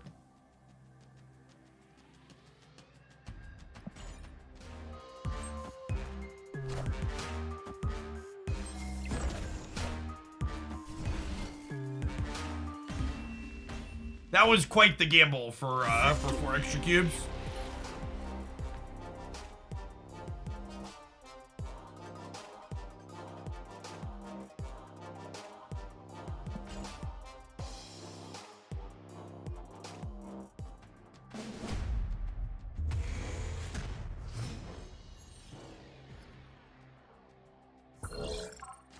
How do you want to play the new Twitch drops, right? Well, I've been streaming all day, not watching Twitch drops, gamers.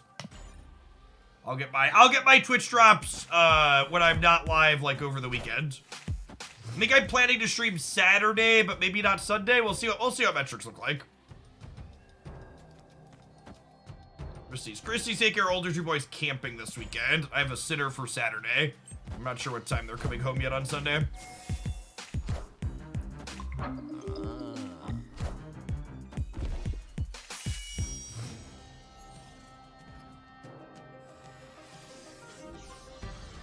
Been watching since this morning, and my 2-hour drops is still at 65%. Is that my problem? So some people have been mentioning that they've had their thing hanging on them. So y'all should be checking your inventory periodically and make sure that it's updating.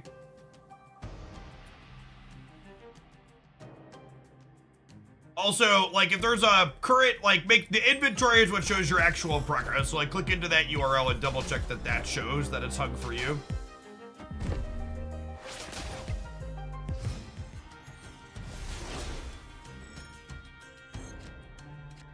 Yeah, sometimes you have to close the app and relaunch it to actually have it update the number appropriately. Like, the number is updating on the back end, but not the front. I'll snap the Cyclops. Let's do it.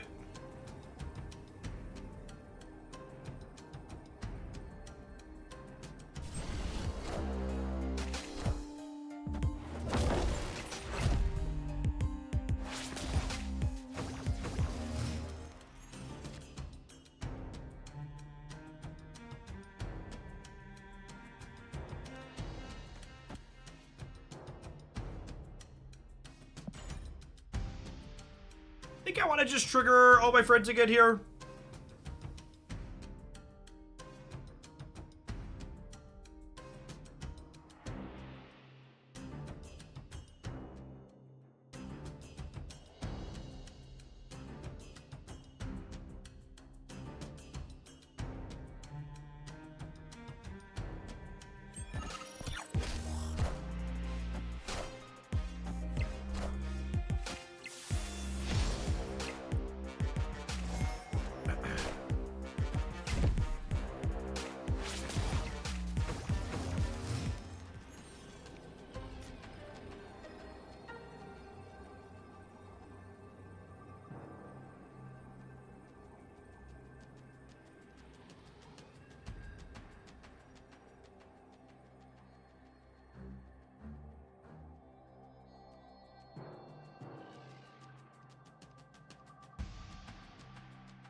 They're leaving. Okay. Okay. No joke, I'm sitting here in the tank. I wonder if they don't leave, are we supposed to, like, play Shocker right and just soak 4? Just, like, go to 22, possibly 23 here. Get another 5 over here. You know, I don't know. Our hand wasn't great.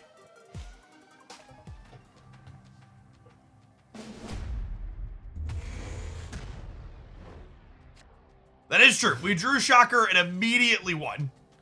This is just the facts with J. Jonah Jameson.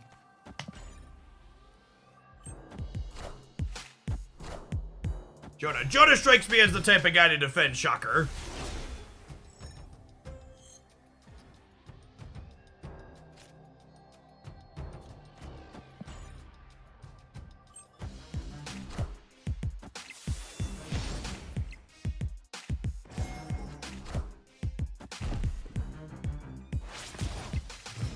The Discord promo signs you up for a recurring subscription. Yeah, that's how those types of promos basically always work. Agree with your kind of scummy assessment, but it's also kind of just how it is. For people that are surprised, like if you never seen the free subscription things anywhere else before, it's like very, very, very much like this is just how this works type thing.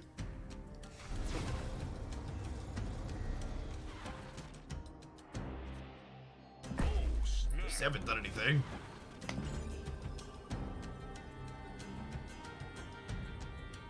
One of them got me 10 years ago, never again. Yep.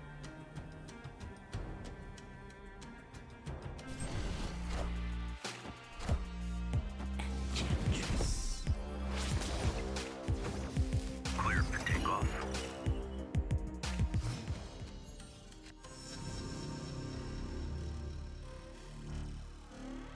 Be a Professor X game into Goliath.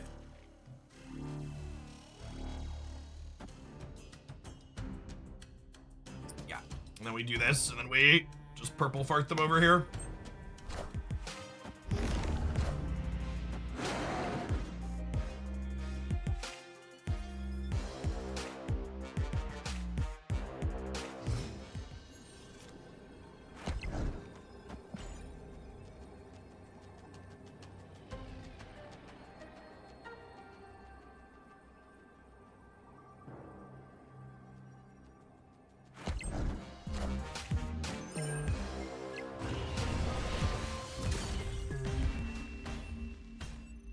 Going on, Erdell? Yeah, it's drops going on this week, so we're gonna be doing some extra long hours.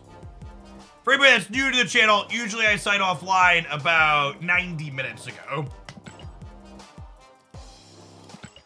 But today, we're gonna keep going. We got a few more viewer decks queued up after this one. See how far this one can climb up the ranks for us. Hit on into our next one here. Well, I guess we'll never know. Eternally stimulating Goliath gameplay.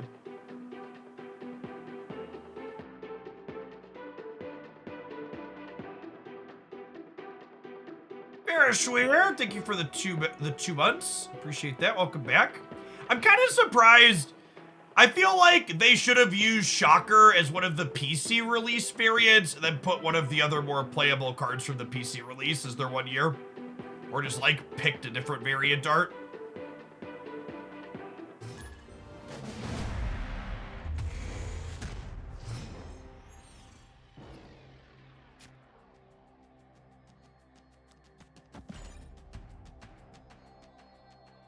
At least there's 500 credits in the drops.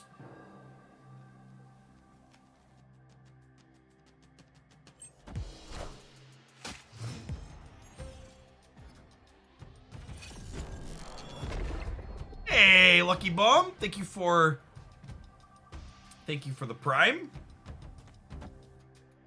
There's a lot of great folks you can send that to every month. Thanks for sending it this way. It's a teaser for a Shocker High Evolutionary rework. I mean, it's post Mobius, it's resoundingly the weakest of that bunch, right?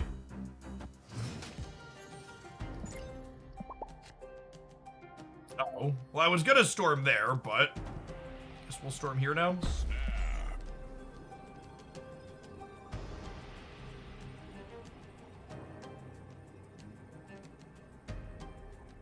Pre-Mobius it was too. I think it was like fine and you could do some cute things with it pre-Mobius release. Post-Mobius is just like really not doing anything. Wind, aid my hand.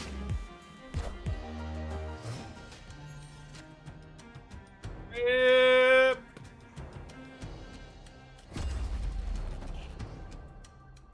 Alright, so the game plan here is Shocker here, into Professor X here, into Goliath here in the game.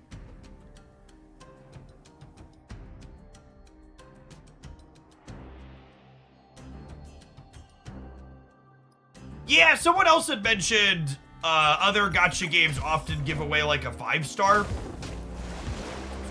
character, which is basically like a Series 5 card in further 1 year.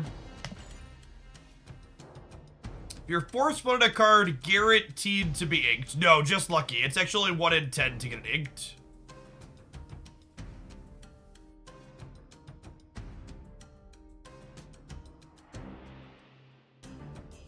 It's probably going to be a retreat angle here.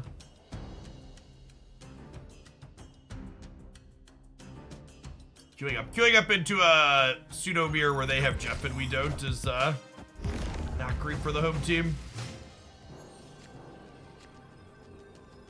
Genshin gave only 1/15 of a 5-star character, give or take, for their first year. Okay. Confident we are torch to the left.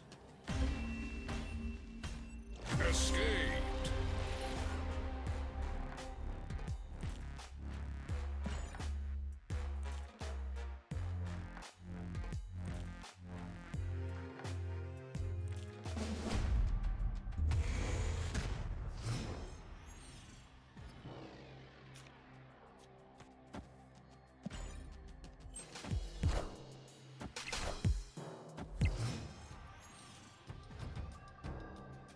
This might be pretty close to a full mirror, honestly. With them having Daredevil as well. I'm gonna snap on our strong start here.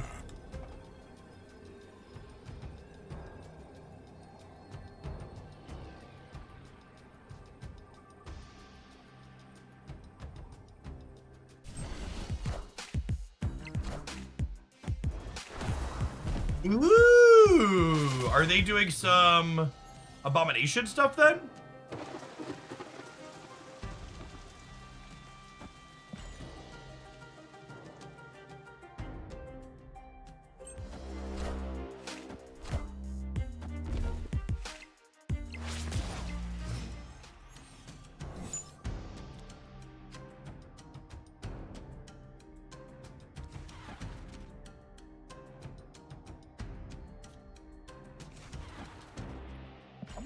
Hunt the raft, I think. And like try and set up like Cyclops into X in the middle into like Gamora on the left, or we'll X one of these and then we can Gamora the other. Or potentially Goliath if we draw it.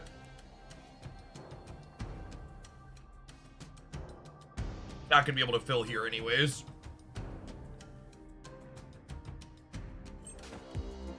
It's clobbering time.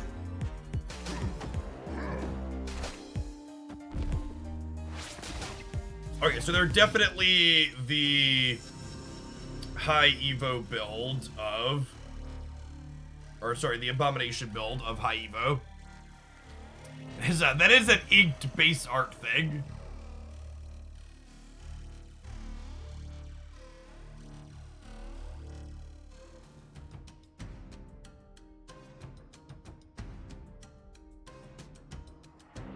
They're full soaking on Sunspot.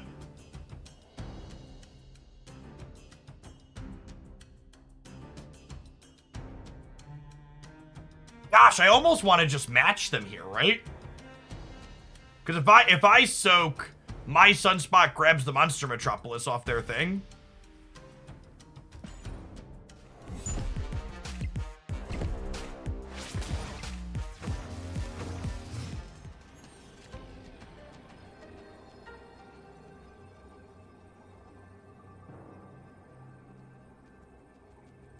You think they're on She-Hulk too? It seems unlikely. I don't know. See what they're doing.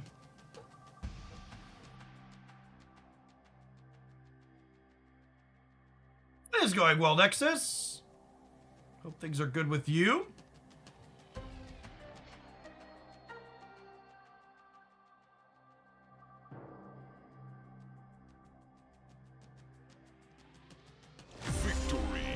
I think we're in a fine spot there.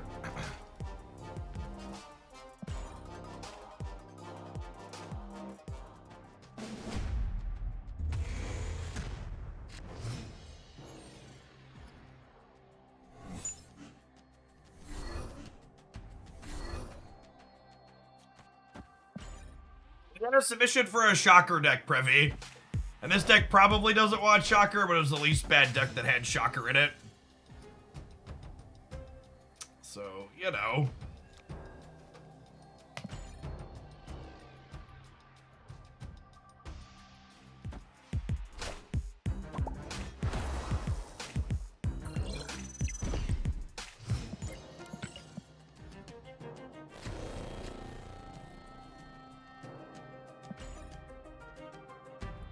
Gamora's alright. I like that Gamora is the second thing to do with Daredevil when you're in Professor X. And Gamora has the upside of being able to... Aid my hand. Gamora has the upside of being able to be a turn 6 play that lets your Cyclops and your Misty re-trigger, which is nice.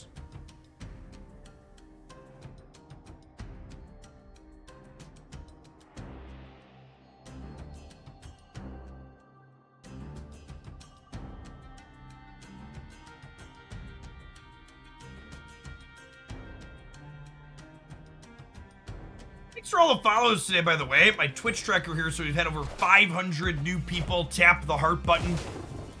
Once you've got your drops, if you're interested in coming back again, you'll find me here Monday through Friday during the week. Usually I end a little bit earlier than this. I typically work like a traditional work day while my kids are at school, and my wife works as well, about 9 a.m. till about 3 or 4 p.m. in the afternoon Central Time. Marvel Snap is basically all we stream here. We've been full-time since the game released last year and have been loving basically every minute of it. A couple of off betas in there here and there, but certainly far more good than bad.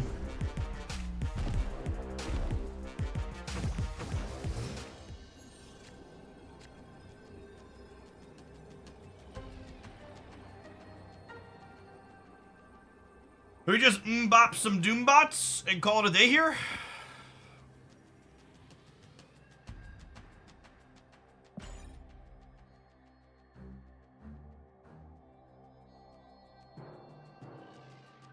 Yeah, Touchpad, if you could send it to me as a link on a website, I'd appreciate that. Like on snap.fan or Untap, so I can easily import from it. They go to Purple Fart Me? I mean, they have to get the 1 and 3 to Purple Fart Me. Oh, we're being ghosted. Okay, got it. Well, that's an unfortunate. The old snap after we lock. Sure, bud. That explains the emoting with the do not emote title. Yeah, okay, cool. Got it. Yeah, unfortunately, this deck is... I think this deck as a whole is fine, but it's unfortunate that they're giving us a variant for... It's unfortunate that they're giving us a variant for a card that's just not playable. This deck, I think this core is very good and reasonable if you like control decks, but Shocker should definitely just be Jeff the Baby Land Shark here. I don't think High Evo as a whole necessarily needs the power level boost, but I do kind of hope they consider reworking what this card does with him, because he just isn't useful. Especially, but like, even pre-Mobius, I feel like he struggled to be useful, and post-Mobius is just like, yeah, not great. All right, gamers, it's about that time. We're going to take a 2-minute ad break. I'm going to run to the bathroom while I do that. And when we get back, we're going to play another viewer-submitted deck list. We've got some Patriot Ultron cut up here for our next pile of cards. Don't go anywhere.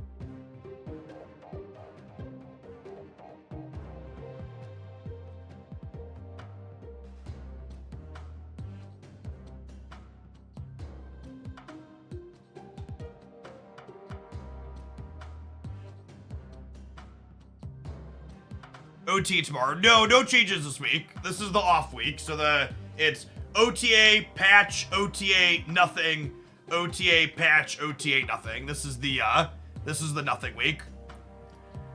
Our next OTA is the 26th, and then the next patch is the 31st. Spooky patch on Halloween.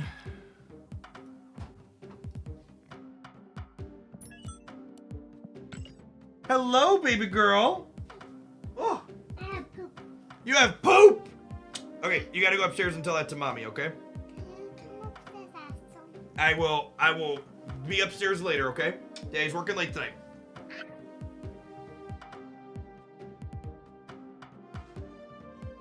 The joys of small children, chat.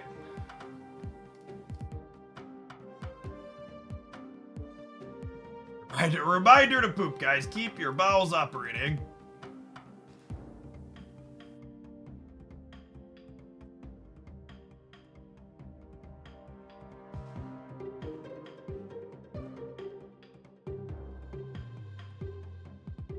All right, let's do it, huh? Hey, Ring. Awesome. Yeah, it sounds like the people that have been here since this morning are rounding out on their 6 hours worth of drops. Should double check your inventories on occasion. Make sure that that's ticking up for you and not hug. A couple people are reporting they weren't having them record appropriately. So to make sure that that's happening in case you need to refresh your web browser or your app or whatever you're watching on.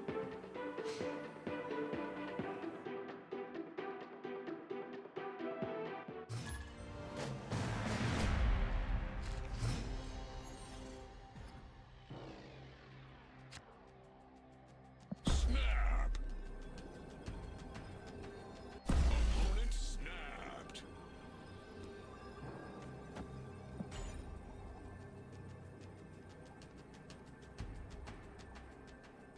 This is certainly a collection of Marvel snap cards.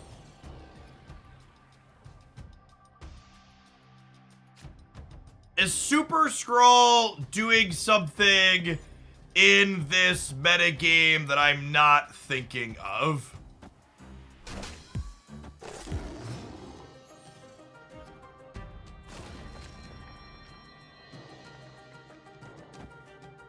Feel like I'm trying to rack my brain of what things common metagame decks do.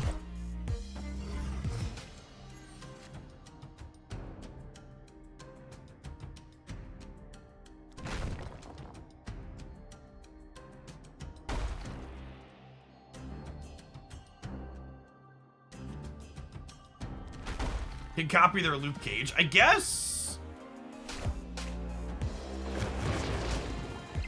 It's clobbering time.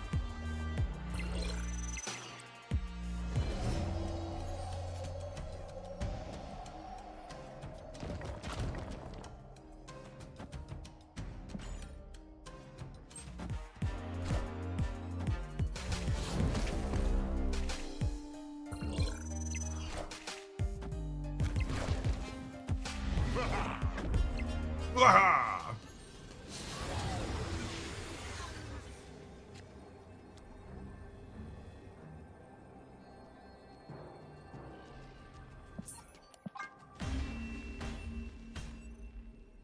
Escaped.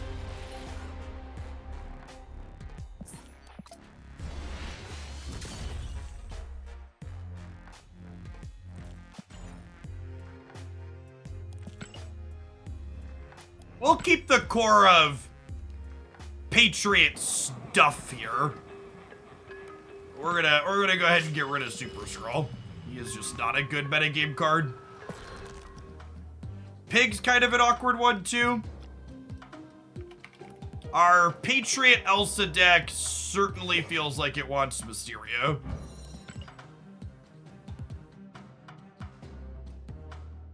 Hobgoblin feels out of place in our Elsa deck. It's also just super expensive.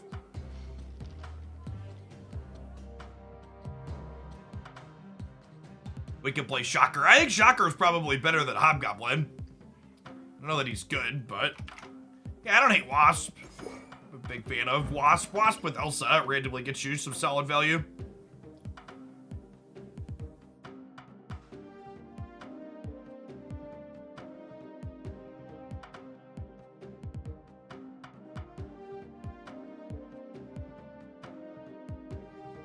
Let's do this. I don't want to change too much, but I'm gonna cut some of the stuff that really doesn't make sense.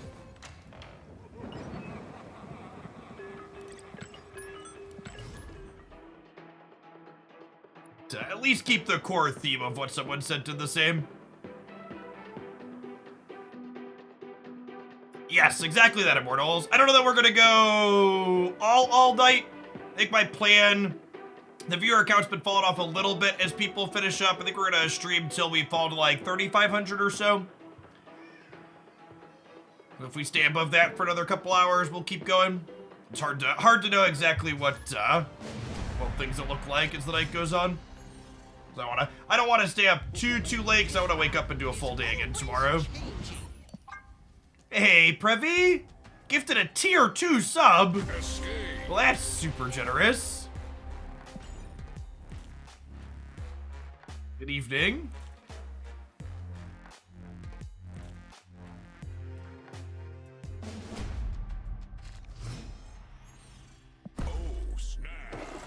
Hey, Storm Raven, thanks for the third of a year. Welcome back. I'm actually going to play Nebula off of here, so that way, if they fill the raft, our Nebula gets big. They might have a 1-drop anyways, right? You check your drops progress. Use the inventory command. You want to bookmark this page on the Twitch side. Hartley, thank you for the quarter of a year. Good evening.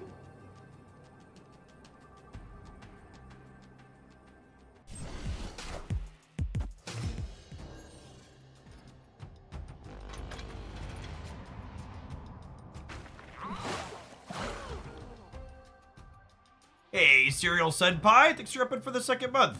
Welcome back.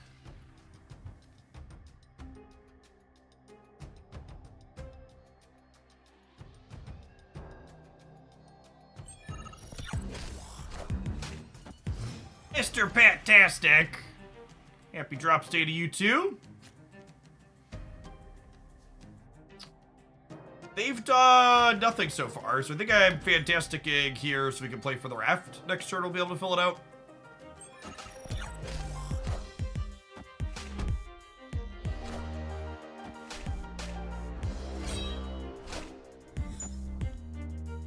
Okay, so we'll both be filling here.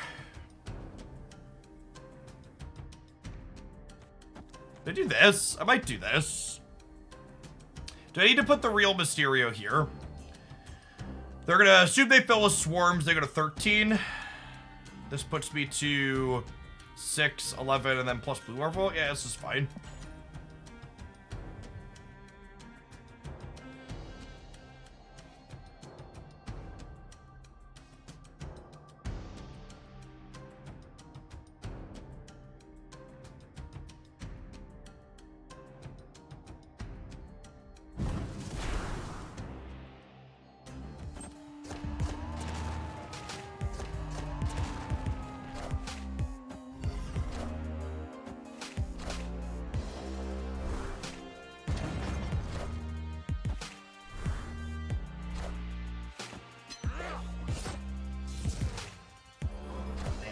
For over there.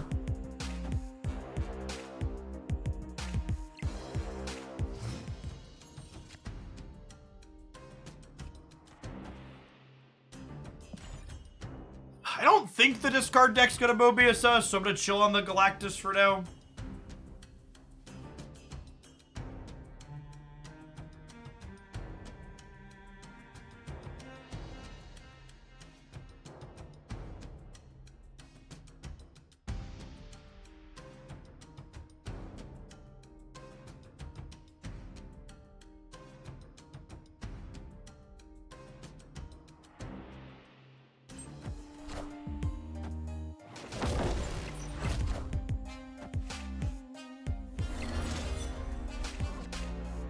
Hit. Dracula was not a good hit. The thing. Alright, so we assume they're at 18 on the left. We're at 15 on the left. This is plus 3 over there. So this puts me to 18 as well, right? 7, 5, 12, 18 to 18. Then we just play for breakers at the other locations. Probably about as good as we could do here.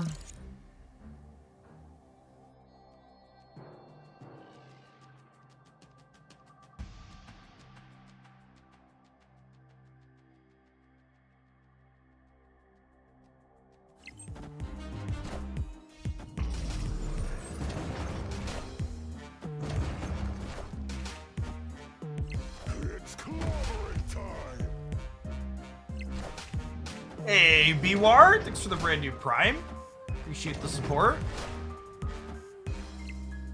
Oh, went up a little bit. Oh, they didn't discard. I just assumed they were going to discard the Dakin shard, but they didn't. Victory.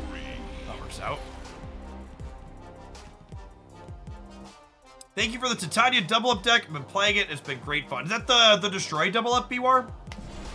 Definitely one of my personal favorites. I'm a sucker for anything, Moon Girl.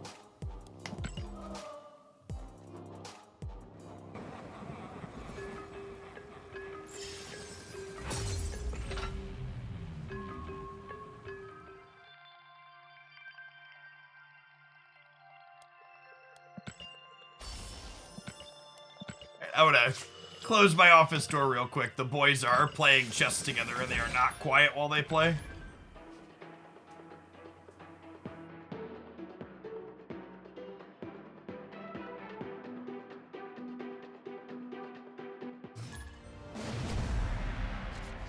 Yeah, nice. Juggernaut's one of my favorite cards in SAP. Our next exhibition is actually a Juggernaut Surfer deck. Chess is a contact sport. It's definitely a yelling sport in the Hoagland house. Chess, don't they know about video games? They both actually spend time watching chess videos and playing chess in a digital form. They both joined chess club this year at their grade school.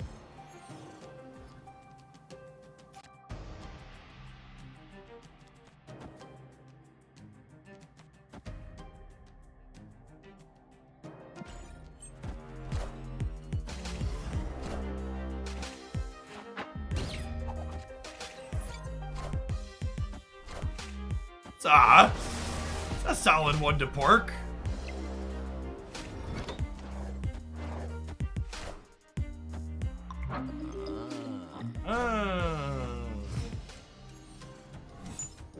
Come on. Seriously? That ain't right, chat. That ain't right.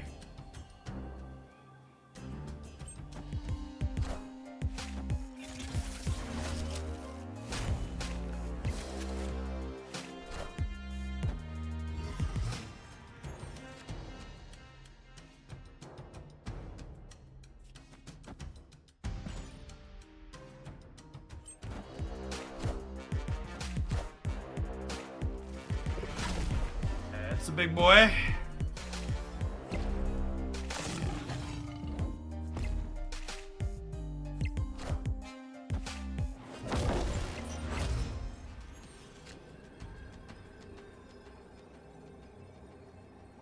Gotta go.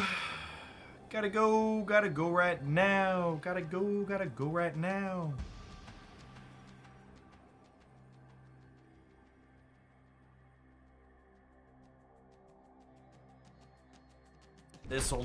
This is a 9-point, 12-point thing.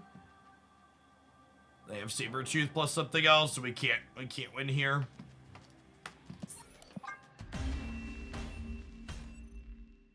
Escaped.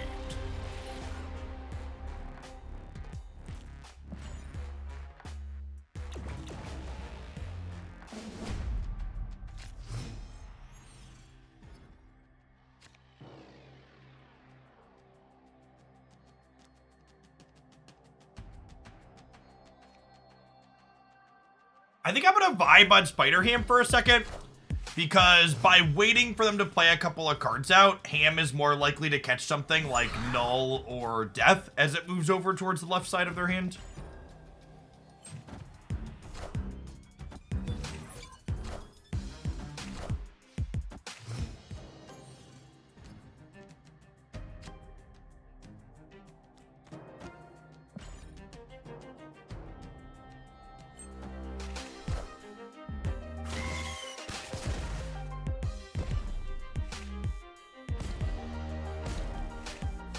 The X-23 going middle is actually kind of good for us, because it means they can't kill X-23 and Deadpool at the same time without Killmonger. Narrows what they could do a little bit. We would be in an okay spot if we weren't playing against a Killmonger deck, but unfortunately we are.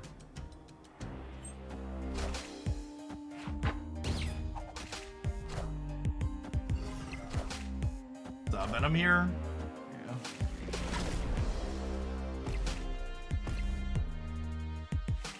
Clear for takeoff.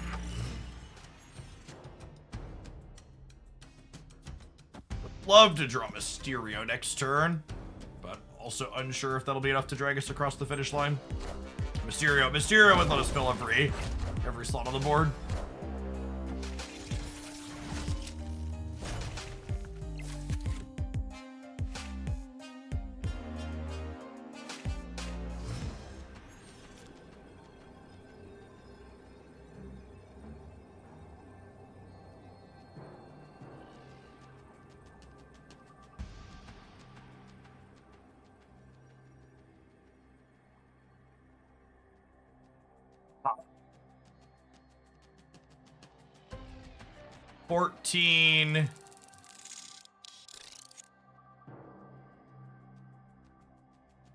$14 plus 4, 19.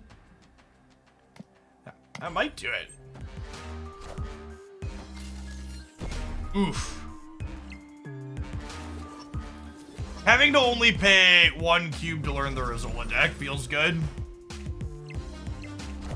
It's one of those things that comes up in Conquest. I feel like anytime I get to like learn something really key about my opponent's deck while spending minimal cubes to do so, it's an exchange that's like really profitable for us. Like learning they have a tech card like Shang-Chi in their deck, or Luke Cage, or Arnim Zola, like okay, yeah, so this is worth 1 extra cube to stand for, because I can play around that in games where there's more cubes on the line. Snap the DC on principle. Yeah, the Destroy deck, like our opponent's playing, in some variation is the 3rd most popular deck per untapped stats, post-infinite these days. It's a very fun deck to play. It's got very dynamic play patterns. We've played it a number of times on stream. It's one of my personal favorites. I don't think Zola makes Nimrod more likely. And Null's pretty stock. We know one of their 4 unknowns is death, because we picked that.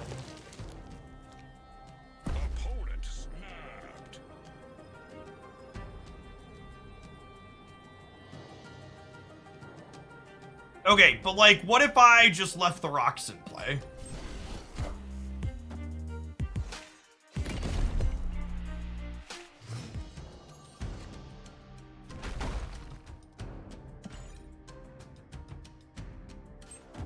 It's clobbering time.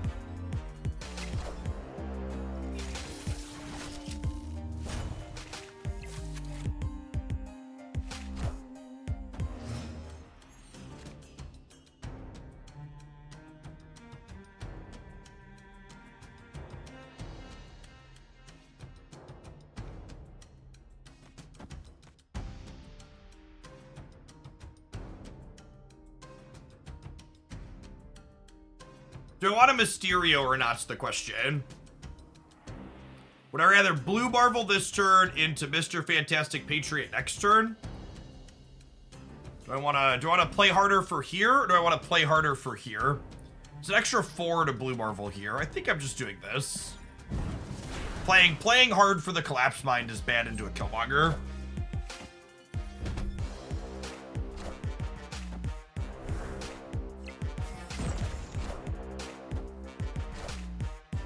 The Venom. Yikes.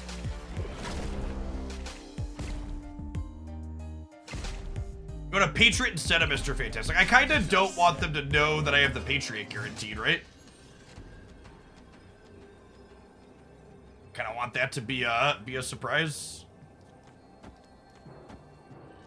Let's do this the other way in case they Killmonger us. Keep the bonus on Patriot.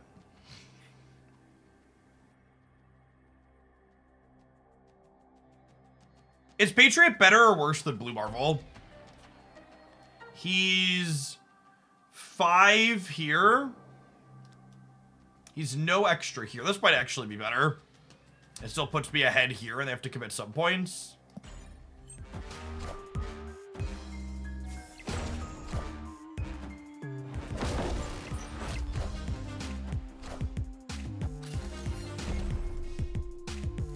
Oh, they had the extra energy from X23.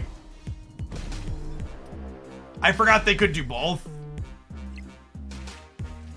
And obviously I could like mentally track this, but we've also been live for 9 hours. They're really, your opponent's current energy stat is one of those things that just like desperately needs to be on the user interface somewhere as a visible reminder on turns, especially when there's extra energy involved. Just one of those. This is derived information that the player shouldn't have to expend mental energy thinking about.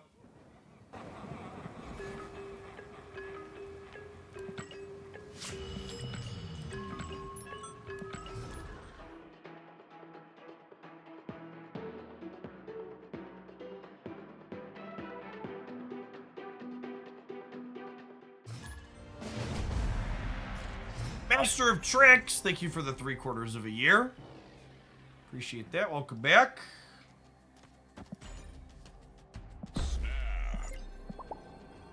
Opponent snapped.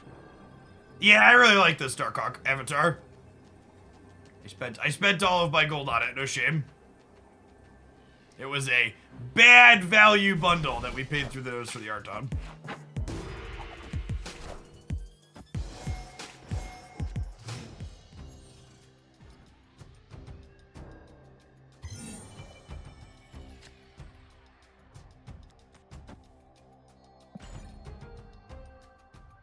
It's not 3x value. Then I like this one much better than the 3x value one. Significantly more.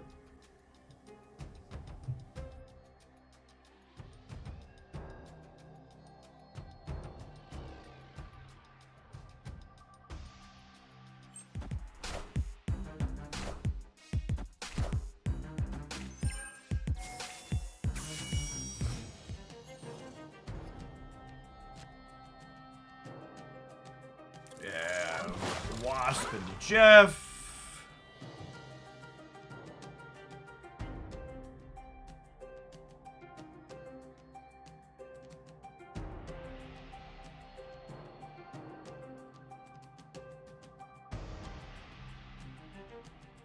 Yeah, poor Spider-Ham. He's not what he used to be. Oh, so they're Destroy matchup. We were playing some Thanos Destroy earlier. Felt very reasonable.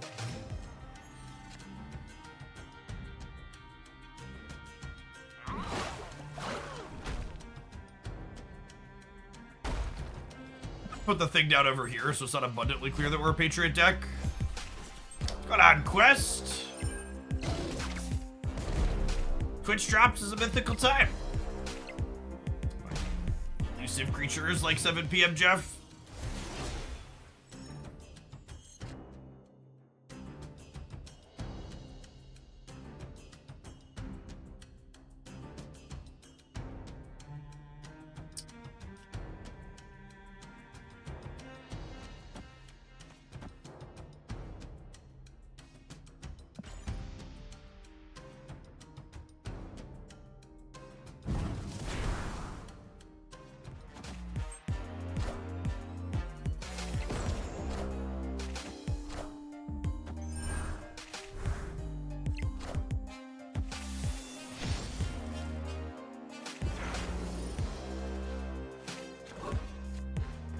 We'll have to get you your own chessboard, okay? You really want to play chess with Declan? Yeah.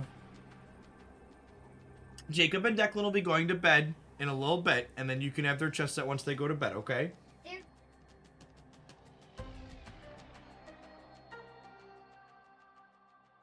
I don't know where that one is. Okay. Do you want to play with the other chess set? The green set. Okay, we'll have to wait for Jacob and Declan to go to bed for that one, okay? Okay. You got your cozy jammies on? Yeah.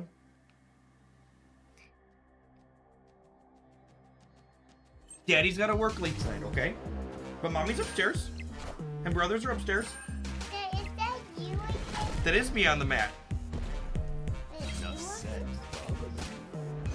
The real question here is 11 enough to hold left? Because I think we're going to win the right. Is that you again? And it is me on those maps of the disc. Give us the jingle bell. And then Elsa triggers on this, who's up to 11. I think we're good to go here. It's you with the jingle bells. There are jingle bells in that picture, yep. You're pretty smart. And you have these. And even if that swings left, our real Mysterio is left, so we're good to go here. Day one. The computer's what Dad does his work from. Oh. Oh.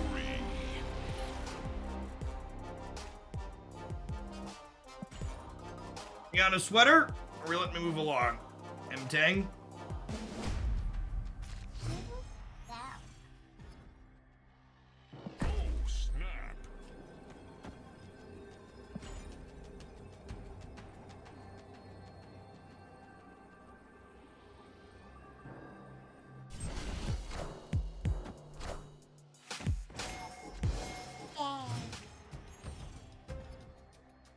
The boys have favorite openings in chess. I don't know if they're quite at a point where they comprehend things like having set openings and things like that.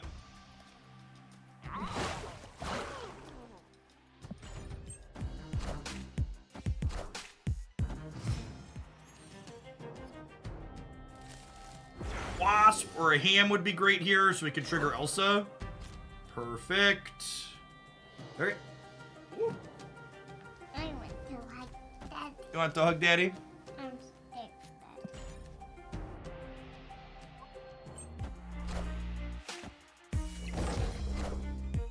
that. Dodge a Killmonger, we can dodge a ball. They're playing Shang-Chi.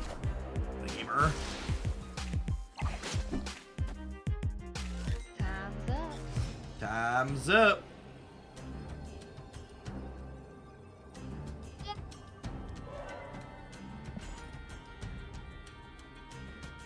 They make a post Black Knight review. Yeah, if you check out the YouTube channel, the video this morning is early verdict on Black Knight with my favorite deck list. You move the mouse to the square. It's Yeah. pretty good. Hey, let's see if we can do it together. We did together. Yeah, their deck's an interesting combination of cards with their Thanos stuff. Like some small destroy something. But a few other things like Shang and Silk and stuff.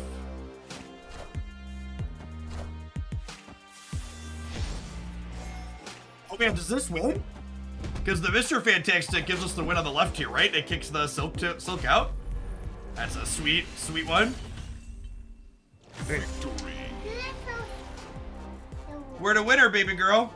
Hey, who is still? Their arms are on your computer. Okay, Dave's got to put you down because you're a big girl and you're heavy. Why don't you go upstairs and play with brothers or watch your show, okay?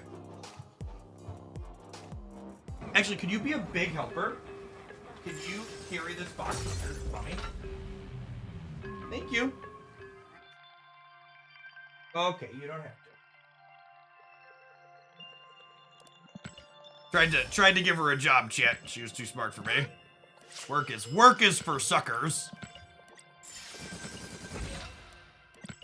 All right, I'll sit down. You can sit in my lap for a little bit. Okay. Oh.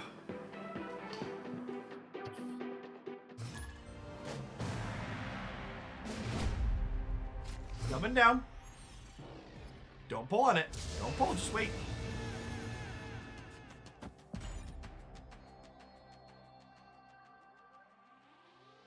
Oh, she could do tasks that leave line of sight. She just has lots of opinions on things.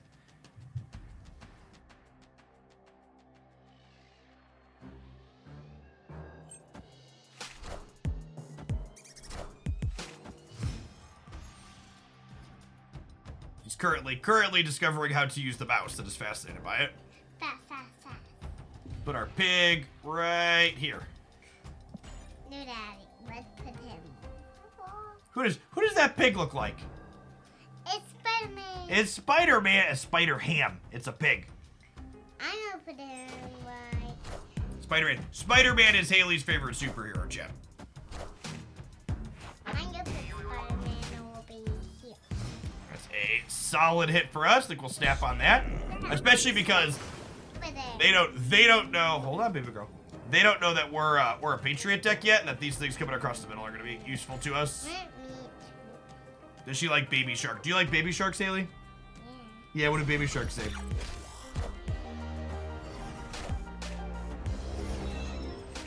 Friendo. Oh, hold on, baby girl. Get that guy to his hands out. I want his hands. You want his hands out? They're retreating there as they shove us 5 power across the board instead of 1 or 6 power. They were just trying to like fill our center with crap, and we got him. We got him. We got him.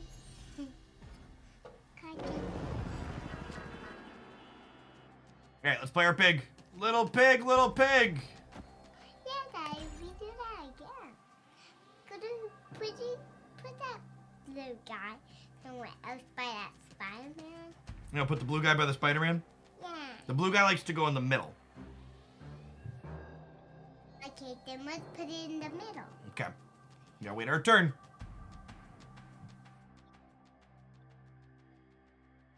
What's going on, Zero? There's a free Shocker card variant, so it's not really a free card. She probably already have a Shocker. The Invisible was a weird placement. I think they just thought they could like clog our center with a bunch of cards that wouldn't be useful to us. And like we played something that made that. Oh, we can't play in the middle now. That's rude.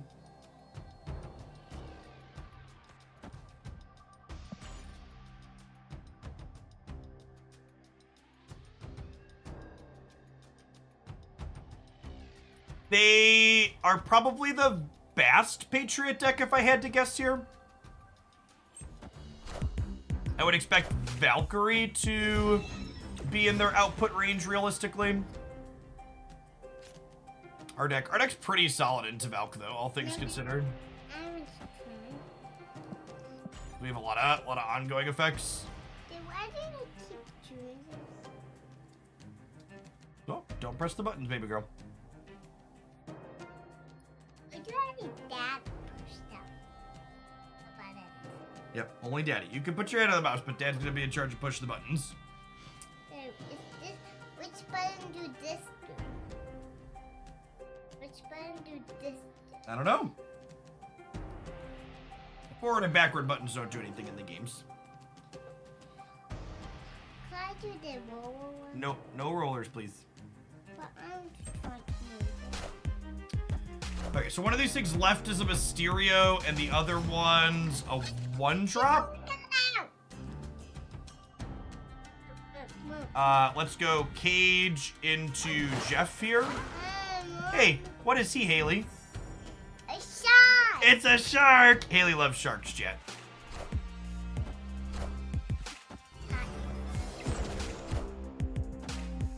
Clear for takeoff. Okay, hold on. Let's put the shark over here. Let's put this guy right there. Yeah. Press the button.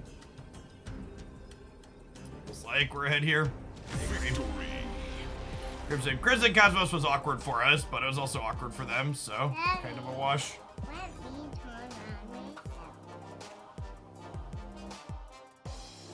I'm moving. Too young to watch Jaws, Nightmare Fuel, and younger. Sharks have been completely reimagined for the younger generation.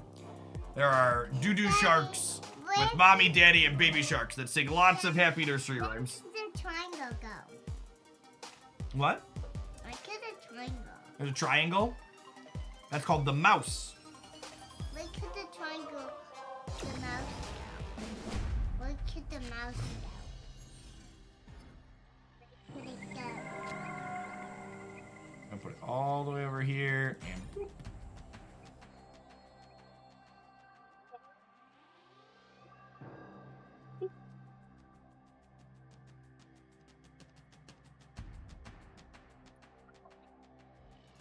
We don't have Spider-Man yet. Hopefully we'll draw him soon, huh?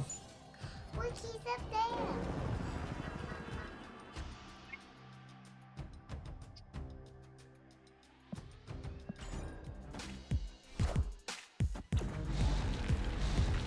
Hey, thanks for being here, Native America.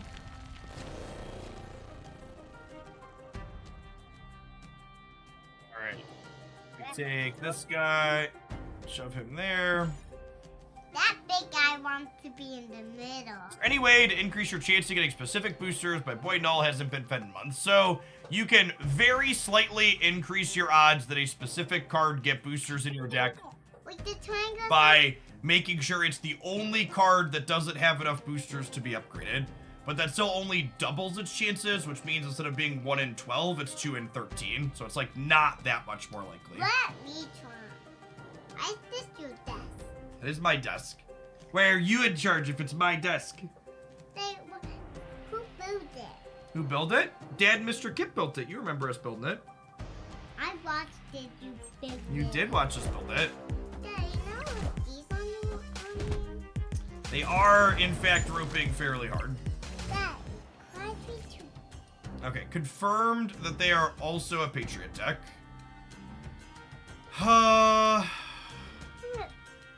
I think this is just Patriot into Blue Marvel into Ultron. Try.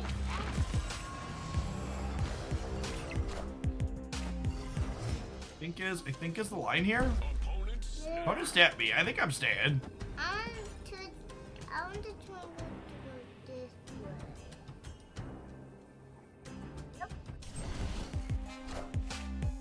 I am Iron Man. There's H on your computer. There's an H on your computer. There is an H on my computer. You're right. H is my favorite. H is your favorite. I'm going to put the triangle somewhere else. We're gonna add 16 left and right, meaning we go to 18 on each side. We lose to their Ultron. I don't think they're an Ultron deck. I think they're like the Bass Patriot deck we used to play. What could you this? I don't think they have the output range to beat 18 on the left or right. Harry, What, Haley? why does the triangle go up under the rectangle? It goes wherever you move it. I'm going to move it on that one. Wasp and Casey Cosmo. I think we're just dead to Cosmo regardless, so I'm not really playing around that. Because we're technically down 1 in the middle. Wow, they filled. I was not expecting them to fill. Yeah. They gonna beat, will they beat 18 on the right is the question. Dazzler's probably gonna do it. Wow. Oh, come on. Come on. All 4 of your things lived? Seriously? Actually, any single one of them died, and we won the game. If even if the Bast dies, the Bast is -3, and then we're 18 to 18. Oh, I guess if we're 18 to 18, they still win the breaker, right? By 2. Very close. If the Mysterio, Dazzler, or Wasp died, we were good. Okay, baby girl. You are getting to be a little bit much for Daddy. So, Dad's gonna run you upstairs. No. Okay, you have to sit and let Daddy do the mouse then, okay? You can sit for a couple more minutes if you let me do the mouse, okay? But what do you do? We will get you your own computer soon. Dad's gonna put together one of the old netbooks for you. Could we get the green computer? I do have a green netbook for you. Do you remember that, Fad Gamers? No. Netbooks forever ago? No, I want a computer. Corrosion, thank you for the 54 months. I want a green computer. The Survey Junkie winner was already announced. Computer. We're gonna get you a green computer, okay? With the mouse of your own. With a mouse? Like, I want a green mouse. Okay. A green computer, like a green Spider-Man. Like Can you guess Haley's favorite color, Chip? green. It is, in fact, green. I know what is green. Numbers are green. Well, shoot. Booey, booey, booey. Sorry, Mysterio. Ooh, he lives for a turn. Daddy. I got to snap that. We go Thing into Blue Marvel into Ultron. Helen Maris, thank you for the primer. Appreciate that. My youngest is 4, so these are my types of conversations. Yeah, Haley is 3.5.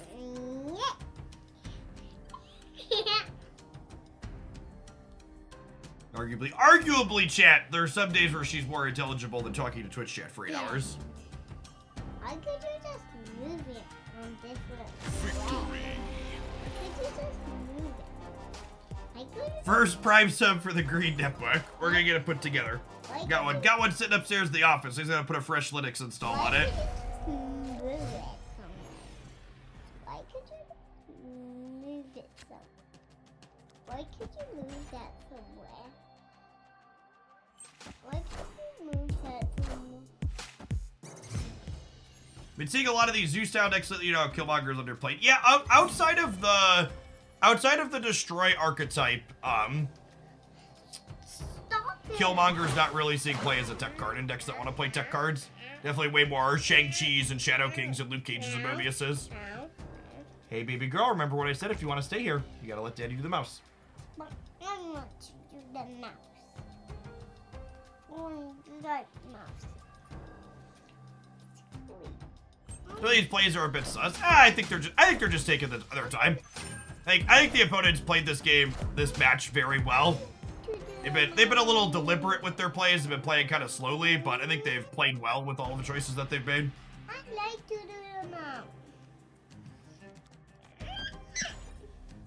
I like to do the mouse. Is Haley also going camping? She is not. The camping trip this weekend is Christy and the boys checking out a Scouts BSA troop together, because the boys will be moving up from Cubs soon. So Haley's a little bit too little for those. She goes on the family camping trips with the what's it called, with the Cubs with us, but she's a little bit too little to go with the big guys. I think we're working our way up towards playing this Ultron out. I'm heavy. You can pedal on there if you want.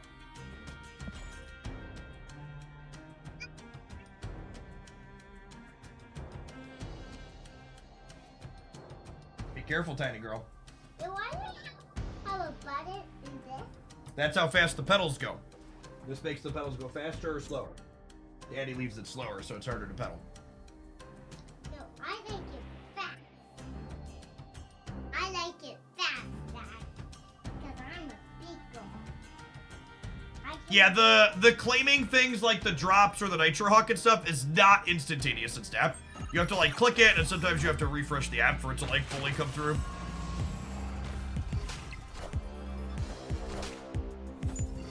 They put a -3 over there. What does the button do, Daddy? Gosh, this was just like the actual perfect draw if we like were playing a Dream Dimension game. What does the button do?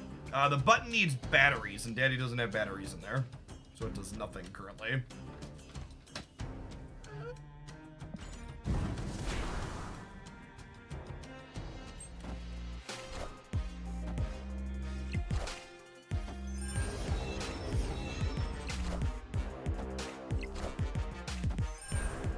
As a man in my 30s, I'm exhausted watching her pedal that thing. What's up, baby girl? I found star on here. Oh, there's a star sticker on there? Yeah, I think that's from you, if I recall correctly. That's mine. I think we win right and left here, right? Probably lose the center to whatever they're sticking under the invisible win. I'm +2 on my Mysterio. On the family. Yeah, thin margins, but we got there. Victory. And she bicycles. She rides with training wheels, but yeah, she bikes all around in the backyard and in the neighborhood. Yeah. It's a little bit late to be playing in the backyard today, baby girl.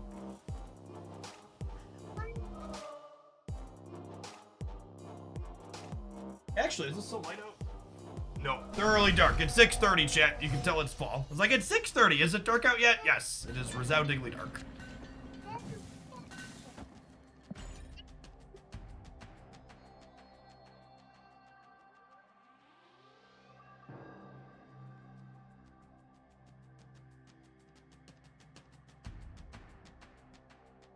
Can you go on the seat? You know how? You're big. From there. Yep. Yep. Makes the Pokeball open. There's the Valkyrie. What do you think their last card is? Oh, we saw Mysterio out of them, right? There's something inside this. Let's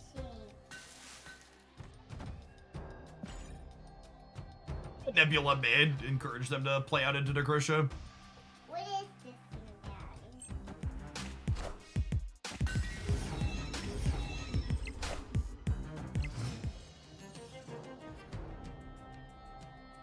What thing variant is that? It's a Max Rookie.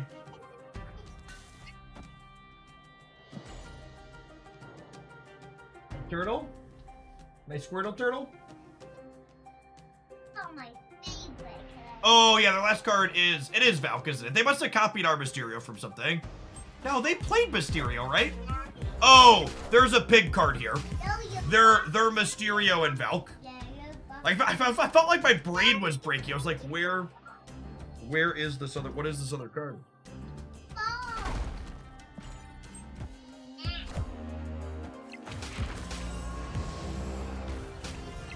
It's clobbering time.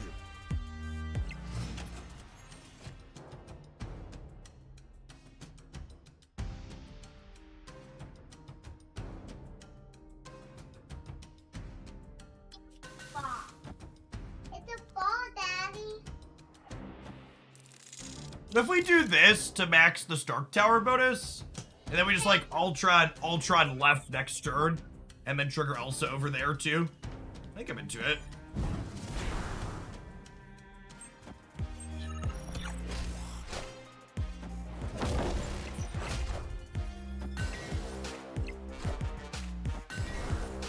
They could like Iron Man us left, which is potentially scary, but we should win the center if that happens, right? They haven't played, All systems go. they haven't played what's his name in this game, so they don't have like a good one energy card. Like just best. Hey, crush us into Nidavellir. We should win the center and the right. Because these Ultron tokens get buffed by Patriot, so they're +1 each year, so we're tying at a minimum.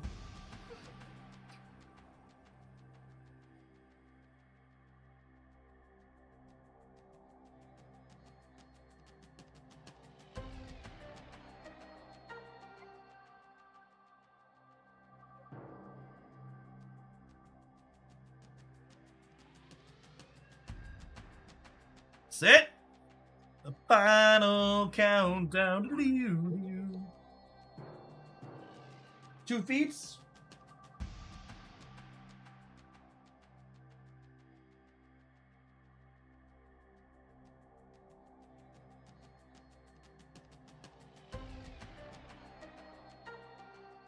Survey says, I feel like the opponent played this set pretty well. They just played pretty slowly too. I really hope they reassess the timer in Snap. Wait, drags a little bit here and there. Oh wow, do they think it beat us on the right?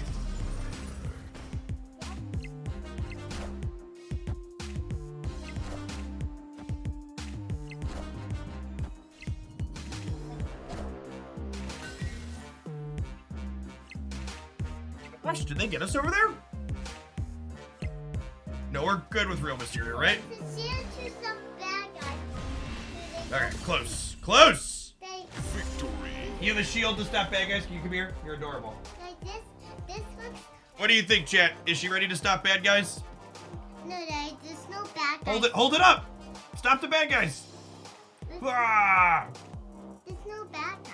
You know, the shield can stop a lot of things, chat, but you know what it can't stop? Daddy. The upcoming 2 minutes of adverts. I'll see you in 120 seconds. Daddy, look at it has a star on it. It does have a star. Alright, gamers. Daddy, could you get me a green shield? You get a green shield? We'll talk to Mom about it. Alright, I'm gonna run her upstairs while we take the ad break, gamers. I'll catch you on the flip side.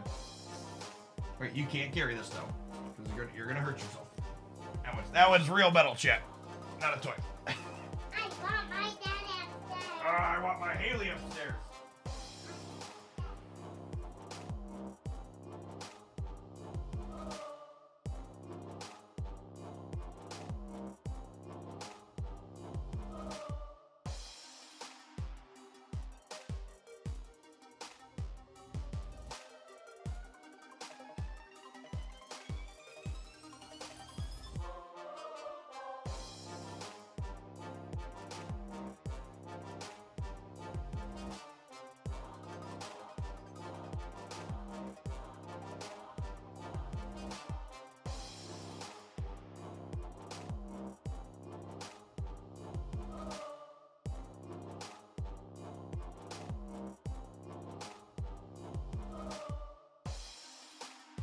We're gonna finish my standing session with the toddler cut short. Don't forget to stretch your legs, gamers. You've been hanging out for most of the day. Drink some water. Use the restroom if you need to. Make sure you're not sitting all day. This implies that a Twitch subscription is stronger than Captain America's shield. Well, your Twitch subscription is backed by Jeffrey Bezos, so to be fair, it's got some power behind it.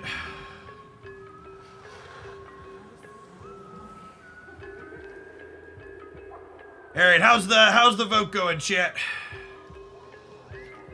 Where are my lads at?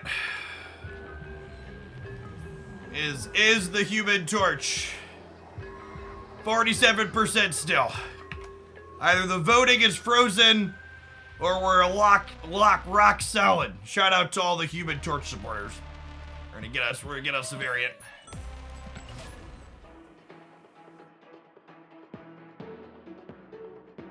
Got a Spider-Man 2 ad. I thought Jeff was doing a bounty, but no, it's just my incentive to resub. Yep.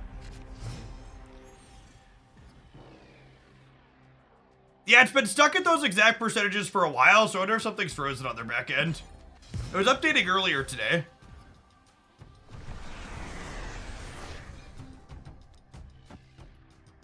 Listen, gamers, don't vote for Shang. You can't let the weebs win. I think the voting said like 2.5 days.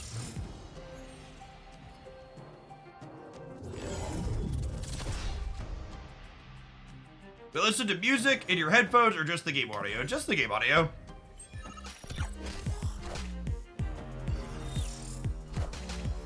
I enjoy Marvel Snap's game audio. I think it is quite good.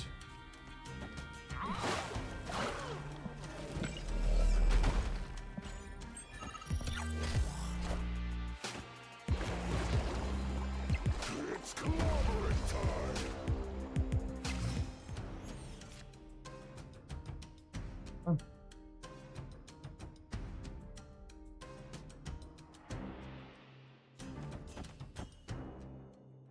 Probably dead here.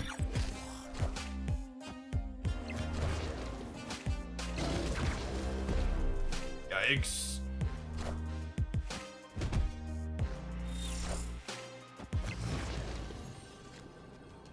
Is there ever a chance this is a lose the Nexus, win the game scenario?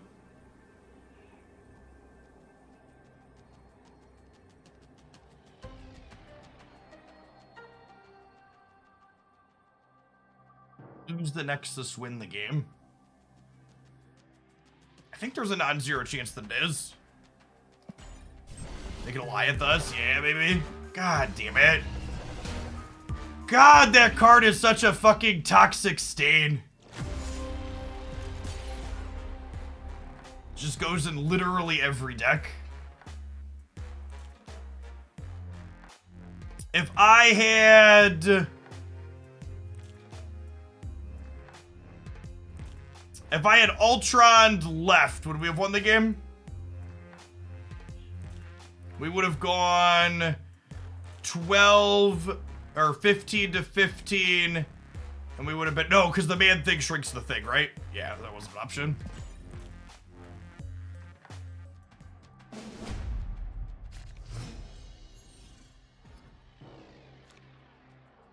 That's true. We are a Luke Cage deck. Perhaps means we shouldn't be staying in there.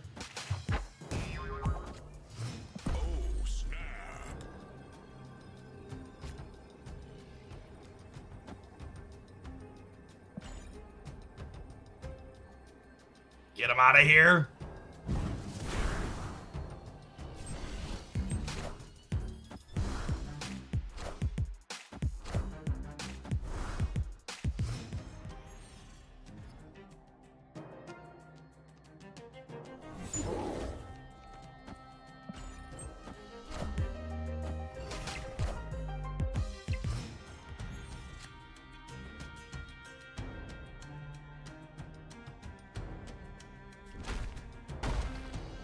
It's just this.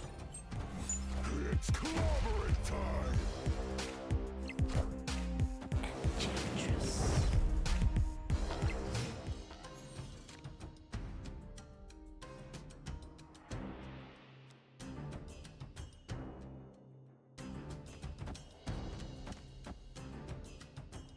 There's no reason to show them Luke Cage yet, right?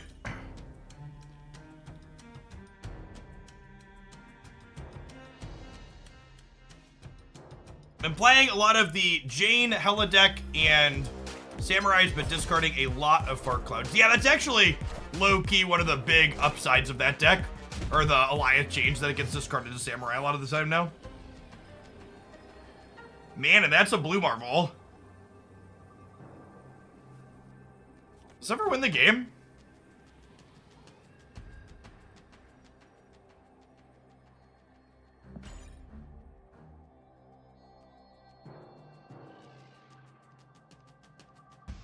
I feel like it does some of the time. Their Goliath is gone. We hammed it. Victory.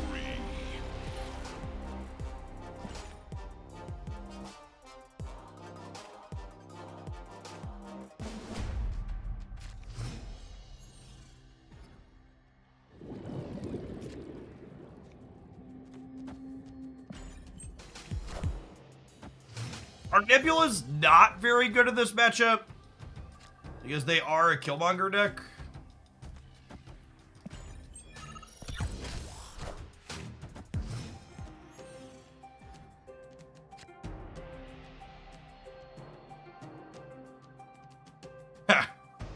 Well, that's kind of awkward. I don't know if my body is ready for the Ultron this is going to flip into.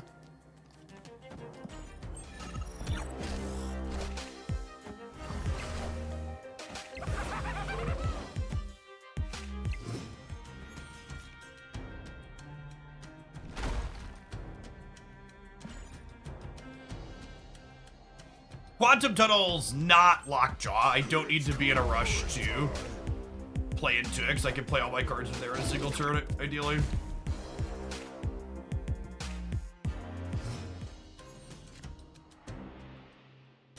Oh, snap.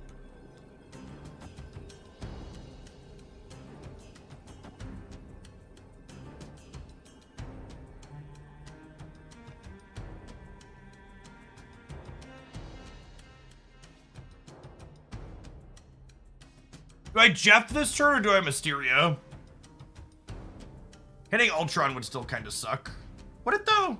Yeah, it's probably fine.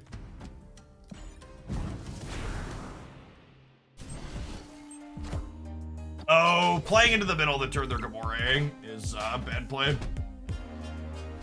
I know that's in their deck.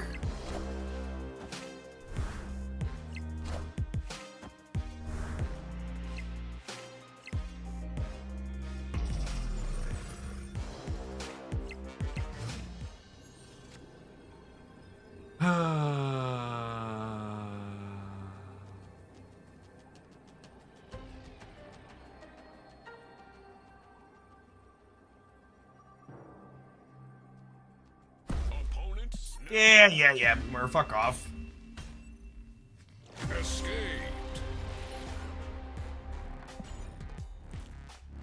I like to call out the chat was super correct, and the fact that I have Luke Cage in my deck means I should not have called their snap on one in the first game. I should have just retreated for one. We're down 3 cubes here when I really didn't need to be.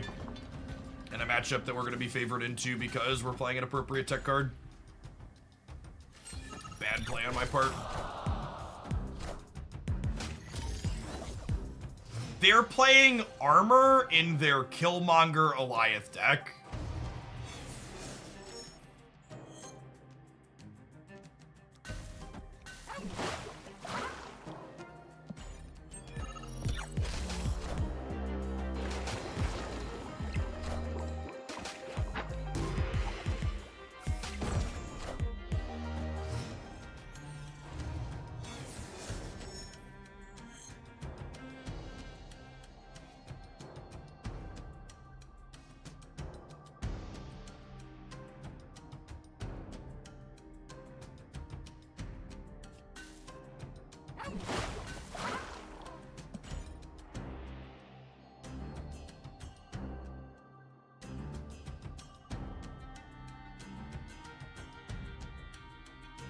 Yeah, Cosmo's not very good with their Goliath either. They're just kind of like Hazmat Luke Cage tech cards, huh?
3 extra cubes I gave up in the first one are gonna cost us the set. Alright, and it's high stakes now, so we have to snap. We need to win. We need to win back-to-back 3s, and then from there we have some breathing room.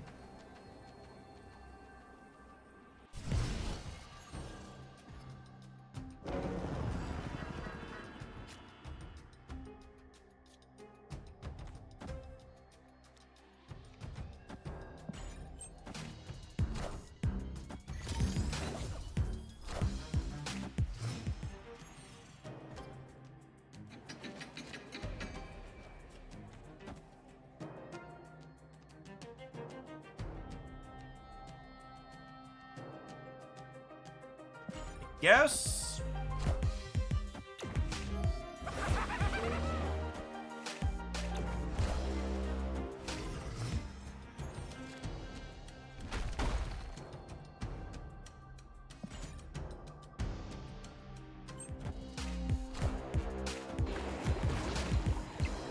It's clobbering time.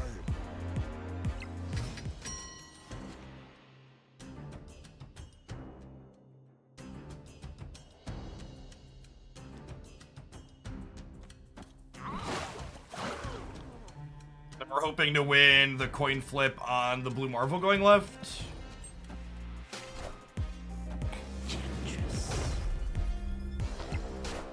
Getting their Enchantress out before Luke Cage flips up is a pretty big win for the home team.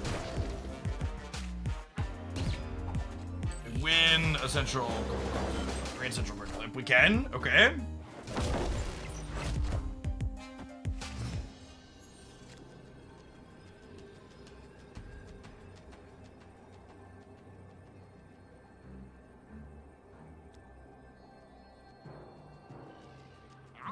This puts me to 8. Meaning if I Mysterio here and they Eliath me, we're 8 to 8. And then I win left and right, right?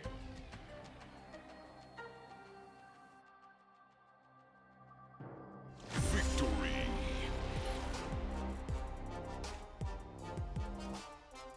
Oh, it is showing their costs on the board after they came in off a Grand Central. That's an interesting visual bug. I don't think I've noticed that one before. It must be new. I feel like it would have been pointed out in the past had it been a thing.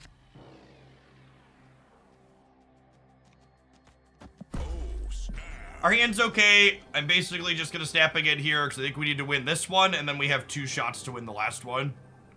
But like, if I don't win this game and I end up having to retreat, I go down to 1 cube versus 6, which is just like a really terrible rate, having to win 3 in a row. I'd rather bet that we could win this one and then have a shot to win one of the next 2, basically.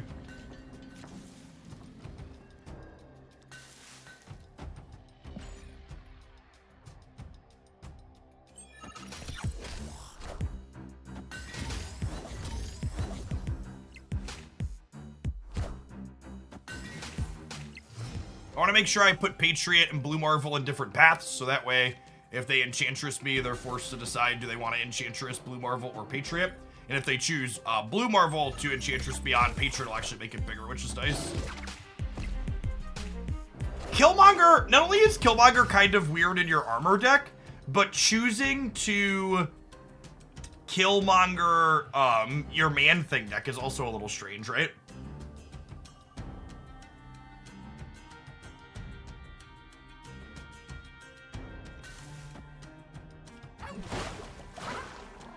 Yeah, it has Matt. Have that too, yeah. You just like don't really want to be clearing stuff off the board.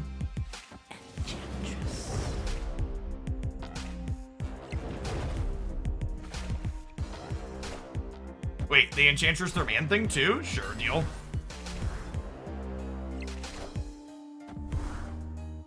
Oh, you think they're Sarah?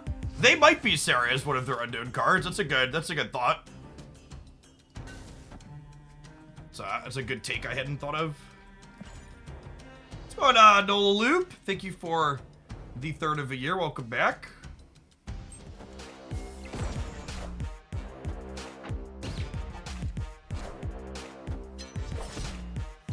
All systems go.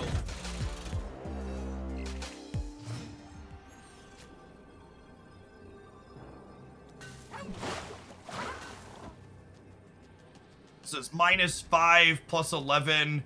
I go down to 13. I go up to 24. I'm +5 on them. And then I am +2 here. Ultron token is 3. I'm +5 here. They have to put 6 here and 6 here. It seems pretty unlikely. They have priority, but if they Alioth me on the right to kill the Ultron before it flips, I'm still winning here and I'm winning here, right? So we're beating the Alioth.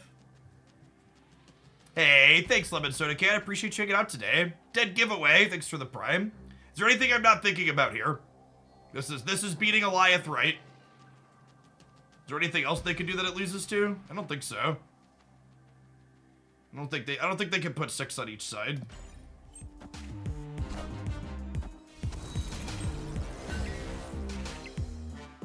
Dr. Doom is only 5.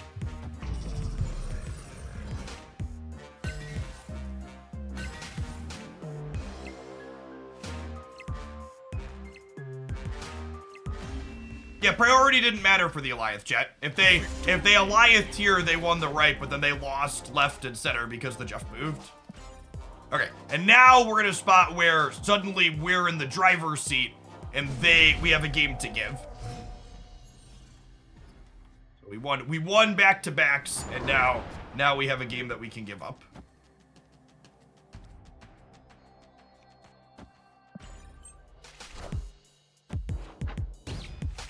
There are some good basic vegetarian dishes. I really like cooking with chickpeas. A lot of my favorite vegetarian dishes are full of chickpeas.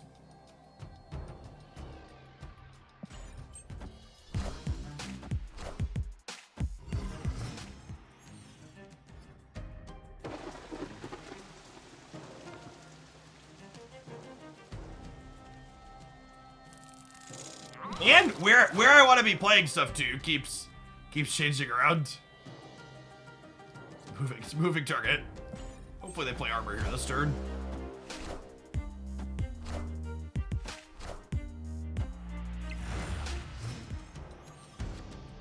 Hey, Etch, thanks for the Prime, appreciate it.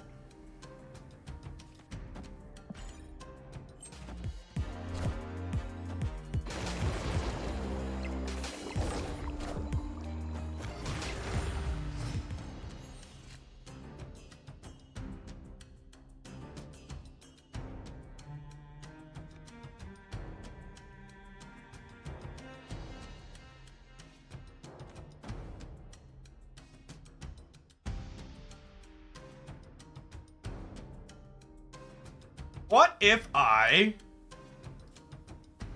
move Jeff and then go Mr. Fantastic into this?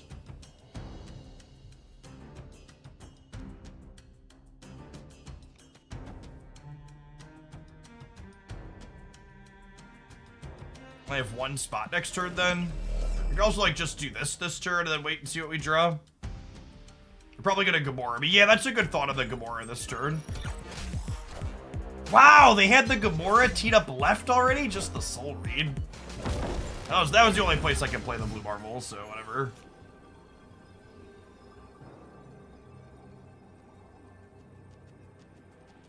We have priorities, so what's this name's gonna give it to us? Killmonger.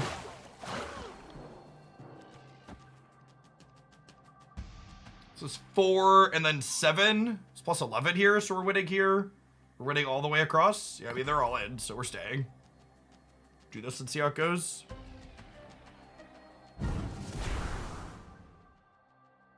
Oh, Jeff is 6. Yeah, because he was under the man thing.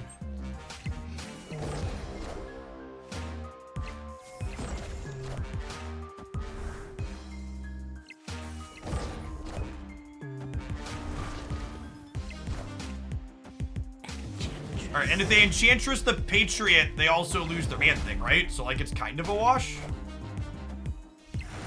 Yeah. Cool, got him.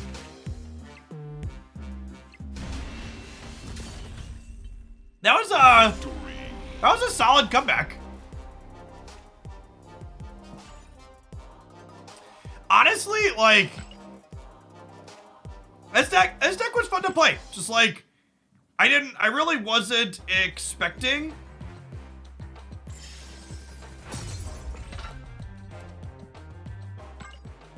I wasn't expecting this deck to feel at all reasonable. We just had like kind of stuff that like felt kind of okay together, right? Like Ultron gave us some reach-in spots. That was nice.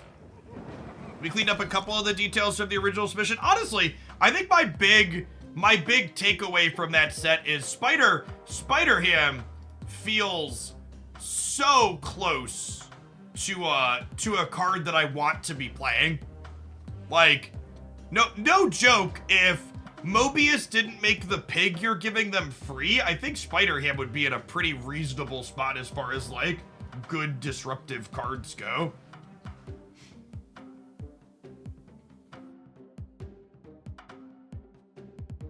I liked it though. It was fun. All right, let's grab our next one, huh?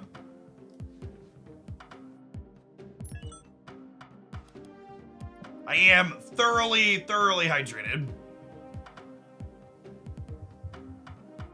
Multiple fog welds, Jim, do not multiply multiple times.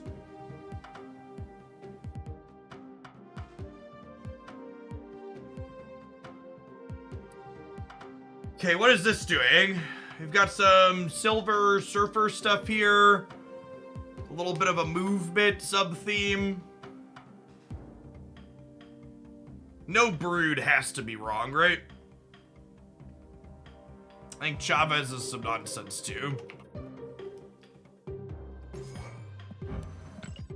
That swap before we load up. Rest seems fine. Pretty reasonable. 3 energy cards. Could take her, leave Crystal maybe.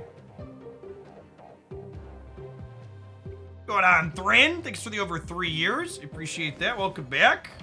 It has been a while since we did Hooglandia After Dark game.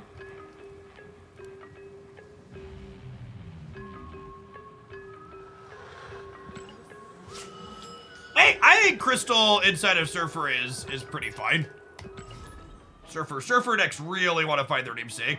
The Chavez doesn't actually help you find your thing more consistently though, right?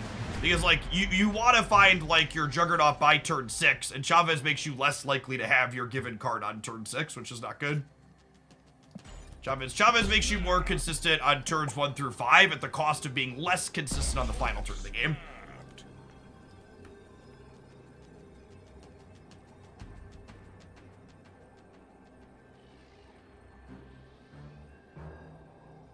Thank you.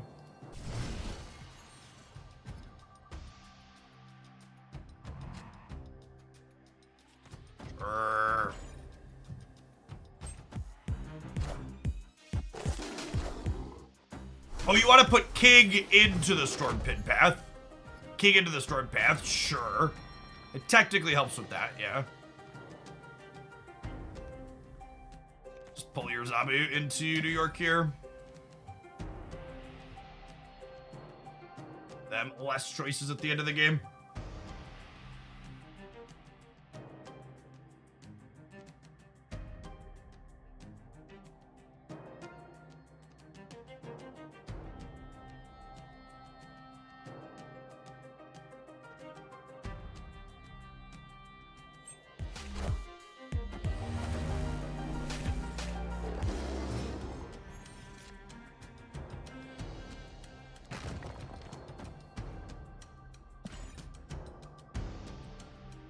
So a whole lot of nothing.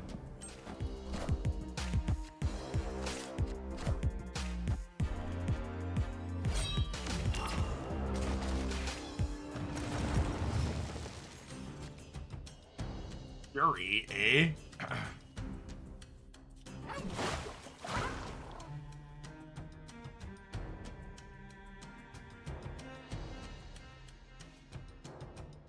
Oh, did Crystal mess up their blade? I bet it did. I bet it did. Yeah, that's a good call out. I didn't even think of that.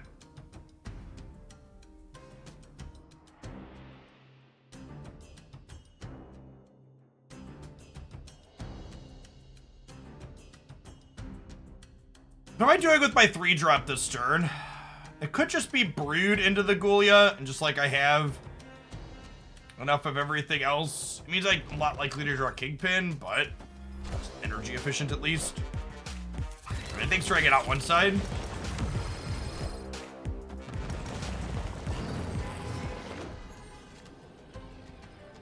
Hey, what's going on, Silly Simo?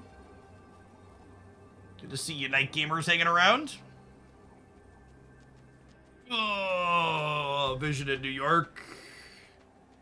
Everything is everywhere all of the time. Yeah, they're almost assuredly a Black Knight deck. I was pretty underwhelmed by these Shuri cores with Black Knight. Felt like they were just worse than regular Shuri, but definitely something people are doing. Mr. Fantastic puts us to 8. Jeff puts us to 11. Silver Surfer ties here. And obviously they could shuffle in ways that means we don't win this, but this is our line. Surfer has a pretty hard time against Shuri decks. I think Shuri continuing to be a metagame force is one of the reasons why Surfer has struggled to gain prominence.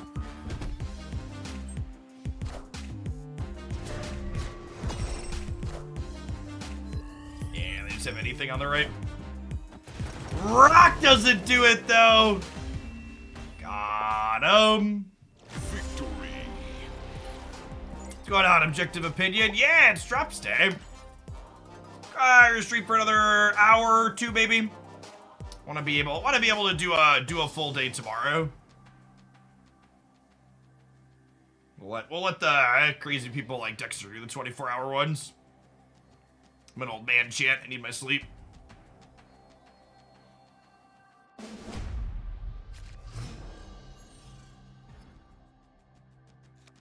I don't know what would be a good design for Chavez, but I'm looking forward to her eventually getting a full rework a la Spider-Man.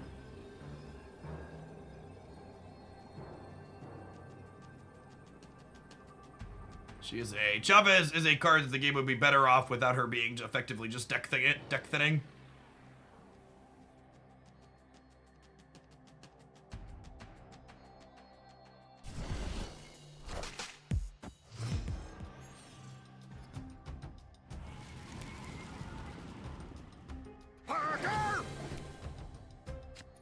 Sweaty gamer.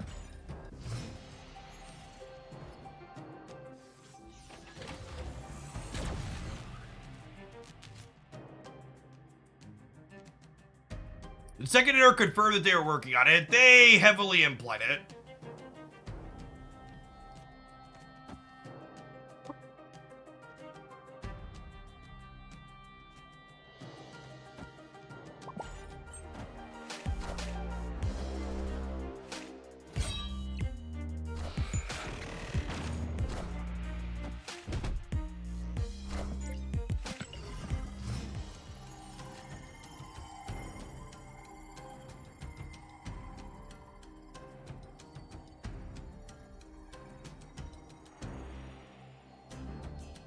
Why don't you just stream like a man? The end result is, when you do those crazy long streams, you don't actually really end up streaming that much more than if you stream in a way that's a little bit more healthy for you. Because, like, when you go for, like, 25 or 30 hours, you fucking crash afterwards, right? So if I'm gonna end up crashing at the end of it anyways, I might as well just sleep in the middle and just like do my 20 hours in 2 days or whatever with healthy amount of sleep in the center.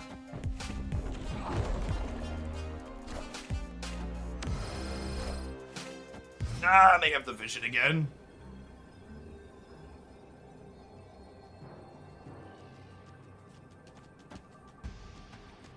I believe. The vision goes center every time, right?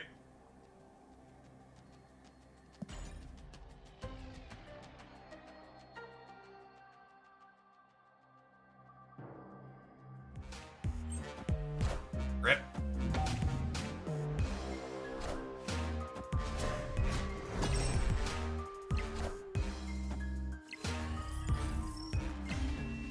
Ooh, you know what? That's a good thought. The Red Skull right means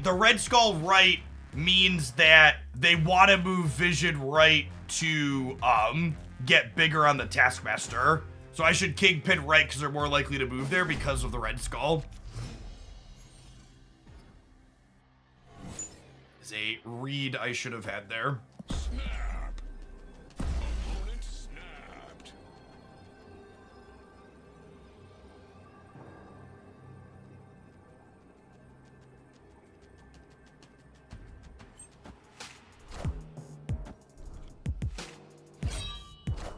I think on average, Subterranea favors our deck. Our individual card quality is probably higher than theirs. Shit. And the 50-50 isn't actually 50-50. Yeah, that's like one of those things I think a lot of people don't consider enough of the time, right? They're like, oh, I lost the 50-50. But there was context on the 50-50 that made it so they were more likely to do one thing over another, right? So it wasn't really a 50-50 so much as it was, you know, just you made a mistake.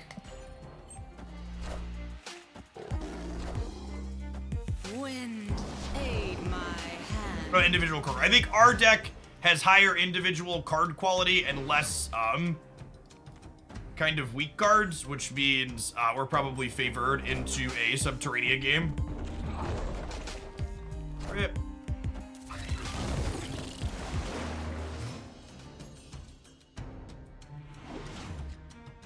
All right, did they have their copy of Vision before Weird World happened? Always? Oh, I guess we're actually tying Vision on the right, huh? Once the Stebula goes up twice. Yeah, I think we're actually good to go here with their Shuri Red Skull.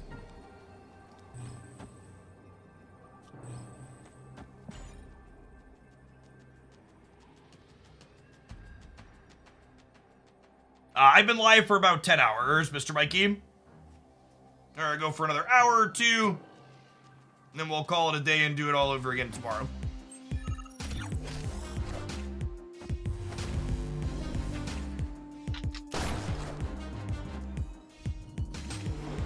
Then we should win this breaker easy peasy, right? You could have our Jeff. That's true. Our Jeff would have beaten us there. Victory.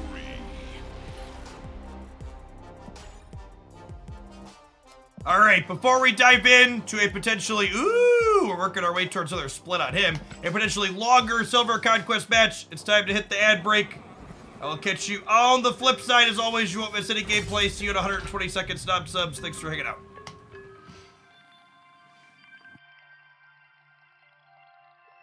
Yeah, Medusa's just a good card to play on curve. Same with Jeff. Jeff has like some small synergy with Storm or whatever, but yeah, Medusa's just a good card to play on too. We could have lost to that Polaris. Did I have a 2-drop on the left? Oh, I could have grabbed the Nebula. Yeah, good call.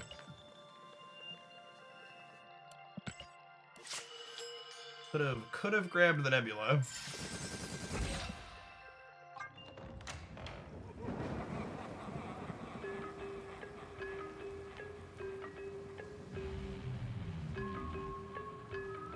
I feel like I'm gonna go ask if this is stuck or not.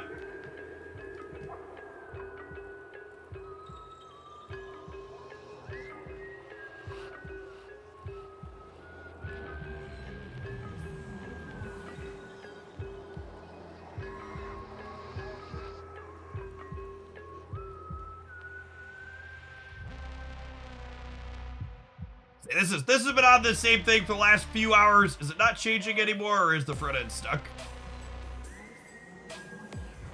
Besides ad revenue, do you actually earn more if you stream longer? Yeah, the number of hours I stream in a month is basically directly proportional to the amount of extra subscribers I get, Rob. And today's an exceptionally high day because drops are going on and it's bringing lots of extra new people in. But the way Prime subs work, people typically just like use their Prime sub when they're in a stream that they watch on the regular and the Prime sub is up. So if you're like streaming more, there's a higher chance that people's Prime subs are up and they'll give them to you. Some people save them to send to the same place over and over again though. Thank you, Shaman Exile, for these 60 months. I appreciate the 5 years. Welcome back. Yeah, we got some snap drops going on. A lot of viewers here into the evening. And I imagine ad revenue will be pretty solid for these next few days with the higher viewer count. Part of the reason I took the ads contract for this month after not doing it for a while is I knew drops were coming back. I was a little salty that I didn't take one for the last time drops were active.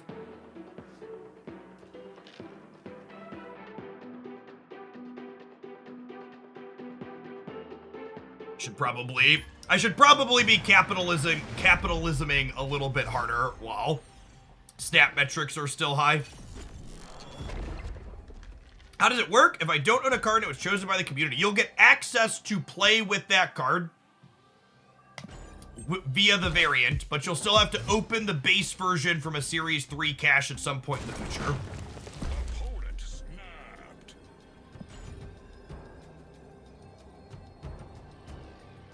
You see how close you are to a drop. You can check your inventory with this link.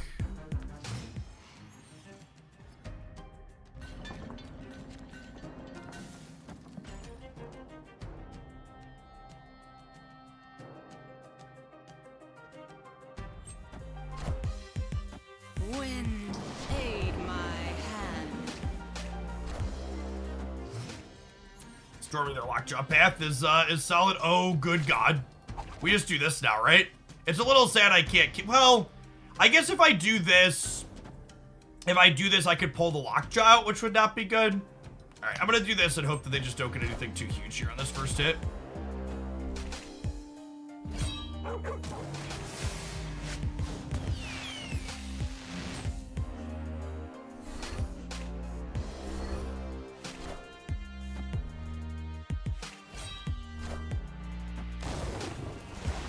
Okay, so they snapped the free death. Snap.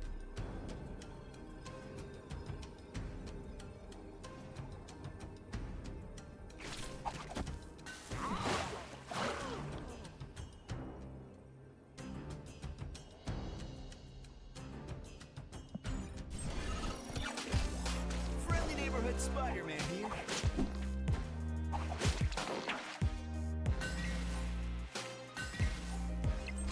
Yeah, they did blade the hell on purpose. I think they just thought they'd be good enough here.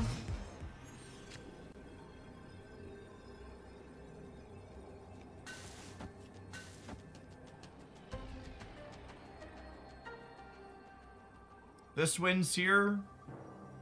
Yeah. They hit Galactus, I'm gonna be very upset.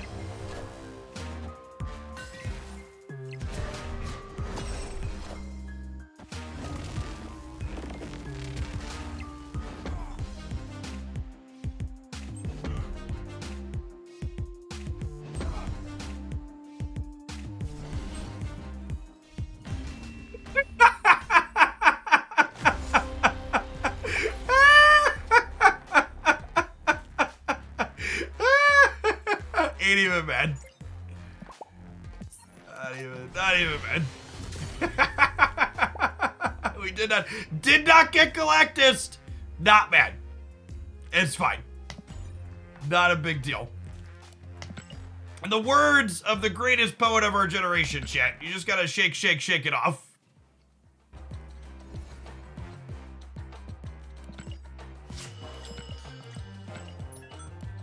Man, Kingpin really needs a redesign, huh? That poor lad is so shit. poor Kingpin.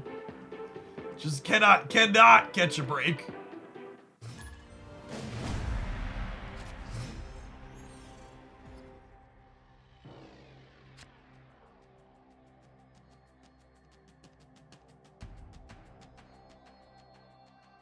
And I'm gonna write that one down. We might try and do a YouTube short with that one.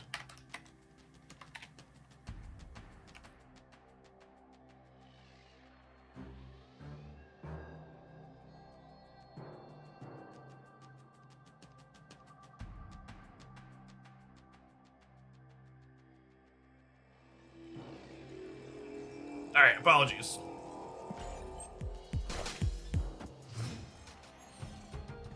Holy shorts, everybody. People tell me shorts are supposed to be good for helping you get exposure, but so far the couple that I've done on the channel have really flopped, but we haven't done a punchy funny one like that before, so maybe that's the trick. If that one fails, maybe we'll give up.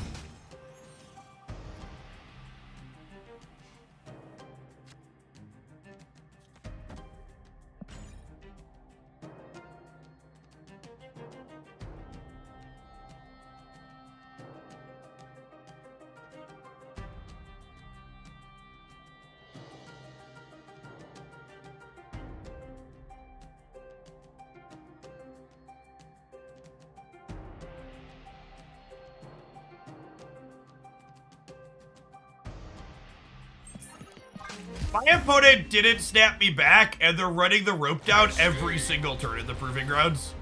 Take your silver ticket and go waste someone else's time, bud.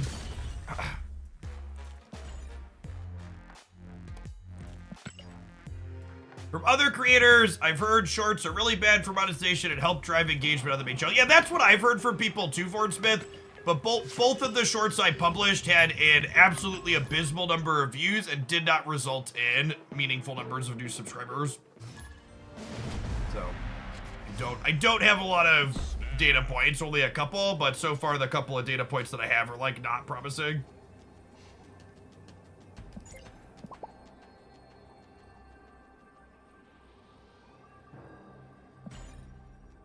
It's funny to hear, it's funny to hear you say YouTube shorts are a miss. If I want short form content, I'll go to YouTube, I'll go to TikTok, because my wife and I were talking about potentially doing TikTok stuff with the editor in the car, and my 8-year-old piped up and he was like, why would anybody ever use TikTok? You just watch YouTube shorts and it's better. So all I'm saying is the kids are not convinced of your statement that YouTube shorts is a miss.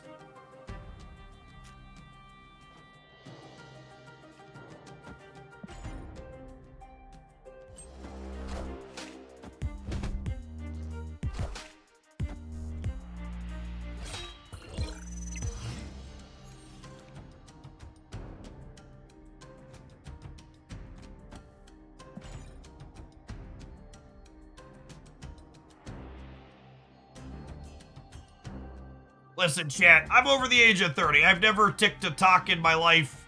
I don't know that I really intend to start now.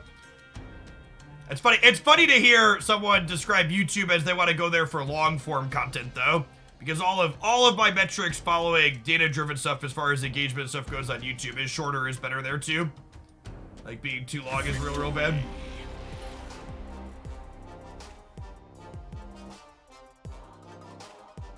You've probably ticked some taxa, that's true.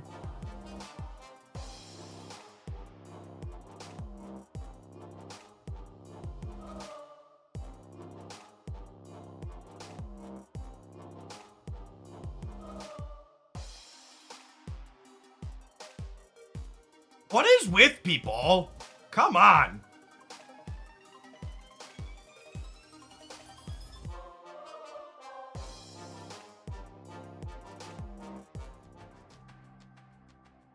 They're just full DC'd? Okay.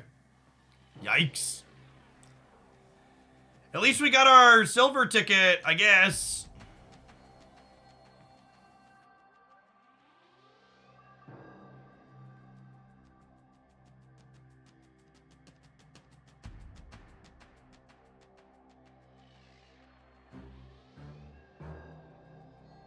I am not looking forward to the day my children ask for permission to venture into social media outside of YouTube that's relatively monitored for them.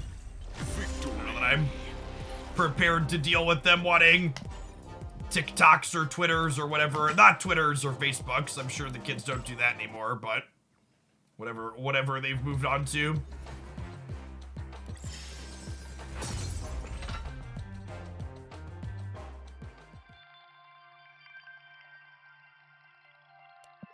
Yeah. When I first started doing snap highlights, I did them very similar to how I used to do magic highlights, where I aimed for them to be like 45 minutes to an hour, and then it became quickly apparent that putting in the extra work to do longer than 20 minutes or so was a waste.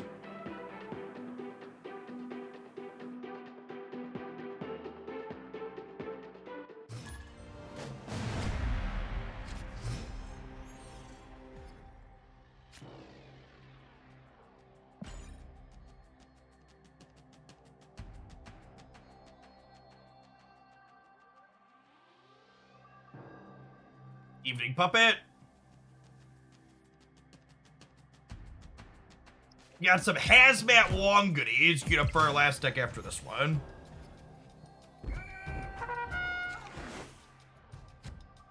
Honestly, thinking about this deck and the things that it struggles with, the Shadow King buff was really a big hit for this archetype, huh?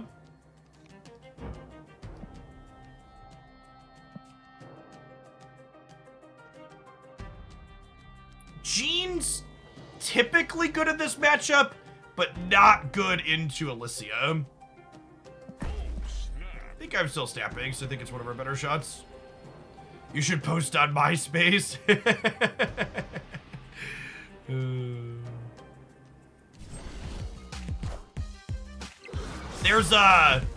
There's a rumor going around that Elon Musk wants to charge people $1 a year to be able to tweet on Twitter.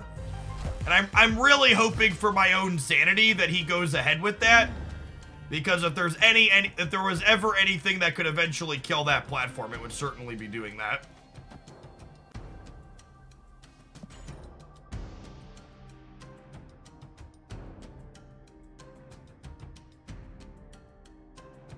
It's already being piloted in some countries. Good.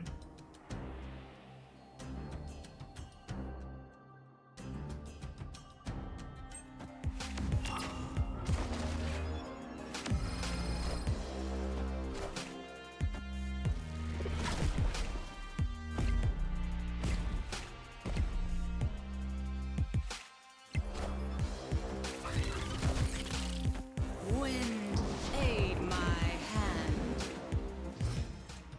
So in theory, we're at 19 on the right.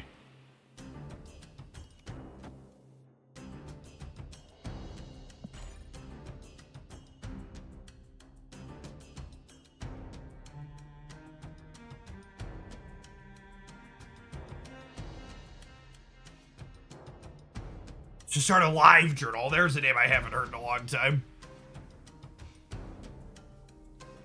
The Kingpin mid into Juggernaut and friends left might win this game.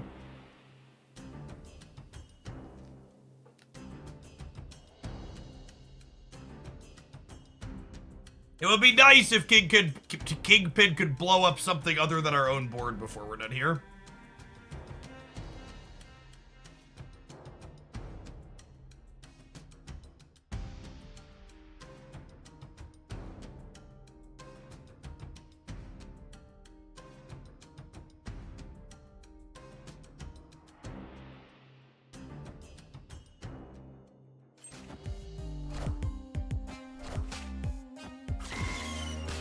They blew up their Carnage?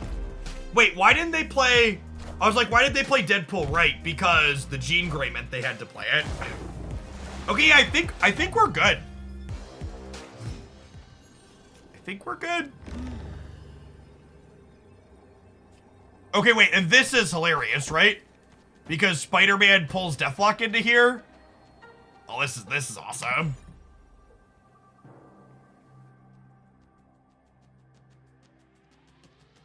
Do YouTube metrics show you the ages of people that watch your videos? Yes. My audience is almost 50% men ages 25 to 34. And then the next biggest group outside of that is 35 to 44. With actually the smallest group being people under 18. Hoaglandia does not appeal to the youngins. All right, at least Kingpin, and Kingpin getting to stop Spider-Man is thematic here at least. This is good. This is just a good flavorful win here.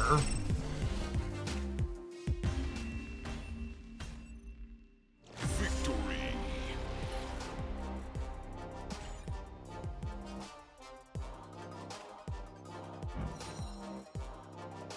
Got this. Listen, chat, I didn't spend 1,200 gold on this Kingpin variant for him to suck, okay? I'm a men ages 25 to 34. You are. So analytics, audience.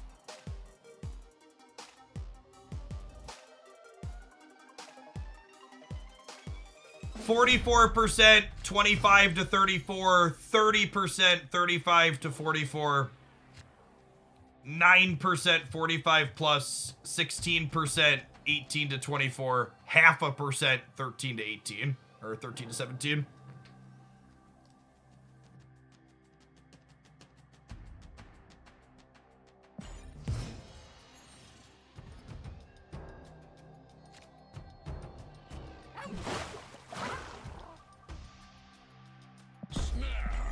Another one drops with Snap on the Abby, I think.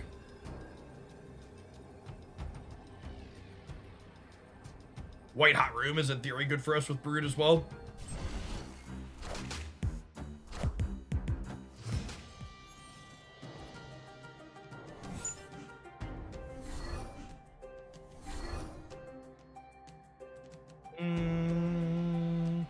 This is obviously not ideal here, but I don't really want to use my Juggernaut and risk putting them into the White Hot Room. And I don't want to play Medusa on the left, so I think we just play here.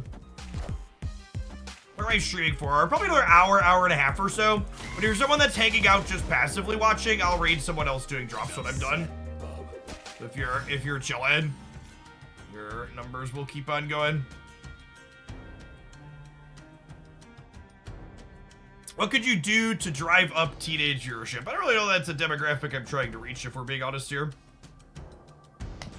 I'm pretty happy with what I've got going on. Enough said, bub.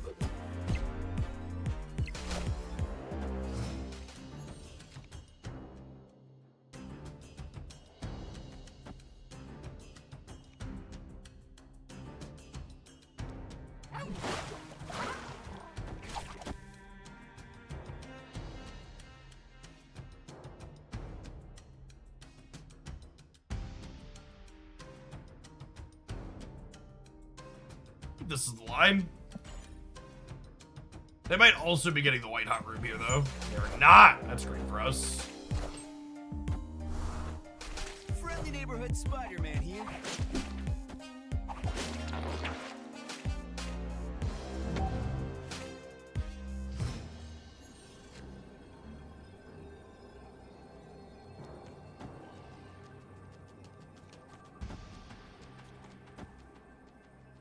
Yeah? Yeah.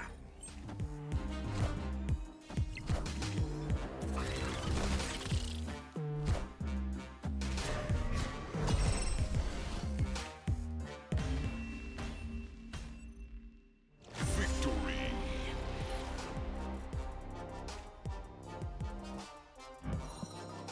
I don't know about Kingpin, but Juggernaut's definitely one of my favorite cards in Snap. Someone asked me earlier what I thought the most underrated card of the game was. Snapped off Juggernaut is the answer to that question. He's so solid.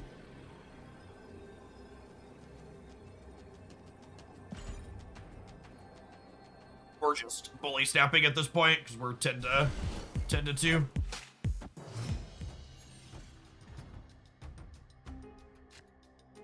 Ooh, bullying ourselves, baby.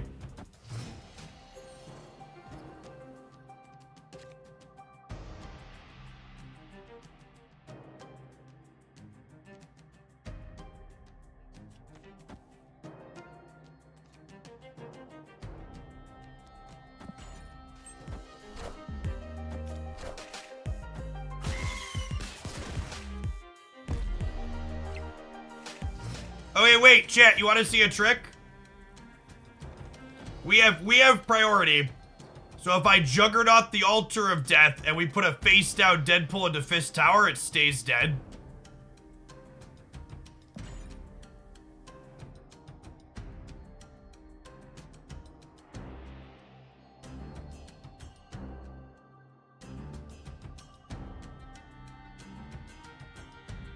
Underrated card is Easy Nimrod. I think Nimrod is appropriately rated. It sees play in a number of like solidly B plus decks, which I think is an appropriate rating for the card.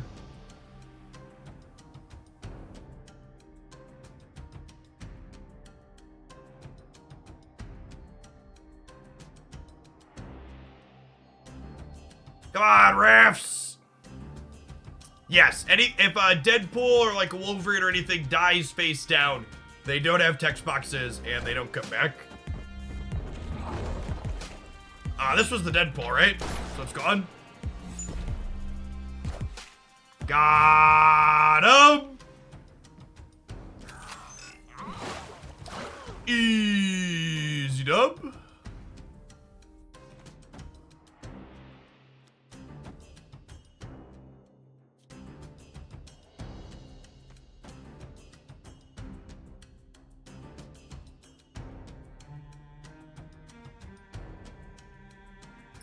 It says +4, so I'll be able to play 3 drops next turn. Yep.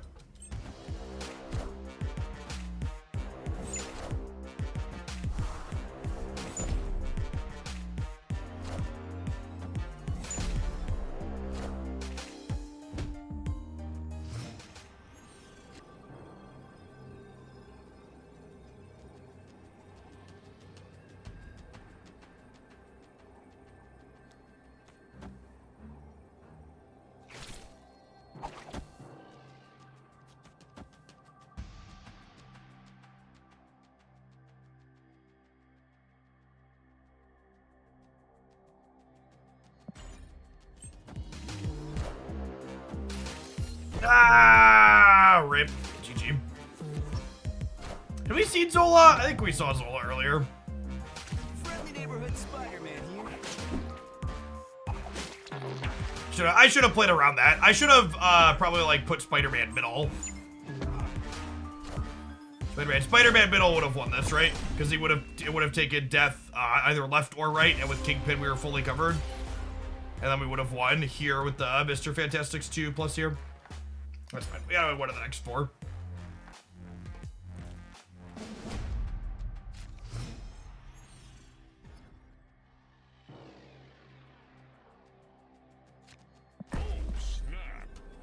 Still just snapping because we're up cubes. Every round's a high stakes round when they're on 2 and you're on more than 6.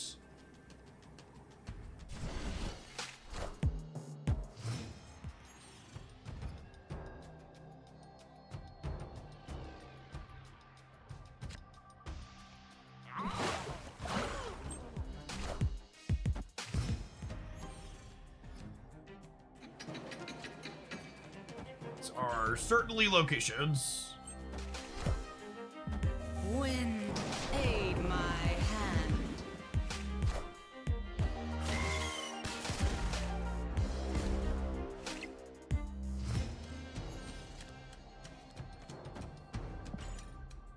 Hey, what's going on, Sprayer? Thank you for the brand new Prime. There's a ton of great people you can send that to every month here on Twitch. Thanks for sending it this way this month.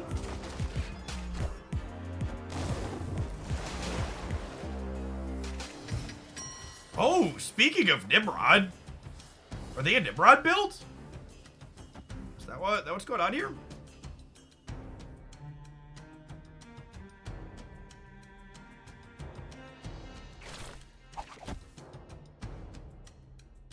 They must be, right?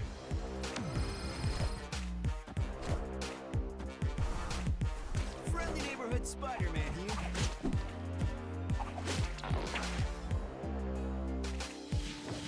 Who has priority here? We have 18. We have more than 18, right?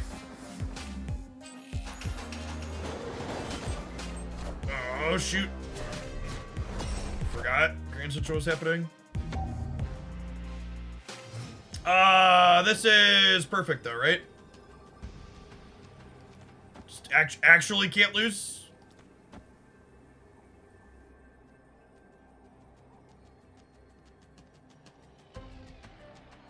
Can't lose. Double checking. Can't lose has been declared.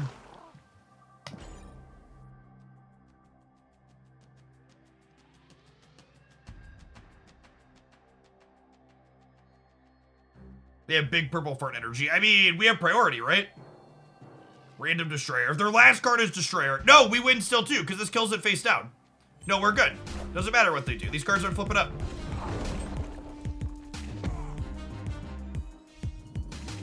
This is like build your own Goliath.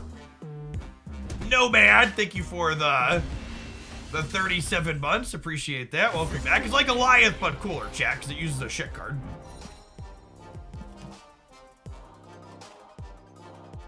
You know, I gotta be honest. I've talked in the past a number of times about how, like, Juggernaut can be awkward in the late game with Storm. Because, like, sometimes you jug the Storm path and, like, that's good. But I never thought about Kingpin in the Storm path being good with Juggernaut late.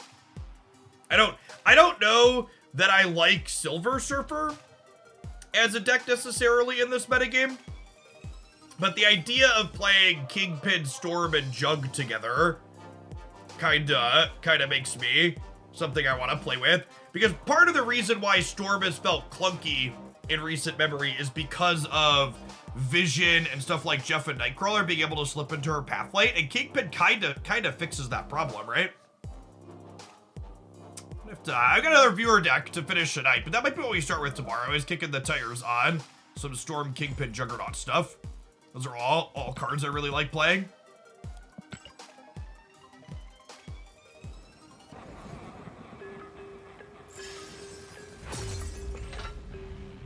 I usually like old Arrow with Kingpin. Kinda. So, old Arrow with Kingpin, they could just like play to the Kingpin path and then you couldn't move their stuff.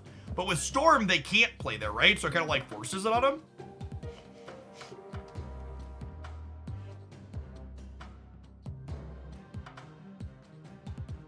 Alright, these are cards we're allowed to play. Arnim Zola is an interesting choice here.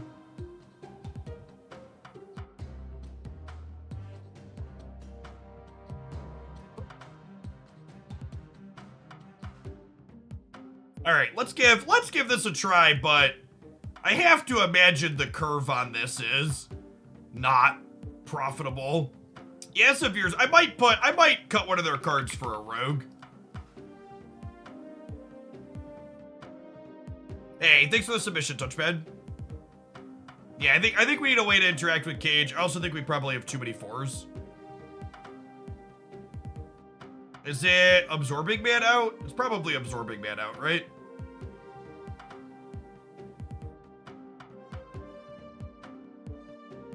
There could also be a world where we keep a bunch of the 4s and we play Zabu.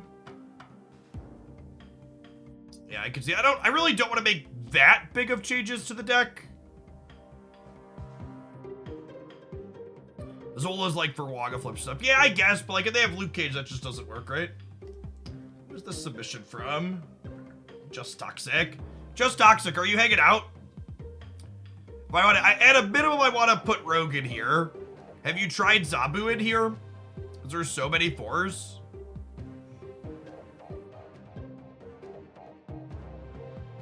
Definitely not queuing up with a deck like this without a way to interact with opposing Luke Cages.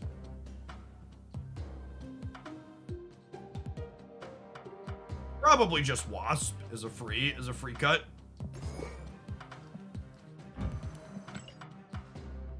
I'm as big a Wasp stan as they come, but I guess she's good with high Evo.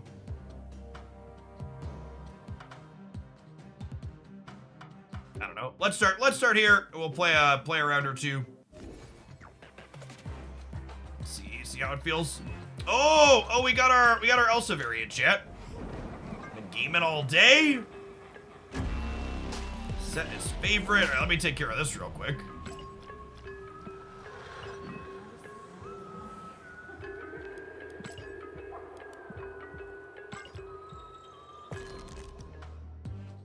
I'm pretty sure we don't have enough to go for Ink. Yeah, only 260 boosters. Put her to legendary border though.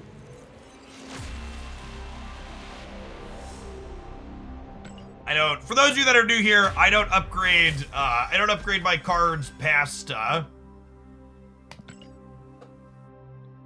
legendary until I have enough to go for Inked on them, which requires a lot of boosters. Am I the only one who finds the PC client clunky to navigate? The parts of the PC client that they updated to actually be widescreen are really well done, but the PC client definitely has a half-finished feel in many parts is the problem. Like anytime you like click into like the shop or Conquest, it just like pulls up this very clearly the what's it called, the mobile UI inside of this thing in it. It's super clunky.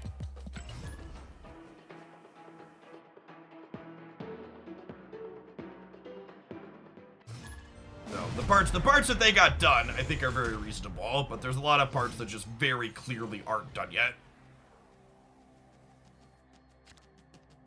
It's definitely an improvement from where it was to start. I agree with that. Hopefully they keep iterating on it. I can't imagine they're just gonna call it all done at this point.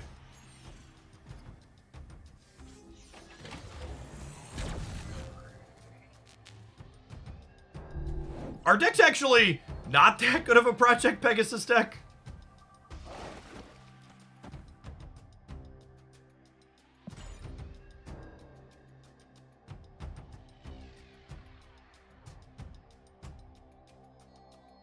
Only one alive. Thanks for hooking up that primer. Appreciate that. Good evening, good evening.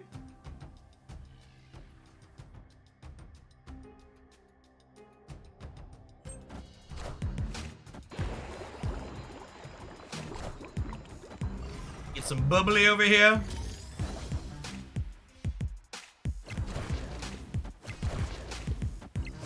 All right, Jeff and Kitty can leave at least.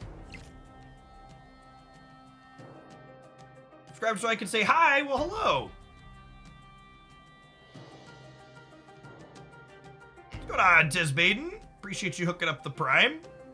Thanks for the quarter of a year.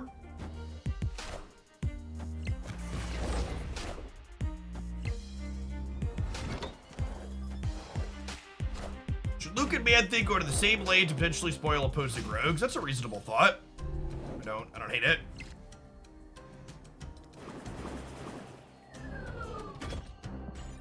This hits Cyclops or anything other than Arnim Zola. I want it here, over here. Snap up. I think this Iron Led's pretty good for us.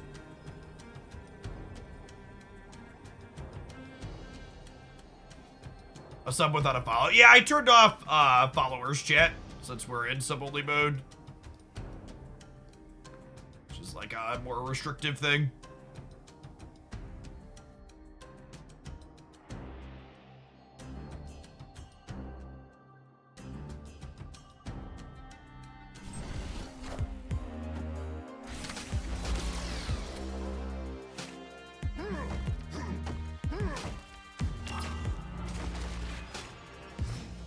Distribute some friends here. Shuriing on the right.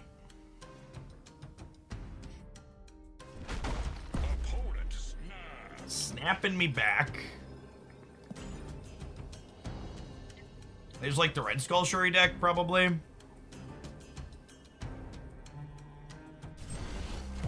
I think we're gonna win the left, chat.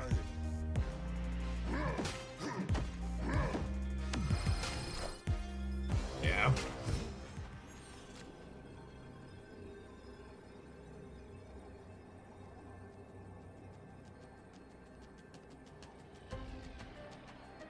The problem is we just died a Taskmaster. Our deck probably can't ever win this matchup. They don't play to the board, and we don't have any way to keep up with them just outputting big numbers. That's definitely the number one thing that it feels like a lot of viewer submissions miss, and why they're likely to struggle is they just like don't have a game plan against decks just like making a big thing. You need to either be able to like make your own path. If your deck doesn't have the ability to put like 25 plus points of stats into a single lane, you probably need a game plan against people who are going to do that to you. And a lot of these decks people said to definitely struggle in that realm. Dillweed, thank you for the brand new Prime. Good evening. Welcome.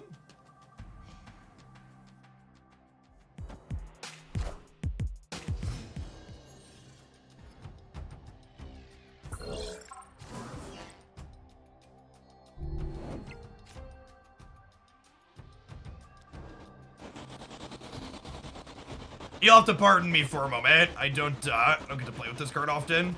It's been a while since I've seen this effect.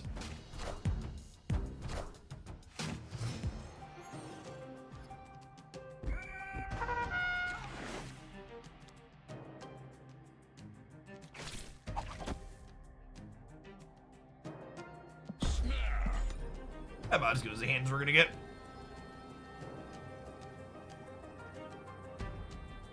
I don't know what you're referring to by that, Sporadic. Could you be more specific? Friendly neighborhood Spider-Man here.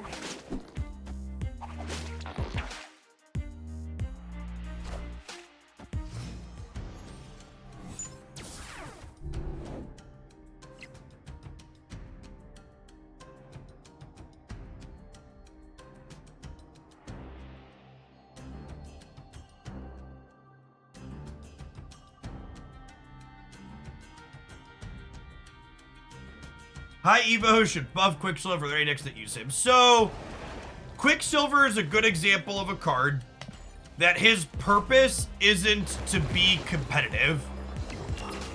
So Ben Brode had this really awesome thread where he talked about how the purpose of that card, Quicksilver, is to teach early game players that they don't need to have a card to play on the first turn of the game. Because like one of the things you kind of go through early in Marvel Snap is like coming to terms with the fact that like, oh, I don't want Quicksilver in my deck anymore. It's not a card that serves a function or helps me win games, essentially. This deck really wants a Zabu. Yeah, that's probably true. Looking at these end steps, it's real awkward. I would love to be able to play 2 cards, I just can't. So it's a bad card on purpose. It's not a competitive card on purpose. It is a teaching tool to help players discover good deck building practices. I think we probably plan to do more viewer decks tomorrow during the stream. We're gonna do another long stream, and it is a $10 tip for a subscriber to submit a deck list.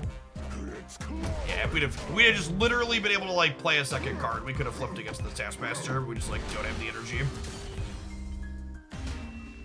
I think I want a Zabu and a Shang in this deck.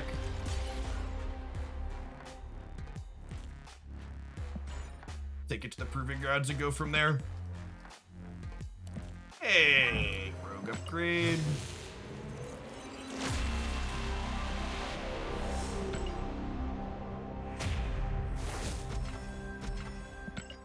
Upgrade. Alright, before we dive into the next set of games with this, it's about that time. Non-subs, I'll see you in 2 minutes when we get back. We're going to shove Zabu and Shang-Chi into this and see if we can take it through some W's here. Get you on the flip side of a 120-second ad roll.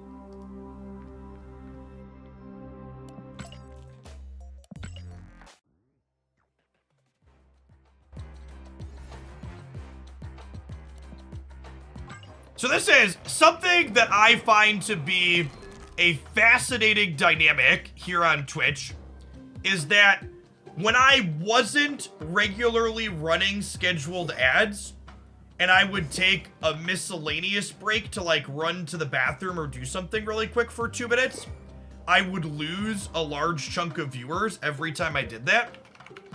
And while having the ads contract with the consistent amount of ads per hour, I actually lose fewer viewers per ad break when they consistently happen, as opposed to the sporadic ones when they're not happening every time period.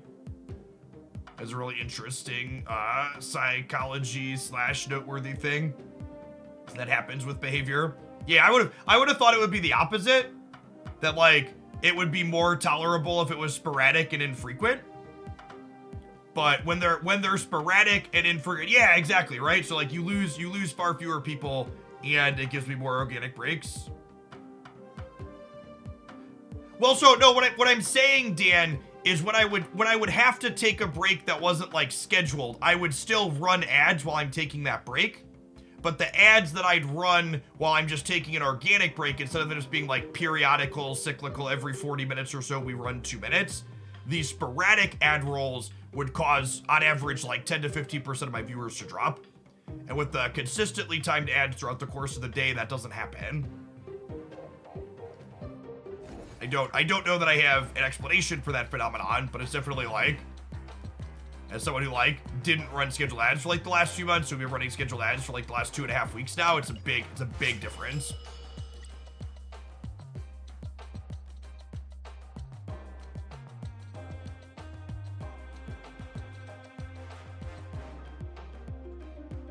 I mean, for what it's worth, Patches, I would basically never be gone more than 120 seconds. Like, it'll never be like, oh, I'm gonna run to the bathroom, so I'm gonna hit ad now. Yeah, the routine makes it. Who sets the ad timing? So, I've talked about this before, but I could show it on screen. So, my thing with Twitch is to get a higher payout portion of what the ad revenue makes, I have to run 3 minutes of ads per hour. And I have this thing called this ads manager. Every streamer has this ads manager. So this tells me that if I don't manually click this run ads button, in an hour and 6 minutes, it's going to automatically run an ad over whatever I'm doing. So basically what I do while I'm streaming is I keep an eye on this in the corner of my screen, and when it says, okay, I'm gonna automatically run an ad in like 15 to 20 minutes, I say, okay, we have a breakpoint, I'm gonna press the button and run it now, and then it pushes it out 40 minutes because it's 2 minutes every 40 minutes.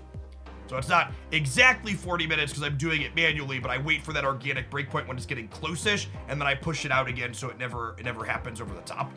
And when you're watching other streams where they put ads over the top of the gameplay, it's because they're just ignoring this. They're setting it and they're just letting it only runs ads when this ticks all the way down, and whatever they're doing when that runs, like whatever, hope it doesn't interrupt a part.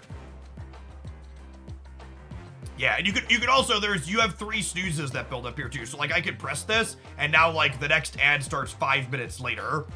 And you can see here, you get another 5-minute snooze every hour. So it's really not that, like their interface for it is actually quite good.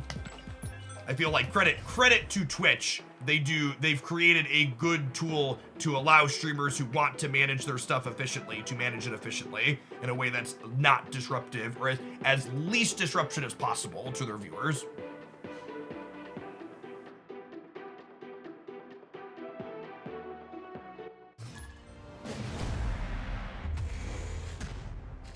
Ikea, thank you for the primer, appreciate that.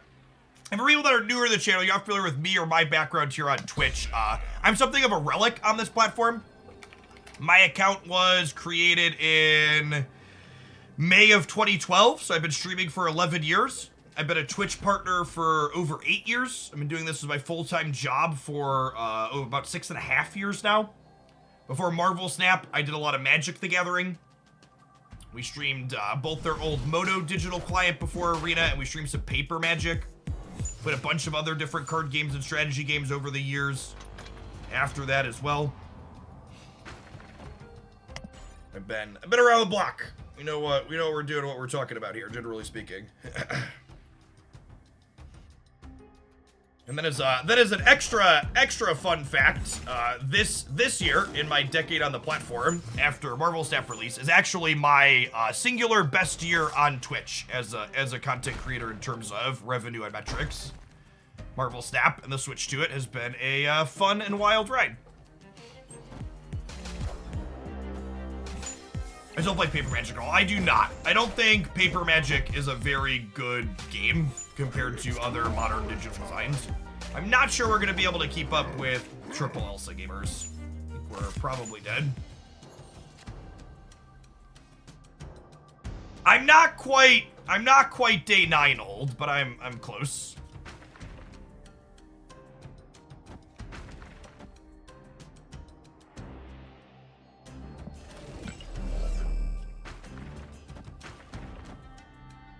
Day 9. Day 9's got some triple digit month subs. I'm getting closer. Excuse me, closer though. We're at 97. This is the snapping grounds, right? So we can stay. No, I want a hazmat second so I can absorbing man the hazmat next turn, chat. I'm just counting on drawing Luke Cage.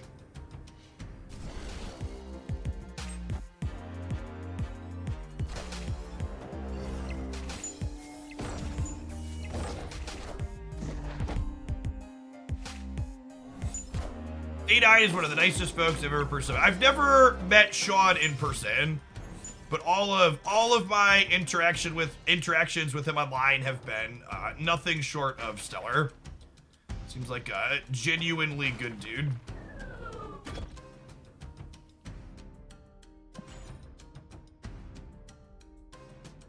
See if we can spike a rogue here to tag their Luke Cage. Even that's probably not enough.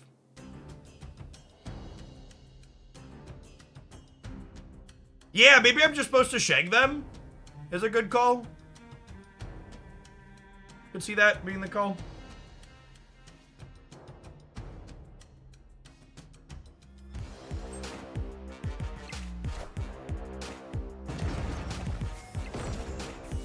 They move Crawler and Shag misses. Yeah, but Shag would hit whatever they're playing under him, right?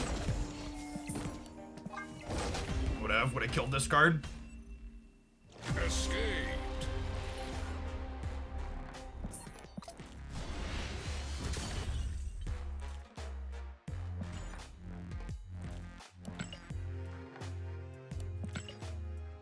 think we're probably dead there regardless, but the Shang was a better play on reflection. They would, because they were getting a cloning Vets copy of whatever they were Triple L saying. I also just like one of those cards that goes very, very crazy with the Vets.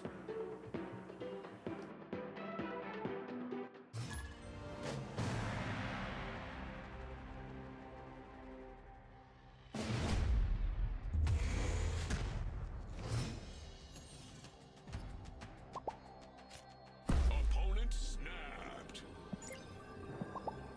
Oh, snap. Man, Marvel Snap category, still almost 40,000 viewers strong here. Things you love to see.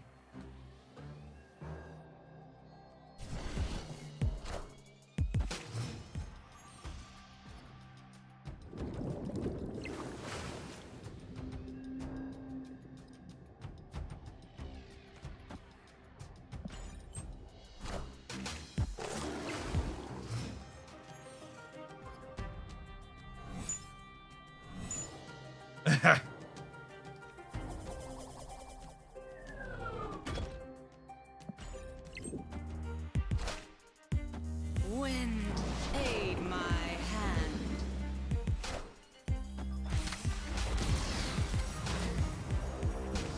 Okay, raise your wongers. This might be a Silver Surfer game, chat.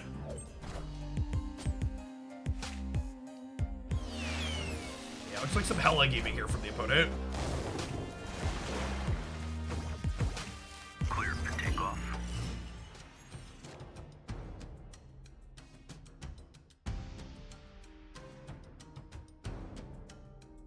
I see people with under 100 viewers that have drops up. What's the approval process to get approved for drops? There's no approval process. Anybody streaming on the platform can do it.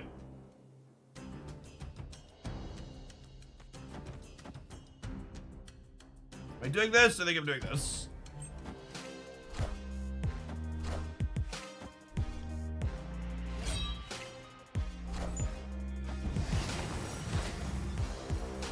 Are there any estimates how many active Snap players there are? There or not?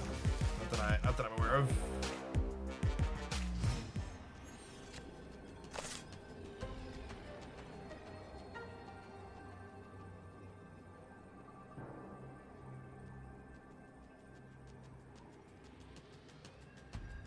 Maybe I should have waited to like double log into Surfer, put 8 here, but that's still not enough either, right?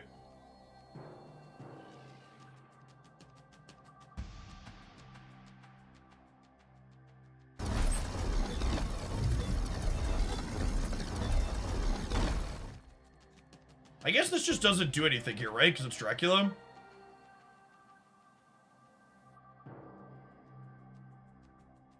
I think you would be I think estimating mobile numbers are 1.5 what Steam is a huge, huge underestimate.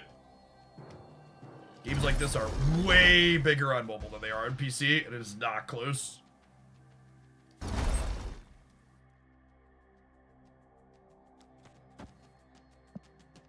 Probably dead here, but it's the stopping ground, so.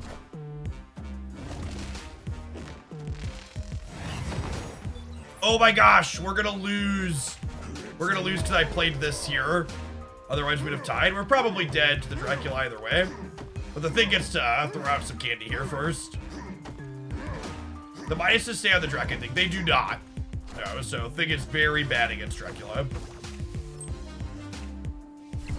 If I hadn't played the Luke Cage, we'd have tied and then we'd have won the breaker. Rip. GG, put it.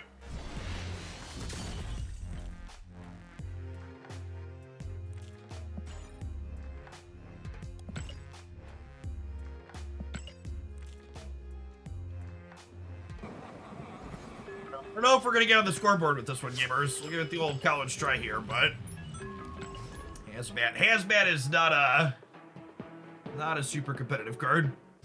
Hey, Kripke, thanks for hanging out for 6 hours today. Hopefully we'll see you back again at some point in the future. Come on, you're a fellow whale. You know the rules. And so do I.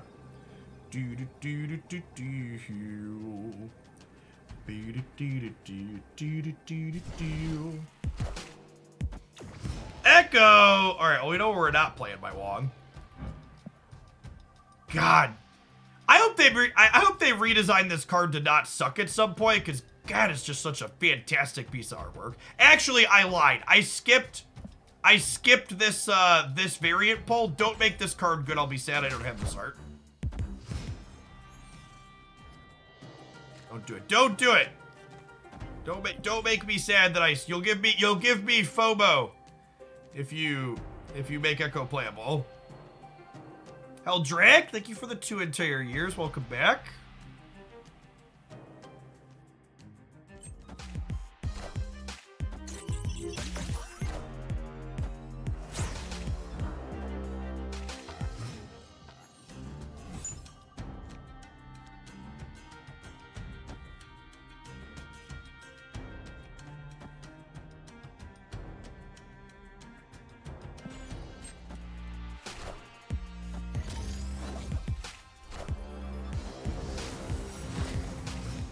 Yeah, they might be playing her as Wong Production.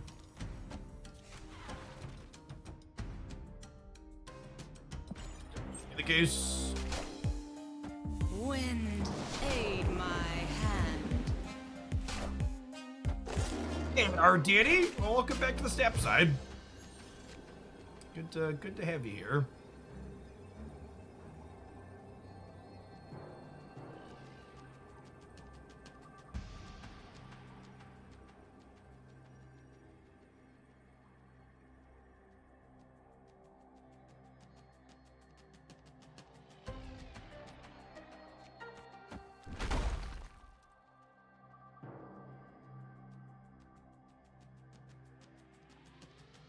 Is this win the game?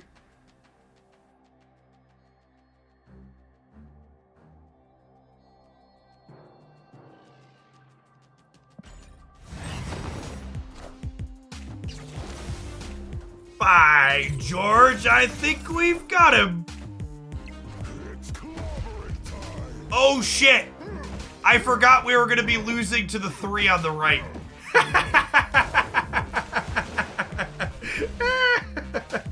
Whoopsie poopsie. I was like, no, the hazmat is fine here because they're losing 6 and we're only losing 4.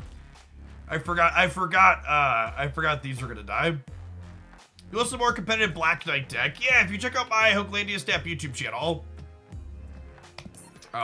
the Moon Girl Black Knight deck is definitely my favorite one. Yeah, GG opponent.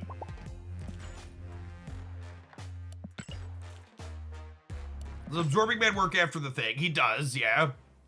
The thing has an odd reveal. All right, I'm gonna win a silver ticket with this deck. Damn it.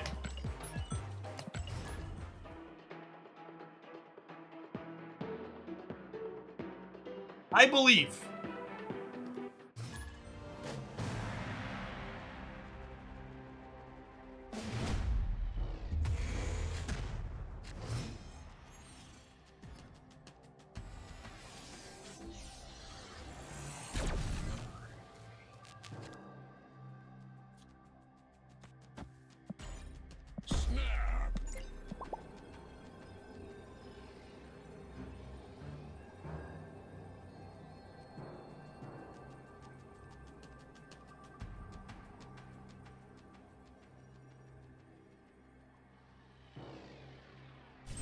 Put Shag into the deck and Shuri disappears. The truth is out there. Wake up, sheeple.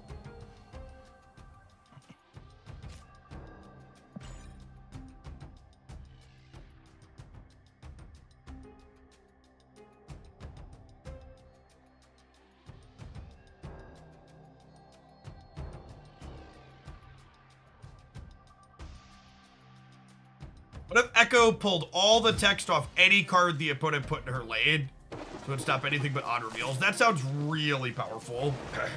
Maybe too good?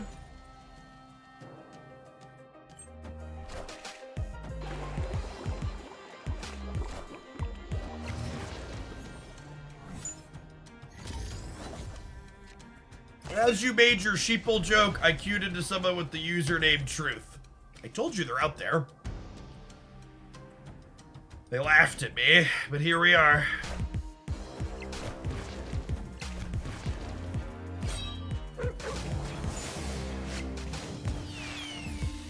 Ugh! Brutal. Oh, come on! Big grip. Big grip.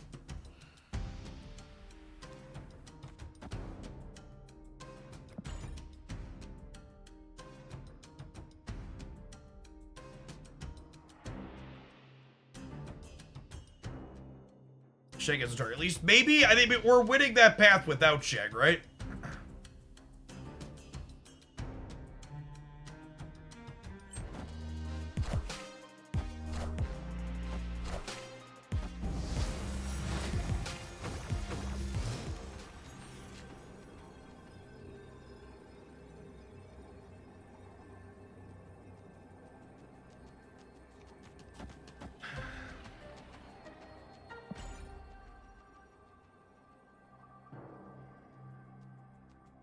Is 6. It's basically just 8 in the middle, which is probably not enough.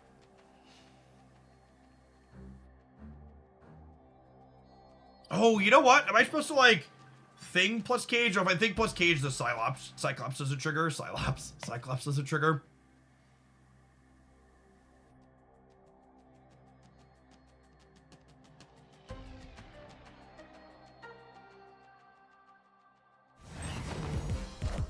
Oh, they played 4 things here.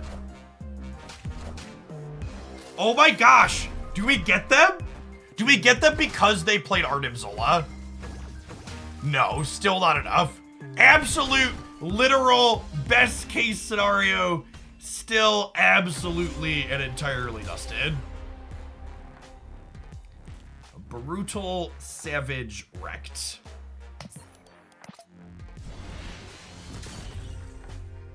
Alright, gamers, I've been live for almost 11 hours. I think I'm going to call it done getting beaten up with viewer decks for the day. There are still a ton of excellent content creators streaming with drops. I'm going to go ahead and raid you on in to Marty Punker. He's a longtime member of Hoaglandia here, and he's streaming a bunch of Marvel stuff this evening with some drops going on, so be sure to check him out. And I'll be back bright and early tomorrow morning with a nice big long day again tomorrow. Hopefully we'll see some of the folks that followed for the first time come back and get them here every day, Monday through Friday. We'll be doing extra long days with drops going on. Stay safe out there and appreciate all the support today, folks.